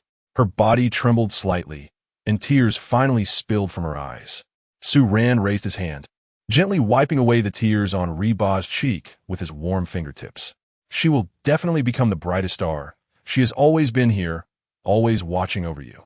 His tone carried a kind of strength, like warm light, dispelling the gloom in Reba's heart. Reba asked, "Do you think Grandma will be angry with me?" Suran replied, "No, she would only worry if you're eating well, dressing well, and growing up well." I understand." Reba looked up at the brightest star. "Grandma, I've grown up well, I'm already a big star now." Suran said, "She will be proud of you." Suran, "Thank you." "You're welcome. We are a great team." "Oh, can I teach you to sing a song?" "Sure, which one?" "The brightest star in the night sky." "Can you hear clearly, the one who looks up?" At this moment, there were no cameras, no audience, just two hearts beating closer together. Back at the love nest, it was already past 10 o'clock. The living room lights were still on. The other two couples were also there, but the atmosphere was unusually lively. Yu Shuxin and Meng Zi were huddled around P.D. Li, the three women gossiping about something. Li Yunrui and Ding Yushi were together, watching the three of them with an unkind smile, their eyes filled with helplessness. The door opened, And when Sue ran and Reba walked into the living room, for pairs of eyes suddenly focused on them, all filled with strong curiosity, locking onto the two. Oh no, the dog food level must be off the charts. Come on, I'm already waiting for the guest's sharp questioning. Reba's face must be very red, ha. Where's the director? Did they secretly go on a date? Ah. As soon as Reba saw those gazes, her cheeks instantly flushed a light red, almost burning. She instinctively wanted to hide. But out of the corner of her eye, she caught sight of Sue Ran. He still wore that lazy smile, calmly walking towards the sofa, as if nothing had happened just now. As soon as Sue Ran sat down, she began to question, what is the director team doing? We disappeared for an hour, and no one came to find us. What if something happened to the guests? Can you take responsibility for that? Reba couldn't help but laugh out loud. Lee PD looked speechless. So you're turning the tables, huh? I haven't even questioned you yet. But Lee PD didn't mind. Who told Sue Ran to be such a big shot? She couldn't afford to offend her easily. With a smile on her face, she directly got to the point. I believe that after a week of interaction, you have felt fulfilled and gained a deeper understanding of your partner. Her gaze, filled with significance, slowly swept across each guest's face, lingering for an extra 2 seconds on Sue Ran and Reba. According to the program schedule, tomorrow you will face a very special final segment. This segment will have a decisive impact on the direction of your relationship moving forward. Please make sure to gather in the Heartbeat Cabin living room at 8 a.m. tomorrow.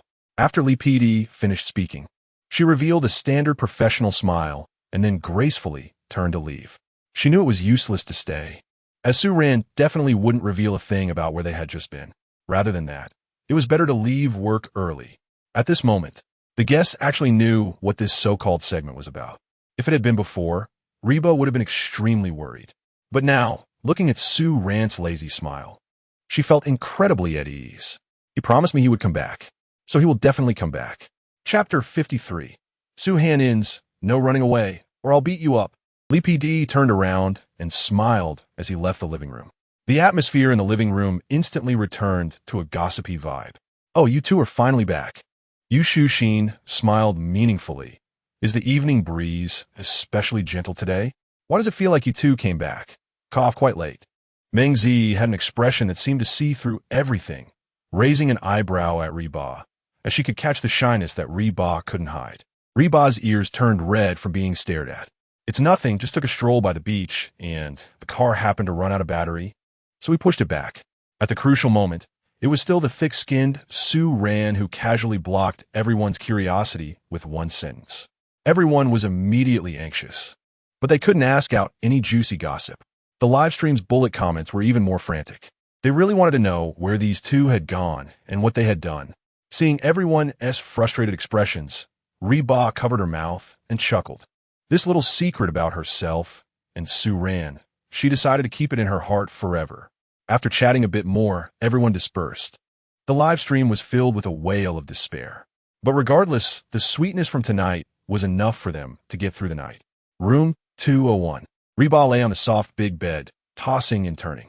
Her mind was replaying everything from today. That song, was it also his original? The brightest star in the night sky.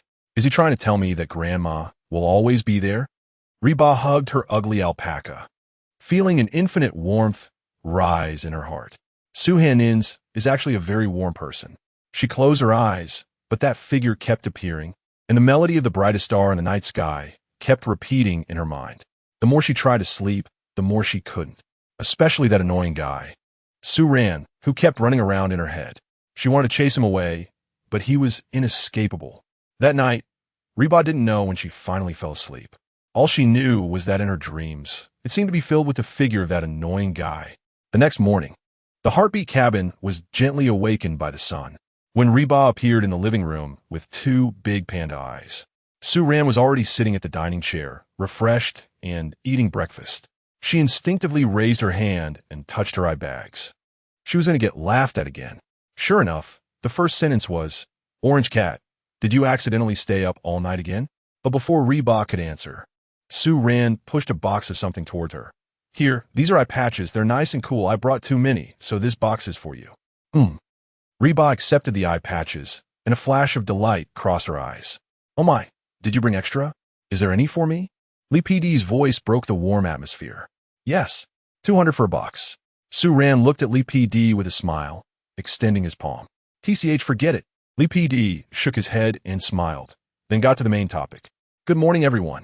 Today is the last day of our first week together. Lee PD looked around the dining table at everyone and said with a smile, I believe after these few days of interaction and various experiences, everyone has a deeper understanding and feeling towards their partner and this relationship. She paused and took out 3 letters, handing them to the 3 couples. According to our new program rules, Lee PD's tone became serious. Before the end of each recording period, there will be an important segment called Heartbeat Choice.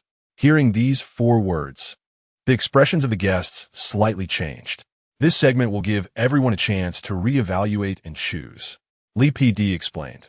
Later, each guest will enter our prepared heart room individually. There, you will see 2 options, continue the journey and stop here. Please follow your true feelings and cast your choice seriously. The result of the choice will determine the next phase of your relationship.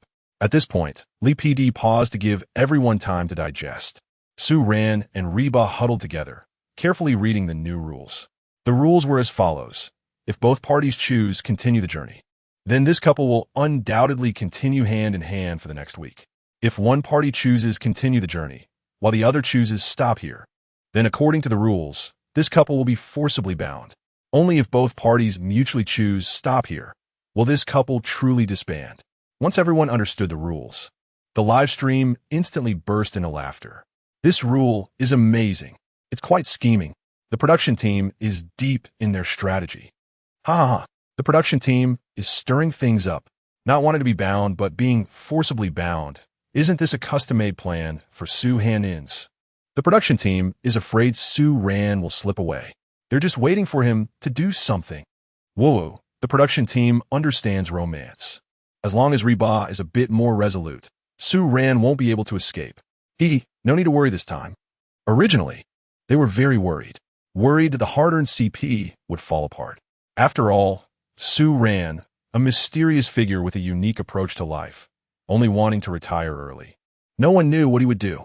But at this moment, the audience's anxious hearts finally settled down, and they all gave thumbs up to the production team. Well done. All right, everyone knows the rules now. Lee PD clapped her hands. Now, please enter the heart room in order and make your choices. This process is completely confidential, and the results will be revealed in the afternoon. Hearing this, the guests entered the small room that would determine their fate, one by one, each with different feelings. Soon, the Xiao Mo CP and Yuzhou CP had completed their choices. Their expressions were relaxed, clearly having discussed it in advance. But when it was Reba's turn, it felt like going to battle. Su Ran found it amusing. Was it really necessary to be this unconfident about him? Reba took a deep breath and directly walked into the heart room.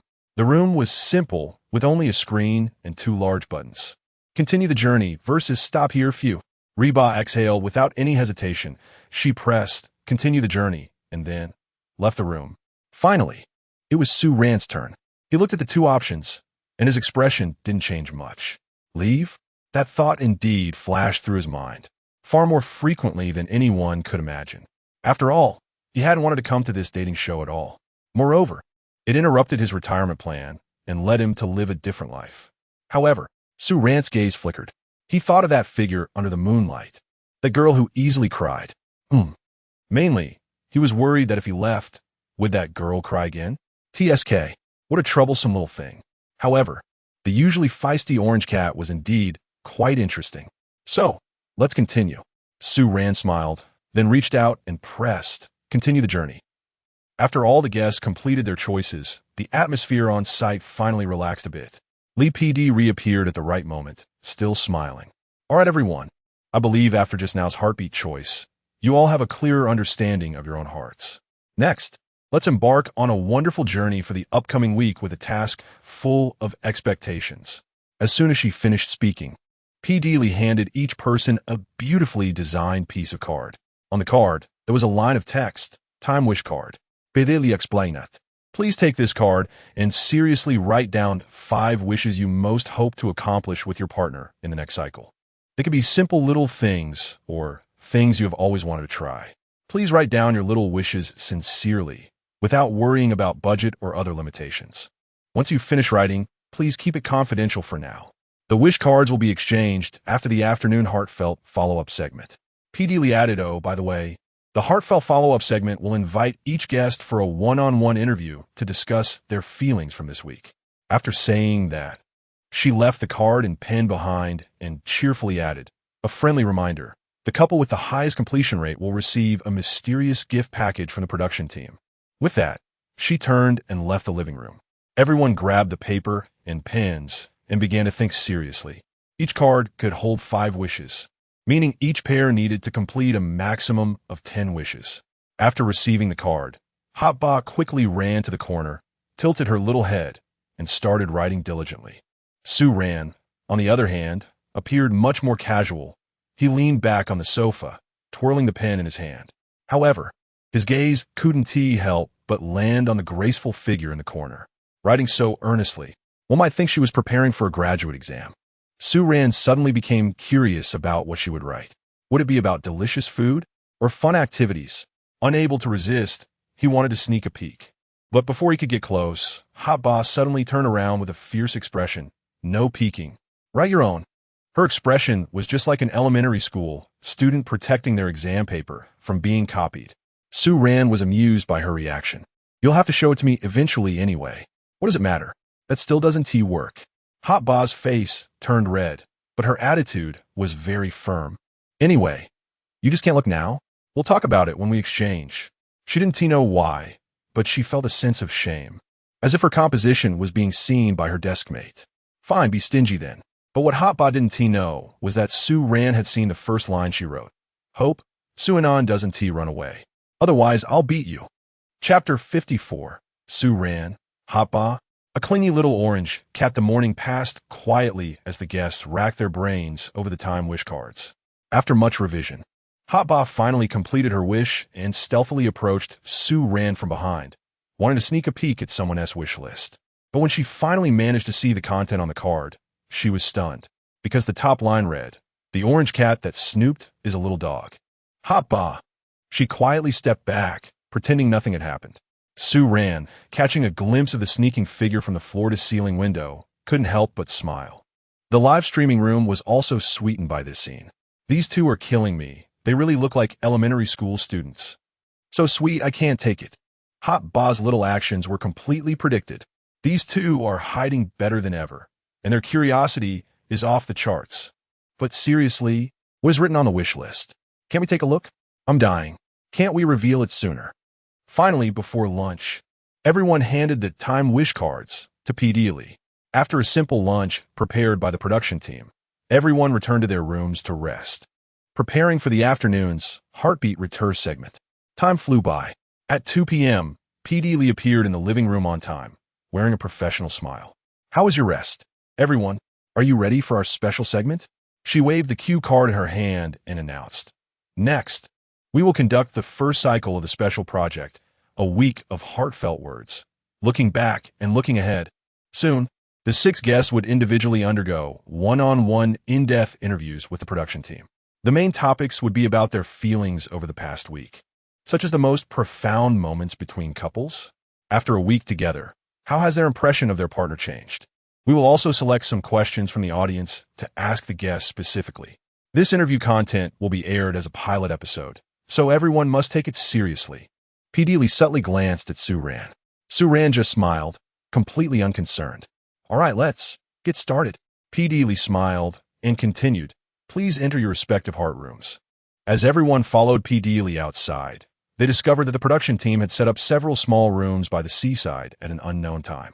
Each room door was marked with the names of the guests.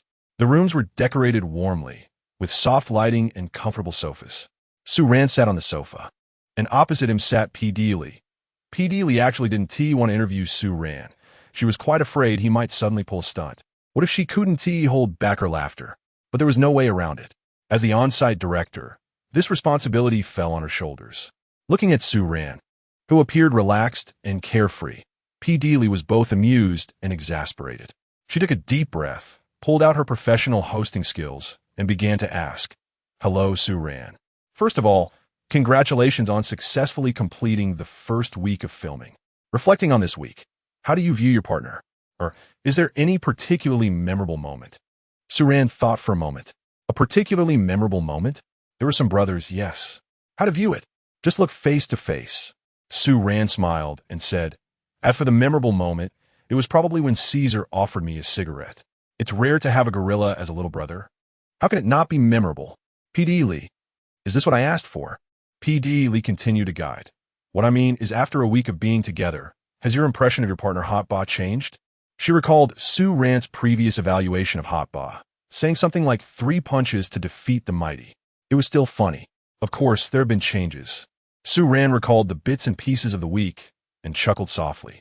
P.D. Lee prompted, what specific changes are there? At first glance, I thought she was a pretty, bright, and somewhat aloof girl. Now, he paused for effect, making the atmosphere slightly tense. Here it comes. P.D. Lee was a bit excited.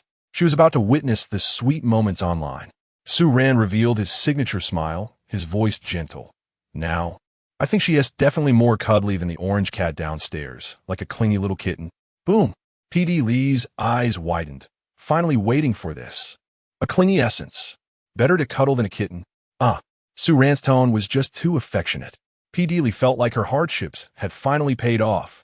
But P.D. Lee, being professional, after enjoying the sweetness, began to steer the topic back. We have collected quite a few questions from the audience that they want to ask you. Are you ready to answer them? Of course. Suran nodded, signaling Bedeli Toprosit. P.D. Lee pulled out a question card and asked, everyone knows you retired at a young age, and they're very curious about what kind of person you are. Or, what are your bottom lines and principles? Upon hearing this, everyone in the live streaming room eagerly awaited Suran's answer. Suran thought for a moment, looked seriously at the camera, and said, what kind of person am I? As long as you spend a little time getting to know me. Is he finally going to get serious? P.D. Lee listened intently. The audience in the live streaming room was also paying close attention. You will find that you wasted a little time. P.D. Lee really wanted to laugh, so hard she might choke. Can this person not conduct a proper interview? Is he trying to make her laugh to inherit her Aunt Flower shell? All right, that was just a joke. Suran waved his hand, adopting a serious demeanor. Of course, one should have bottom lines and principles. Don't be fooled by my usual playful demeanor. But if anyone dares to touch my bottom line. As he said this, Suran's gaze suddenly became sharp. I will not hesitate to lower my bottom line, making it so you can't touch it. P.D. Lee really felt like she was about to suffocate from laughter. This person is truly toxic. Meanwhile, in the next room, the host was interviewing Hotba with a bright smile. Hotba's face was adorned with an unmistakable sweetness and blush. Her voice soft and tender as she answered questions. This interview was truly sweet enough to kill her. After the regular questions, the host picked up a question card and asked, Hotba, what do you think is the most memorable thing about spending these days with Suran? As soon as Suran was mentioned, Hotba's eyes lit up and she said, memorable? He sang to me, took me to the amusement park, and gave me stuffed toys. Hotba recounted each event like a treasured memory, almost from the moment she met Suran to the recent happenings. The host didn't interrupt, just listened with a smile. Sorry, did I say too much? Hotba suddenly realized and paused, shyly sticking out her tongue. The host shook her head and smiled. It's fine. I didn't say it had to be just one thing. Then, she picked up Hotba's wish list and asked, I see your first wish is to have Suran stay, right? Hotba nodded seriously without any hesitation. The host asked again, your wish gives me a feeling of just hope you are here tomorrow. Why not say forever? Isn't that more romantic? Hotba shook her head and said, forever is too far away. As long as he is here tomorrow, that's enough. Although there was no wind blowing in the room, the host felt a gust of romance sweeping over her. Just as the host turned her gaze back to the 2 wish lists, she couldn't help but laugh like a fool. Suran's 3rd wish. I hope she's always happy. Reba's 5th wish. I hope he is always happy. Hurry, bring me a knife. The host was shouting in his heart. Hurry and kill me to entertain these 2 people. The host felt like his teeth were going to rot from the sweetness, and with an anti-smile, he handed the card to Reba, saying, you can make 2 more small wishes. Reba was taken aback, full of confusion. Why? You, just look for yourself. The host pointed to Suran's time wish card copy. Reba picked up Sue Rand's wish list and was instantly moved to tears. It read, Wish 1, accompany me to climb a mountain. Wish 2, accompany me to go sea fishing. Wish 3, I hope she is always happy. Wish 4, gift to Reba. Wish 5, gift to Reba. There's also a note at the bottom. Orange Cat classmate, don't be overly moved. I just couldn't be bothered to think, so I gifted you my wishes. Chapter 55, Farewell. Reba, Sue Hanan, give me a hug for a friendship. Warm tears uncontrollably slid down her cheeks, dripping onto the card in her hand and spreading a small blot of ink. Reba looked at the last 2 lines of elegant handwriting to Reba, along with a cheeky yet slightly proud note. Her heart felt like it had toppled a bottle of mixed emotions, both sour and soft, with an indescribable, delicate sweetness. This guy always knew how to tug at her heartstrings unexpectedly. The host's smile had become so wide that it couldn't be contained. This is it. Just like this. This is the real, non-industrial sugar I wanted. The host timely handed her a tissue and gently said, all right, don't cry anymore. If you keep crying, our teacher Sue will feel heartbroken. She paused and smiled, summarizing, it seems that this week of getting along has left a deep impression on you. I hope your journey in the next cycle will be even smoother and more exciting. Our interview today ends here. Thank you for your hard work. Reba took the tissue, wiped away the tears at the corners of her eyes, and showed the host a bright smile. Thank you. Well, we might need to retrieve the copy of the script. The host looked at Reba, who was tightly clutching Sue Rand's wish card copy, and explained apologetically, there will be a very ceremonial exchange of time wish cards later, so don't worry.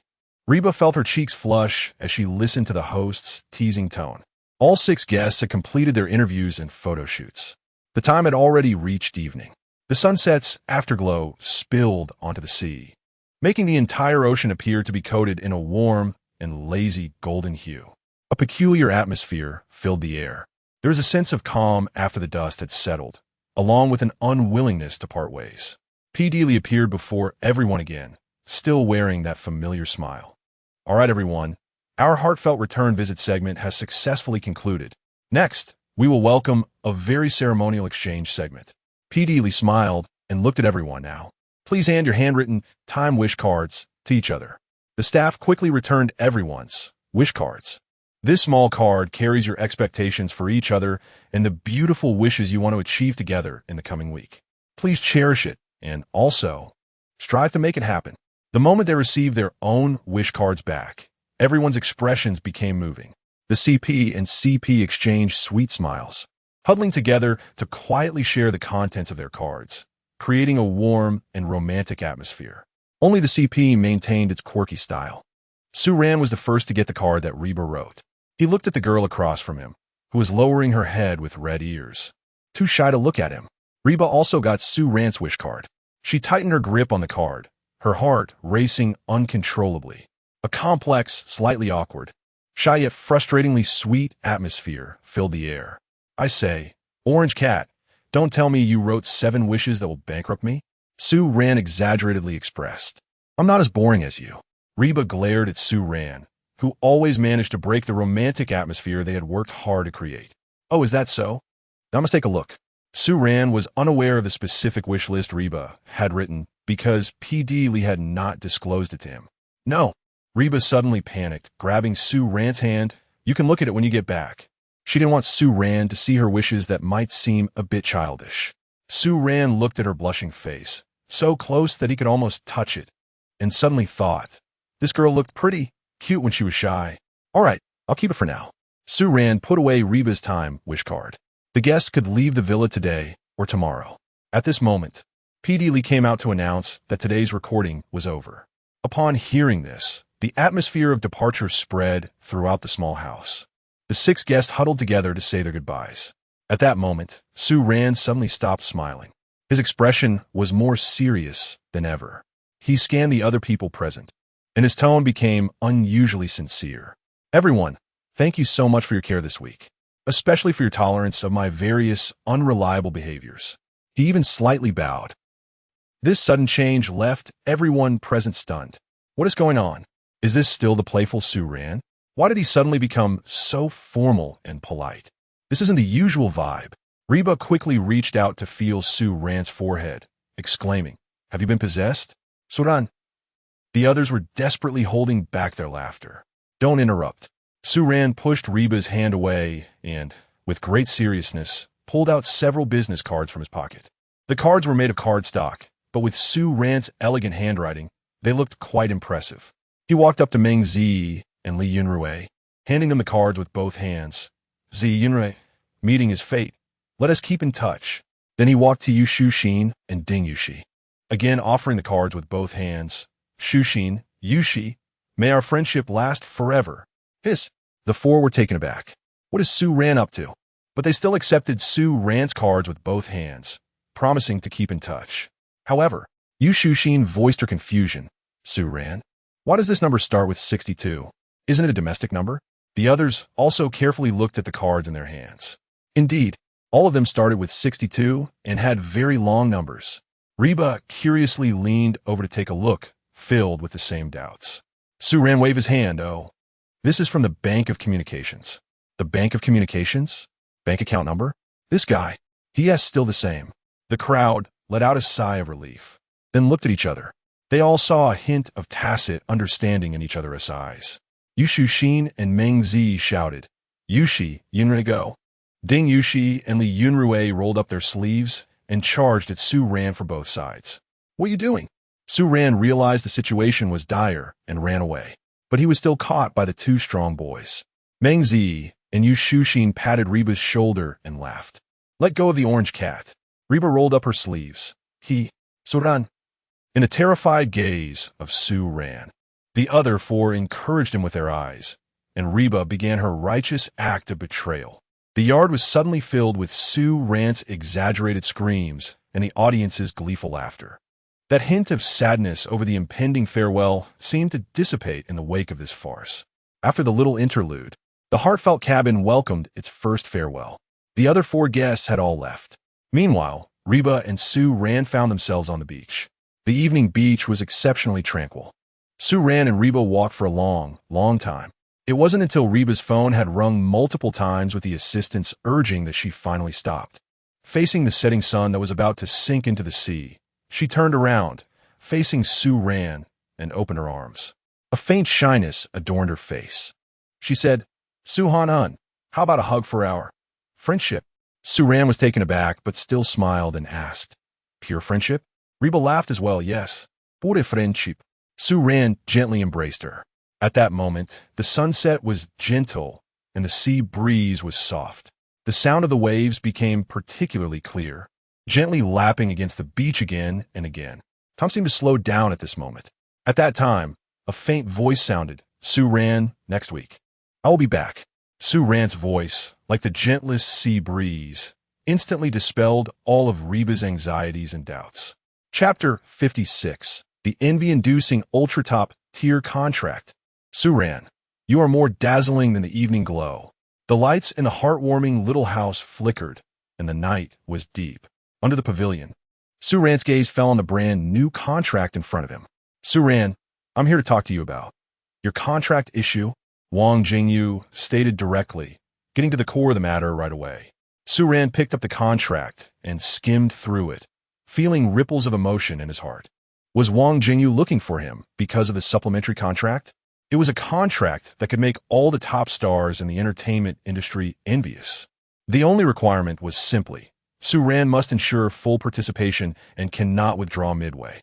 The contract details were thorough, covering remuneration, bonuses, profit sharing, and even some additional resource allocations. 10 million in remuneration plus a 2.5 profit share from the show's finale. Quite interesting. Director Wang genuinely seemed eager for advancement. As an experienced veteran in variety shows, Wang Jingyu dared not breathe too heavily, afraid of disturbing the big shot in front of him. He had already privately sought information about Su-Ran's background. The result was singular and clear. The only information he could find was that Su-Ran was indeed a student from Tsinghua University and Peking University. As for anything else, it was completely untraceable. There were only two possibilities. Either Su-Ran was an ordinary person, or he was a formidable figure with a deeper background. Wang Jingyu didn't want to guess who Su-Ran was, nor did he intend to continue investigating. After so many years in the entertainment industry, Wang Jingyu understood one thing very well. Some matters should not be probed too deeply, and some people should not be offended. Undoubtedly, the Su Ran in front of him was such a person. Therefore, when facing Su Ran, Wang Jingyu spoke with a bit more politeness. If it were usually encountering someone like this, Wang Jingyu would definitely avoid them. After all, the temperament of big shots is always unpredictable. One might offend them without even realizing it. But now, he had no choice but to brace himself. If Summer Heartbeat truly wanted to achieve a phenomenal dating show, it could not do without the man in front of him. Thinking of that smiling tiger of a deputy director, Wang Jingyu gritted his teeth, determined to secure Su Ran's participation. Wang Jingyu tentatively asked, "So, is there any problem with the contract? What are your thoughts?" "Okay," Su Ran nodded, feeling that the show was quite interesting anyway. Not to mention, he had promised a certain orange cat. "That's great." Wang Jingyu sighed in relief. The heavy stone that had been hanging over his heart finally dropped. After thinking for a moment, Wang Jingyu tentatively asked again, "Also, could you write a theme song for the show, something related to love?" After a pause, he added, "Of course, I won't let you write for free. The copyright will belong to you. I will purchase the song's authorization at the market's highest price." How's that sound? Related to love? Does that mean writing a sweet song? Su Ran was taken aback. This guy was really bold. He had just made the entire internet melancholic. And now he wanted him to sweeten it up and create a contrast, right? However, Su Ran wasn't particularly interested in this. He shook his head and politely declined. "Forget about writing a song. I'm not very good at writing sweet, mushy songs." "All right, I understand." Wang Jingyu felt a bit regretful, but didn't press the issue. The car arranged by the production team was parked at the village entrance. He stood up and smiled as he said goodbye. "Then I'll take my leave." Su Ran nodded and waved his hand. After Wang Jingyu left, the sense of pressure from facing someone in a high position finally disappeared. This guy's aura was really intimidating. Wang Jingyu couldn't help but shake his head and chuckle, feeling a sense of wonder. Su Ran, who was clearly too young, gave him an impression of calm depth, as if he could see through all worldly affairs effortlessly, exuding the pressure of someone in power. The courtyard returned to tranquility. Su Ran sat alone in the pavilion, enjoying the cool sea breeze. By some strange twist of fate, he took out the time wish card that Reba had written for him in the afternoon. The card bore neat and slightly cute handwriting, listing 7 wishes. Wish 1. I hope Su Han doesn't run away next week, or I'll beat you. Wish 2. I want to eat delicious food with Su Ran. Wish 3. I hope he can be happy forever. Wish 4. I want to watch the sunrise with Su Ran once. Wish 5. I want to hear Su Ran say good night to me every night. Wish 6. I want to do something crazy and childish with Su Ran. Wish 7. I want to hear Su Ran sing me a sweet song. Not something as sad as On Her Bridge. Note, thank you for the wishes you sent. I will treasure them well. Looking at each wish and the final note, Su Ran couldn't help but smile. A warm current quietly spread in his heart. At this moment, if the live stream had been on, the ants in the chat would surely be in an uproar over this wish list. This was a wish for mutual pursuit. In every little wish of Reba, there was Su Ran. Even when she wanted to eat delicious food, she thought of bringing Su Ran along, rather than simply writing, "Buy me good food." Wanted to hear a sweet song is because she doesn't want me to be sad, right? What an interesting and cute woman. This was Su Ran's latest evaluation of Reba. Just then, his phone dinged with a new message notification. Su Ran picked it up and saw a series of messages from someone noted as Orange Cat Classmate. First was a photo of a splendid sunset in the evening, then a selfie with an alpaca plush toy in the airport lounge, followed by a string of messages. Orange Cat Classmate. I've arrived at the airport. Are you on your way? Orange Cat Classmate. When I got to the airport, I happened to see a beautiful sunset, and I thought you would like it. So I'm sharing it with you. Orange Cat Classmate. How is it? Beautiful, right? As Su Ran looked at these messages, the smile on his face grew wider. For some reason, he couldn't help but want to tease her. Thus, while Reba was in the waiting room, she received this reply. Su Han, are you asking about the sunset or about yourself? Reba's heart raced uncontrollably upon seeing this message. Su Ran, is he flirting with her? That ironclad straight man, has he bloomed? Reba took a deep breath, suppressing her excitement, and replied, Orange Cat Classmate. What if it is about the sunset? Suanun, beautiful. Reba hesitated for a moment and sent 3 words. What about me? After sending it, she felt her heart might jump out of her chest. Suhanun. Tisk, why even ask? Of course, it's the sunset. Ah. As expected, one should not have any expectations for this guy. She was about to launch a barrage of emojis when the next second, she saw Su Ran's reply. Suhanun, but you are more dazzling than the sunset. Reba looked at this message, and her earlier anger was washed away, replaced by a silly smile. The little assistant beside her was dumbfounded. How did Sister Ba, who was just furious, suddenly turn into a silly grin? Indeed, love can make one lose their wits. It can't be allowed. Absolutely can't be allowed. At this moment, Su Ran, who had already left the villa in the production team's car, looked at the chat box that had not received a reply for a long time and couldn't help but chuckle softly. He could even imagine how cute Orange Cat classmate would look, pouting and smiling at the screen on the other end. TSK, suddenly a bit looking forward to the next meeting. Chapter 57, Doubts and Mockery. Reba's self-strategy. After a 3-hour drive, the vehicle slowly entered a high-end residential area in the heart of Magic City, returning to his familiar and spacious riverside flat. Su Ran instantly switched back to his retired big shot mode. He casually tossed his backpack at the entrance and sank into the soft sofa. Ah, home is so comfortable. No cameras, no stalking, no tasks. This is what a retired, lazy life is all about. Thinking of a certain chattering individual, Su Ran picked up his phone, intending to let her know he was back. He opened the chat with Orange Cat. The last message was from 2 hours ago. I'm on the plane. Not chatting for now. I'll talk once I land. It was followed by an airplane emoji. Su Ran chuckled and replied, Okay, I'm home. Get some rest when you land. Don't let those panda eyes get worse. After sending it, he exited WeChat. Lying on the sofa, Su Ran suddenly remembered the new supplementary contract. There seemed to be a clause that mentioned he needed to cooperate with the program for some necessary promotional activities. This included opening a personal Weibo account. After some thought, Su Ran downloaded the app and registered an account. He sent a screenshot of the account to Wang Jingyu, who would be responsible for getting the Weibo official verification. 5 minutes later, Su Ran received an OK gesture from Wang Jingyu. But what made Su Ran both amused and exasperated was that his Weibo certification was Summer Heartbeat 2 Amateur Guest, Official CP Partner of Reba, Honorary Keeper of National Treasure, Huan Huan, Animal Soul Best Friend. Su Ran's mouth twitched. What kind of ridiculous titles are these? Is there not a single normal one? Even an independent musician would be fine. Forget it. Let be. Su Ran didn't usually use Weibo. This account was purely for completing tasks. Let us just post something casually. After editing his first Weibo post, he put down his phone and went to take a shower. The content of the Weibo was very simple, just 2 words, and he tagged someone. Good night. Dear D. Li Reba. However, such a simple post caused an explosive reaction on Weibo. OMG, OMG, OMG. Su Ran opened Weibo. And what s with this certification? I'm laughing so hard, ha ha ha. Official CP Partner of Reba.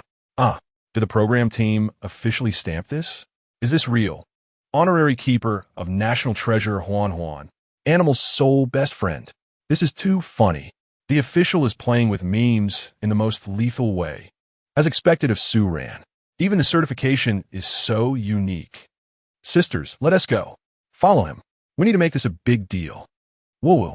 He only follows Reba, and the first post is saying goodnight to her. Countless CP fans, jokesters, and even passers-by who were emo from Onha Bridge rushed to Su Ran's newly created Weibo account, which didn't even have a profile picture yet. The number of followers skyrocketed. 10, 0, 0, 0, 50, 0, 0, 0, 100, 0, 0, 0, 500, 0, 0, 0, 1, 0, 0, 0, 0, 0, 0. In less than 5 minutes, Su Ran's Weibo followers had already surpassed 1 million. And the one who initiated all this, Su Ran, was comfortably soaking in a bath, completely unaware of what was happening outside. 15 minutes later, Su Ran, feeling refreshed after a shower, walked into the living room wearing a bathrobe. He picked up his phone, which was charging on the coffee table, to check the time. As soon as he unlocked it, the screen was instantly flooded with Weibo notifications. The alert sound kept ringing nonstop. Su Ran quickly blacklisted the Weibo notification permissions, stopping the annoying alerts. When he opened it, he finally understood what was happening. The Weibo post he casually made had become the hottest topic on Weibo. And in less than 20 minutes, Su Ran's Weibo followers had already exceeded 3 million. Such numbers might not seem impressive compared to any star with a bit of traffic. But it's important to note that Su Ran achieved this without any promotion or team. This was real, solid fan engagement. No fluff. Moreover, the reposts and comments on this Weibo post reached terrifying numbers. This left many artists and agencies who quietly followed Su Ran feeling shocked at his popularity. Truly frightening. Su Ran settled into the sofa, intrigued, and opened Weibo to see what everyone was saying. To his surprise, the comments were filled with all kinds of reactions. There were excited CP fans. "Good night, Reba. I'll savor this sweetness first." There were regular fans urging for more content. "What good night? Hurry up and release the full version of On a Bridge." And there were even devout believers making wishes. "Good night, God Su. Please bless me to pass the 3rd driving test tomorrow." There were even people returning to fulfill their vows. God Su is truly magical. Family. Yesterday, in a live stream, I wished for a phone to gift my wife. And today, I won the latest fruit phone in the company lottery. I'm here to return the favor. God Su is amazing. Me too. Yesterday, I prayed to God Su to find love. Today, my goddess texted me saying she wants to be with me, and we even have a kid already. God Su, please accept my vow. Let me get rich soon. Su Ran looked at these increasingly absurd wishing and returning comments in the comment section. So fake, he suddenly felt it was utterly ridiculous. The creativity of this generation of netizens is too wild. Do they really think I'm a wishing well? Just as Su Ran was feeling speechless, Wang Jingyu sent a message. "Could you help promote the promotional video for Summer Heartbeat 2? It airs tomorrow morning at 10 on Mango TV." Promotional video? Airing tomorrow? Su Ran was taken aback. He immediately understood Wang Jingyu's plan. Wang Jingyu really didn't want to waste a second. He wanted to leverage this explosive heat to boost the promotional video's data in preparation for the official release the day after tomorrow. This is quite crazy. All right. Su Ran agreed and quickly edited a second post. Summer Heartbeat 2 advanced promotional video, tomorrow morning at 10, Mango TV, don't miss it. P.S. I'm not a lucky fish, no connections, and I don't take wish requests. Please find your own ancestors. Thank you. Silly dog, this post, filled with self-deprecation and clarification, once published, ignited the comments section again. All the fans got excited. OMG, the promotional video is airing tomorrow? I love this kind of unpunctual program team. LOL, I'm dying. God Su's clarification is so funny. Which ancestor is as magical as God Su? My ancestor just passed away. They aren't immortal. Of course, amidst these playful comments, there were also different voices. Some questioned the program team's intentions, wondering if the promotional video, coming out so quickly, would be of poor quality. Others worried, considering how good this dating show looked. They didn't want any hasty editing issues due to rushing. Expectations and doubts coexisted. But regardless, tomorrow at 10, Mango TV, the advanced promotional video for Summer Heartbeat 2 is destined to attract the attention of the entire internet and the entire entertainment industry. Summer Heartbeat became popular because of Su Ran, naturally sparking the anticipation of countless netizens who missed the live broadcast. As for the entertainment industry, their focus was more on Su Ran and Wang Jingyu. The almost insane news has long spread within the industry. Wang Jingyu, the golden director who once produced hit variety shows, actually signed a 3 ratings bet agreement with the TV station just to keep a nobody named Su Ran. When this news broke, the entire industry was in an uproar. But not in shock, rather, in mockery. A dating show aiming to achieve over 3 ratings in such a fiercely competitive market? What a joke. Has Wang Jingyu gone mad? Or has he been bewitched by that Su Ran? Does he think this is the golden age of variety shows from 10 years ago? Countless eyes at this moment are filled with glee, closely watching Summer Heartbeat 2. Everyone wants to witness how the once glorious golden director will fall from grace. As for Su Ran, he's just a lucky entertainer. Really expecting him to create a miracle? Don't make me laugh. Their professional team has made predictions. The highest ratings for Summer Heartbeat 2 could only be 2. 4. It's simply impossible to break 3. In their view, relying on Su Ran is worse than allocating resources to a few popular stars. Although the traffic of Yuzhou CP and Xiaomo CP is not as high as that of Rirant CP, at least these two couples have a solid fan base. Investing resources in these two groups will definitely yield better returns than throwing resources at Su Ran. No one believes, nor dares to believe, that this nobody named Su Ran can really shoulder such a heavy ratings burden by himself. The laughter, the skepticism echo throughout the industry. At this moment, in the post-production room of the program team, Wang Jingyu looked at the rising buzz and couldn't help but feel nervous. As a golden variety show director, he shouldn't be anxious, but for some reason, his heart was churning uncontrollably. He felt a mix of anticipation, anxiety, and excitement. Tomorrow, the day after tomorrow, Wang Jingyu exhaled a puff of smoke, looking at the already edited teaser that was both funny and sweet to the point of tears. It's all up to you now, Su Ran. Meanwhile, back at the company dormitory, Reba opened her phone as soon as she returned. Then, she saw a familiar message with a teasing tone. Humph, this guy is asking for it. Just wait until I get back to deal with you. Although she angrily squeezed her alpaca plushie, she couldn't suppress the smile at the corner of her mouth. At that moment, her manager sent a message. Quick, check Weibo. Initially, she just wanted to inform Reba that the promotion for Summer Heartbeat had started and to ask her to cooperate with the publicity. But when Reba logged into Weibo, she found herself grinning foolishly at someone's post. She tightened her grip on the cute and quirky alpaca plushie. Smiling foolishly, he's saying good night to me in front of the whole world.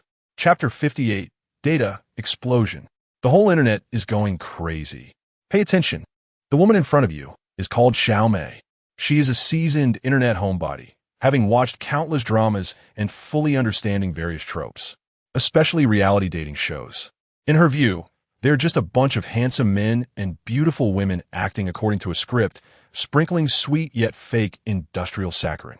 Right now, Xiaomei is reluctantly accepting her best friend's enthusiastic recommendation of a celebrity dating reality show called Summer Heartbeat 2. Her phone is still receiving dozens of messages from her friend every minute. But the core message is just one. Sister, go watch Summer Heartbeat 2. The hot couple is just too good a ship. If you don't like it, I'll die. So, she scoffs at her friend's recommendation. Dating show? Not watching. Couple? Not shipping. Industrial saccharin? Throat-choking sweetness. But then, her friend directly throws out the trump card. A slightly blurry video clip, but with unbelievably clear singing. Accompanied by the text, Don't you like On a Bridge? That's Su Rant's original. On a Bridge. Xiaomei is stunned. This is the treasure song that she has looped countless times recently and considers a masterpiece. That unique melody, those heart-wrenching lyrics. Although she listened to a cover version, she was already deeply moved. But how could this song be the original of that standout character, Su Ran, from the dating show? Moreover, according to her friend, this Su Ran is a quirky guest who loves to play tricks and calls himself a retired boss. This is simply absurd. But she admits that melody from On Her Bridge indeed has something special. At the same time, she is also quite taken by Su Rant's looks. With nothing better to do, Xiaomei decides to take a look. The time is exactly 10 o'clock in the morning. Mango Video, the promotional clip for Summer Heartbeat 2, is launched on time. Xiaomei takes a deep breath and clicks the play button. After the familiar opening, the beautiful seaside scenery and soothing music gradually unfold. Xiaomei curls her lips and silently adjusts the speed to 3x. Then, the highlights of the three couples' first meetings. Xiaomo's gentle gaze, Song Lan's lively playfulness. TSK. As expected, it's industrial saccharin. After a brief complaint, Xiaomei hits the fast-forward button. But the next moment, Xiaomei rewinds a bit from the part that was already fast-forwarded. She sees a close-up of her resume filled with all sorts of bizarre phrases on the screen. Job intentions. Salted fish consultant fish playing ambassador lying flat expert. Core skills. Certified argument initiator folk retreat drum professional tea tasting. What the heck? Xiaomei spat water all over the screen. Did I click the wrong program? But the next second, a stunningly handsome man appears on screen, seriously introducing himself to the slightly dazed Reba. I am healthy, independent in thought, and can breathe on my own. When I'm hungry, I eat. When I'm full, I put down the bowl. I can also make instant noodles. Coupled with Reba's expression resembling that of an elderly person on a subway, in the post-production. Effects. Ha ha ha, goose goose goose. Xiaomei bursts into laughter. This is killing me. Su Ran is really something else. Just when Xiaomei thought this was all Su Ran had to offer, the scene shifts, and Su Ran is seen fiddling with a bicycle on the ground. In a few seconds, Su Ran picks up a big lock, flashes a brilliant smile at Reba. All done. Let's go. In the video, Reba retreats in fear. Her face seemingly written with 6 words. I am really not an accomplice. The scene shifts again, and Su Ran rides an old bicycle down the street, with Reba almost bouncing off the back. Ha ha ha. Xiaomei is pounding the table, feeling like she's about to laugh herself into a fit. This damn Su Ran is truly a born variety show star. Just when Xiaomei thinks Su Ran's limit is here, the scene changes again. This time, Su Ran appears in a small room, seemingly being interviewed. The segment's name feels very much like a dating show heartbeat retrospective. The familiar flavor is still there. Even the host almost faces a career-ending slip, unable to suppress laughter. Host, everyone knows you retired young, financially free, many envy you, and are curious about what kind of person you are. Su Ran, actually, if everyone spent a little more time getting to know me, they will find they've wasted a bit of time. Host, it seems like you've never suffered in your life. Su Ran, I have. Do you know Bitter Melon? Help. Xiaomei feels like she might laugh herself to death. How does this guy manage to be so serious while being abstract? Just when Xiaomei is about to laugh herself out of breath, the host asks, after a week together, has your impression of your partner Reba changed? Su Ran, at first glance, I thought she was a bright girl with a bit of aloofness. Host, and now? Su Ran, now, I think she's indeed more cuddly than my neighbor's orange cat, like a clingy little kitten. Boom! Xiaomei's laughter abruptly stops. Wait, how can I handle this sweetness? The scene shifts again. This time, Reba is sitting on a sofa in the interview room, her eyes red, seemingly having just cried. The screen also shows the content of her wish card. Wish 1. Hope Suhaning doesn't run away next week. Host, your first wish gives a feeling of you being here tomorrow. Why not forever? Reba, forever is too far away. As long as he's here tomorrow, that's enough. Xiaomei's smile falters. Wait, is it about to get serious? I haven't even started shipping yet. But the next series of scenes moves Xiaomei deeply. Whether it's the mutual wishes from Su Ran and Reba wanting each other to be happy forever, or Su Ran's handwritten note wishing to give my wish to Reba, all make her smile wildly. Soon after, more and more scenes of the two interacting appear, both real and interesting. Xiaomei feels like she has been soaked in a honey jar, sprinkled with pop rocks. So sweet and tingling. Wait, girl, what kind of good life were you living before? Why are you only recommending this to me now? Damn it. How many live broadcasts did I miss? Xiaomei screams in her heart. Damn, Su Han Hang. You better treat our orange cat well. At the end of the promotional clip, the scene freezes at a tranquil seaside. Su Ran holds a guitar, his fingers gliding across the strings. The familiar and heart-tugging intro of Anha Bridge plays again. Then his clean and story-filled voice.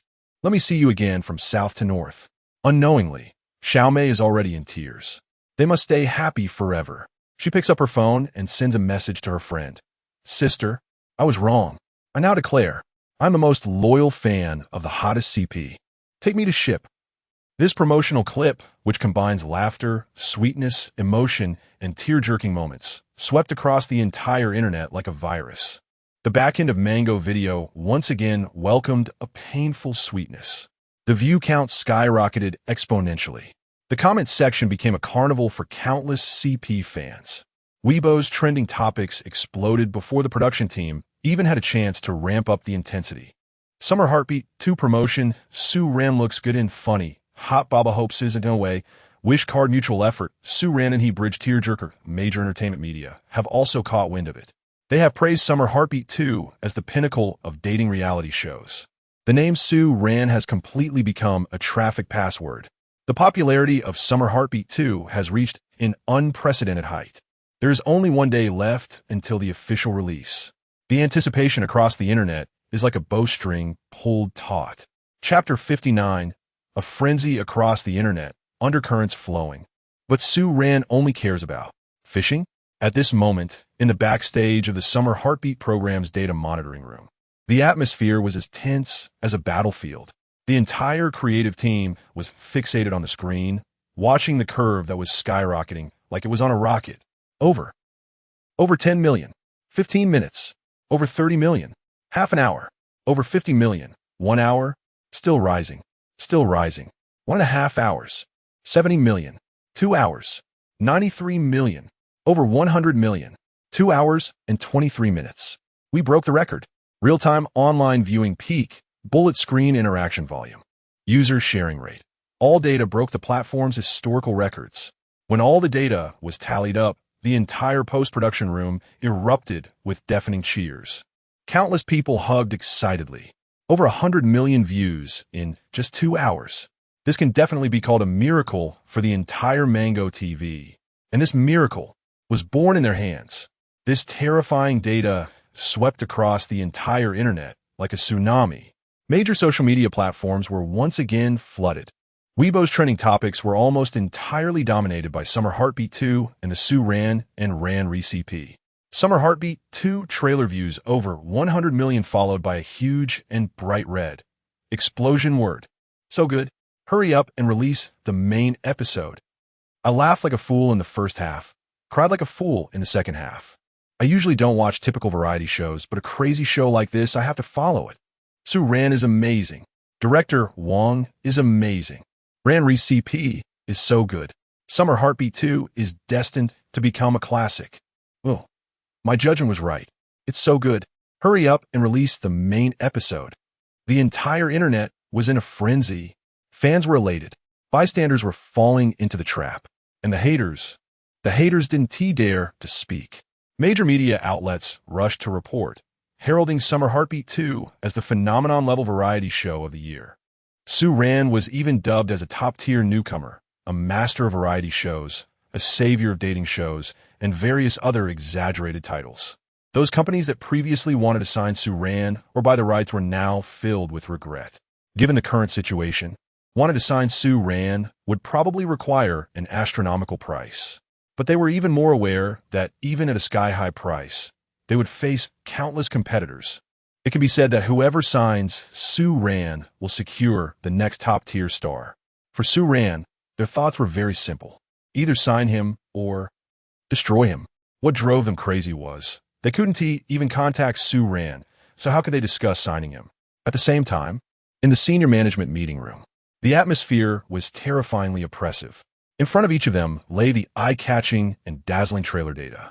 Over 100 million in 2 hours, breaking all platform records, sweeping the entire internet's trending topics. Every word felt like a loud slap in the face. This data, it can't be true. It's just a promotional video. How could it be so high? Did the technical department make a mistake in their calculations? Deputy Director Zhang had verified the data several times. Hearing this, the middle-aged man sitting in the main seat furrowed his brows. The bet agreement with Wang Jingyu was initiated by him. He thought he had a sure win, just waiting to see Wang Jingyu take a big fall. Then they could smoothly take over the highly potential project Summer Heartbeat 2, dividing the fruits of victory while suppressing Wang Jingyu from the director's faction. But in reality, they received a hard slap in the face. That kid, the one named Su Ran, actually created an impossible miracle like a monster. Just then, someone suggested, should we use some means? As soon as the words fell, everyone in the room fell silent. Using means would mean that the ratings and reputation of Summer Heartbeat 2 would be affected. This was not what they wanted to see. What they wanted was a complete Summer Heartbeat, just without Wang Jingyu. While they pondered, a surprising voice suddenly rang out. Everyone, I have received confirmed news. The data of Summer Heartbeat trailer is fabricated. Everyone looked over. Deputy Director Zhang pondered for a moment and asked, is the news reliable? This news is absolutely reliable. It was reported back by our people placed there. That person continued to open a web page and smiled. Moreover, there are many posts online questioning the data fabrication and buying of trending topics for Summer Heartbeat 2. The momentum has already been built up. Wow. At this, everyone's mood instantly relaxed. Humph. Deputy Director Zhang sneered. The gloom on his face dissipated. I said, yes, just a nobody. How could he have such capability? Exactly. According to our professional predictive model, without our resource tilt, The premiere rating of Summer Heartbeat 2 would max out at 2. 4. Want to break 3? Dream on. So, do we need to take any action? Someone tentatively asked. No need. They want to self-destruct, let them. I want to see. When the main episode airs tomorrow night, what will he use to wrap things up? Deputy Director Zhang waved his hand with a confident expression. By then, when the scandal of data fabrication is exposed, plus the failed bet, a glint of ruthlessness flashed in his eyes. We just need to wait and see how he plays himself to death. Everyone nodded in agreement, their faces revealing an unspoken smile. In their imagination, Summer Heartbeat 2 had already become theirs. And Su Ran's contract issue? Once they got rid of Wang Jingyu, there would be plenty of ways. A nobody? How could he turn the world upside down? A silent smoke of war quietly approached. At this moment, in the post-production room of the program team, Wang Jingyu naturally saw the rumors about data fabrication online. But he just smiled, not caring at all. His assistant, on the other hand, was as anxious as an ant on a hot pan. Director Wang, how can you still smile? If we don't clarify this rumor, it will be over. Wang Jingyu, however, replied calmly. Clarify? Why clarify? A hint of cunning flashed in his eyes. Do you think this news was leaked by just anyone? Moreover, do they really think that undercover is hidden so well? The assistant was stunned. Why do this? He actually wanted to ask, wouldn't this backfire? What if it really affects the show? Wang Jingyu still smiled and explained. Do you think if I don't act, others want to try to smear us? Instead of that, why not throw out a smokescreen that is absolutely beneficial to us? After a pause, he continued. After all, we didn't really fabricate anything. So what is there to fear? If they want to hammer us, they need evidence. That makes sense. Now, everyone is basically focused on Summer Heartbeat 2 and Su Ran. Since that is the case, let us muddy the waters ourselves to confuse the opponent. If the other party really wants to hammer them for data fabrication, then they can present evidence to prove themselves on the spot. Brilliant. The season director really has something. Finally, the assistant asked again, Director Wang, do you really think our premiere can break 3? Wang Jingyu smiled and shook his head. Remove the question mark. The assistant was taken aback. So confident? No. I have confidence in him. His gaze once again turned to the screen, showing Su Ran holding a guitar. At this moment, the traffic magnate Su Ran, who was highly anticipated by Wang Jingyu, was being wildly discussed online and targeted by numerous media companies, was, by an unknown wild reservoir with intermittent signal. He was wearing a straw hat, intently focused on his fishing rod. Next to him was a small refrigerator filled with ice-cold cola and snacks. A gentle breeze swept by, bringing the fresh scent of soil and grass. The sunlight was completely blocked by the tree's shade, leaving only a coolness. As for his phone, it had long been set to silent and tossed aside. Trending topics? Data? Bet agreements? The entertainment industry storm? None of his concern. The only thing he cared about right now was whether he could catch a fish today, and nothing more. Chapter 60 Phenomenal. The entertainment industry falls silent. There are only 10 minutes left until the first episode of Summer Heartbeat 2 goes live. The entire internet seems to have entered a bizarre state of breath-holding. Countless eyes, some filled with anticipation, others with skepticism, and some with schadenfreude, are glued to the countdown on the screen. The top 10 trending topics on Weibo are dominated by discussions related to Summer Heartbeat and Su Ran. The Mango video app is experiencing intermittent lag due to the sudden influx of massive traffic. Editors from major entertainment media outlets have prepared 2 completely different press releases, just waiting for the final data to be released. Those who had previously jumped the highest in criticism and trolling have now quieted down, waiting for the final moment of celebration. In a high-level conference room at Mango TV, Deputy Station Chief Zhang is holding a teacup, wearing a confident smile, already prepared to pop the champagne in advance. The 2 for prediction was still an overestimation. If it breaks 2 tonight, he'll consider it a blessing. Next, they would discuss who would take over the project. Meanwhile, in another brightly lit post-production room, Wang Jingyu has crushed the cigarette but in his hand and is staring intensely at the secondary screen displaying real-time data. His bloodshot eyes are burning with a mad flame and a hint of tension he himself hasn't noticed. The success or failure hinges on this moment. Time ticks by second. Finally, at 8 o'clock sharp, The first episode of Summer Heartbeat 2 goes live exclusively online, right on time.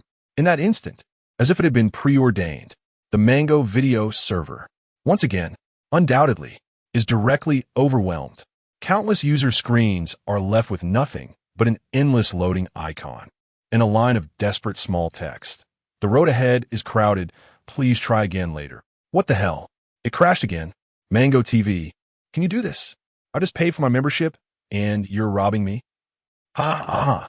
Peak viewership right at the start. This hype is unreal. EM dying. Let me in to see Su Ran perform. I want to see the CP Sugar.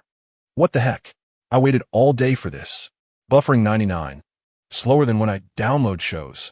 The technical department in the back end is in a frenzy, urgently handling the situation. After waiting for over 10 minutes, viewers finally squeeze into the playback page. But they are immediately blocked by an exaggerated barrage of comments that covers the entire screen. Countless, high energy ahead, the obvious couple is here, my hardship CP, flooding like a tide. The content of the main show does not disappoint any fans' expectations. The production team has not held back. They have cut together all the highlights from the first week without reservation.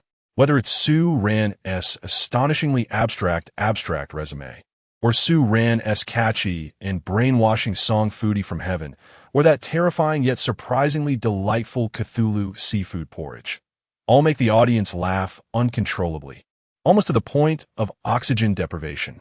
One after another, the densely packed comedic moments keep the audience laughing without pause. They never expected someone so handsome could be this abstract. But then, the tone of the show changes again. Sugar is poured heavily. When Reba casually mentions wanting to buy delicious food, Su Ran remembers and fulfills the promise. Despite being afraid of heights, he still accompanies Reba on a vertical roller coaster. Although he finds it childish, he still joins Reba on the merry-go-round. And the lively yet genuinely sweet moments of the two together captivate countless viewers. They can't figure out what magic the Ran couple possesses. Perhaps it's when they were adopting a panda, and he casually mentions that the military merit badge belongs to both of them. Or when he comforts Reba, who is scared to tears, with clumsy yet incredibly gentle words that she still looks good even with her makeup ruined. Or under the sunset, when they walk side by side, their silent yet affectionate shadows embracing. There's no deliberate sugar being sprinkled, no industrial additives, just sincere emotions that inadvertently reveal affection, heart-fluttering moments, and a gentle sweetness that quietly seeps into the hearts of all viewers. The previous hilarious comments gradually give way to another kind of emotion. Whoa, they are truly a divine couple. Su Ran seems carefree, but really pays attention to every detail. Su Ran isn't incapable of romance. His romance is all in his actions. Mom, I think I believe in love again. I can remain unmarried for life, but my CP must get married. From laughter to tears, from sarcasm to obsession. In just 2 hours of the main episode, it pulls the audience's emotions like a roller coaster. By the time the show ends and the theme song plays, countless viewers are still immersed, unable to calm down. Summer Heartbeat 2, the first episode, concludes perfectly amidst the reluctance of countless viewers. Online, a wave of even more intense buzz rises than when the teaser was released. Summer Heartbeat 2 dating show ceiling. Explosive, Saran Onha Bridge emo all over the internet. Explosive, burning hot CP is real. Explosive, Saran why are we still dividing each other? Boiling, Saran looks good even with makeup ruined. Boiling. All social media platforms are almost completely taken over by Summer Heartbeat 2 and the burning hot CP. Related discussion groups and super topics are springing up like mushrooms after rain, instantly gathering a massive number of fans. Countless edits and fan creations begin to erupt. Summer Heartbeat 2, thanks to Su Ran, this ordinary guest, and the unique chemistry between him and Reba, has completely exploded. It's on fire. It's a total sensation. It's unprecedented. In the early morning, when the authoritative third-party ratings data is finally released, the entire entertainment industry falls silent. The first episode of Summer Heartbeat 2 peaks at a real-time rating of over 4. CSM nationwide and city network ratings both exceed 3.6. The average rating settles at a score of 3. 78 that breaks all records for Mango TV variety shows. No one expected that an ordinary guest-dominated dating show, without any large-scale promotional buildup, would directly skyrocket to the top of Mango TV's historical variety shows in its premiere ratings. At this moment, in the high-level conference room of Mango TV, there is dead silence. Those who have been ready to celebrate with champagne are now staring intently at the data. Is it fake? This data is compiled by Cool Cloud. They're the most authoritative platform. Impossible. It must be fake. Yet this time, no one is agreeing. They all understand. They have lost completely.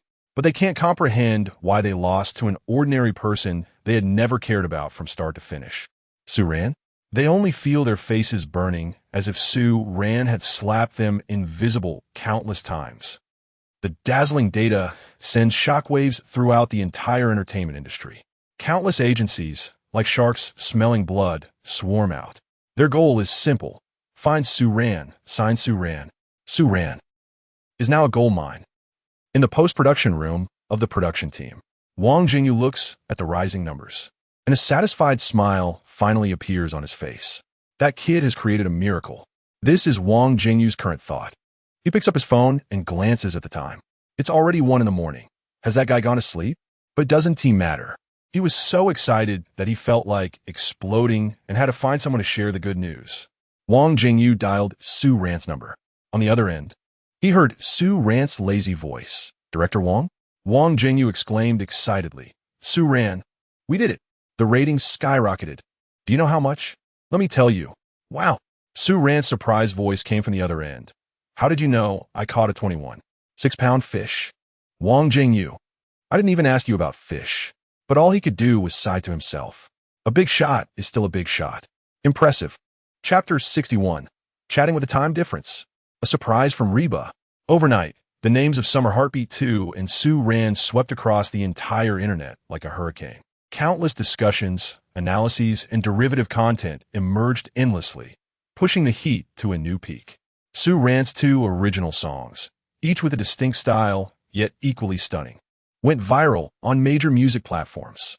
The 2 songs, accompanied only by guitar, dominated the new song charts with overwhelming force. Terms like funny, heart-wrenching masterpiece, Cthulhu seafood porridge, Silisu, Oranskat Klasmet, and the ugliest Sue Ran in a family of 3 related to Sue Ran and the burning heat couple quickly became the hottest internet slang of the moment.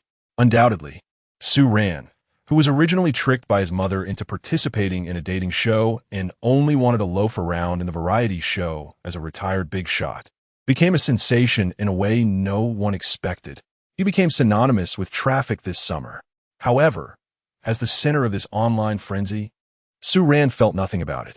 Unlike other overnight internet celebrities who seized the opportunity to cash in on their sudden fame, he seemed to have vanished entirely, completely disappearing from the internet. No one could find him, not even the self-proclaimed omnipotent entertainment media companies. This drove fans eager to ship the couple into a frenzy. While other artists were eager to operate 48 hours a day, Sue Ran seemed to have evaporated from the human world. So what was Sue Ran doing? He simply returned to his retired life, living each day as a carefree slacker. In the morning, he slept until he naturally woke up, then went to the balcony to tend to the flowers and plants he had planted. At noon, he occasionally felt inspired to cook a simple yet delicious dark dish. In the afternoon, he brewed a cup of tea, leaned back in his lazy chair, read a book, or watched an old movie. In the evening, his biggest pastime was going downstairs to play chess with the old men using AI, then watching them curse and say they would never play with him again. Sue Ran's retired life was that simple and unadorned. A bit boring, yet very comfortable. As for the noise on the internet, Sue Ran paid no attention to it. Even the various congratulatory messages from Wang Jingyu were mostly read and ignored. Occasionally, when he felt like it, he would reply with a simple, "Director Wang, you're awesome, thumbs up." Such replies often left Wang Jingyu feeling helpless yet a bit excited. It puzzled Wang Jingyu that such compliments, akin to praising an elementary school student, could make him, an older veteran, excited for a long time. How strange. Sue Ran lived his days as a slacker who watered flowers and read books. As if the Sue god stirring up the storm online was entirely a different person from this slacker big shot. Of course, Sue Rant's slacker life wasn't completely isolated from the world. At least, there was one girl's messages to which Sue Rant could respond. However, their reply frequency seemed to have a time difference. Their chats rarely included instant replies, often taking half an hour or even 1 to 2 hours or more. Even so, their conversations never abruptly ended. It was a peculiar state. In this fast-paced era where instant replies are equated to caring, the chat records between Sue Rant and Reba looked like correspondence from pen pals in the last century. When she sent a message saying, "The weather is really nice today," she might have to wait over an hour to receive his reply. "Just woke up, the sunlight is really strong." When she shared a picture of a cute cat she encountered at work, it might take half a day to get a response like, "It's okay," but not as charming as the orange cat downstairs. When he complained about fishing today being a bust, claiming it was the rod's fault, he might not receive a response with a laughing crying emoji saying, "Why didn't you mention there are no fish in the pond?" There are no sweet nothings, no deliberate high-level teasing. Most of the time, it was just sharing mundane daily occurrences. Yet even so, this could make Reba silly happy for an entire day upon seeing Sue Rant's replies. This chat with a time difference was actually just right for Reba. After all, she was an artist, a popular one at that. Her work schedule was packed, making it impossible to reply to Sue Rant's messages at any time. But she always found a little time to reply to him amidst her busy schedule.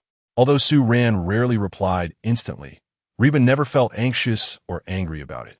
On one hand, she knew that Sue Rant was just a carefree slacker. Expecting him to keep an eye on his phone all the time was harder than getting him to work. On the other hand, and more importantly, no matter when she sent a message or how long it took between replies, Sue Rant would always respond. It might be a long time later, or it could be just a few simple words or an emoji, but he was always there. Every word she said, he saw and responded to.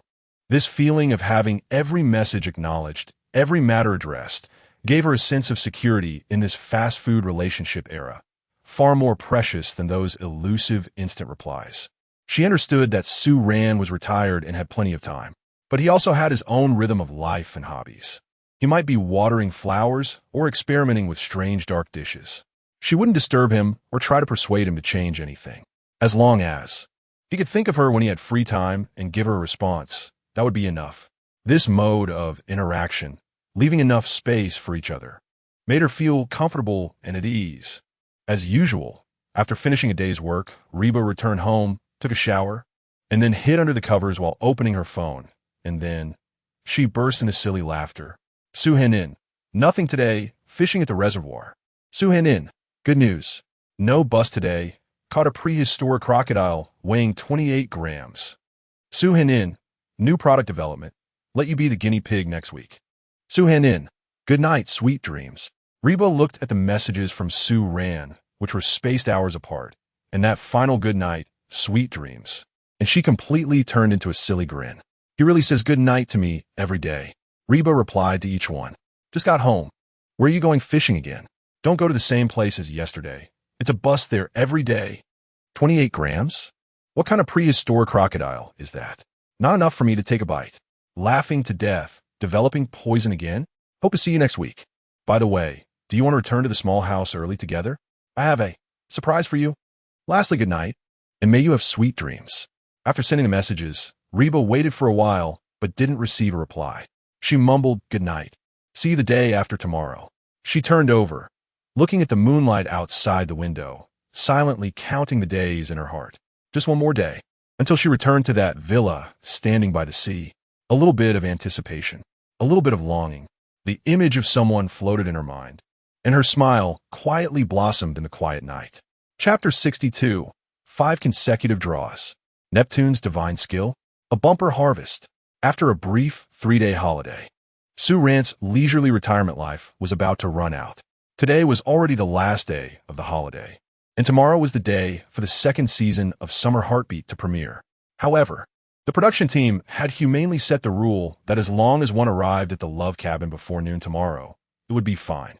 In the early morning, Sue Rant's biological clock woke him up on time. He got up, washed up, and had breakfast. The breakfast was not lavish. He made a simple fried egg paired with a box of milk, but it was surprisingly stimulating to the taste buds. He habitually picked up his phone to check if there were any important unread messages. He He immediately noticed several messages from the contact labeled Orange Cat Classmate, all sent after he had fallen asleep in the early hours. Su Ran quickly extracted the keywords. Returning early? Surprise? What surprise? His curiosity was instantly piqued.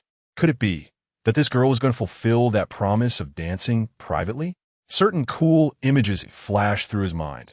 Little spaghetti straps, black stockings, long legs. Wow, can't think about that. Su Ran quickly opened Douyin to watch 2 episodes to calm himself down. He was Su Ran, a gentleman who had moved beyond base interests. How could he possibly be looking forward to black stockings and long legs? Absolutely not. However, the villa had been unoccupied for several days, so going back early to clean up wouldn't be a bad idea. Thinking this, Su Ran switched back to the chat window and replied, "What time? What a coincidence. I have a surprise prepared for you too." After sending the message, Su Ran didn't wait for a reply and simply put down his phone, calling up the system panel. He hadn't paid attention to the system for several days, and it was time to check it out. Activity value, depressive value, 5,783, 34832,300. Point skills, God level singing ability, mastery of all types of instruments, chef special edition, beginner, locksmith master, beginner, affinity for all things, intermediate, heart string resonance, items, Chinese song library, not bad. Su Ran was very satisfied when he saw the total emotional value. It seemed that after the system upgrade, the proportion of emotional value gained had indeed increased significantly. Su Ran casually opened the system log to take a look. Ding!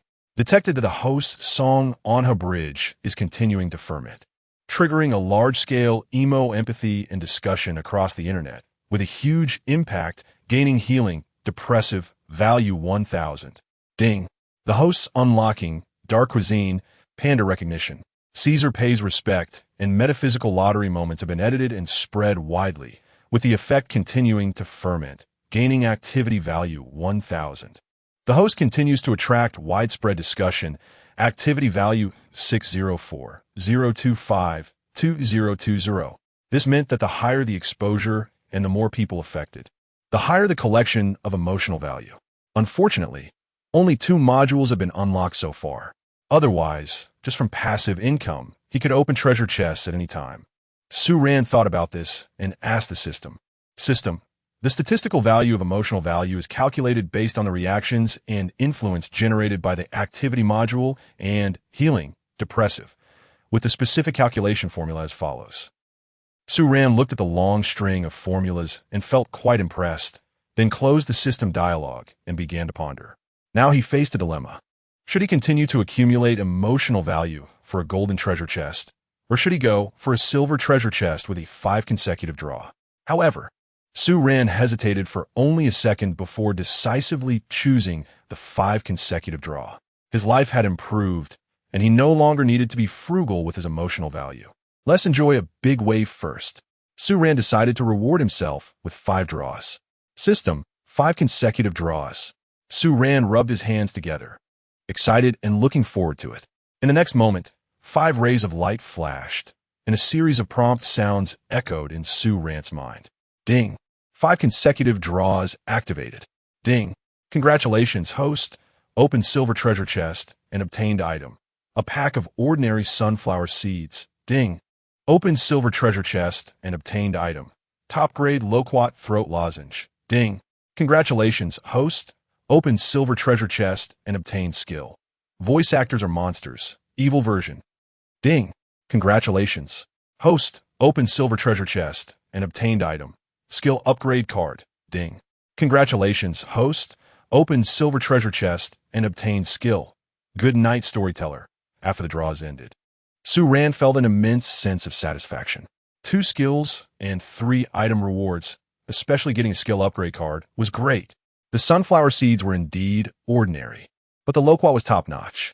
According to the system, just one could give the throat imperial-like care, making it an essential divine tool for karaoke. The skill description for Good Night Storyteller made Su Ran's eyes light up. Skill effect. You have the magical ability to tell any mundane story in an engaging way. Your voice will automatically adjust to the most hypnotic and reassuring frequency according to the story's plot. Note 1. This skill will greatly increase the likelihood of influencing the theme of the target's dreams that night, making it easier for them to dream of sweet and happy dreams involving the host. Note 2. Effect limited to bedtime stories. Suran looked at the notes and chuckled. It certainly looked like a divine skill for a Neptune. He then turned his attention to the last skill with a somewhat strange name. Skill name: Voice actors are monsters. Evil version. Skill effect: Your vocal cords are the world's top instrument. You can not only imitate all voices from elderly to 3-year-olds, but also use your voice to perform, comfort, and ignite the listener's soul. You are a walking voice actor monster. Note: This skill is an evil version, and the activation method is quite abstract, but it poses no harm to the host's body. Formula: bitter melon juice, a pinch of salt uncle voice, honey grapefruit tea, gentle girl voice with black coffee. Wow, it really sounded impressive. The body was an instrument, and everything could be mimicked, but that abstract activation method truly left him perplexed. It was also quite interesting. Suran shook his head and smiled. It was still a skill with great potential. Not bad. This wave was not a loss and was enjoyable. He closed the system panel, stretched, and prepared to go out for some shopping. The girl had prepared a surprise for him, so he should reciprocate. Just bring her some food and maybe record a sweet song. At the same time, in a recording studio in Yinjing, after finishing an interview, Reba took a moment to check her phone. Upon seeing Su Ran's message agreeing to return early and the surprise, her mood was as sweet as having eaten honey wax. She thought for a moment and replied with time. My work will be done in the afternoon. See you at the villa tonight? This time, the reply came back in seconds. Okay, see you tonight. When Reba saw these words, she felt like she was about to float. She didn't know why she was so excited. Was it the anticipation of seeing him, or the excitement of seeing his surprised expression? Perhaps it was both. The last rays of the setting sun reluctantly left a golden edge on the horizon. In the sky, a few early stars began to mischievously blink their eyes. The lights of the Heartbeat cabin had also turned on, casting a warm and tranquil glow in the deepening night. Teacher Su Ran has arrived. The driver parked the car steadily, reminding Su Ran, who was resting with his eyes closed. Thank you, driver. Su Ran picked up his backpack, got out of the car, and retrieved the large water tank he had prepared from the trunk. After declining the driver's help, Su Ran walked into the familiar yard, but the villa was unusually quiet. There wasn't a single figure in sight. However, why were the lights still on? Did Iba arrive earlier than him? With a puzzled mind, Su Ran pushed open the front door and entered the villa. As soon as he stepped into the living room, he suddenly heard a clatter of pots and pans coming from the kitchen. Su Ran's heart stirred with curiosity, and he quietly tiptoed toward the kitchen. However, when he reached the kitchen door, he was stunned. He saw a slender figure wearing a pink bear apron, busy at the stove with her back to him.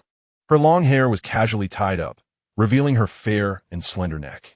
The last rays of the setting sun streamed through the kitchen window, enveloping her in a soft and warm glow. Suran looked at the 2 sets of chopsticks and bowls on the counter, pondering, is she making dinner for me? He just smiled quietly, watching the girl busy in front of him without making a sound. At that moment, as if sensing a slight noise or some kind of mystical connection, the figure at the stove paused briefly. Then, she slowly turned around. Their eyes met. In the air, it felt as if something was quietly brewing. Orange Cat, long time no see. Suhan Han, you're back. Chapter 63. Keeping Promises. A surprise triple from Reba. Su Ran couldn't hold on anymore. The air was filled with the aroma of food and a subtle atmosphere of reunion after a long time apart. Looking at Su Ran's handsome face with a smile, Reba's heart unconsciously raced a few beats faster. Ultimately, it was Su Ran who broke the silence. If you keep staring, your cola chicken wings are going to burn. Ah, my chicken wings, Reba exclaimed as she hurriedly turned off the heat and took the wings out of the pot. Then followed up angrily, it's all your fault for walking around quietly. You made me forget to turn off the fire. Suran Chekev, leaning lazily against the kitchen door frame, and said, so the surprise you mentioned is a surprise dinner you prepared just for me? Uft. Reba's face flushed slightly, and she stubbornly replied, who prepared it just for you? I'm making it for myself. You're like a dog, coming back just because you smell food? After a few days apart, her tongue was quite sharp. However, Suran pointed to the 2 sets of chopsticks. You're quite impressive. Using 2 pairs of chopsticks by yourself? Her gaze drifted off as she forced an explanation. I have a big appetite. I need 2 sets of bowls and chopsticks, okay? All right. You have a big appetite. You're a big eater, can we not? Suppressing a laugh, Su-ran stepped forward and swiftly grabbed a piece of chicken wing and ran off. Hey, why are you stealing food? Not bad. This tastes much better than the Avatar grilled wings last time. Su-ran stuck out her tongue, teasing, I don't eat for free. I'm giving you a thumbs up. This guy even dared to mention the Avatar grilled wings. Next time, she would turn Su-ran into grilled wings. Reba watched Su-ran run out of the living room, feeling both amused and annoyed. Before seeing Su-ran, she had imagined their meeting would be nothing like this. But now this lively scene seemed completely natural. Sure enough, one shouldn't have any expectations of this guy. However, because of Su-ran's antics, the awkward feeling from not seeing each other for a few days had dissipated. Could it be? This is the right way to open their friendship? Forget it. Forget it. No more thinking. Eating is the priority. The dining table was filled with dishes. The nicely presented cola chicken wings, the fragrant boiled beef, the spicy and tasty cold fish, the enticing red mapo tofu. And there were also 3 sets of chopsticks on the table. That was the stubbornness unique to a girl. She wouldn't tell Su-ran that this meal was cooked by her for Su-ran. She wouldn't tell Su-ran that she had carefully prepared for this meal for several days and spent a full 3 hours to complete it. She would never tell Su-ran, nor would she let Su-ran notice her little thoughts. Su-ran looked at the rich dishes on the table, surprised in her heart. This feast must have taken time and effort. She must have come to the villa very early. And this cooking skill, she could really say it's capable of handling both the hall and the kitchen. A very interesting and beautiful, virtuous girl. Su-ran's evaluation of Reba rose to a new height. The two sat facing each other. Unlike usual, they didn't enter their banter mode. The atmosphere was a bit quiet. Perhaps it was because they hadn't seen each other for a few days, making them slightly awkward. Or maybe they were both digesting some different feelings in their hearts. The light was soft, and the aroma of the food wafted through the air. At that moment, there was an unexpectedly harmonious warmth, reminiscent of an old married couple. After dinner, Su-ran took on the task of cleaning up the dishes. He also tidied up the kitchen and living room. Having not been back for several days, a layer of dust had settled on the floor. Meanwhile, Reba was nestled on the sofa, peeking at the group chat. The Kanglin CP and Xiao MOCP planned to return tomorrow noon. They even tagged Su-ran and Reba, asking about their return times. However, with a guilty conscience, Reba didn't dare to reply that they had already returned. If this group found out, the rumors would spread like wildfire. She and Su-ran were innocent. She couldn't let people spread rumors. If there was really something, it had to be Su-ran who spoke up first. But how long would it take for that dense guy to say something? Shouldn't she take matters into her own hands? Phew, done. Just as Reba was lost in thought, Su-ran plopped down on the sofa opposite her. In a mischievous tone, he asked, "What are you daydreaming about? Are you lovesick? Get lost. If you keep talking nonsense, I'll tear your mouth apart." Like a puffed-up orange cat, Reba blushed and threw a pillow at Su-ran. Su-ran tilted his head slightly and dodged it, muttering, You're anxious. Reba. Sometimes, she really wanted to call the police. Reba stood up and, under Su-ran's slightly puzzled gaze, ran to the corner of the living room. Then, mysteriously, she returned with a long gift box carefully wrapped in gift paper. Tada! She placed the gift on the table in front of Su-ran here. The surprise we talked about. It's for you. Hurry and open it. Surprise? Su-ran was taken aback for a moment. So the surprise wasn't this dinner? Reba urged. What are you waiting for? Hurry up and open it. I spent a long time planning to buy this. Oh, all right. Su-ran began to unwrap the exquisitely packaged gift box. Soon, a brand new professional fishing rod appeared in Su-ran's hands. This is a professional-grade carbon fishing rod. This quality exudes a very expensive feel. How is it? Do you like it? Reba looked at Su-ran with eager anticipation. Of course I like it. Su-ran smiled. I didn't expect you to pick so well. This is a great item. That's good. Next time we go fishing and come back empty-handed, you can't say it's the fishing rod's fault. Reba breathed a sigh of relief. As long as he liked it, all her trips to the fishing gear store were worth it. Su Ran smiled, realizing that this girl had remembered something he had casually said before. Su Ran. Reba's voice suddenly became much softer. Yeah? Su Ran put down the fishing rod and turned to look at Reba. I promised you I would dance for you, right? Do you want to see? Su Ran was slightly stunned. Was this a surprise triple? Su Ran nodded vigorously. Yes. Is it the kind of dance that's cool? Reba spat. Pervert. Su Ran swallowed, looking all righteous. I'm not lecherous. It's just that the flowers are blooming beautifully, and if I don't look, it seems unromantic. Reba rolled her eyes at Su Ran, saying, without black stockings and no little spaghetti straps. Do you want to watch or not? Of course I want to watch. Quickly, play the music, start dancing. In the yard, the night was like water, and the moonlight was like silk. The sea breeze gently brushed, carrying the fragrance of flowers and grass. Under the moonlight, the girl with a graceful figure and bright eyes nearly mesmerized Su Ran. No black stockings, no little spaghetti straps, yet still breathtaking. Reba seemed to transform into a water lily, quietly blooming under the moonlight. Every spin, every tiptoe, every glance was filled with an indescribable charm and beauty. It was a high-level allure, free from lowbrow tastes. No wonder ancient kings didn't attend morning court. Who could withstand this? Chapter 64. Su Ran. I've prepared a little surprise for you too. Under the moonlight, Reba wore a set of dark red ethnic dance attire. The dance skirt was light and flowing, swaying gently like a flowing flame with her movements. The fitted top outlined her slender waist, while the naturally falling hem of the skirt exuded a classical and elegant charm as she danced. Her unadorned cheeks appeared even more translucent and fair under the moonlight, and her eyes contained an absolute confidence with a hint of barely noticeable shyness. There was no deliberate sensuality, no hint of vulgarity. The moonlight gently draped over her, as if cloaking her in a veil of ethereal radiance.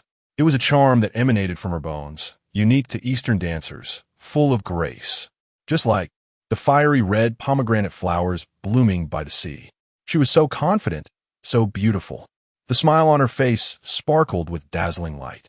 This thought flashed through Su Ran's mind.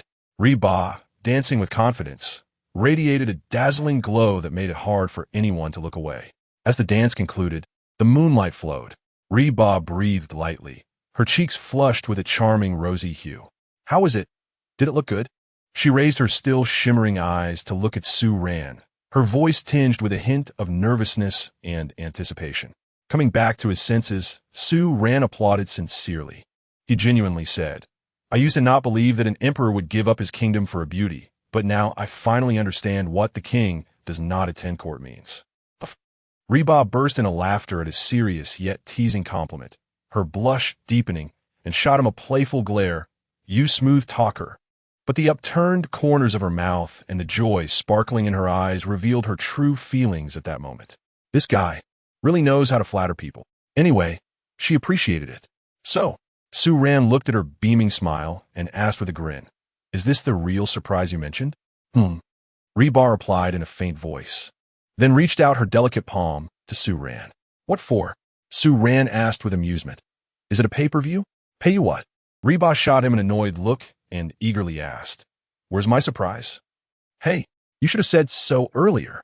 Come with me, Su Ran said as he pulled Reba towards the door. Then, by the door, the two crouched down in front of a large water tank. Inside the tank was a big, lively fish. How about this? This fish is my prize from a couple of days ago, and I'll personally cook you a whole fish feast, Su Ran boasted proudly. Reba. She looked at the big fish in the tank, which was indeed large, but completely unrelated to surprise or romance. Then she glanced at Su Ran's face, which seemed to be begging for praise. She fell silent, petrified. Su Ran laughed triumphantly. I lied to you about catching a 28-gram prehistoric crocodile before, just to give you this surprise today. Reba facepalmed. Well, she shouldn't have had any expectations of this guy. However, seeing Su Ran's sincere smile, she couldn't bring herself to crush his spirit. She forced out a smile and gave a thumbs up. Wow, Su Ran, you're amazing. Ha ha ha. Su Ran burst out laughing, saying, All right, stop acting. Just say if you don't like it. Then he pulled Reba back into the living room and retrieved the backpack he had placed on the sofa. All right then. Since surprise number one isn't to your liking, how about this? He unzipped the backpack. A dazzling array of snacks suddenly spilled onto the sofa. Chips, chocolate, dried mango, and yogurt bites. All her favorite snacks. Reba looked at Su Ran in disbelief, her eyes filled with surprise. Although these snacks weren't worth much, Reba could buy them anytime she wanted at the supermarket. But the feeling of being remembered warmed her heart. Su Ran, woo. You're so nice. Reba hugged a pile of snacks, bubbling with happiness. Su Ran was taken aback for a moment. Are girls really that easily touched? This is just the beginning. Su Ran watched her silly grin while hugging the snacks, and couldn't help but chuckle.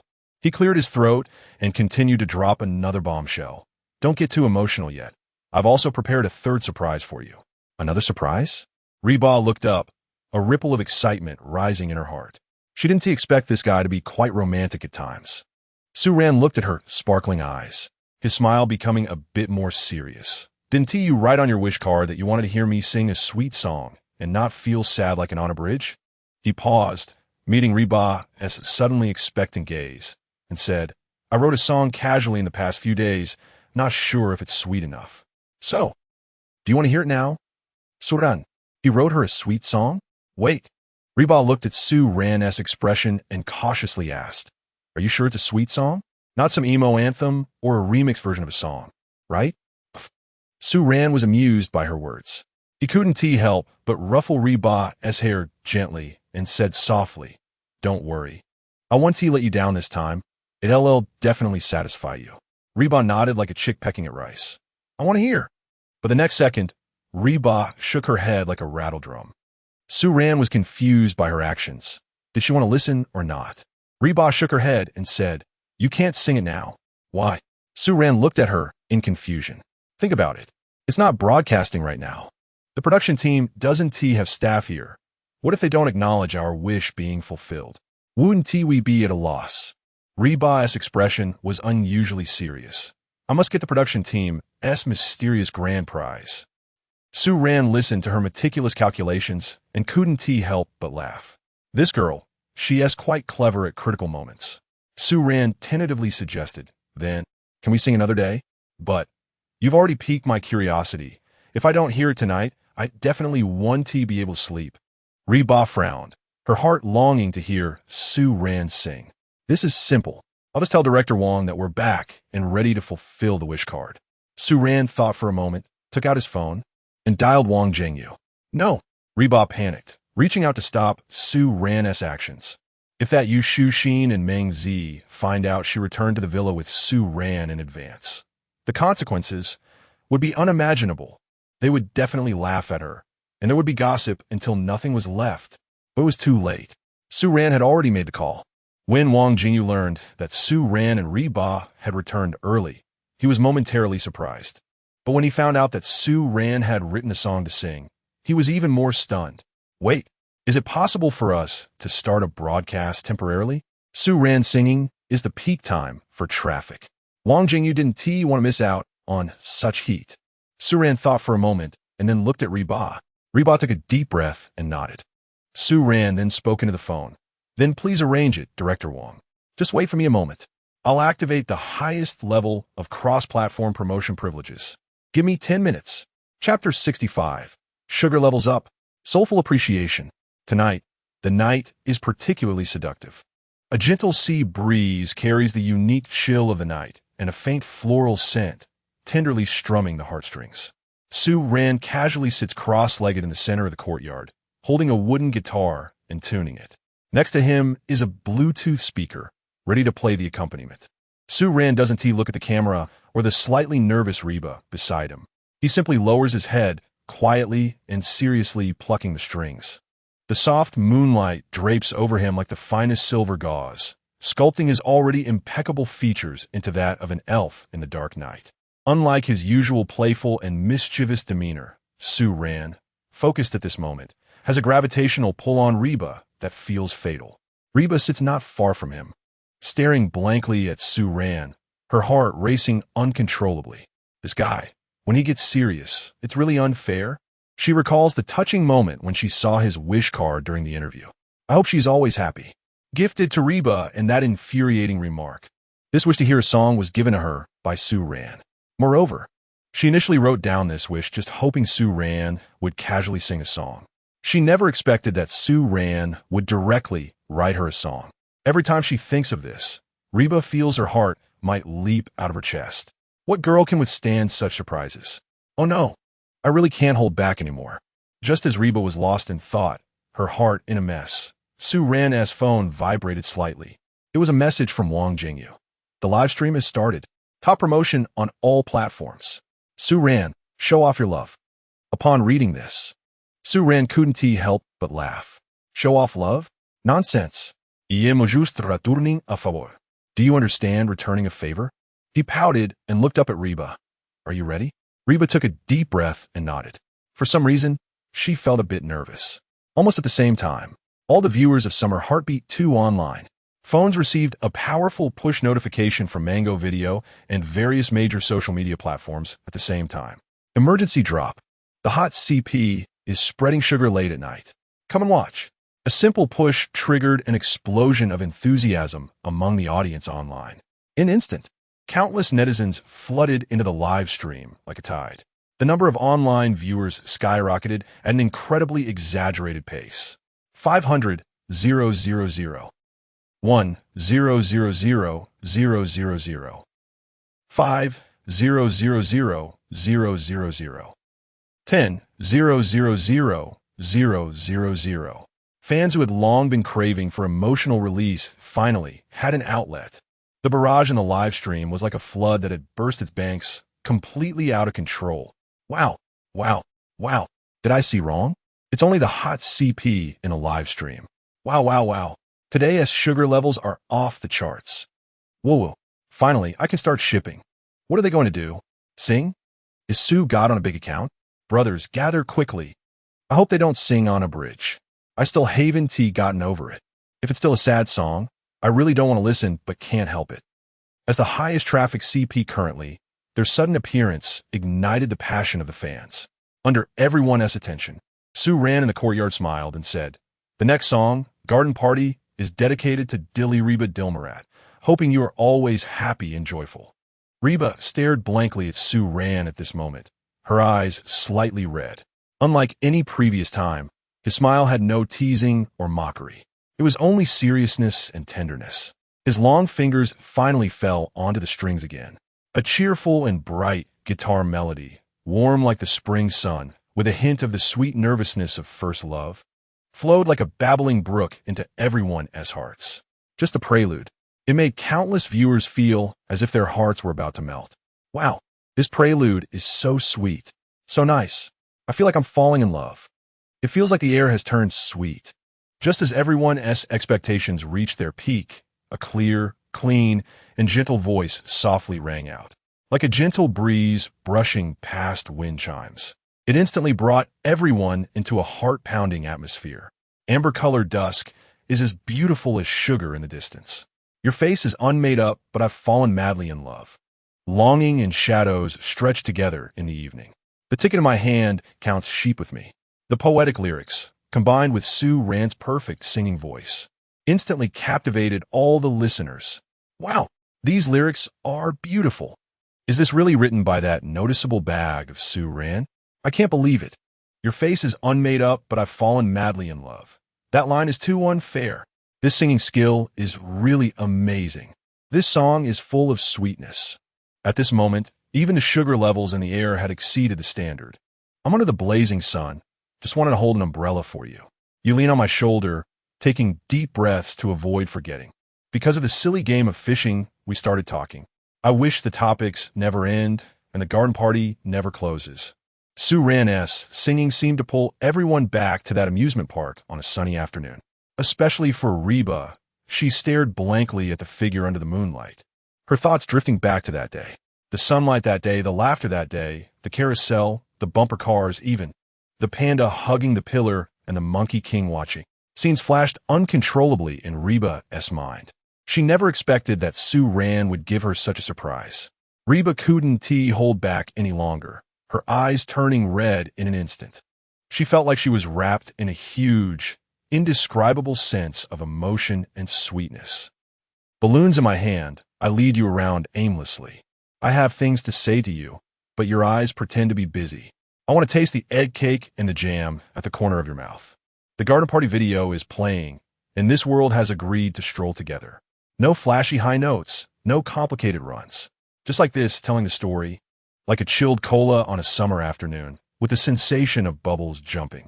Every word feels like a light feather, gently brushing against the most sensitive part of Reba's heart. Reba stared blankly at the figure under the moonlight.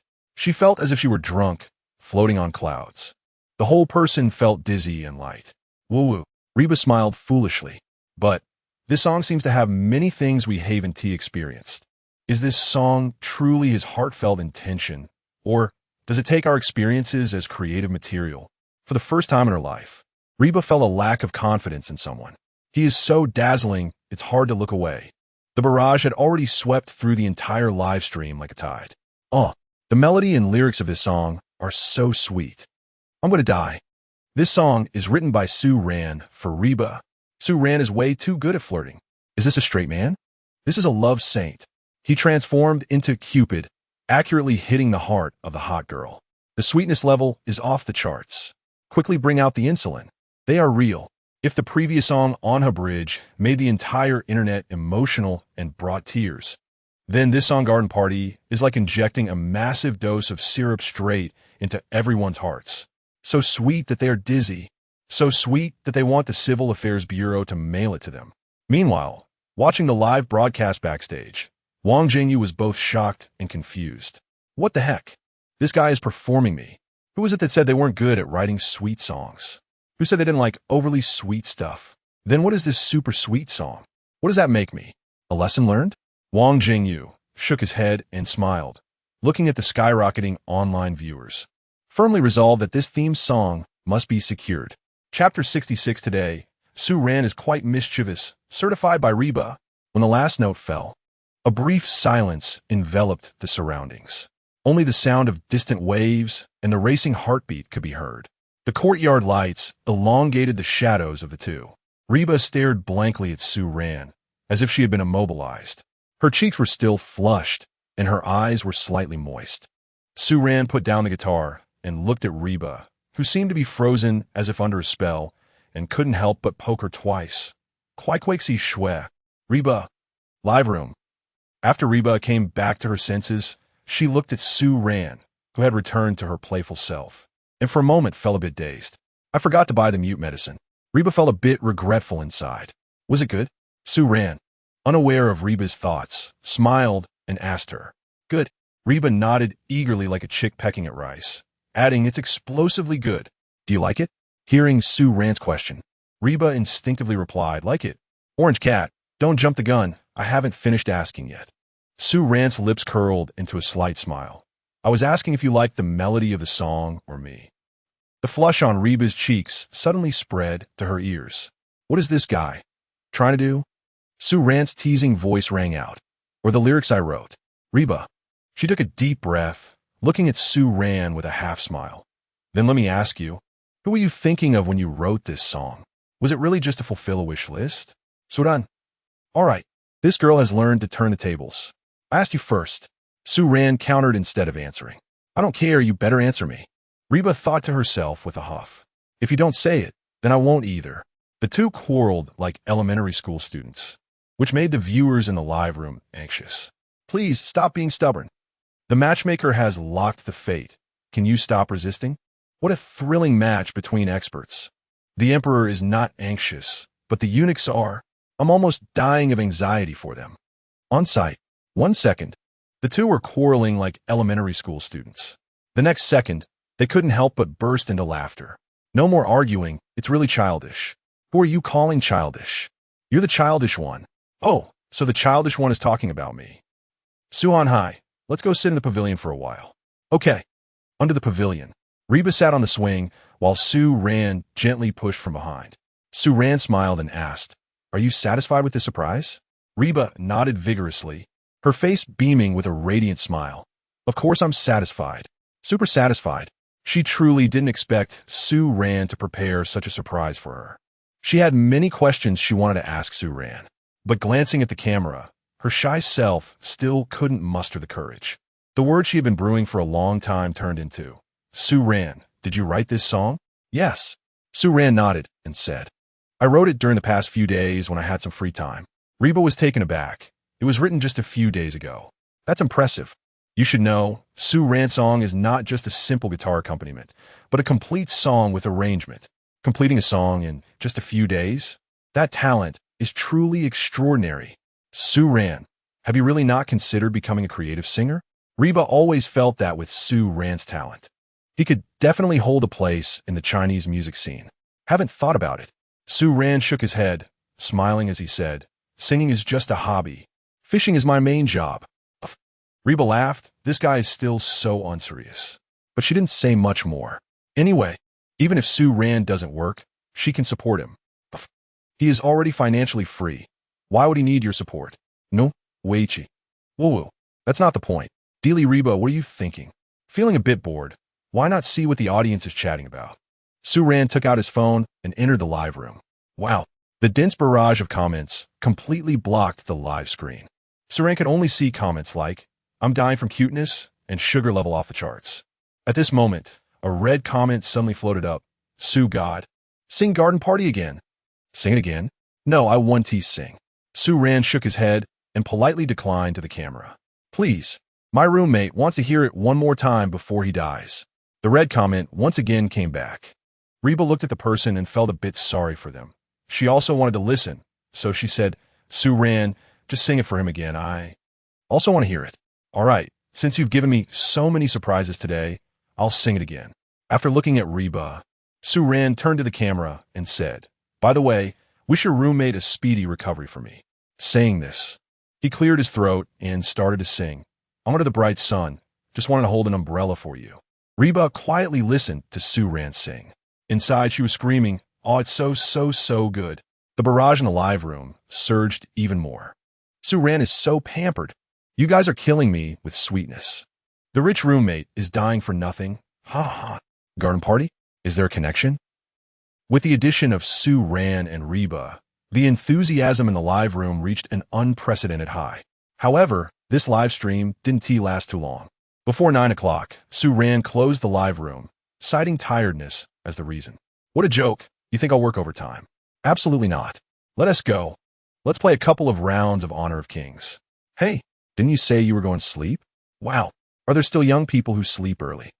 Reba watched Su Ran's unkempt figure as he walked away and muttered softly, "Su Han Hai, you're breaking the rules today. I like the song. And I like you." At this moment, the moonlight was gentle. The sea breeze was also gentle.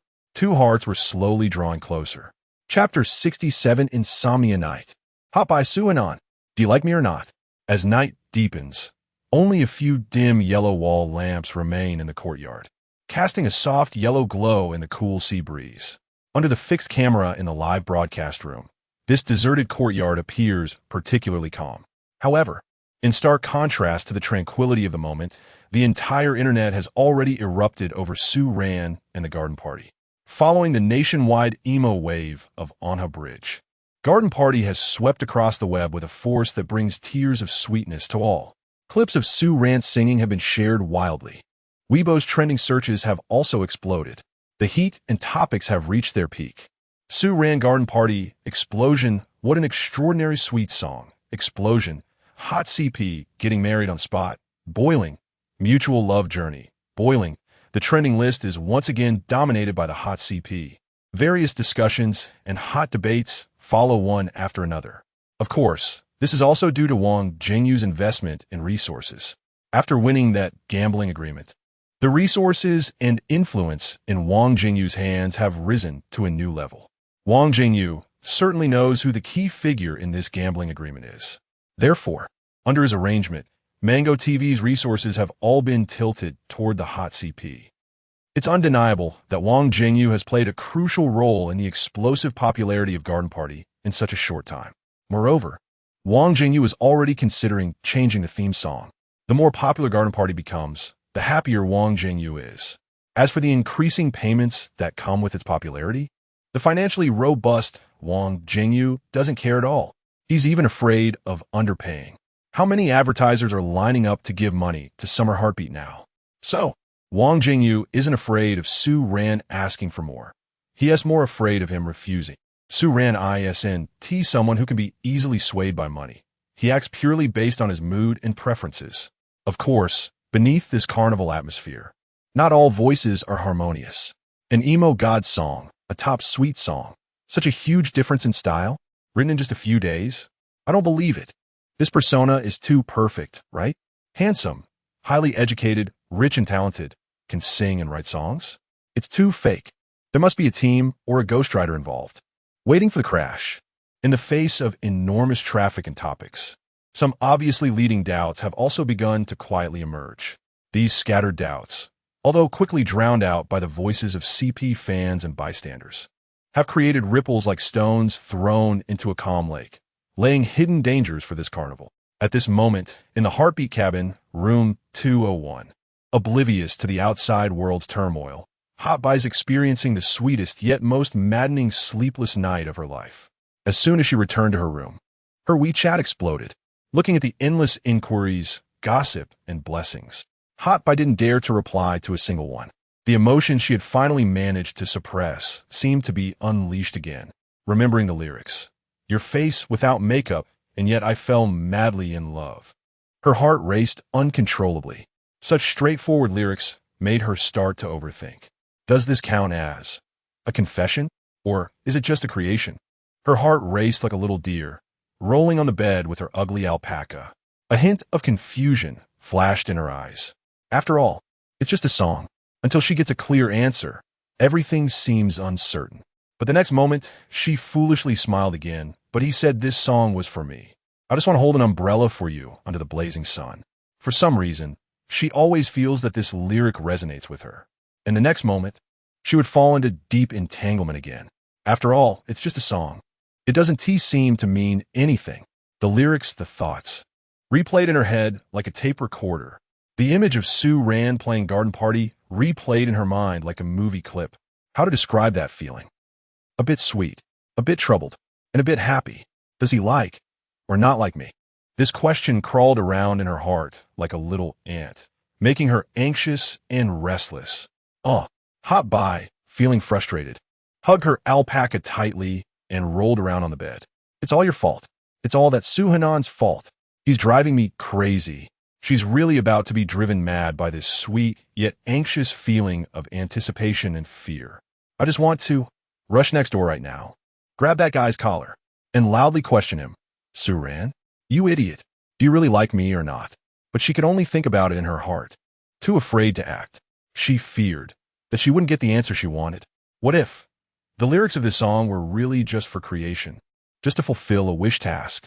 Wouldn't that be so embarrassing? So self-indulgent?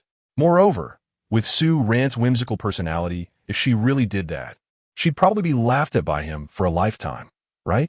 So annoying. Hotbai buried her face in the soft alpaca plushie, letting out a muffled whimper of frustration. Liking someone, is it really such a tangled, tormenting thing? Sweet pain. This is Hotbai's experience tonight. She simply chose not to think about it, and picked up her phone to scroll through Weibo, looking at the blessings, looking at the praises for Su Ran's talent. She couldn't help but secretly cheer in her heart. But when she saw someone questioning Su Ran, questioning Garden Party, she became incredibly angry. Just when she was in a bad mood, they hit the nail on the head.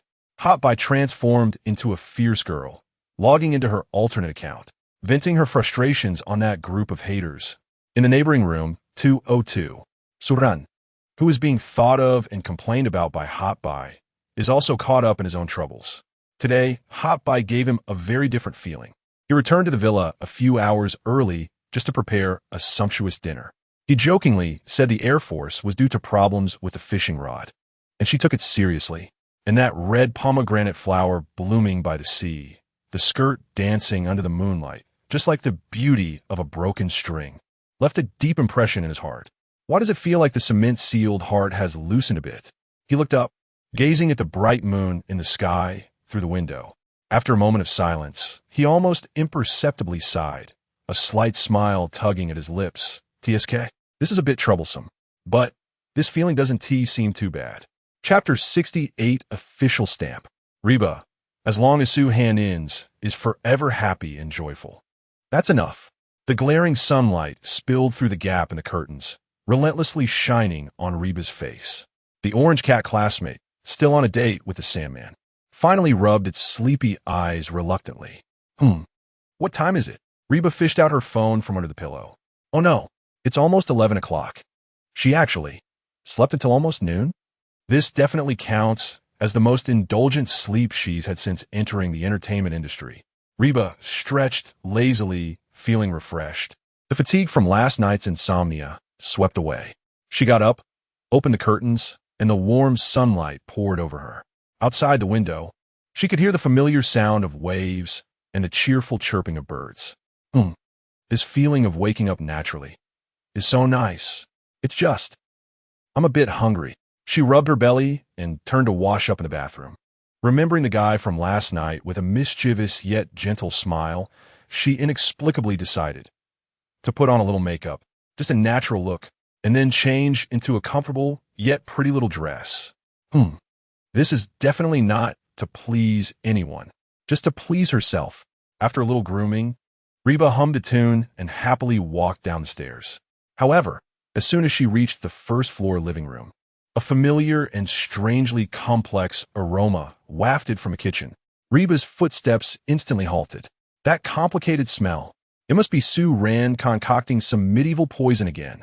But thinking about Su Ran's cooking skills, Reba swallowed hard. She quietly approached and saw Su Ran, wearing a pink apron, standing with his back to her at the stove. The contrast was so cute that Reba couldn't help but laugh. Wow, how is he a bit adorable? Reba thought, taking out her phone to sneak a photo. Then, she continued to tiptoe to the kitchen door. She initially wanted to take revenge, but what she saw next would be unforgettable for life. Su Ran took out a small, unidentifiable paper packet from his pocket and was carefully pouring it into the pot in front of him. This scene, it looked just like Jean Lien poisoning DeLang. And Su Ran seemed completely unaware, happily watching his creation gradually turn purple. Not bad, not bad. Reba will definitely love his new product. Just as he turned to throw away the wrapping paper containing the purple cabbage powder, he happened to catch Reba's gaze. Their eyes met. The air froze. Su Ran looked at Reba, then at the paper in his hand that he was about to throw away. 3 seconds of silence. Su Ran revealed an innocent smile. I said it's salt. Do you believe it? Reba, do you think I look like a fool? The live stream's bullet comments instantly burst into laughter. I'm dying of laughter. This definitely counts as a crime scene. What does salt that can cause a chemical reaction look like? I'm really curious. Seriously, can Su Ran's dark cuisine really be eaten? I don't know if it's delicious, but it should be non-toxic. After all, it's been a week and the guests are still fine. Su Ran, Jean Lien, get up and eat. Da lang's revenge. After this brief interlude, the two still sat at the dining table. Reba was savoring Su Ran's newly developed dish called Interstellar Colorful Energy Soup and Starry Sky Crispy Chicken. According to Su Ran, that packet of powder was not poison, and of course, not salt. It was a special seasoning he concocted himself, made from purple cabbage, butterfly pea flour, cactus fruit, blueberries, and so on. As for the production principle, Reba didn't understand. But considering Su Ran personally tasted it, she reluctantly believed this guy's words. After taking a bite, she was surprisingly delighted. She devoured it with gusto. Su Ran looked at Reba, who was enjoying herself, and nodded in satisfaction. As a great chef, seeing his delicious creation conquer the taste buds of diners is a wonderfully unique feeling. Just then, the sound of a suitcase being dragged came from the entrance, followed by the voice of Yu Shushin. Oh, I'm exhausted. Finally back. Shinshin, you're back. Reba greeted as she saw Yu Shushin return. Want to eat something together? Su Ran's new dishes. I had something on the plane. That said, Yu Shushin still walked to the dining table, took a look at Su Ran's new product. Still the witch's essential menu as always. She carefully pinched the tip of a chicken wing and took a small bite. The next second, an indescribably delicious flavor surged straight to her mind. Yu Shushin was truly impressed by Su Ran. How did he manage to make the food so delicious yet unappetizing? What is this fried chicken called? Yu Shushin licked her fingers and asked, "Starry sky, crispy chicken. Amazing," just as the three were enjoying their meal. The other guests arrived one by one, but they were out of luck. Su Ran's dishes were not many, barely enough for 3 portions, and most of it had already gone into Reba's stomach. This girl pretended to be picky, but her body was very honest. Thus, the 6 guests of Summer Heartbeat were gathered. The atmosphere gradually became harmonious. Although everyone was curious about what happened between Su Ran and Reba last night, they didn't ask too much since they were still live streaming. And P.D. Lee appeared in the living room on time. After a simple exchange of pleasantries, Li Jing wore a professional smile, first greeting the returning guests. Then, he entered the formal procedure for today. On behalf of the production team, I would like to welcome all the guests back. The recording of Summer Heartbeat 2 for the 2nd cycle officially begins. In addition, there are 2 important things to announce to everyone. P.D. Lee displayed the documents in his hand and a very exquisite small stamp. First, regarding the Heartbeat Choice segment that ended last week, P.D. Lee opened the document and announced with a smile, "According to the final statistics, congratulations to the 3 CPs, all of whom chose continue the journey. You will join hands and enter the next week's heart-pounding journey." Although this result was expected, hearing the formal announcement made everyone smile knowingly. Next, it was about the progress of the Time Wish Card task.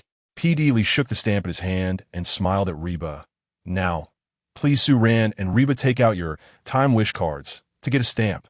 Upon hearing this, Su Ran and Reba placed the wish cards they had kept safe on the table. Immediately, P.D. Lee ceremoniously stamped both wish cards with a pink heart stamp reading, "Completed." The couples originally thought Su Ran and Reba had only completed one task. Unexpectedly, P.D. Lee stamped several in a row. First was Reba's wishes. Wish 1. I hope Su Han-ins doesn't run away next week, or else I'll beat you. Completed. Wish 7. I want to hear Su Ran sing me a sweet song. Don't sing it sadly like Anha Bridge anymore. Completed. Then came Su Ran's wishes. Wish 3. I hope she could be forever happy and joyful. Completed. At that moment, all the guests showed a knowing smile.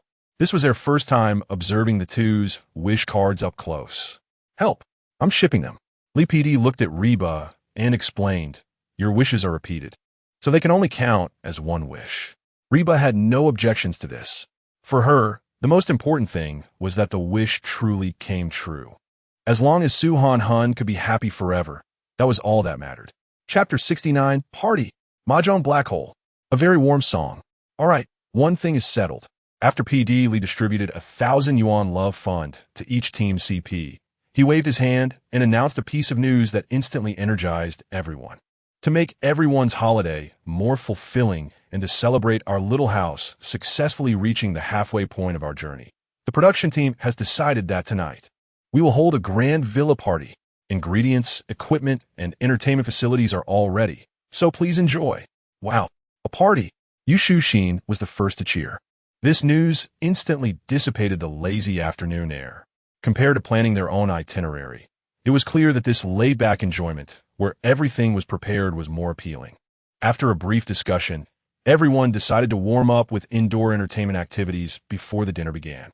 Thus, the long, dusty automatic mahjong machine in the living room was restarted. Ding Yushi, needing to catch up on sleep, regrettably sat out.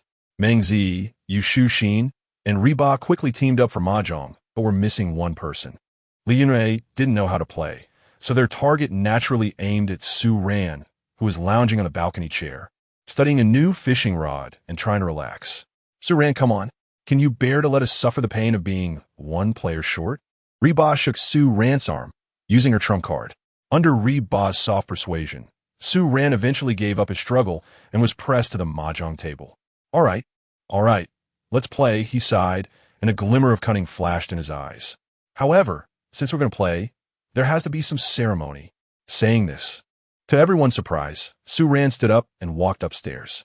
Shortly after, he returned to the living room with a shopping bag, then plopped down on a chair and began distributing strategic supplies. Playing mahjong, people would definitely get thirsty. Su Ran handed bottles of drinks to his 3 mahjong buddies. "Here, Shushin, this is Tai Long Shu, delicious and nutritious, a must-have for mahjong. Z, this is Dongfang Shu Yi, super refreshing. And for you, Orange cat. He stuffed a bag of peach crisps into Reba's hands. Here, your favorite peach crisps. The three looked at the gifts in their hands, their expressions shifting from confusion to realization, and finally to collective amusement. You're quite a nice guy, Reba asked with a smirk, but what are you drinking?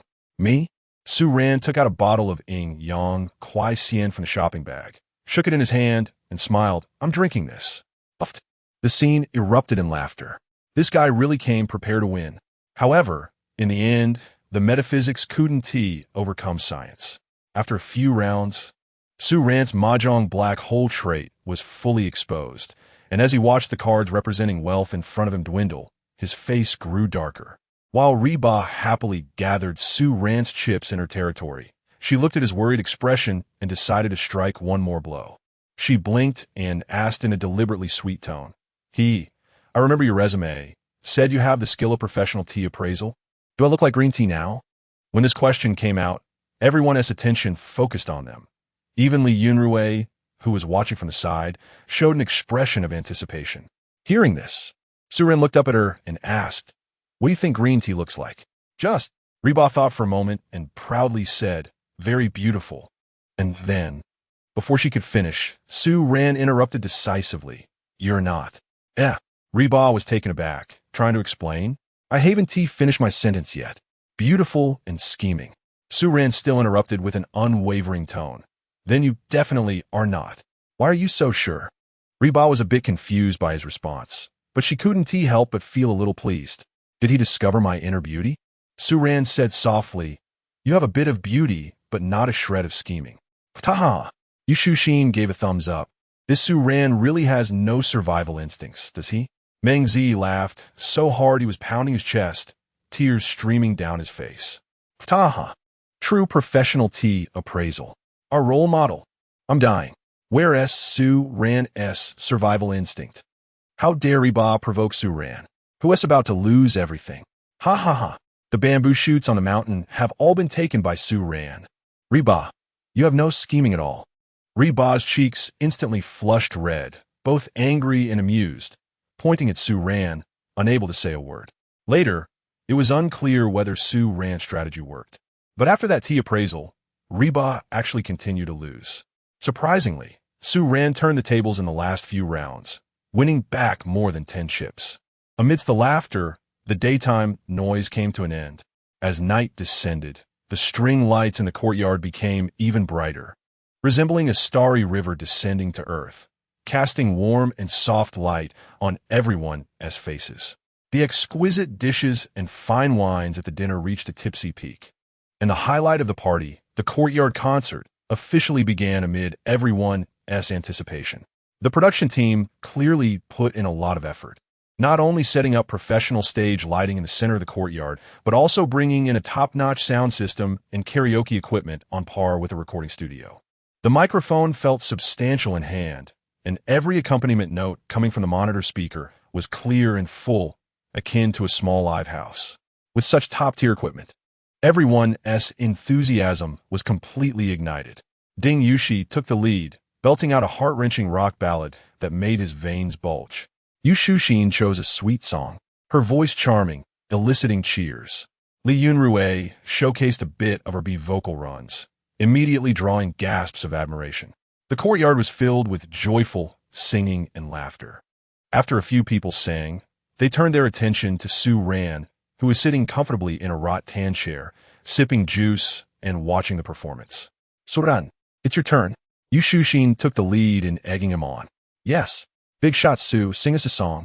It's been ages since we heard you sing. Give us fans a treat. Ding Yushi also encouraged, having already declared himself Su Ran's 10-year fan. All the voices, including the sparkling eyes of Reba under the lights, were filled with anticipation. Facing everyone's enthusiastic request, Su Ran did not decline or joke as he usually did. He simply sat quietly, his gaze sweeping over the faces that were exuberant and unguarded under the influence of alcohol and joy. In his eyes, these overflowing, unguarded emotions seemed to transform into the finest raw materials in the night, waiting for a skilled craftsman to come and harvest them. The corners of his mouth slowly curled into a meaningful smile, even carrying a hint of danger. A thought flashed through his mind. The heartstring resonance skill lying dormant in the system seemed to finally have found the perfect testing ground. This thought made the playful look in his eyes even more pronounced.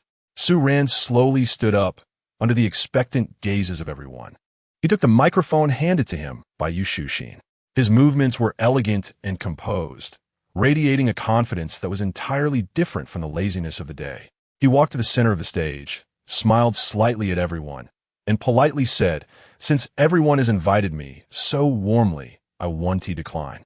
His gaze wandered across the equipment, finally locking onto the guitar stand standing quietly not far away. He added, "However, I don't really like using the karaoke machine. Coincidentally, I have a new song I wrote, so I'll play and sing it with the guitar." Wow, a new song. Hurry, hurry, hurry. The two words of the new song once again pushed the atmosphere of the live performance to a new climax. Su Ran took the raw wood-colored guitar off the stand, sat down, and gently plucked the strings to test the tuning. The entire world seemed to quiet down in that clear note. He didn't look at anyone, just lowered his eyelids, staring at his fingers as if brewing something. The whole audience held their breath. A few seconds later, he slowly raised his head, a faint smile on his lips. This song is called Under the Sea, a very warm song. Chapter 70, The Whole Internet Wails. Under the sea, the shark has gone mad. First, it brings despair, then healing. When the words under the sea were gently uttered by Su Ran, the noise in the courtyard seemed to be muted. This name, they could never associate it with warmth. It carried an innate deep blue tone, causing the slightly warm air to quietly cool down a bit. The barrage in the live broadcast room instantly filled with curiosity. Under the Sea? What a special song title. Is it about marine conservation? Another original. Su Shun is amazing.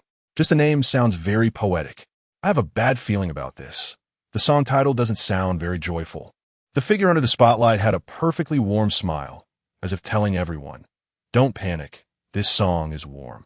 In the next moment, an ethereal yet oppressive melody, like a crystalline teardrop, fell into the silent deep sea, creating one ripple after another. It was not the romance of the ocean, but a suffocating feeling wrapped in water pressure with nowhere to escape. The joyful air was instantly drained, and a layer of inexplicable sadness enveloped the entire courtyard. Heartstrings resonating, quietly flowing. The scattered moonlight passed through the clouds, hiding from the crowd, spreading into the scales of the sea. The waves wet the white dress, trying to push you back.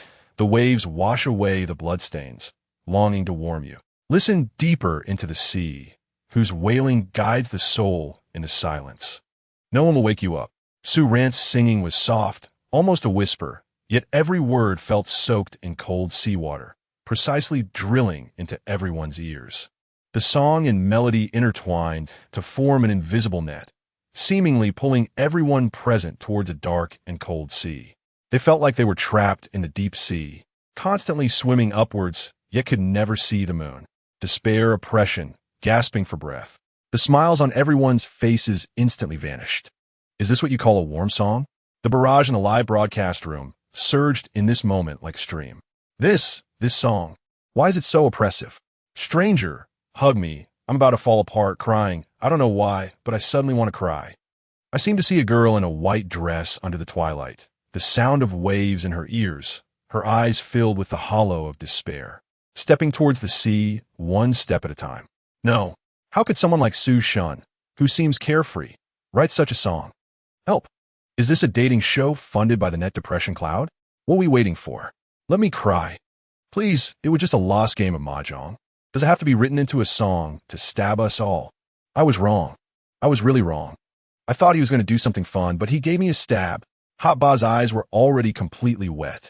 Su Ran's voice was like a precise scalpel, easily cutting through her usual disguise.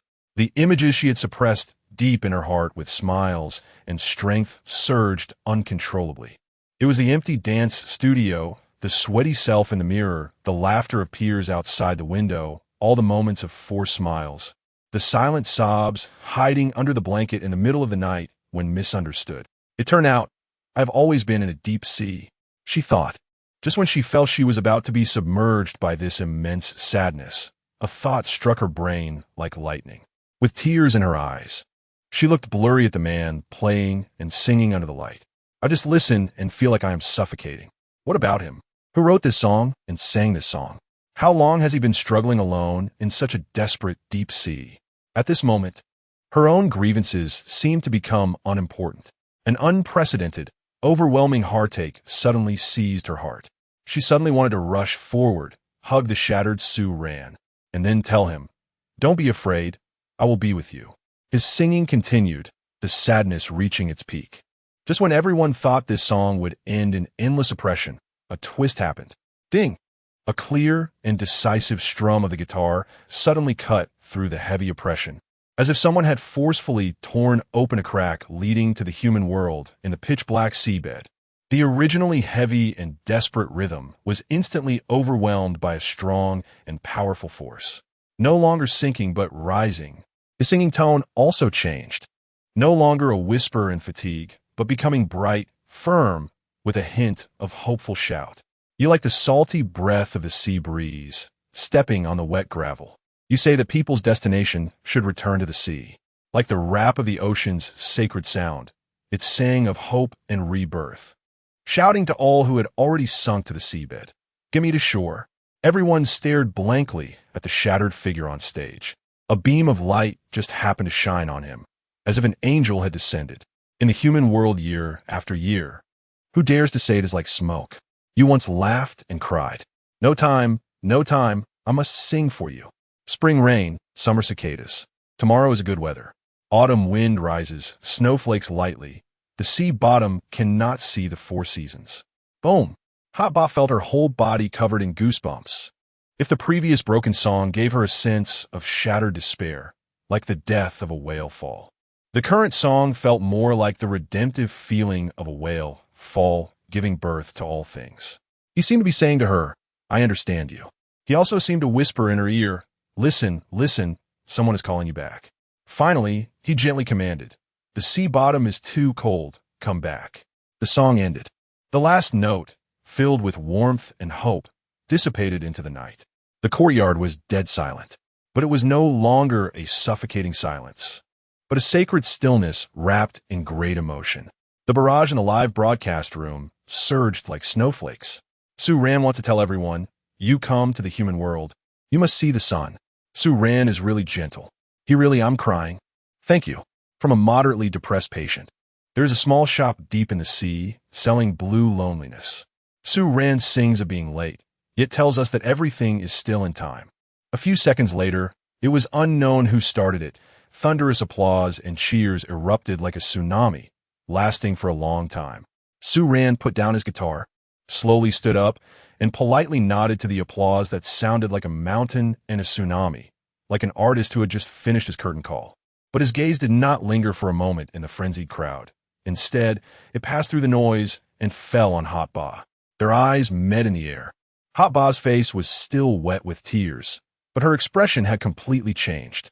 There was heartache, shock, admiration, and a feeling named falling in love. Amid the cheers of the whole world, she did not move, nor did she speak. Only in her heart, with an unprecedented determination, she made a vow to herself. "Suran, even if you can illuminate the entire seabed by yourself, I want to be that lamp beside you, the one that never goes out." Chapter 71. The Deification. The strongest live in history. The Orange Cat's test and promise. The thunderous applause and cheers echoed in the courtyard, almost lifting the night sky. Sue Ran's performance of Under the Sea brought a shockwave of nuclear bomb-level intensity. Everyone was still immersed in the grand emotions of falling and redemption. Looking at the figure in the center of the stage who had put down his guitar, their eyes filled with complex and fervent feelings. Ding Yushi was the first to rush up, giving Sue Ran a heavy hug, patting his back vigorously, his words a bit incoherent. "Brother, you're amazing. From now on, you are my god." The bullet screen in the live broadcast room was going crazy, praises drowning everything. Deified. The strongest live in dating show history, no exceptions. Sue Ran's rap is just too strong. Am I the only one looping this? I can't get out. Amid this almost deifying atmosphere of pilgrimage, an incongruous yet sincere voice emerged. Meng Zi's eyes were red, clearly moved. She grabbed the microphone from Yu Shushin's hand. her voice trembling with emotion, and said to Su Ran, you sang so well. I was healed. I want to respond to your emotion with a song. As soon as she said this, Yu Shu-shin, who had just shown admiration, instantly switched to a terrified expression.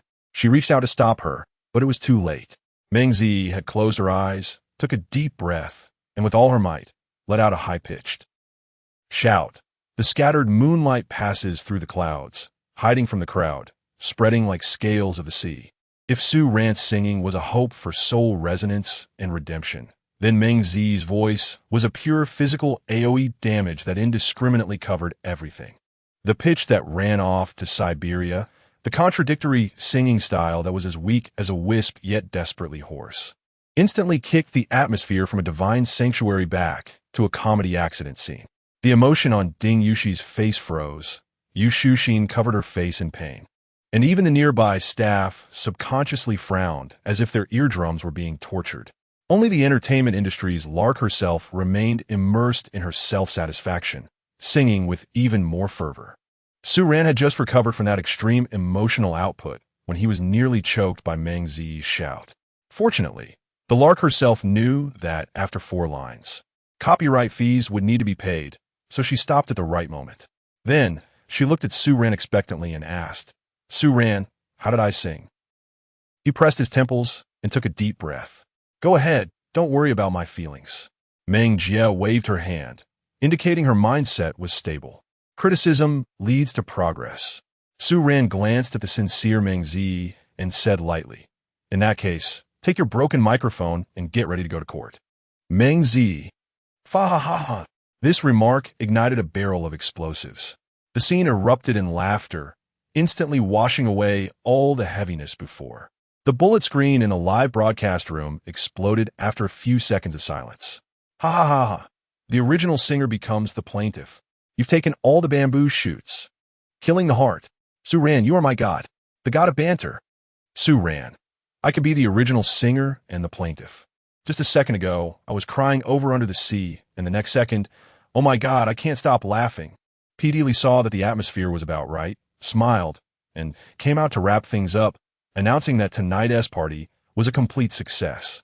Everyone laughed and joked, helping each other as they walked towards the villa, still teasing Meng Zi about her fatal blow. In the living room, people went upstairs in groups, each returning to their rooms. Reba quietly helped tidy up the mess on the table, trying to cover up the chaos in her heart. She didn't dare to look directly at Su Ran, but her peripheral vision was irresistibly drawn to his figure. It's a bit stuffy. I'm going out to sit for a while. Su Ran smiled at Reba. Together? Sure. The two then walked one after the other towards the courtyard. The moonlight at night cast a layer of tranquil color over everything around. The summer night breeze carried a hint of coolness, brushing against their skin and dispersing some of the alcohol's scent. Su Ran didn't linger in the courtyard, but walked to a small pavilion. Sitting on a bench and quietly gazing at the distant sea, Reba tiptoed closer, eventually sitting on the swing. The air was filled only with the sound of insects and the wind. I used to feel like swimming in the deep sea, Reba said, lowering her head. Her voice soft, as if she were talking to herself, breaking the silence. Desperately trying to paddle up, but I could never see the moon. She was looking at Su Ran, just expressing her most genuine feelings at that moment. Su Ran didn't respond immediately, just listened quietly. After a long time, he turned his head, the moonlight outlining the gentle contour of his profile. And now, he looked at her. Reba raised her head, her eyes still glistening with tears, but after listening to your song, I realized that even in the deep sea, you can still see the stars. She was referring to the light and redemption brought by the latter half of his song. Indeed, even if there was no light in the deep sea, everyone could become their own star. Su Ran smiled, a faint yet sincere smile. Hearing this, Reba took a deep breath, as if making a certain decision. She looked directly into Su Ran's eyes and said with an unprecedented seriousness, Su Ran, if there is anything unhappy in the future, you can tell me. I might not be able to help much, but I will be a good listener. She paused and added, if I encounter something unhappy, I will definitely look for you. Is that okay? This was a test, a promise, and an invitation to form an alliance. Su Ran looked at the careful sincerity in her eyes. His heart softened. The smile on his face widened slightly, carrying a hint of familiar laziness. But his gaze was incredibly gentle. Of course, he said, but my consultation fee is quite expensive. Are you sure you want to book me as your gold medal companion? Reba burst into laughter, her tears sparkling in the moonlight. That little bit of heavy emotion vanished in an instant. Well, I'm pretty expensive too. She mimicked his tone, raising her chin. Su-Ran stood up, stretched lazily, breaking the slightly ambiguous atmosphere. All right, it's late. You should go back to sleep. Otherwise, if the cameraman sees your dark circles tomorrow, he'll think I beat you up in the middle of the night. He waved his hand and turned back towards the villa, not looking back. Reba sat alone in the pavilion, the evening breeze blowing against her flushed cheeks, but her heart was filled with warmth and tranquility. Chapter 72, Upgrade. Miracle Type Item. Make a wish. The courtyard returned to tranquility, leaving only the lingering excitement and emotions in the air. Su-Ran returned to his room, closed the door, and completely isolated himself from the noise outside. Leaning against the door, he let out a long breath. The intense emotional outpouring on stage had affected even him. He closed his eyes and rubbed his slightly throbbing temples. In the next moment, a series of unprecedented, rapid, and melodious system notification sounds erupted in his mind like heavenly music. Warning, warning, massive S-grade special energy, healing light, detected flooding in. Energy source, deep resonance from the audience at the venue and in the live stream. Ding. Congratulations, host. You have obtained special energy healing points for the first time. Total, 12,800 points. Detected that the system core module has reached the upgrade threshold. Healing section has met the opening conditions. Do you wish to consume 10,000 healing points to immediately open the healing section? Yes. After hesitating for a moment, Su-Ran confirmed his choice. Consuming healing points. System upgrading. Upgrade complete. Congratulations, host. The healing section has been successfully opened. Congratulations on opening 3 major emotional sections. The system grants a special reward, special item chest, X1, which has been stored in your item bar. A series of announcements made Su-Ran's eyes light up.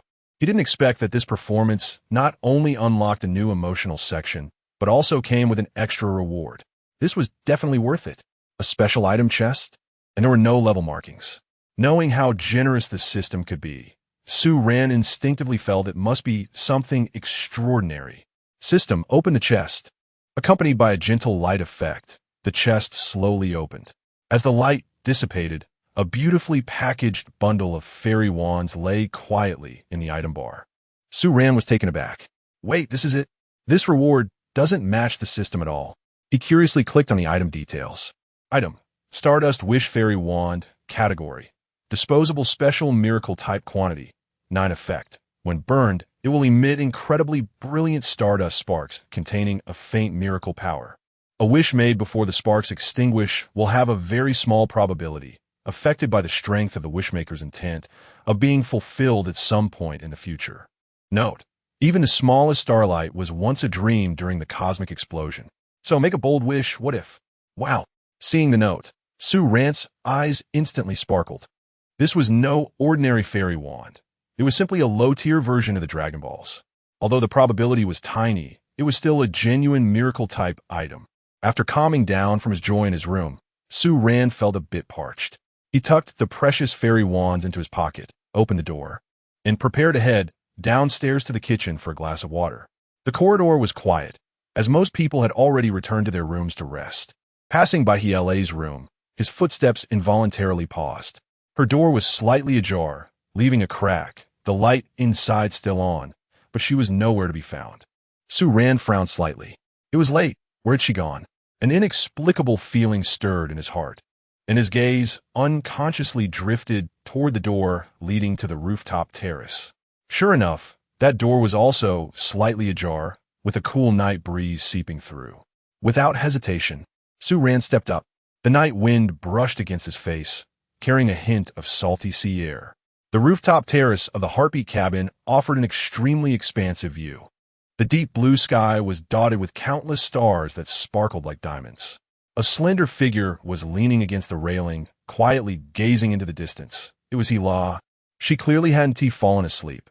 She just wanted a place to be alone for a while. Hearing footsteps behind her, she suddenly turned her head, and upon seeing Su Ran, the panic in her eyes gradually faded, replaced by a hint of embarrassment and complexity, as if her inner thoughts had been exposed. "Got something on your mind?" Su Ran walked up beside her, his voice soft, breaking the silence. She turned back to glance at Su Ran and said softly, "Nothing. I just saw the observatory, said there would be shooting stars tonight, thought I'd try my luck."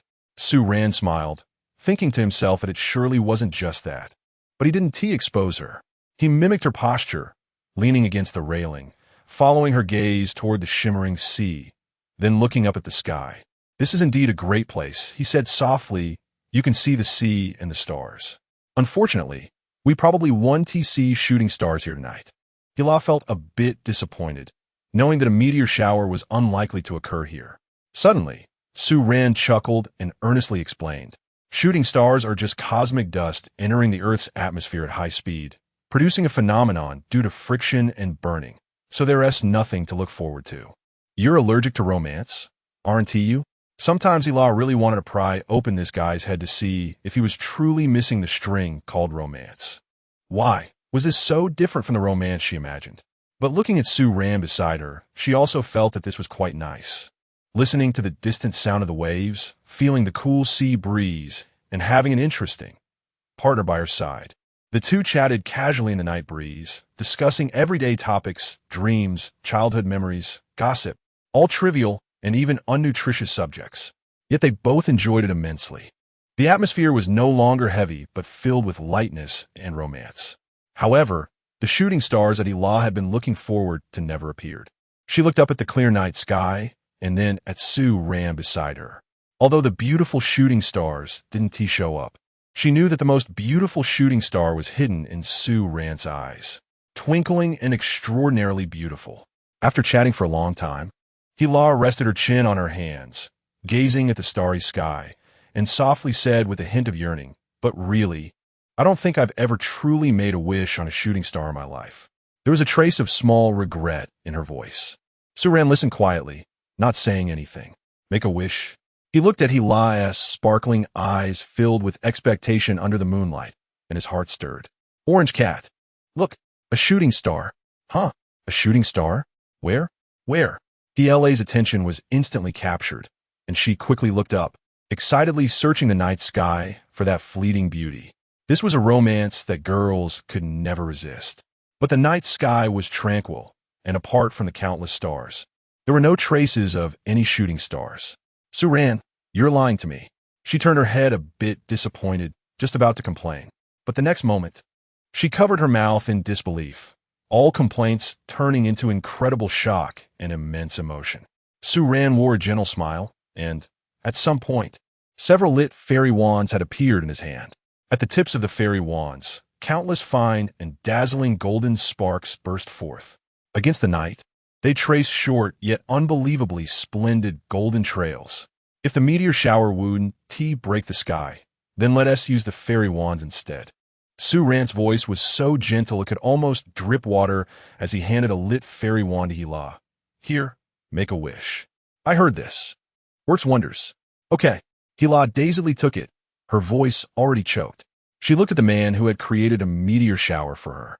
A wave of indescribable warmth completely engulfed her heart. She sincerely closed her eyes. As the sparks burned out, the night sky returned to silence. "What did you wish for?" Su Ran asked with a smile. "I want to tell you." The corner of Reba's eyes smiled as she shook her head. She wouldn't tell Su Ran that she secretly made a wish to always be by his side. She simply looked up at the night sky, illuminated by the warmth of the fairy wand, and silently added in her heart, "Su Hanan, thank you for appearing in my world. Meeting you is truly wonderful." Chapter 73. Shooting a Couple's Vlog. "Reba, Su Hanan, strike a pose and don't move." Su Ran looked at the girl in front of him, her eyes sparkling with emotion because of his small gesture. The corners of his mouth couldn't help but slightly lift, his gaze holding a tenderness he hadn't even realized he possessed. The night was already deep. The sea breeze on the rooftop carried a heavier chill. The two of them still hadn't witnessed the meteor shower that the observatory had predicted. But Reba felt that she had already waited for the best artificial meteor shower in the world. It was quite late, and Su Ran broke the warm silence first, smiling as he said, "You should head back and get some sleep. We have to wake up early tomorrow." "Okay."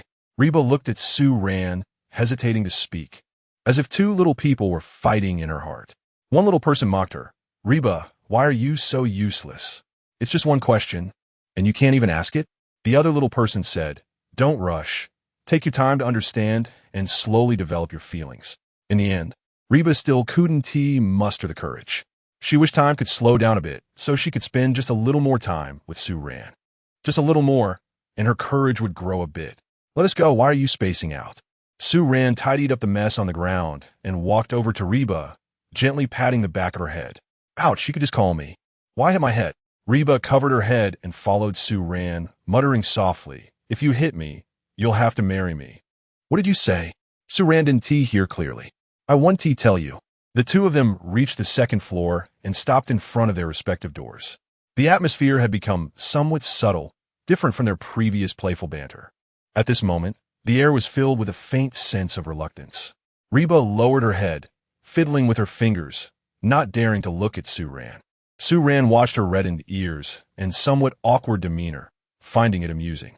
But this time, he didn't tease her. Reba looked up quickly at him, then quickly lowered her gaze again. "Gee, good night." Su Ran nodded, his tone unusually gentle. "Good night, rest early." After a pause, he reminded her, "Oh, right. Don't stay up too late tonight." Reba rolled her eyes. "I know. Stop nagging." The next moment, with a loud bang, the door closed. Su Ran looked at the tightly shut door, shaking his head and chuckling. "Orange Cat, your emotions are still not stable." That night, the Heartbeat cabin was enveloped in an unusual silence. Some tossed and turned, while others couldn't sleep at all. The next morning, at dawn, as the sun leaped above the horizon, casting sunlight on the earth, everything awakened. The 6 guests appeared one after another in the dining room on the first floor. However, today's atmosphere seemed even more subtle than yesterday, especially the usually lively burning hot CP, who were unusually quiet today. They were actually sporting large dark circles under their eyes. The two didn't speak, only sipping their porridge. The sharp-eyed Yushushin noticed the similarity and couldn't help but ask in surprise, "You two have developed a couple resemblance after just one night apart?" Ding Yushi added teasingly, "Yeah, you really look alike. Now it's truly a family of 3 with the same style." "Suran, Reba." The two remained silent, hastily finishing their porridge. Then Mengzi leaned in, glancing between Reba and Su Ran, exclaiming in wonder, "It's amazing. You've actually transformed into a couple. Look." Laughter erupted among everyone present. Thankfully, the appearance of PD Lee saved Su Ran and Reba from further embarrassment. "Good morning, everyone. It seems like everyone is in a good mood today." PD Lee was in high spirits. Even her opening remarks were much more cheerful. She first greeted everyone as usual, then directly got to the point, to help everyone better capture every precious moment of heartbeats, and to facilitate the completion of the romantic commitments on the Time Heart Wish card. PD Lee signaled the staff to distribute several beautifully packaged boxes to each CP. The production team had specially prepared the latest model of GoPro action cameras for everyone. This would allow everyone to record their heart-thumping moments anytime, anywhere. After receiving the small and exquisite action cameras, everyone couldn't help but start to play around with them. Then, they heard PD Lee continue, "Of course, the next task will also involve using these action cameras." Sure enough, everyone nodded in understanding. There is no such thing as a free lunch in this world. Especially something given for free by the production team definitely wasn't tea without strings attached. PD Lee handed 3 task cards to 3 couples. Everyone began to read carefully. The task card read, "Heartbeat Footage CP Mutual Filming Theme Vlog." The task was simple. Each CP would take turns being each other's exclusive director and photographer, shooting and editing a vlog short film of no less than 5 minutes based on a theme. The filming device was this action camera. The location and theme were unrestricted. This task aimed to deepen the understanding between the two parties. Similarly, there would be a Heartbeat vlog screening tonight, where the 3 couples would vote for the best Heartbeat CP. The winning couple would receive a cash prize and a mysterious grand prize. This task sounded really interesting. Yu Shushin was very interested in filming, and she was determined to secure that mysterious grand prize. Reba secretly glanced at Sue Ran, her heart filled with anticipation. Filming a vlog? And mutual filming? Doesn't T that mean? She could rightfully point the camera at Sue Ran's handsome face and shoot all day, and have Sue Ran strike various poses according to her script? Boss, or little wolf dog? Just thinking about it made Reba's little heart race with excitement. Sue Ran seemed to sense the mischievous gaze from his partner. This girl, she wouldn't be thinking of something inappropriate, would she? Sure enough, she was eyeing my body. All right, my task is complete. The rest of the time is up to you. P. Deely clapped her hands and smiled. Good luck, and remember to submit your work by 8 p.m. tonight. After saying that, she turned around and left the villa in a stylish manner. The living room instantly became lively. Yushi, what theme should we shoot? Yushushin had already dragged Ding Yushi to brainstorm ideas. How about we do a CEO and his little wife theme? You play the CEO, and I'll play the little wife. Ding Yushi's mouth twitched. Let us change it. How about this? I'll play the CEO, and you'll play the little wife? It'll definitely be a hit. On the other side, Xiao MOCP also started discussing their theme choice. Let us do something more artistic, Meng Zi suggested. Why not set the theme as Searching for Lost Beauty? Li Yanrui shared his thoughts. That sounds great. This couple, leaning toward the warm route, clearly preferred a beautiful and romantic style. As for the burning hot CP, they had also arrived at their exclusive secret base in front of the floor-to-ceiling windows on the second floor. The sunlight was just right, streaming through the clean glass onto the carpet. Reba sat on the soft carpet, fiddling with the latest model of the action camera, flipping it over and over. Her little face filled with excitement. Sue Ran lazily leaned against the nearby lazy sofa, not knowing what was on her mind. Sue Anon, have you decided what to shoot? No. Then I'll shoot you first. Okay? Have you thought it through? That's right. You must cooperate with me. Understood? As long as you don't make me sell my looks, I'll cooperate. Nonsense. Chapter 74. Assistant Lou versus the grumpy boss? No. I want to capture the real Sue Ran. Nonsense. Who asked you to sell your looks? Reba's face turned red, and she spat at Sue Ran, but inside, she was thrilled by his words, I will cooperate. She raised the GoPro in her hand, cleared her throat like a director, and began to announce her shooting plan. Ahem. Actor Sue, please pay attention. Today's vlog theme is set as the overbearing female CEO and her grumpy, all-round assistant. Suran, is this even something people would watch? Sue Ran blurted out. I feel like it should be the other way around. The other way? Reba tilted her head and thought for a moment, asking, You act as the overbearing CEO, and I act as the assistant? Sue Ran shook his head and said, No, you act as the grumpy boss. Reba rolled her eyes and asked, Then what about you? Sue Ran laughed happily. I'll be Assistant Lou. Reba couldn't help but laugh, saying, You have quite the self-awareness. In the live stream, everyone suddenly burst into laughter. No way. You really can't say that. I actually want to see this theme. Assistant Lou and his grumpy boss? Wow, I want to see that. Hurry up and shoot. Can't sleep at night. Waiting for the shoot to start.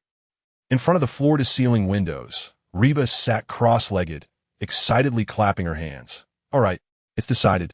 We will shoot Assistant Lou and the grumpy boss. Wait, are we really shooting this? Sue Ran just casually said it. Is this girl serious? Reba looked at Sue Ran, who was radiating an aura of I don't want to film, and suddenly burst out laughing. A brilliant smile bloomed on her face. Okay, I was just teasing you. The real theme, I want to shoot, is a person's heartfelt cabin. Huh? Sue Ran was taken aback, frowning and asking, What do you mean? It means, Reba thought for a moment and said, For today's shoot, just be yourself. The real you, the one who is financially free and retired early. Sue Ran, just pretend that this villa only has you in it. No me, no other guests, and no cameras or crew. Then, just spend the day as you normally would at home, relaxed and carefree. Do whatever you want, read, listen to music, daydream, experiment with your dark cuisine, or even water the flowers on the balcony, or just lie down and take a long nap. And me, Reba, shook the mini camera in her hand, will be your personal photographer, quietly recording everything. I don't want to shoot those fake idol drama scenes. I just want to see what the real Sue Ran is like after stripping away the antics and abstractions. Once Reba's words came out, Not only was Sue Ran stunned, even the other guests eavesdropping in the living room and all the viewers in the live stream were all amazed. The real Sue Ran? A person's heartfelt cabin? What? What kind of divine theme is this? Not filming CP interactions, not spreading sugar. Instead, recording the daily life of a retired big shot? Is this still a dating show? But after a brief moment of shock, a huge sense of curiosity and anticipation instantly swept over everyone. All this time, Sue Ran had given everyone the impression of being that flashy, talented person who loved to stir the pot. His background of retiring at such a young age was even more mysterious. Everyone was curious about what the real life of such a seemingly aimless but unfathomable man was like. When the abstract contestant is no longer abstract, when the flashy character stops stirring the pot, just thinking about that scene makes people's expectations skyrocket. Wow, this theme is amazing. Reba really understands what we want to see. The real Sue Ran. The daily life of a retired big shot? I'm going crazy. Hurry up and shoot. Is this the depth that a phenomenal dating show has? Love it. I declare, this is the best vlog of this episode. No doubt about it. Sue Ran looked at the seriousness and anticipation in Reba's eyes, and a subtle ripple arose in his heart. Capturing the real him? What is so good about that? His retired life, aside from being aimless, is completely boring. He asked uncertainly, this? Just filming me daydreaming or fishing? This? Won't anyone want to watch, right? Reba shook her head, then nodded vigorously, her tone filled with undeniable certainty. I don't know about others, but I really want to see it. She looked at Sue Ran, her eyes bright and sincere. Then, she revealed a mischievous smile, shaking the task card in her hand. Actor Sue, you promised to cooperate with me. No backing out. Got it. Sue Ran shook his head and chuckled, saying, I'll just agree to it. Once the theme was confirmed, the atmosphere became relaxed again. The three pairs of CPs returned to their respective secret bases to prepare for the afternoon's vlog shoot. The Xiao Mo CP set the theme as how we see each other, designing some deeper topics for chatting and showcasing different aspects of each other. As for the Yuzhou Center CP, the theme was still undecided, but likely revolved around the overbearing CEO concept.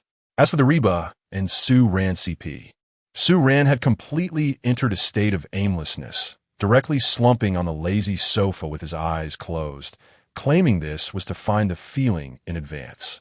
Reba, on the other hand, was writing furiously, refining her shooting ideas and preparing a list of questions to ask. She knew that just recording Sue Ran's daily actions wasn't enough. She wanted to use this vlog to facilitate a deeper exchange.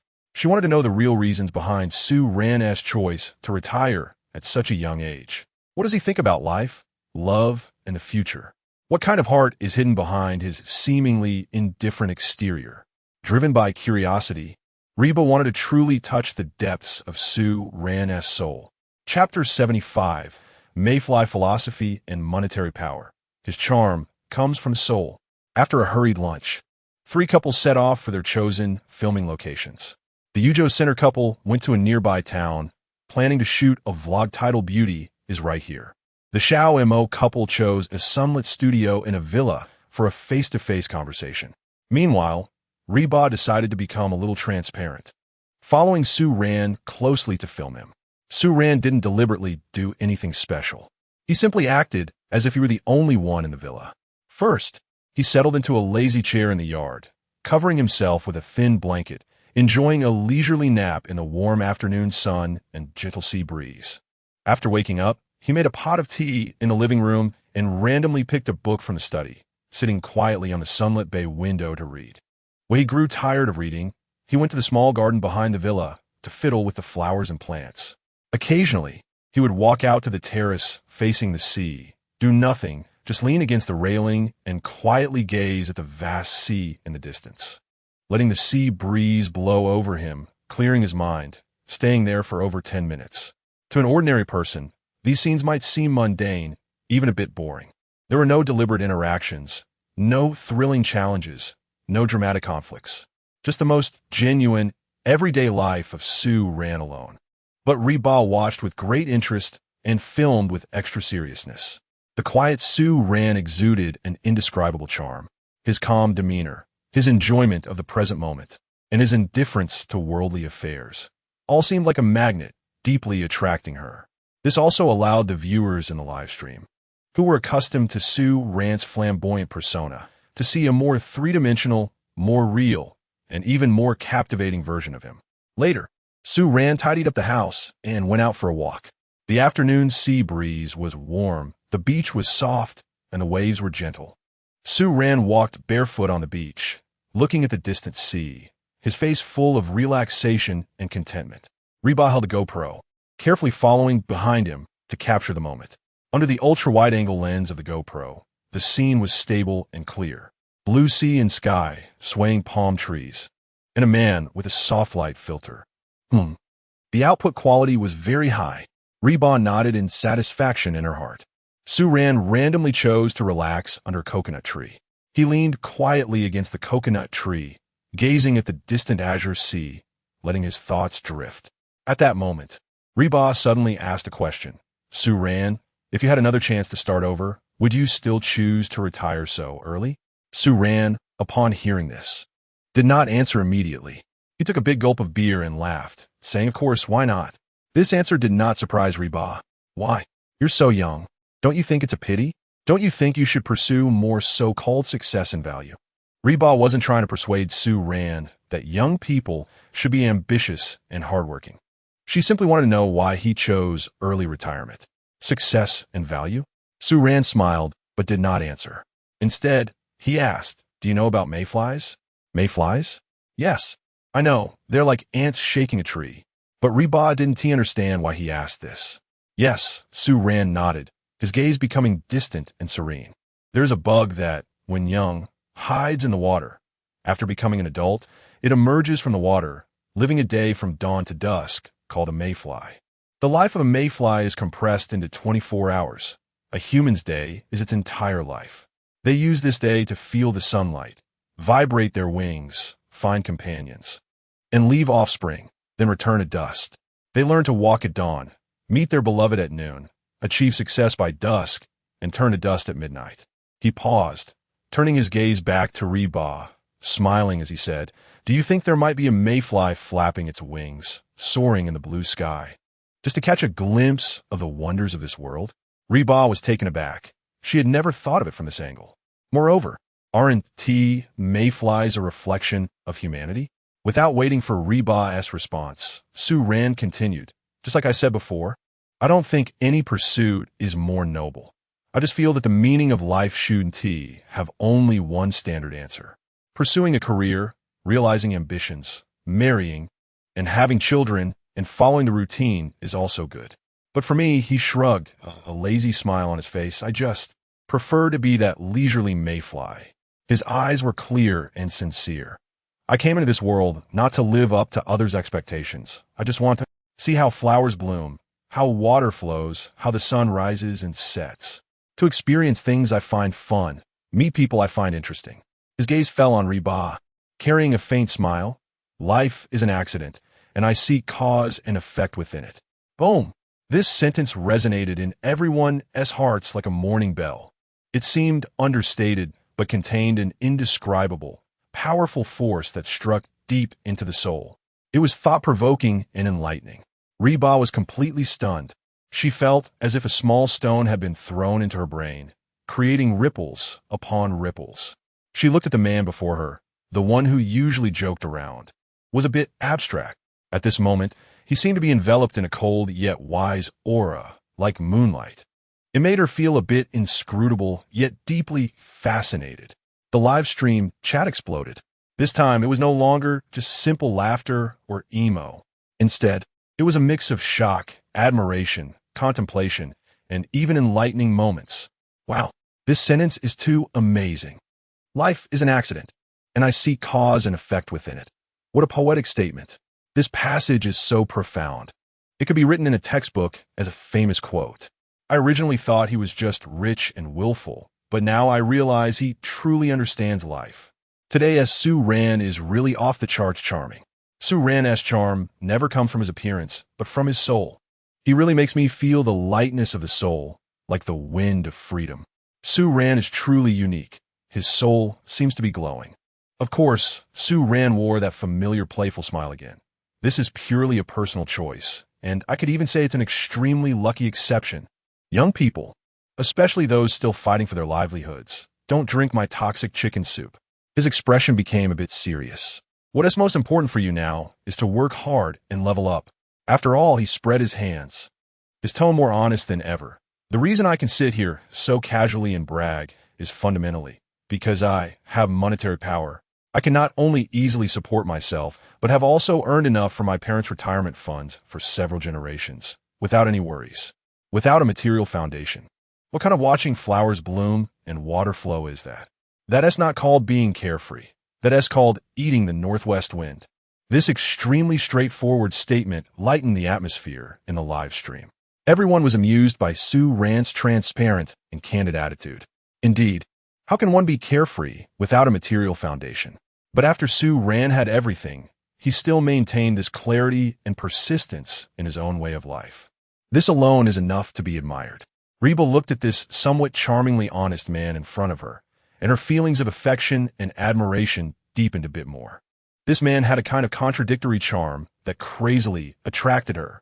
However, Reba felt that she preferred the usual, somewhat disheveled, seemingly unserious Sue Ran, because she felt that the current Sue Ran had a loneliness that made her heart ache. So, as long as Sue Ran was happy, that would be enough. So, what do you think is the meaning of life? Reba's voice sounded again. Sue Ran thought for a moment and smiled, saying, "For me, it's about finding what you love, loving the people around you, and living happily. What if you can't find it? Then don't look for it. Just go enjoy the sunshine, eat warm meals, pet the cats you pass by. Just living will eventually bring the answers." Wow, this man exuded a damn charm. In that moment, Reba really wanted to kiss him fiercely. Chapter 76, Collision of Souls. The sea is only romantic when shared with someone you like. Reba took several deep breaths to suppress the fluttering in her heart. At the same time, she became more determined to bring Sue Ran home. At this moment, she heard Sue Ran's voice again. "Orange Cat, have you had your fill of directing? Isn't it my turn now? All right, we need to hurry, or we won't complete the task." Reba snapped back to reality and quickly asked, "What do you want to shoot?" Sue Ran pondered for a moment, looking at the golden beach dyed by the sunset, and rejected the previous theme. He suddenly had a better idea. He looked at Reba and smiled. "Let's shoot the fiery red pomegranate flowers blooming by the sea." "What does that mean?" Reba was taken aback. What kind of theme was that? Sue Ran looked at Reba and said with a smile, "That night under the moonlight, you were like the pomegranate flowers blooming by the sea, so confident and charming. I want to show the world how dazzling a confident you can be." Reba was slightly stunned. Did that dance leave such a deep impression on him? Moreover, Sue Ran's compliment made her a bit shy. "Go, put on that ethnic dance dress. I'll wait for you here." Sue Ran smiled at her, encouragingly saying, "Don't worry, I promise to make you look great." "Okay." Reba took a deep breath, her smile radiant. 10 minutes later, when Reba walked towards Sue Ran in that dark red ethnic dance dress that looked like flowing flames, even Sue Ran couldn't help but be amazed again. The gentle glow of the sunset enveloped her, and the sea breeze lightly brushed her flowing skirt and dark hair. She looked like a fiery red pomegranate flower quietly blooming at dusk, beautiful and flamboyant. The live stream room exploded. "Wow, so beautiful. Oh my God, Reba looks amazing like this. Boo-hoo, I almost cried from how beautiful she is." On site, Reba stood gracefully in front of Sue Ran, seeing his mesmerized expression. Her heart couldn't help but rejoice. "Silly, look how stunning I am. Should I just start dancing?" Reba asked proactively when Sue Ran didn't speak. "Not yet." Sue Ran thought for a moment and said, "Let's shoot some, very lively shots first." Reba was confused. "What should I do?" Sue Ran pointed to the golden beach with rolling waves in front of them and said, "You start from there, run towards me against the waves. Remember, you need to run with a feeling of breaking free from constraints, rushing towards freedom, full of power." Huh? Reba was stunned. How was she supposed to run like that? But she still obediently followed his instructions. She faced the sea breeze, lifted her skirt, and started running on the beach. "No, not enough tension. Be wilder." Yes, just like that. Faster. Wilder. Your arms can move more. Reba felt increasingly uncomfortable. She thought Su Ran wasn't shooting pomegranate flowers. It felt more like he was capturing the fleeting youth under the sunset. Finally, when Reba was panting, Su Ran shouted cut with satisfaction. How was it? Did you capture the effect you wanted? Reba leaned close to Su Ran, slightly out of breath. Not just good. It turned out like a TV drama. Su Ran shamelessly claimed. I feel like I have a talent for directing. Reba rolled her eyes. What a show-off. Then she snatched the action camera and started watching the playback. When she saw it, she almost exploded on the spot. You shot it. Why did you have to add those dramatic effects? The Reba running under the sunset looked like the Monkey King breaking free from the Five Fingers Mountain. Reba turned back, gritting her teeth, and asked, Is this what you call shooting a TV drama? Journey to the West. Reba closed her eyes, took a deep breath, then suddenly opened them wide. Her eyes sparkled with enough fury to kill. Suran, I'm not done with you today. The live stream's barrage exploded with laughter. The theme Su Ran wanted to shoot was obviously not the Monkey King breaking free from the Five Fingers Mountain. He just wanted Reba to relax a bit and not be too tense. And the effect was excellent. In the end, after Su Ran assured her that he would definitely make her the most beautiful pomegranate flower in the universe, Reba temporarily let him go. The two began shooting the theme vlog. The last ray of sunset was about to disappear over the horizon. The sky by the sea presented a dreamy purplish red. Reba stood on the cool beach, the sea breeze gently blowing her dance skirt and hair. She closed her eyes and adjusted her breathing. When Su Ran aimed the GoPro lens at her, she lifted her skirt and gracefully danced on the soft sand under the sunset. Her body, like a flame spirit awakened by the evening glow, stretched, leaped, and twirled. As she made a lively leap, her skirt fluttered, and her toes lightly skimmed the sand, still holding shallow watermarks. Tiny water droplets were stirred up by her dancing skirt and toes, resembling countless fragments of rubies ignited by the sunset, tracing sparkling arcs in the air before cascading down, blending with the colorful sunset. Su Ran held the camera, momentarily mesmerized. At this moment, Reba was not dancing for him, nor for the camera. She was dancing for this world, for the sea, for the setting sun, for the deepest and most passionate emotions within her soul. The unadorned reality and fervor, with a wild vitality, struck his vision and spirit fiercely. The fiery red pomegranate flowers blooming by the sea. Su Ran murmured, a beauty beyond compare. The live stream's barrage erupted like a volcano. Wow, wow, wow. So beautiful. Oh my God. This vlog is simply legendary. Fiery red pomegranate flowers. My sister Reba is so beautiful it takes my breath away. Su Ran really knows how to choose a theme. I can only say both of them captured each other's top charm. Truly captivating. Truly high-class beauty. Su Ran's aesthetic is incredible. When the last ray of sunset disappeared below the horizon, the stars began to twinkle in the sky. After filming, Su Ran and Reba did not choose to return to the villa, but sat side by side on the soft beach. They quietly listened to the sound of the waves, enjoying the rare tranquility. They each digested the scenes of the day. In the silence, Su Ran suddenly spoke. Actually, the original theme I planned for today was not fiery red pomegranate flowers. Reba looked at Su Ran's profile, curiously asking, What did you originally want to shoot? The sea and romance. Su Ran's voice was soft as he smiled and asked, Do you think the sea is romantic? Of course. Reba nodded. It's beautiful, vast. It makes people feel particularly good. Su Ran gently shook his head, correcting her. Actually, the sea is not romantic at all. Just as Reba was about to refute, she heard Su Ran say, It's only romantic when you watch the sea with someone you like. Boom. Reba felt like her brain had been thrown into a high-sugar hydrogen bomb. Su Ran. Does he know what he's saying? Watching the sea is only romantic when with someone you like. Is this a confession to me? What should I do? Should I accept it? But I'm not ready yet. It's too sudden. But if I don't accept it, will Su Ran be very sad? Will he think I hate him? Woo-woo. What should I do? Someone save me. Should I have 2 or 3? The heat in her heart felt like being crazily hit by thousands of little deer. And her cheeks were so hot, they could fry an egg. She felt like she was going to catch fire. Chapter 77. The girl's blush outshines a lengthy confession. Numerous thoughts were swirling in Reba's mind. She had even thought about how many kids they would have in the future. But then, after Su Ran's slightly boastful voice rang out, it completely pulled Reba back to the cold reality. Su Ran patted his thigh proudly, his tone filled with self-satisfaction. How about that? Orange Cat classmate. ISNT my vlog theme, amazing? All we have to do is sit here, do nothing, just relax and enjoy the sea. And we can shoot a romantic vlog theme. Then we can edit my brilliant idea into the video later. It's simply perfect. I'm telling you, once this vlog goes live, it's going to blow up on Douyin. Straight to fame. The more Su Ran spoke, the more excited he became, as if he could already see himself sweeping through major film festivals with this genius idea, winning little golden trophies.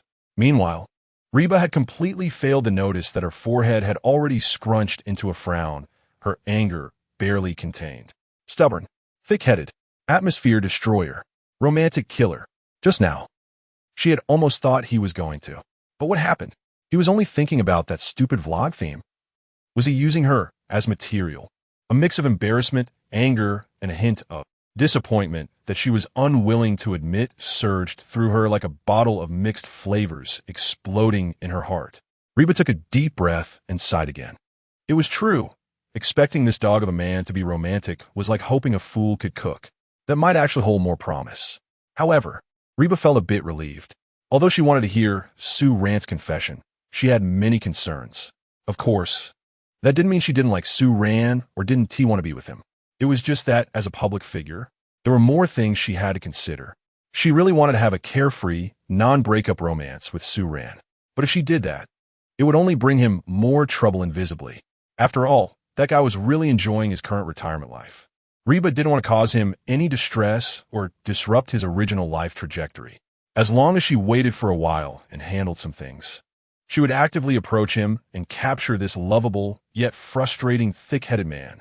However, if you were to ask her if she would accept Su Ran's confession if he really made one, she would undoubtedly say yes without a moment of hesitation. Countless thoughts flashed through her mind like a revolving lantern. But it was undeniable that at this moment, she felt quite embarrassed. It turned out she had misunderstood. But how could she be wrong? The one who was clueless about romance was Su Ran. Yes, it was his fault.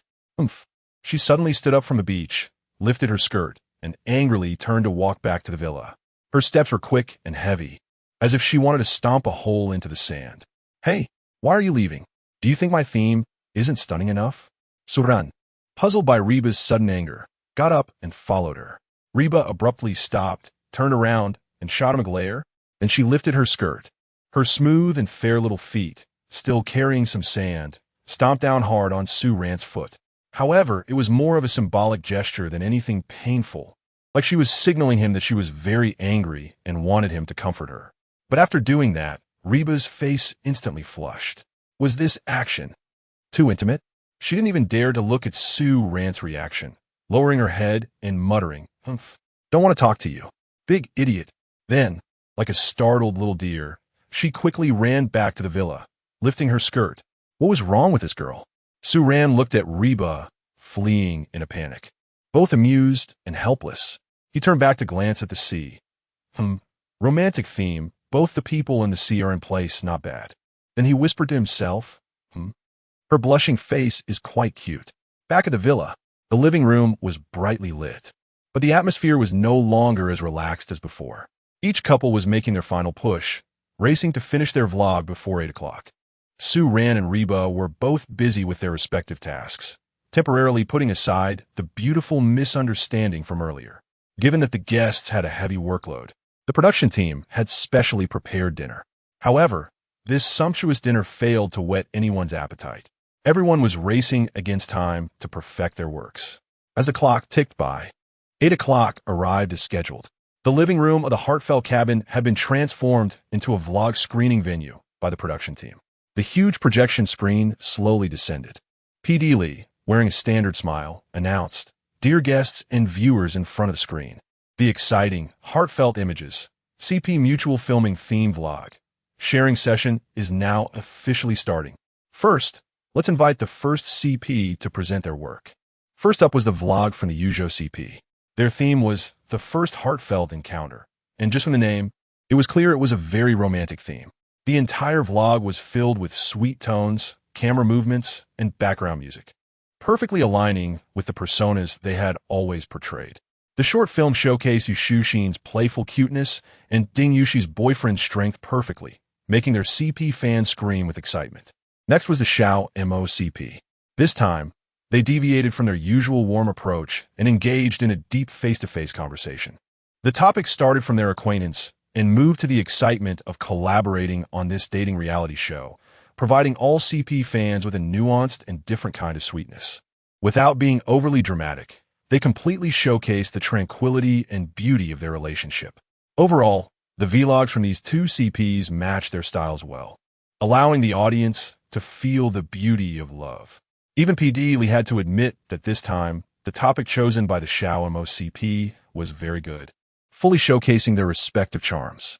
Moreover, through this conversation, they captured the beautiful feelings from their initial meeting to the fluttering emotions. PD Lee thought to himself, what a clever and romantic way to shoot. Perhaps this time, the victory will go to the Xiao MOCP. However, when Su Ran and Reba's vlog started playing, PD Lee felt he had jumped to conclusions too early. Chapter 78, Soul Resonance Under the Lens. The hot-blooded CP is going crazy. A Person's Heartbeat Cabin, Director Photography Editing, Dilly Reba Dilmarat. The Fire-Red Pomegranate Flowers Blooming by the Sea, Director Photography Editing. Su ran when the two lines of subtitles appeared in parallel. Both the live audience and the online viewers fell silent. In the afternoon, the other two couples already knew the theme that Reba was going to film. At that time, they were very interested in Reba's choice of topic. They also wanted to know what kind of contrast the eccentric Su Ran would show in her daily life. As for Su Ran's theme, the name was somewhat difficult to understand. Fire-red pomegranate flowers, what could that be? Filled with curiosity, they couldn't wait to see what kind of creativity this eye-catching couple would bring to this vlog. And thus, the vlog officially began. The first thing that caught the eye was Su Ran under Reba's lens. There was no deliberate posing, no fancy transitions. Most of the time, Su Ran in front of the camera was quiet, lazy, and even a bit idle, napping in a rocking chair, reading by the bay window, tending to flowers in the garden, daydreaming on the terrace by the sea. These scenes were as plain as boiled water. Just like Su Ran said before, it was the lazy life of a retired big shot. But under Reba's cinematographic language, everything presented a unique charm. Through her lens, the usually cheerful Su Ran appeared more three-dimensional, more real, and even more charming. Throughout the vlog, Reba's occasional soft voiceover felt like she was talking to herself, or perhaps conversing with Su Ran in the frame. Su Ran, you really love daydreaming. You look quite serious while reading. Wow, you can actually grow flowers. When you look at the sea alone, what are you thinking? There were no intimate interactions, no heartfelt lines. But the tenderness conveyed through the lens was more touching than any direct words. Especially at the end, that dialogue that touched the depths of the soul made everyone feel Su Ran's pure heart. At the end of the vlog, the image froze on Su Ran leaning against a coconut tree, backlit by the sun, revealing a silhouette of a relieved smile. Reba's voiceover followed. This is Su Ran's truest self, living simply and freely. Su Hanhin. The short film came to an end. The venue was silent. The other four guests were somewhat dazed. They had never imagined that a vlog could be shot this way. There was no plot, no interaction.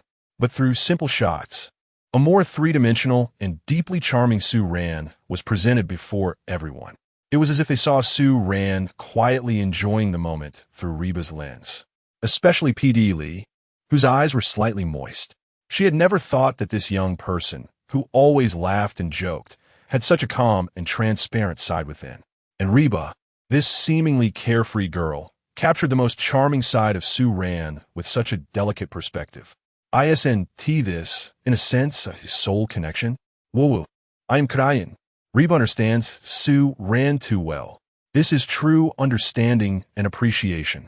Reba didn't deliberately create any sweetness. Just showcase the most real Su Ran in her eyes. This kind of unintrusive, silent companionship just hits my old heart as youthful feelings. Su Ran and Reba, you guys can't end without getting married. As everyone was still immersed in Reba's silent tenderness, the screen went black.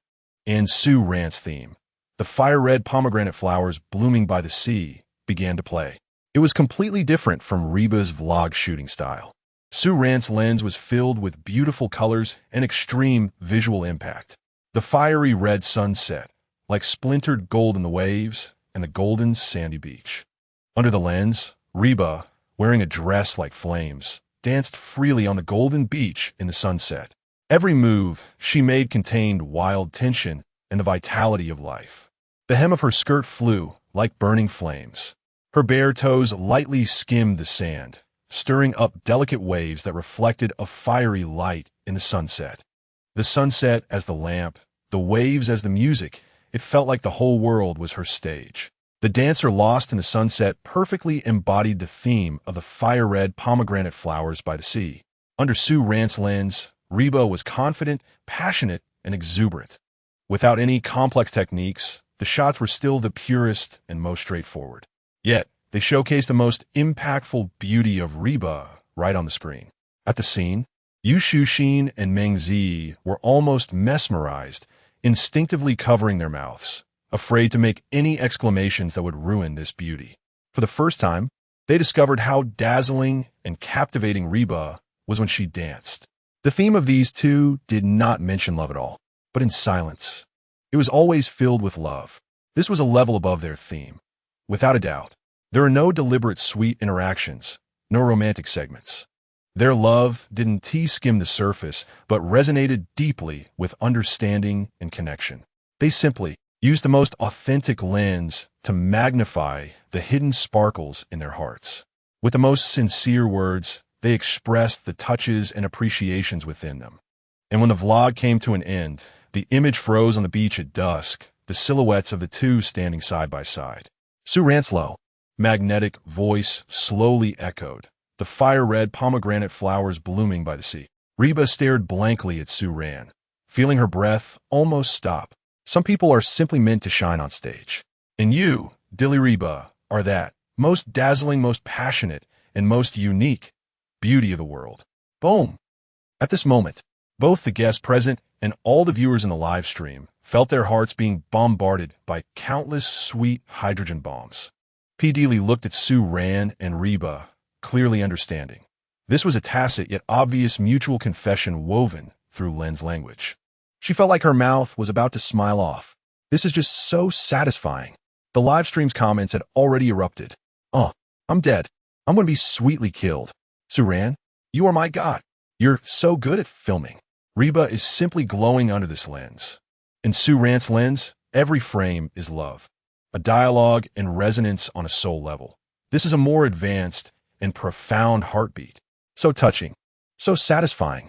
I would call this the pinnacle of dating show history. You two get married right now. Immediately. I'll cover the biggest gift money. That night, the Fiery CP's vlog conquered everyone with an overwhelming dimensional strike. That authenticity that didn't need to be deliberately created. That appreciation and resonance that came from the depths of the soul became the most moving melody of the summer. It also made everyone believe again that true love has nothing to do with form. It is actually hidden in those unintentional details. In the gentle gaze when you look at me. Chapter 79. Shocking Director Wong for 10,000 years. Sue Rant, it's just that the system is understanding. When the two short vlogs finished playing, the lights in the living room lit up again. The scene remained quiet. The other two pairs of CP guests looked at Sue Rant and Reba with eyes that were no longer just envious. More than that, there was a sense of heartfelt admiration and being moved. It turned out that feelings could be expressed through such footage. As the female lead of the vlog, Reba felt like her heart was soaking in warm honey water, both sour and sweet, with her eyes slightly moist. The girl dancing joyfully under the sunset felt unfamiliar to her, yet incredibly charming. She never expected that in Sue Rant's eyes, who had filmed her like a stone monkey causing a ruckus at sea. She would be such a confident and radiant figure, especially that last piece of voiceover from Sue Rant. This was simply 100 times more romantic and beautiful than watching the sea with the person she liked. Sue Hanan, the feelings I have for you seem to have broken ground irreparably. At that moment, Su ran, still unable to resist showing off. Raised an eyebrow at Reba as if to say, "Aren't I impressive? Look at how everyone is moved. Idiot." Rebochaikov. All her previous little frustrations dissipating. In that moment of silence and emotion, PD Lee's voice timely broke the tranquility. "All right, everyone. I believe after watching the Fiery CP's vlog, you all, like me, have been deeply touched." Her eyes were slightly red, clearly moved as well. "Now, it's time for our exciting voting session. Please pick up the voting devices in front of you and cast your precious vote for the vlog you think is the most heart-stirring tonight." As everyone began to lower their heads to vote, PD Lee subtly walked over to Su Ran, signaling towards the yard with her eyes. Su Ran, "Director Wong is waiting for you outside." Su Ran didn't ask much, nodded, handed the voting device to Reba, and said, "You vote for me. I'm going to the bathroom." Reba, seeing Su Ran suddenly leave, was a bit confused but didn't feel comfortable asking further. In the villa's courtyard, the moonlight was like water. Wang Jingyu was sitting under the pavilion, his brows slightly furrowed, seemingly lost in thought. When he saw Su Ran approaching, he extinguished his cigarette and revealed a tired yet excited smile. "Su Ran, you really always manage to create some big news." Wang Jingyu sighed, his tone filled with complex emotions. From Anha Bridge to Garden Party, and now tonight's legendary vlog, the surprises brought by Su Ran were waves after waves, making him feel almost faint with happiness. Wang Jingyu didn't even need to do anything. Tonight's trending topic would definitely be Su Ran's. Su Ran just smiled and said, "Director Wang, you didn't just call me out here to say this, right?" Hearing this, Wang Jingyu's expression became slightly serious.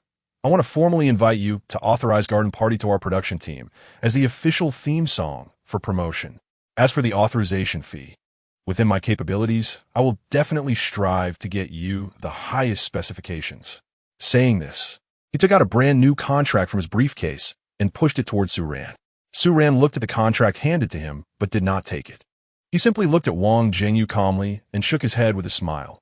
"Director Wang, thank you for your kindness, but this song, let's forget it." "Forget it?" Wang Jingyu was taken aback and asked, "Why? Do you think the money is too little, or have you already sold the rights?" "Neither." Su Ran just smiled lightly and said, "I just find it troublesome." Wang Jingyu was stunned. He had thought of countless possibilities, but he never expected Su Ran's reason for rejection to be so absurd. Signing contracts, recording, promoting, charting. What if it becomes popular and he has to run around for gigs and concerts? Su Ran counted on his fingers, looking as if just thinking about it was exhausting. Wang Jingyu wanted to argue further, but Su Ran, "This song is of great significance. It can bring the program. The greatest significance of this song to me is to fulfill Reba's wish." Soran interruptive, waving his hand. "Since it's a surprise gift for her, then it's just fine as a gift. Commercializing it would be quite boring." Then, he delivered a final blow to Wang Jingyu. "The copyright fee you offered me. 1, 2, 3. Wang Jingyu looked at Su Ran in confusion. Su Ran then took out his phone and showed a string of numbers from a bank card to Wang Jingyu. Then grinned, "Made a profit. Damn." Wang Jingyu was thoroughly impressed and completely gave up. He looked at the stubborn Su Ran in front of him, shook his head with a bitter smile, and silently thought, "Afraid of trouble is just an excuse. The main reason is that this song is a gift for Reba, and he doesn't want to commercialize this sentiment." However, he really had no way to deal with Su Ran. Throwing money at him? It seemed he couldn't even do that. Even if those top superstars stood here, the authorization fee for a song would only be a few $100,000. For Su Ran, that really was pocket change. Moreover, Su Ran was an amateur. Even if Wang Jingyu wanted to offer the highest authorization fee, he had to follow the rules. Otherwise, not only would there be resistance from the station, but it would also break the established practices. Forget it, let it be. By the way, there's something I need to tell you. Wang Jingyu seemed to remember something and said, "You are too popular right now, and there are all kinds of voices about you online. Although the production team has been working hard to control the comments and guide the narrative." He sighed and continued, "Recently, some very obvious organized negative opinions and rumors targeting you have emerged. For example, questioning the originality of your songs, saying you hired a ghostwriter, and even starting to dig into your personal background, try to slander and defame you. Su Ran just calmly looked at Wang Jingyu, as if this was just a trivial matter. Most of it has been suppressed by us, and we've also guided it in a positive direction. Wang Jingyu smiled and helplessly said, I actually know who is behind this, but I lack evidence, so you might want to tone down your antics a bit lately. Just as Su Ran was about to speak, a series of notifications rang in his mind. Ding! Detecting malicious opinions and potential risks targeting the host in the external environment. Ding! To maintain the host's legal rights and the stability of the creative environment. The system has automatically generated relevant evidence, which has been stored in the props bar. Please check it. Host. Prop name. Garbage Collector USB Drive. Rumor Crusher Special Edition. X1. Prop effect contains an absolute and irrefutable chain of counter-evidence against the main smear rumors circulating online recently, including but not limited to chat records, transaction records, IP address tracing, information on behind-the-scenes manipulators, etc., can be selectively disclosed to decisively crush all false accusations. Wow, this system is really understanding. Su Ran smiled, then discreetly took out the USB drive, placed it on the table, and pushed it to Wang Jingyu. Wang Jingyu was stunned. What is this for? What you want is in there. A new theme song? No, this is the evidence you want. Please resolve those annoying flies as soon as possible. I don't want them to ruin my mood for recording the show. Wang Jingyu almost knelt before Su Ran. What kind of background does this guy have? His methods are incredible. However, what shocked Wang Jingyu was far from over. Su Ran casually picked up a pen from the side, using the contract worth hundreds of thousands as scrap paper, scribbling away. Then, he casually tossed it on the table and said, since we hit it off, let's use this song as the theme for the show. Hit off? Right? You could just invest a few $100,000. After he finished reading the lyrics and music on the scrap paper, he was completely stunned. This guy is really something else. At this moment, neither of them noticed a figure in the corner. A beautiful silhouette was crouched at the door, listening to their entire conversation. This idiot, Reba, covered her mouth, her eyes uncontrollably turning red again. Chapter 80, Su Hanan. Let me take the initiative this time. Wang Jingyu carefully placed the contract that Su Ran had used as draft paper into his briefcase. His gaze towards Su Ran was filled with disbelief. After decades in the industry, he had encountered all kinds of geniuses and influential second-generation individuals. Yet, none of them left him as puzzled as Su Ran did. For Su Ran, talent seemed to come effortlessly, and his background was even more unfathomable. To Wang Jingyu, Su Ran resembled an ancient patriarch of a sect, casually tossing out a talisman and saying, "Be quiet, extinguish it." The disdain, the contempt, the aura of superiority, everything was overwhelming.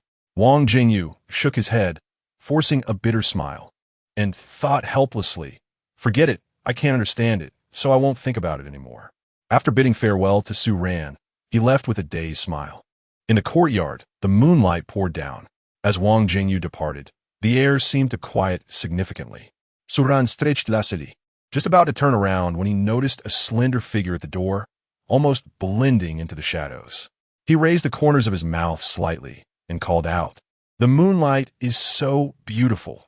Isn't our friend at the door planning to come out and enjoy it?" Behind the door, the girl named Reba's heart raced uncontrollably at being called out.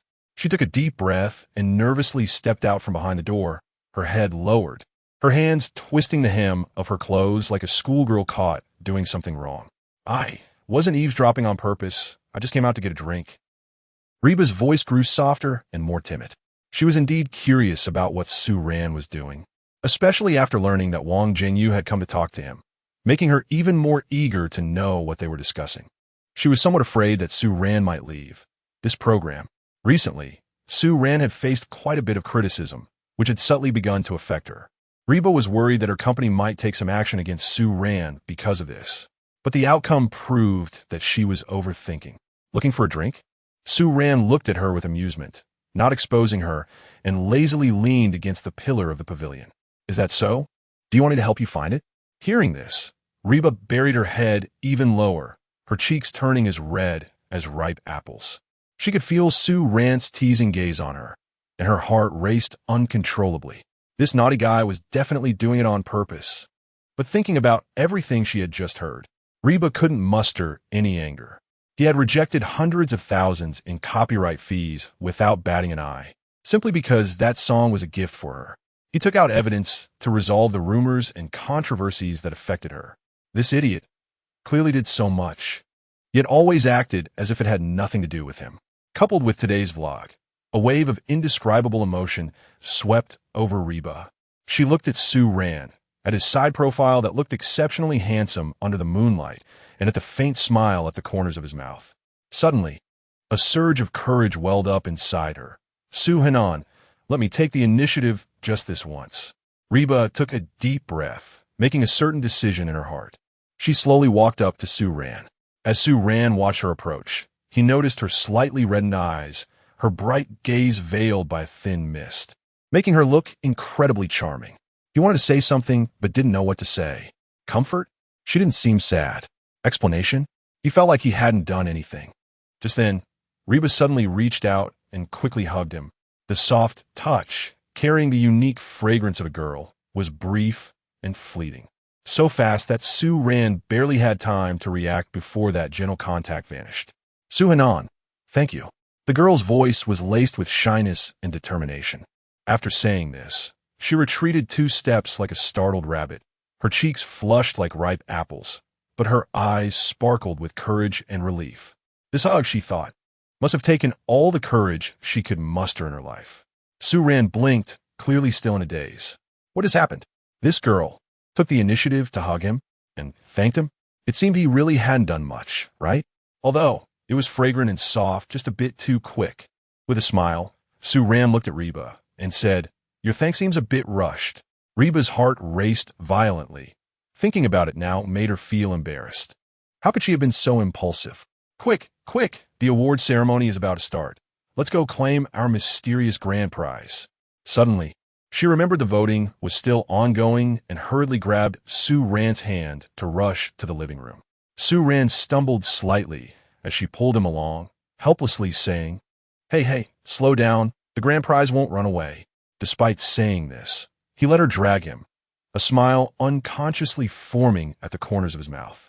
The two held hands and rushed back into the brightly lit living room. Everyone's attention immediately focused on the two of them.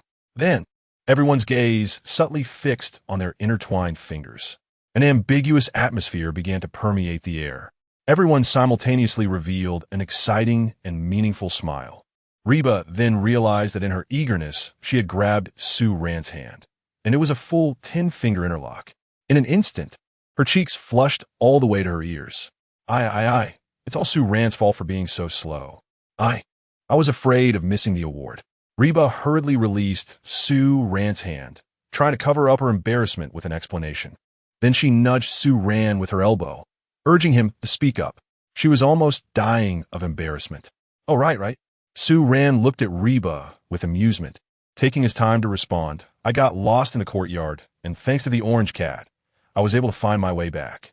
Reba, oh no, I asked you to explain, not to make it worse. Everyone was on the verge of laughing. Got it. We all understand. The live stream was buzzing with excitement.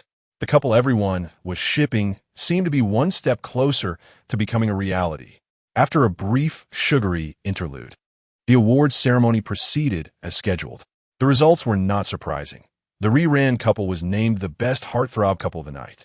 In addition to a cash reward of 1,000 yuan, they also received a mysterious grand prize custom couples watch from the production team.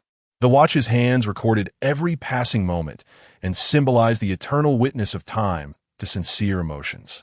I sincerely hope that your tacit understanding and heartthrob feelings can, like these hands, always be etched on the dial, creating a circle that never overlaps yet resonates in harmony. I also hope you cherish this hard-won connection and treasure every moment you spend together. Finally, thanks to all the guests for their wonderful sharing, and to every viewer in front of the screen for their companionship and witness. The heartbeat continues, and the romance never fades. Let's look forward to the next exciting journey together. Good night. As PD Lee's words fell, the heartthrob image sharing event came to a close.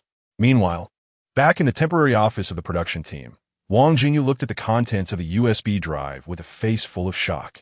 This Sue Ran. Who on earth is he? This evidence is simply comparable to Thor's hammer. Chat records, transfer screenshots, IP tracing chains, and even several critical pieces of surveillance and recordings. Wang Jingyu looked at the piles of data, unable to suppress his astonishment. You've messed with Su Ran, and you've really kicked a metal plate. Wang Jingyu smiled slightly. Some people are going to have trouble sleeping now. Chapter 81. The carnival comes to an end. A storm approaches. Su Ran, the countdown to purifying the entertainment industry. As PD Lee's voice fell, he announced that today's recording was officially over. Almost at the same time, everyone immediately surrounded Su Ran and Reba. Rebel, blushing furiously, looked at the meaningful smiles of the crowd and immediately dashed upstairs like a cat whose tail had been stepped on, leaving behind a clumsy excuse about putting on a face mask and a hasty retreat. Su Ran watched her hurried escape, the corners of his mouth curling into a faint smile. That shy look of hers was really cute. The other guests in the living room naturally witnessed that ambiguous scene. Yu Shuxin and Meng Zi exchanged glances, both seeing the excitement in each other's eyes that screamed they were definitely shipping them. Ding Yushi and Li Yunrui couldn't help but chuckle, silently giving Su Ran a thumbs up. The sweetness of the night was simply overwhelming. The viewers in the live broadcast room were also completely immersed in the frenzy of shipping the couple. They held hands tightly. Help! Reba ran away shyly. So cute. Su Ran's doting smile at the end. So deadly. Civil Affairs Bureau. Let me move you again. Vlog was amazing, especially the part where Su Ran filmed Reba dancing. Simply god-tier camera work. That line of beauty beyond compare is absolutely a killer, okay? This guy Su Ran is simply a romantic genius dressed as a straight man. That night, following the Summer Heartbeat event, the Ran couple once again exploded across the entire internet with unstoppable momentum. Weibo Douyin. The trending topics on major social platforms were flooded with terms like burning hot vlog, beauty beyond compare, Deely Reba, Mayfly theory, and more. The topic Summer Heartbeat 2 Vlog Shark Frenzy shot straight to the top of the trending list, followed by a huge, bright red explosion character. Countless netizens were moved by the genuine feelings of Su Ran and Reba, which felt like a soul connection. No industrial sweeteners, only sincere interactions that resonate subtly. The way they captured each other on camera was simply too charming. The quiet Su Ran and the dancing Reba, one still and one moving. Their charm was off the charts. Su Ran's voiceover, I would call it the best love confession of the year. Countless CP fans, casual viewers, and even some who previously had no interest in dating shows were completely captivated. They pushed the popularity and reputation of Summer Heartbeat 2 to an unprecedented peak. However, beneath this nationwide sugar rush, there were also various discordant voices.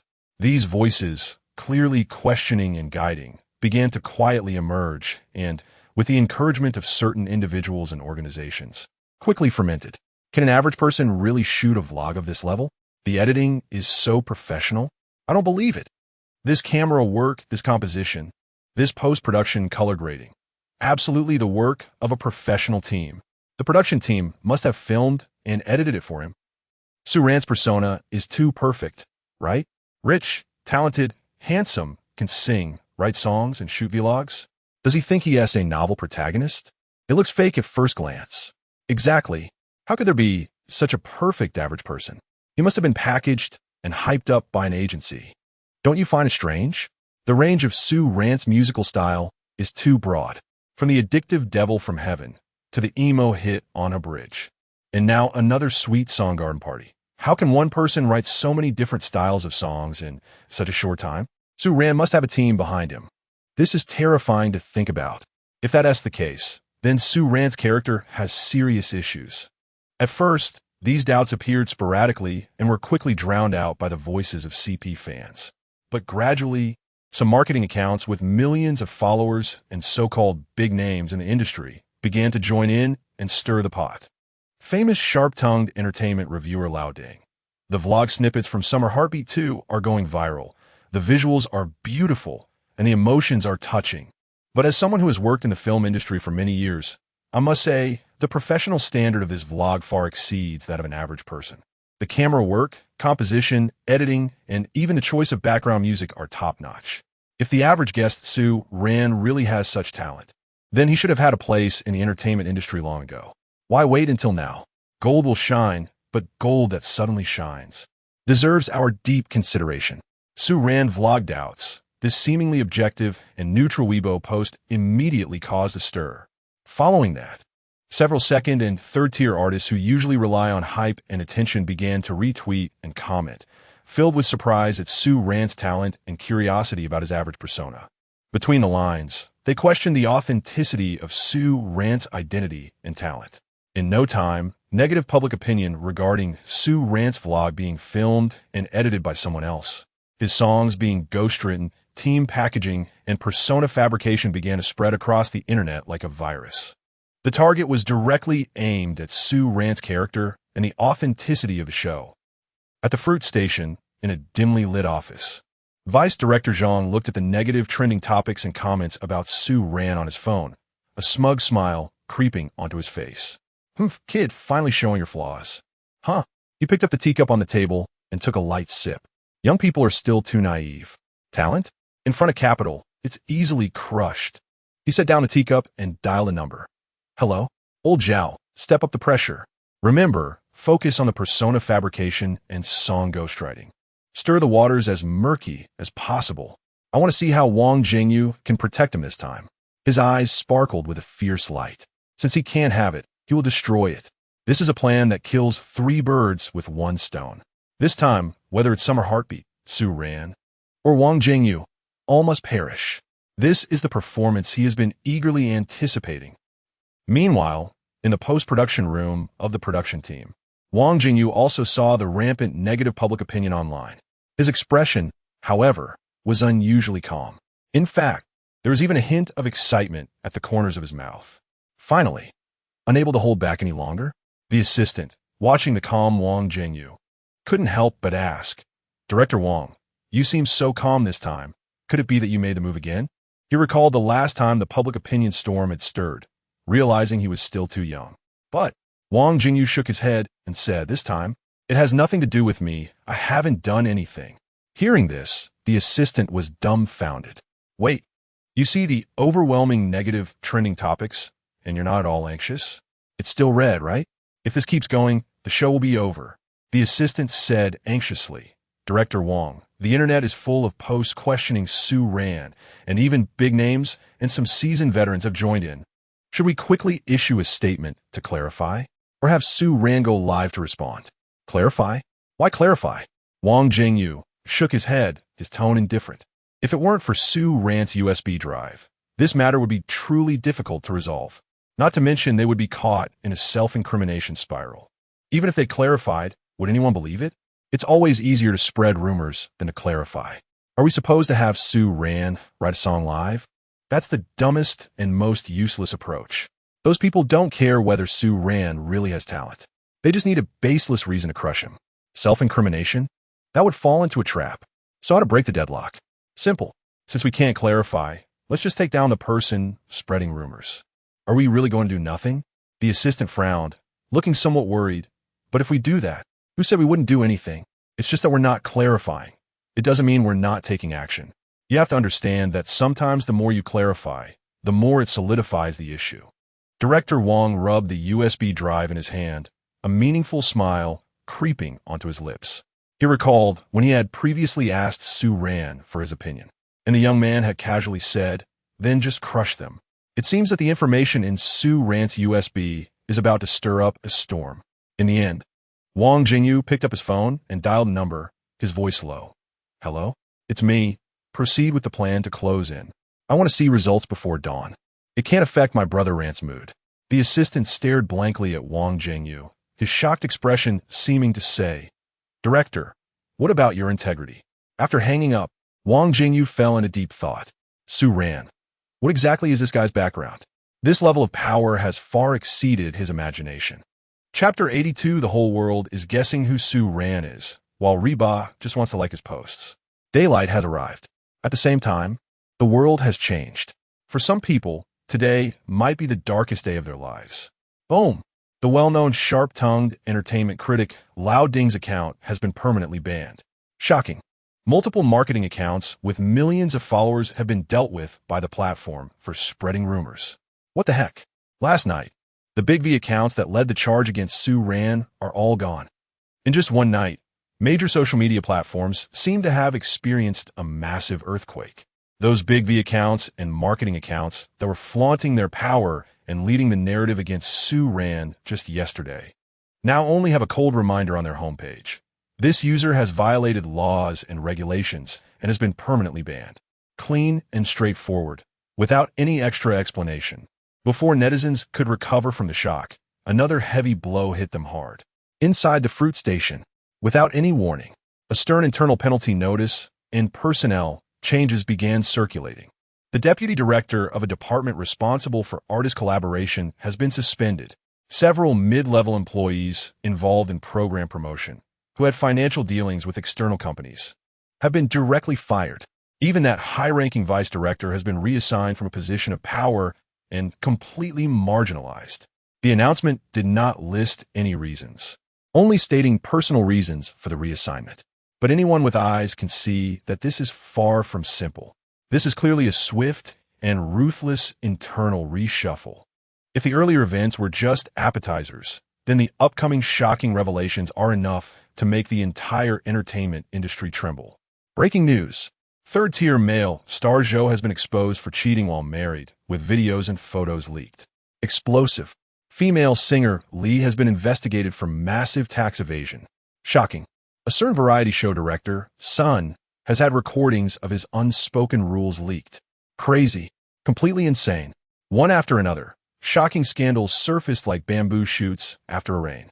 The involved artists range from first-tier to second- and third-tier celebrities, and even include several highly respected veteran artists.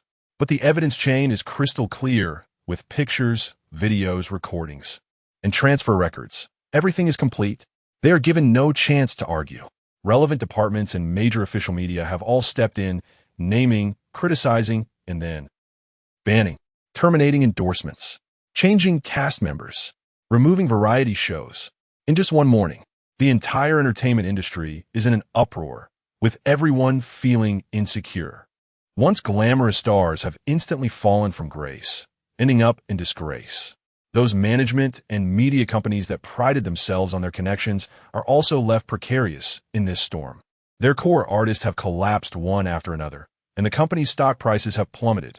Moreover, several companies have been investigated for unfair competition, signing shadow contracts, and other serious issues. In an instant, the entire circle is filled with panic. All artists are ordered to be cautious in their words and actions, afraid that they might be the next unfortunate one. The internet has exploded.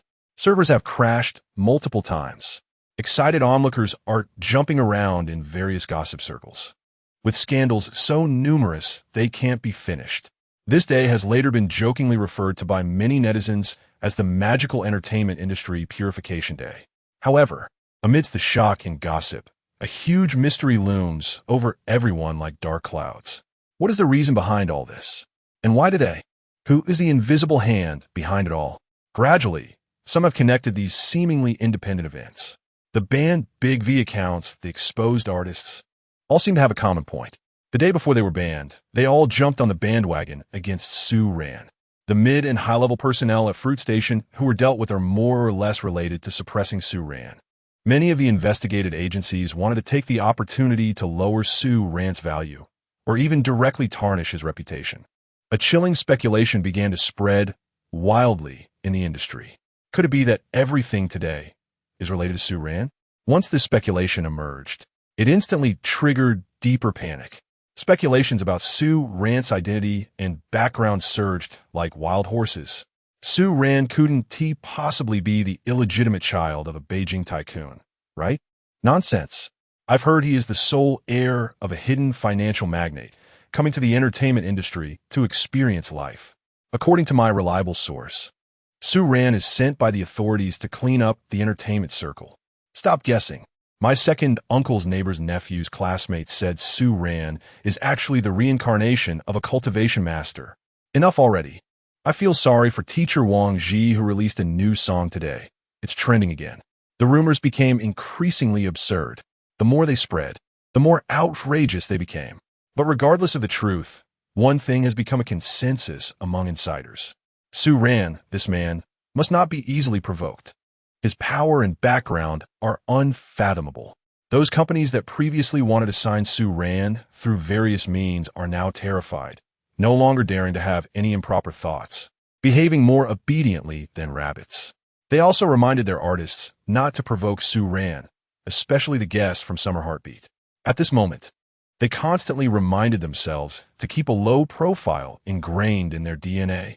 Thus, a massive campaign against Su Ran, before it could even gain momentum, was completely shattered by a force from a higher dimension, swiftly and ruthlessly. Unknowingly, it also purified the air of the entire entertainment industry. The love nest at the center of the storm, however, has a completely different atmosphere from the outside world.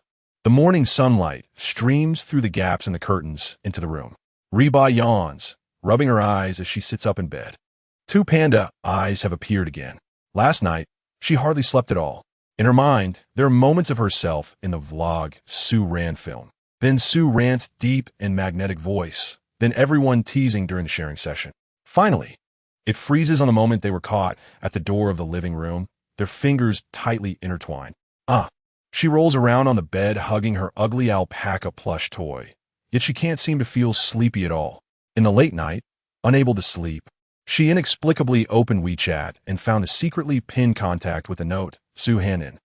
She cautiously clicked into his moments. Then, she saw a different life trajectory of Su Ran, unlike the usual lazy, carefree, and occasionally sharp-tongued Su Ran. Su Ran's moments are updated infrequently, with almost no selfies and very few words. Besides complaining about fishing, there are various mountains, steep cliffs, winding mountain roads, misty mountaintops. The photos are taken casually, but the composition and lighting are just right. The only consistent theme is climbing mountains. Why does this guy love to go into the mountains so much? Reba couldn't help but murmur, her lips involuntarily curling up. She felt like she had discovered a treasure, eagerly reading from the beginning to the end, not even missing Su Ran's post from years ago. Then, she did something she found a bit silly. She liked every post in Su Ran's moments one by one, looking at the little red hearts lighting up one by one. Reba smiled foolishly for a long time before finally putting down her phone, falling into a deep sleep. The sunlight is just right, and the breeze is gentle. Outside is a thunderous storm, while inside is a peaceful time. A new day and a heartwarming love nest begins with a good mood. Chapter 83. Su Hanin's, you're done. Your wife is going to be angry. Hurry and comfort her. In the early morning, the sun was shining brightly. After a night of fermentation, the storm on the internet was still surging beneath the surface. However, inside the love cabin, there was no sign of it at all. Reba, with two iconic panda eyes, yawned and stumbled out of her room. She almost blindly made her way to the kitchen, wanting to pour herself a glass of water to wake up. Although she had slept during the latter half of the night, the quality of her sleep was really poor. It's all because of that guy who kept making her angry in her dreams. And she didn't know if her crazy liking spree had been discovered. What would his reaction be? So embarrassing. Oh, isn't that our orange cat classmate? Did you sleep well last night? A lazy yet teasing voice suddenly came from behind. Reba was startled, nearly dropping the cup in her hand. She turned around abruptly to see Su Ran leaning against the kitchen door, a hint of a smile at the corner of his mouth. This guy, does he walk without a sound? Su Ran, you scared me to death. Reba patted her chest, and her little face blushed slightly from feeling guilty. What is so scary about me? Are you hiding something? Su Ran looked her up and down, amused, and said, you might as well stop calling yourself Orange Cat and change your name to Panda Classmate. You are the one hiding something. Reba quickly poured herself a glass of water and glared at him angrily. It's all this bad guy's fault for keeping her up at night. Just then, Yushu Shin and Ding Yushi sleepily came to the living room. Upon seeing Su Ran and Reba, they greeted them enthusiastically. However, there was a hint of respect in their gazes when they looked at Su Ran. This is a big shot, and they couldn't afford to be as casual as before. Reba, why do your dark circles seem to be getting worse every day? Didn't you sleep well last night? Yushu Shin's eyes sparkled with gossip, and a smile appeared on her lips. I just couldn't sleep well because I wasn't used to the bed. That excuse was so lame that even she didn't believe it. Sue Ran, however, acted as if nothing was amiss, leisurely taking a bottle of milk from the fridge and said slowly, "Right. I can testify. She was up late scrolling her phone. Scrolling her phone. This guy. He must have discovered it. He definitely knows.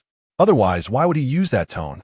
Meng Zi and Li Yunrui happened to come down from upstairs, and upon seeing this scene, they exchanged knowing glances.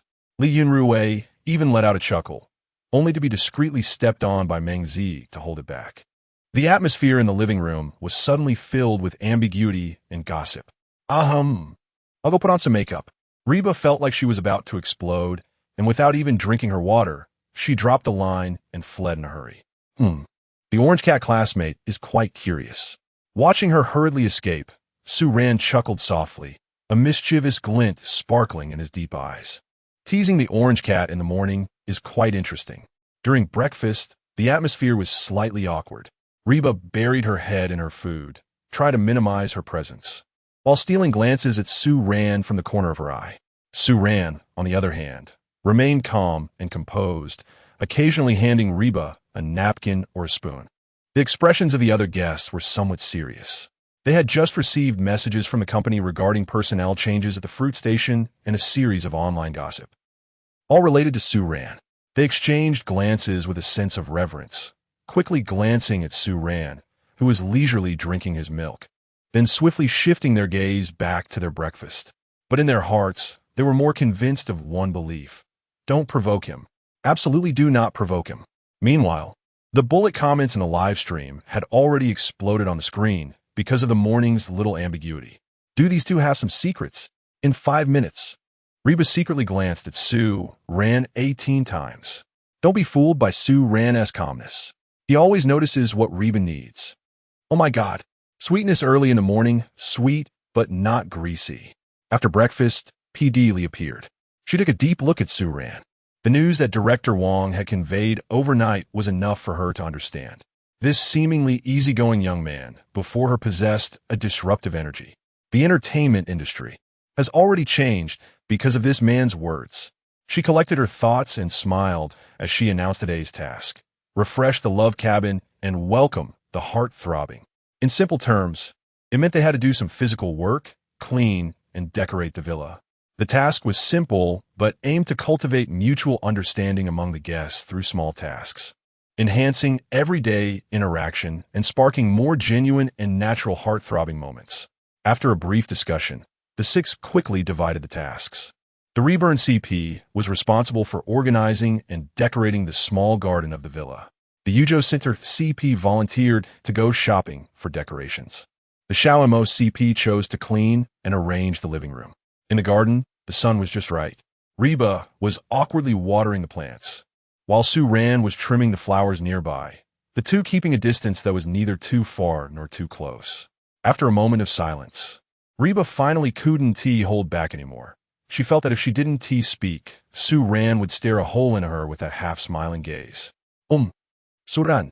She pretended to casually fiddle with the watering can and said, "I accidentally saw your moments yesterday." As soon as the words came out, she felt like crying from her own foolishness. What do you mean accidentally seeing? Can moments just open automatically? Clearly, she had actively searched for it and flipped through it thoroughly. Sue Ran put down the scissors upon hearing this, turned around, and looked at her with a smile. "Oh, is that so? Then, did you accidentally like my moments from 3 years ago too?" Reba's face instantly turned red, and the flower scissors in her hand almost dropped to the ground. This guy really knew. She wished she could dig a hole and hide in it. I slipped with my hand. Just being stubborn. I want to admit it. What can you do? Reba stubbornly puffed out her cheeks, refusing to admit it no matter what, looking at her flustered yet cute demeanor, which was a mix of shyness and anger. Sue Ran felt as if his heart had been gently scratched by a little cat's paw. It was a bit itchy and strangely pleasant. Well, you're quite impressive. In all the years I've been posting moments, the likes I received last night were more than all the others combined. Sue Ran looked at her with amusement, his voice carrying a low, magnetic tone. It seems that the orange cat classmate is very interested in my life. Who? Who is interested? That was. Reba stammered for a long time, but couldn't come up with a reasonable explanation. What is that? Su Ran deliberately pressed on, his eyes sparkling with deeper amusement. Let us not talk about this topic. Reba quickly shifted the subject. I saw a lot of photos of you climbing mountains on your moments. Why do you like climbing mountains so much? And I think I saw that you climb Wugong Mountain every year. She tried hard to appear interested in this topic to cover up her earlier embarrassment. To exercise, as for Wugong Mountain, Su Ran lazily picked up the scissors, casually trimming, but his gaze drifted far away, as if he was reminiscing about something. What is so special about Wugong Mountain? Is the scenery beautiful there? Reba curiously asked. I saw the photos you took. The sunrise and the sea of clouds are spectacular. Su Ran shook his head and smiled. The scenery is indeed beautiful. Is the sunrise more beautiful or the sunset? Reba continued to ask. Neither. Su Ran shook his head. Then what is beautiful? Reba was taken aback, somewhat confused. If it's not the sunrise or sunset, what else could be particularly beautiful? Could it be the mountain scenery? Su Ran slowly uttered a few words. The spaghetti strap is beautiful. Reba. The live stream. Ha ha. Familiar task, familiar formula. This is resume, brother. I'm dying of laughter. I thought Su Ran was about to elevate the theme. Turns out it's spaghetti straps. Brothers and sisters, broaden your horizons. Our Su Shan is clearly conducting aesthetic research. There are thousands of beautiful women in spaghetti straps, half of them on Wugong Mountain. Taishan is full of beggars. Wugong Mountain is full of spaghetti straps. I just came down from Wugong Mountain. There are indeed a lot of beautiful women in spaghetti straps. Su Ran really understands life.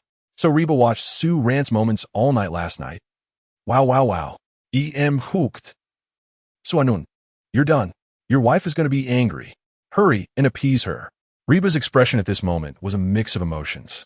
From initial shock to astonishment, then to disbelief, finally turning into an awkward speechlessness. This guy really can't maintain seriousness for more than 3 seconds.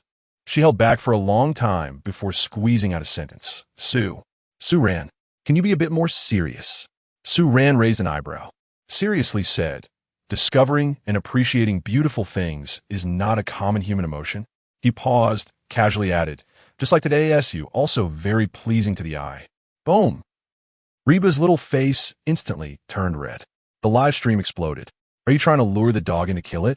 Do you see us as part of the play? Chapter 84. A large social death scene. The eye-catching bag couple who love and kill each other. Su Ran's sudden flirtation almost made Reba crash on the spot. Her cheeks instantly flushed, and even her fair neck and earlobes were tinged with a lovely pink. She didn't know what was happening to her. His few words always made her heart race. Seeing her shy demeanor, Su Ran's smile deepened, and his mood became even more cheerful. It seems that the orange cat classmate can't help but blush a little. The live stream had already exploded. Wow, has Su Ran awakened his romantic genes? Reba is blushing so much she's about to smoke. So cute. The strappy top in front is pretty, but this line is truly eye-catching. Su Ran is definitely a multi-layered cake. Fortunately, the return of Yushu Xin and Ding Yushi rescued Reba, who was about to overheat on the spot. We're back. We bought a lot of pretty decorations. Yushu Xin excitedly displayed the big and small bags in her hands. Ding Yushi followed behind, carrying 2 even larger bags. Everyone rushed over to check out their purchases. Reba took the opportunity to take a few deep breaths, trying to calm her racing heart, but the blush on her face wouldn't fade anytime soon. Perhaps influenced by Su Ran's compliment for the next half day, Reba seemed all soft and fluffy. Even when Su Ran occasionally made a clueless comment, it only elicited a weak retort from her.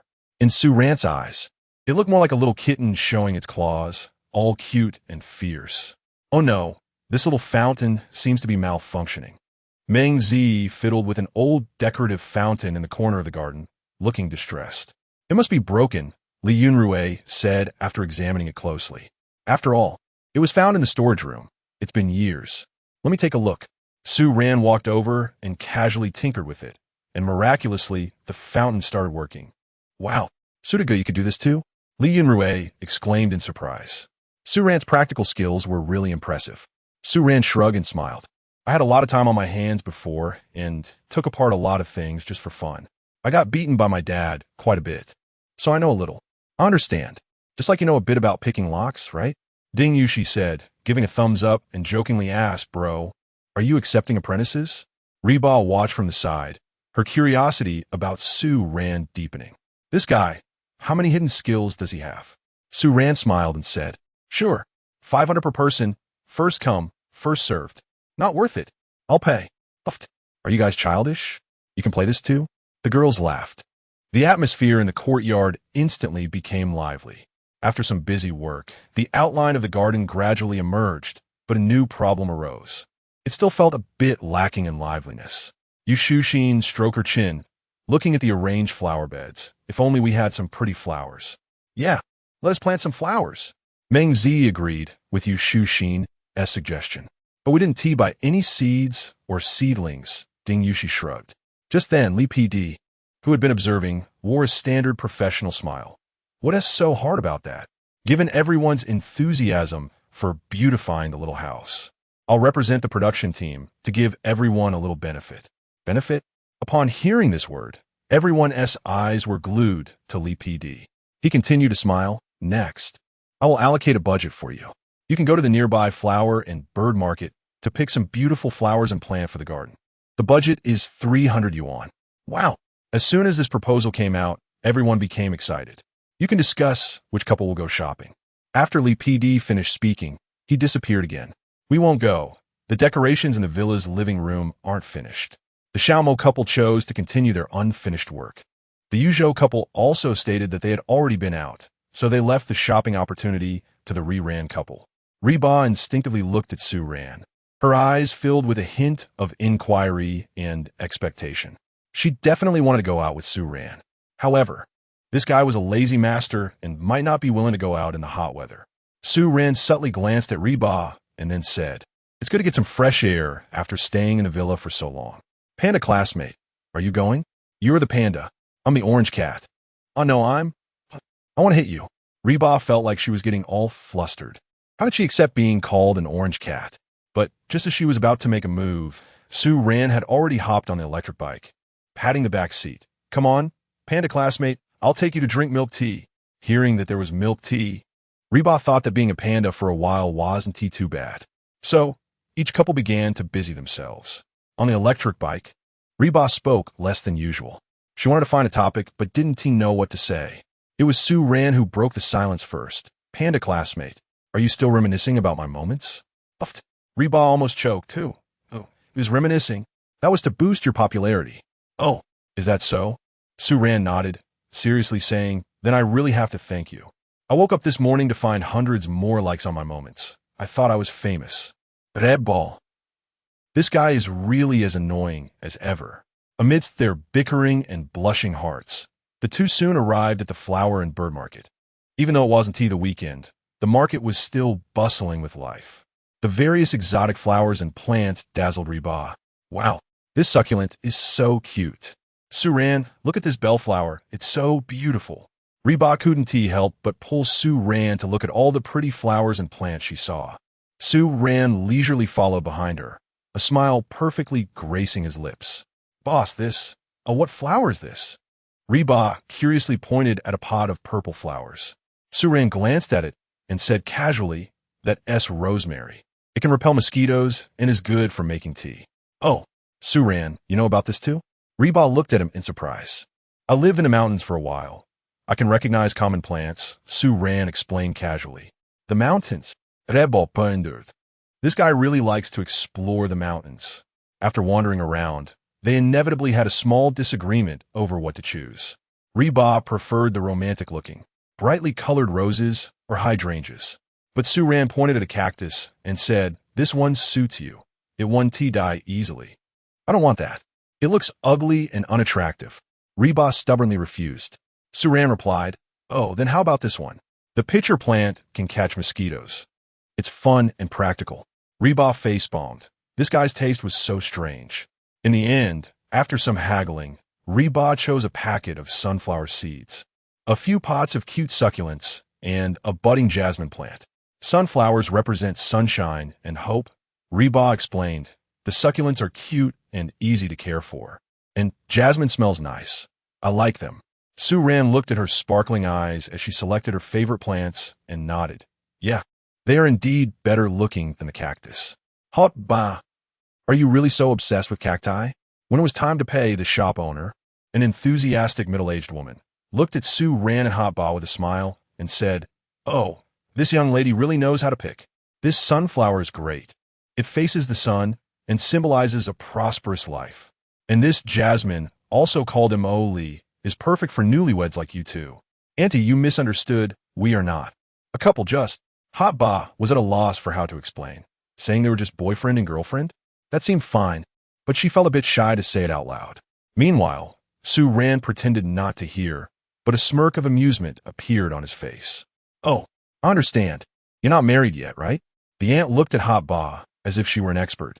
Sizing her up, "There are quite a few people taking the train first and buying tickets later, and you look like you might be pregnant, right? How many months along are you? You need to hurry up and get your marriage certificate." Hot Ba was stunned. "Wow, what? I look like I've gained weight to the point of looking pregnant?"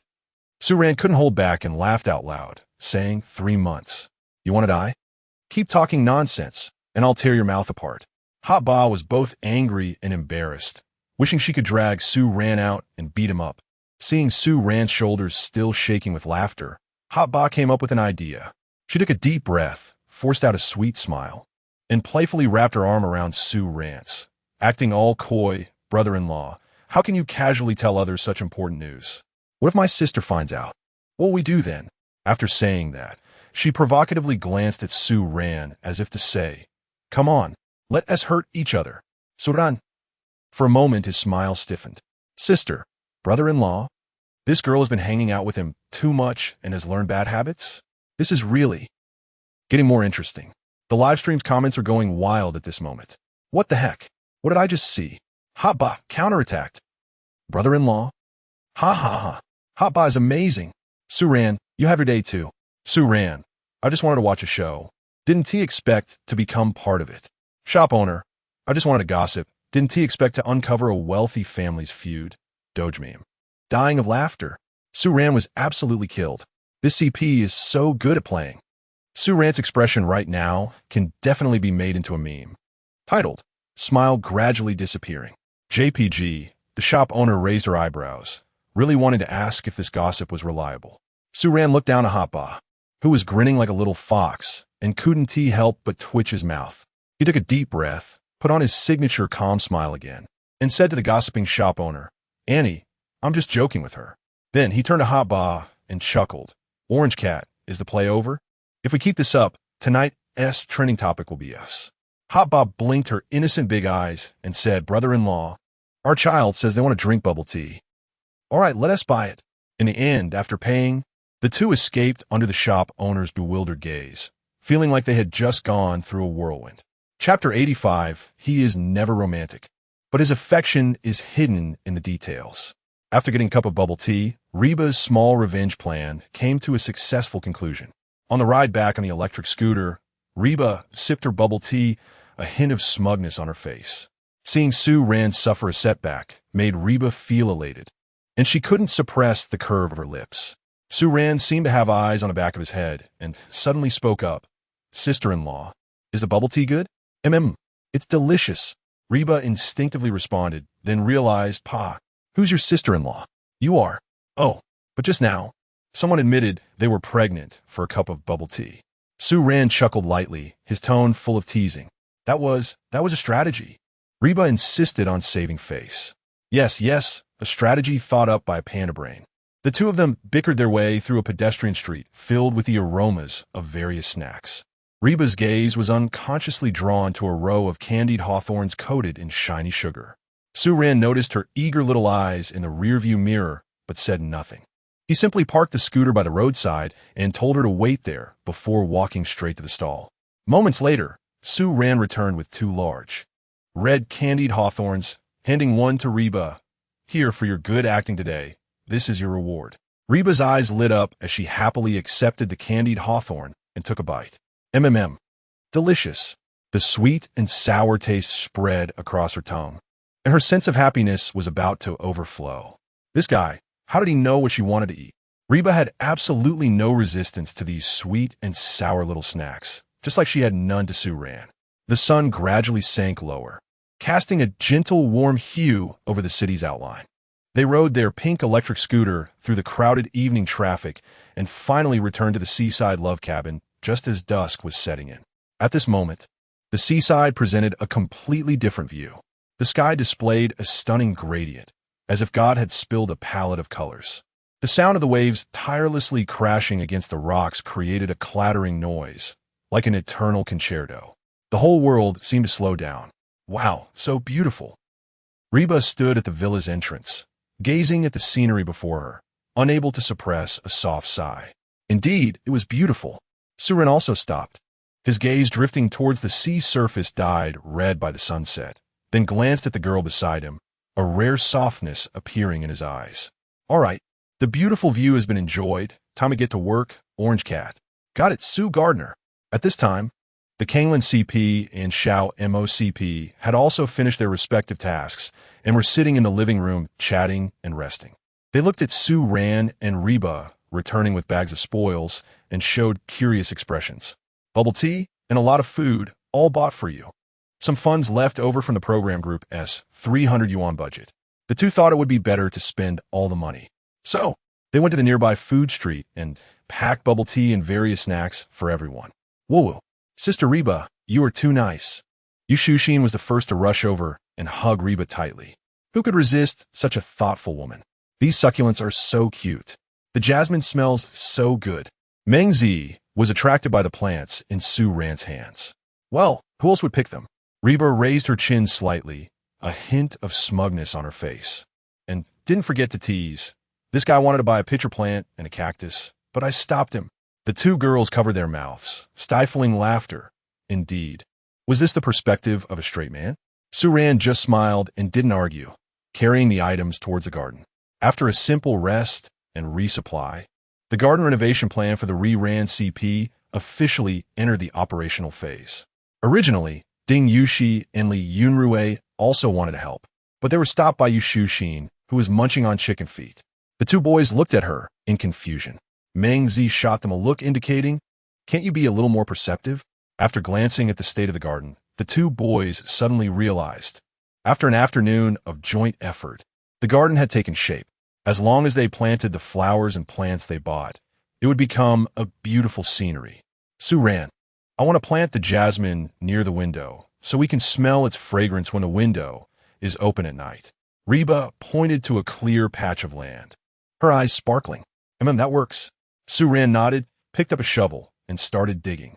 Reba carefully removed the jasmine seedlings from the pot and gently placed them into the dug hole. Then Suran began to fill in the soil. The two were very close, clearly feeling each other's breath. The sunset's afterglow stretched their shadows long, intertwining as if they were merging into one. Occasionally, Reba would accidentally brush against Sue Ran's arm, and sometimes Sue Ran would help her tuck back the stray hair falling over her forehead.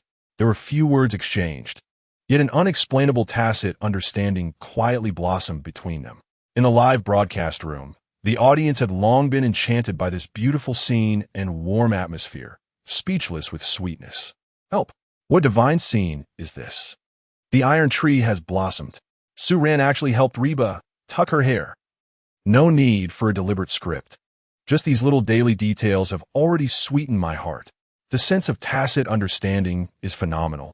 Sue Ran is never romantic, but his affection is hidden in the details. The four guests on site, along with P.D. Lee, had gone crazy over the couple, even without deliberately sweet moments. Just being together felt so good to ship. Don't you think the way they plant flowers looks like they are bathing a child? This terrible metaphor is truly brilliant. How many people like us have awkwardly transitioned from being permanent guests to love observers? Stop talking, just ship them. Finally, it was time for the bag of hopeful sunflower seeds. They specifically chose a small piece of land in the center of the garden, where the sunlight was most abundant. Squatting side by side, Sue Ran loosened the soil with a small shovel, while Reba carefully placed the seeds one by one into the small holes they had dug. Their cooperation became increasingly tacit. Suran, do you think they will really bloom? Reba looked at the freshly seeded soil, her eyes filled with anticipation. If you tend to them with care, they will definitely bloom. Sue Ran's voice was soft, but carried a sense of certainty. After planting all the seeds, the two carefully watered the area. Watching this small garden, which held their combined efforts, radiate a unique vitality and beauty in the sunset. An indescribable sense of satisfaction and happiness quietly spread between them. Reba squatted in front of the freshly planted sunflowers, extending her finger to gently touch the moist soil. The evening breeze tousled her hair, and the last rays of the setting sun gently kissed her cheek. She turned her head to look at Sue Ran, whose always beautiful eyes appeared particularly deep and charming in the twilight. A surge of inexplicable courage, or perhaps an impulse influenced by the beautiful atmosphere, prompted her to say, "Sue Han Hai, do you think the flowers we planted together are like witnesses to love as seen on TV?" After asking, she immediately regretted it. What has gotten into me today? Why do I keep saying such strange things? Moreover, saying something like witnesses to love is too direct. She secretly glanced at Sue Ran, afraid to see any hint of displeasure or mockery on his face. But Sue Ran didn't laugh or tease her. He simply squatted down beside her, his gaze also fixed on the freshly sown sunflowers. Sue Ran said, "Is it too early to say to witness?" He paused, turned his head to look at the beautiful eyes of Reba that were filled with tension, and the corners of his mouth lifted into a slight curve, enough to make Reba's heart race. "But I really look forward to the day they bloom. Watching it with you." Boom. Reba felt her brain short-circuit with happiness again. Sue Han, is this a response? Although he didn't directly answer yes or no, the impact of looking forward to the flowers blooming together was comparable to a nuclear bomb. Reba felt her cheeks were hot enough to cook an egg, and she wanted to say something but found herself speechless. In the end, she could only hurriedly get up, turn her back to Sue Ran, and throw out a sentence. I'm going to see how XIN and the others are doing." Then she fled in a panic. Sue Ran watched her almost bouncing away and quietly laughed. It's really strange how he was growing fonder of teasing this little orange cat. However, he was indeed looking forward to it. The sight of those sunflowers blooming alongside her. Chapter 86. The kind orange cat and the glowing Sue Han. Their shadows merge into one with the collective effort of all the guests. The villa has been completely transformed. Everyone looked at the newly changed Hartfell house with satisfied smiles. During dinner, the atmosphere was particularly harmonious due to the shared labor throughout the day. Lee PD announced an opportune moment. Considering everyone's hard work today, there would be no additional filming tasks tonight, and they could enjoy their free time. As soon as this news was announced, all the guests cheered. Without filming tasks, everyone could naturally do whatever they pleased. Yu Shuxin and Ding Yushi took a spot on the sofa to watch a movie. Meng Ziyi and Li Yunrui expressed their intention to hit the gym to burn off the calories they had been forced to consume today. Reba subconsciously glanced at Sue Ran. Sue Ran seemed to sense it and lazily replied, "I ate a bit too much, Panda classmate. Do you want to go out for a walk?" Calling her Panda again. Reba was about to retort when Sue Ran's next words stopped her. "The tide just went out at the beach. It should be quite pleasant to take a stroll on the sand and feel the sea breeze." The combination of beach, sand, and sea breeze was nothing short of romantic, especially when walking with Sue Ran. Reba's minor dissatisfaction for being called Panda was instantly forgotten. Okay. She tried hard to appear not too eager, but the slight smile at the corners of her mouth betrayed her true feelings. Thus, amidst the teasing and ambiguous sounds of the other guests, Sue Ran and Reba walked side by side out of the brightly lit villa, leisurely heading towards a nearby beach. At night, the seaside shed the noise of the day, adding a touch of tranquility and tenderness. The sea breeze carried a slightly salty moisture, gently blowing and bringing refreshing coolness. On the beach, couples and tourists strolled in small groups, and the occasional laughter was quickly drowned out by the sound of the waves. Without the cameras following them, the two felt much more at ease. They walked in silence, simply enjoying this rare moment of tranquility and comfort. The sand beneath their feet was soft and slightly cool, making a gentle rustling sound as they walked. Reba secretly glanced at Sue Ran beside her. His profile looked exceptionally handsome in the dim night light. She suddenly felt that just walking quietly with him, without doing or saying anything, was quite nice. Sue ran. Reba couldn't help but speak first. Her voice carried by the sea breeze. That thing you said this afternoon? Sue ran, turned his head to look at her. It's about making a promise to watch the flowers bloom together. Reba's cheeks began to flush slightly, and her voice softened, but her eyes were incredibly serious. Are you serious? She knew her question seemed a bit silly, but she wanted to confirm it once more. Of course. When have I ever lied to you? Suran suddenly found that the orange cat classmate seemed a bit adorably silly. Reba froze for a moment, then broke into a bright smile. Suran was often playful and sometimes managed to annoy her, but it seemed he had never once misspoken about his feelings for her. Then let us make a promise to come back and watch the flowers bloom together. Reba stopped in her tracks and hooked her pinky finger toward Suran. Another childish promise game. But Suran also cooperated and made the promise with her. Is this okay? You're the best. Suran, I really can't do anything about you. Hee. The two continued walking along a relatively secluded coastal path, where the streetlights cast a dim light. Suddenly, Reba halted her steps. She stared blankly at a fruit stall at the street corner, where a solitary light bulb flickered. The night had deepened, and most surrounding shops had closed, leaving only that small stall still open. An elderly woman with graying hair stood alone in front of the stall, her shadow elongated and thin under the streetlight, appearing particularly frail. She occasionally looked up at the sparse passers-by, then lowered her head again, quietly arranging the fruits in front of her. What's wrong? Suran noticed her unusual behavior. Reba didn't answer immediately, her gaze fixed on the figure. The hunched back under the yellow streetlight reminded her of her grandmother back home. Her grandmother had worked hard all her life, and her back was similarly slightly bent. Although the streetlight was not very bright, Reba could still see the fatigue and a hint of weak hope in the old woman's eyes. It was so similar to the look her grandmother had when waiting for her to come home at the village entrance. When she was little, her big grandmother waited for her little self. Now that she was grown, her little grandmother waited for her big self. A wave of indescribable bitterness and heartache surged up in Reba's heart, and her eyes began to sting with unshed tears. Reba tugged at Suran's sleeve. Let us buy all those fruits. Reba pointed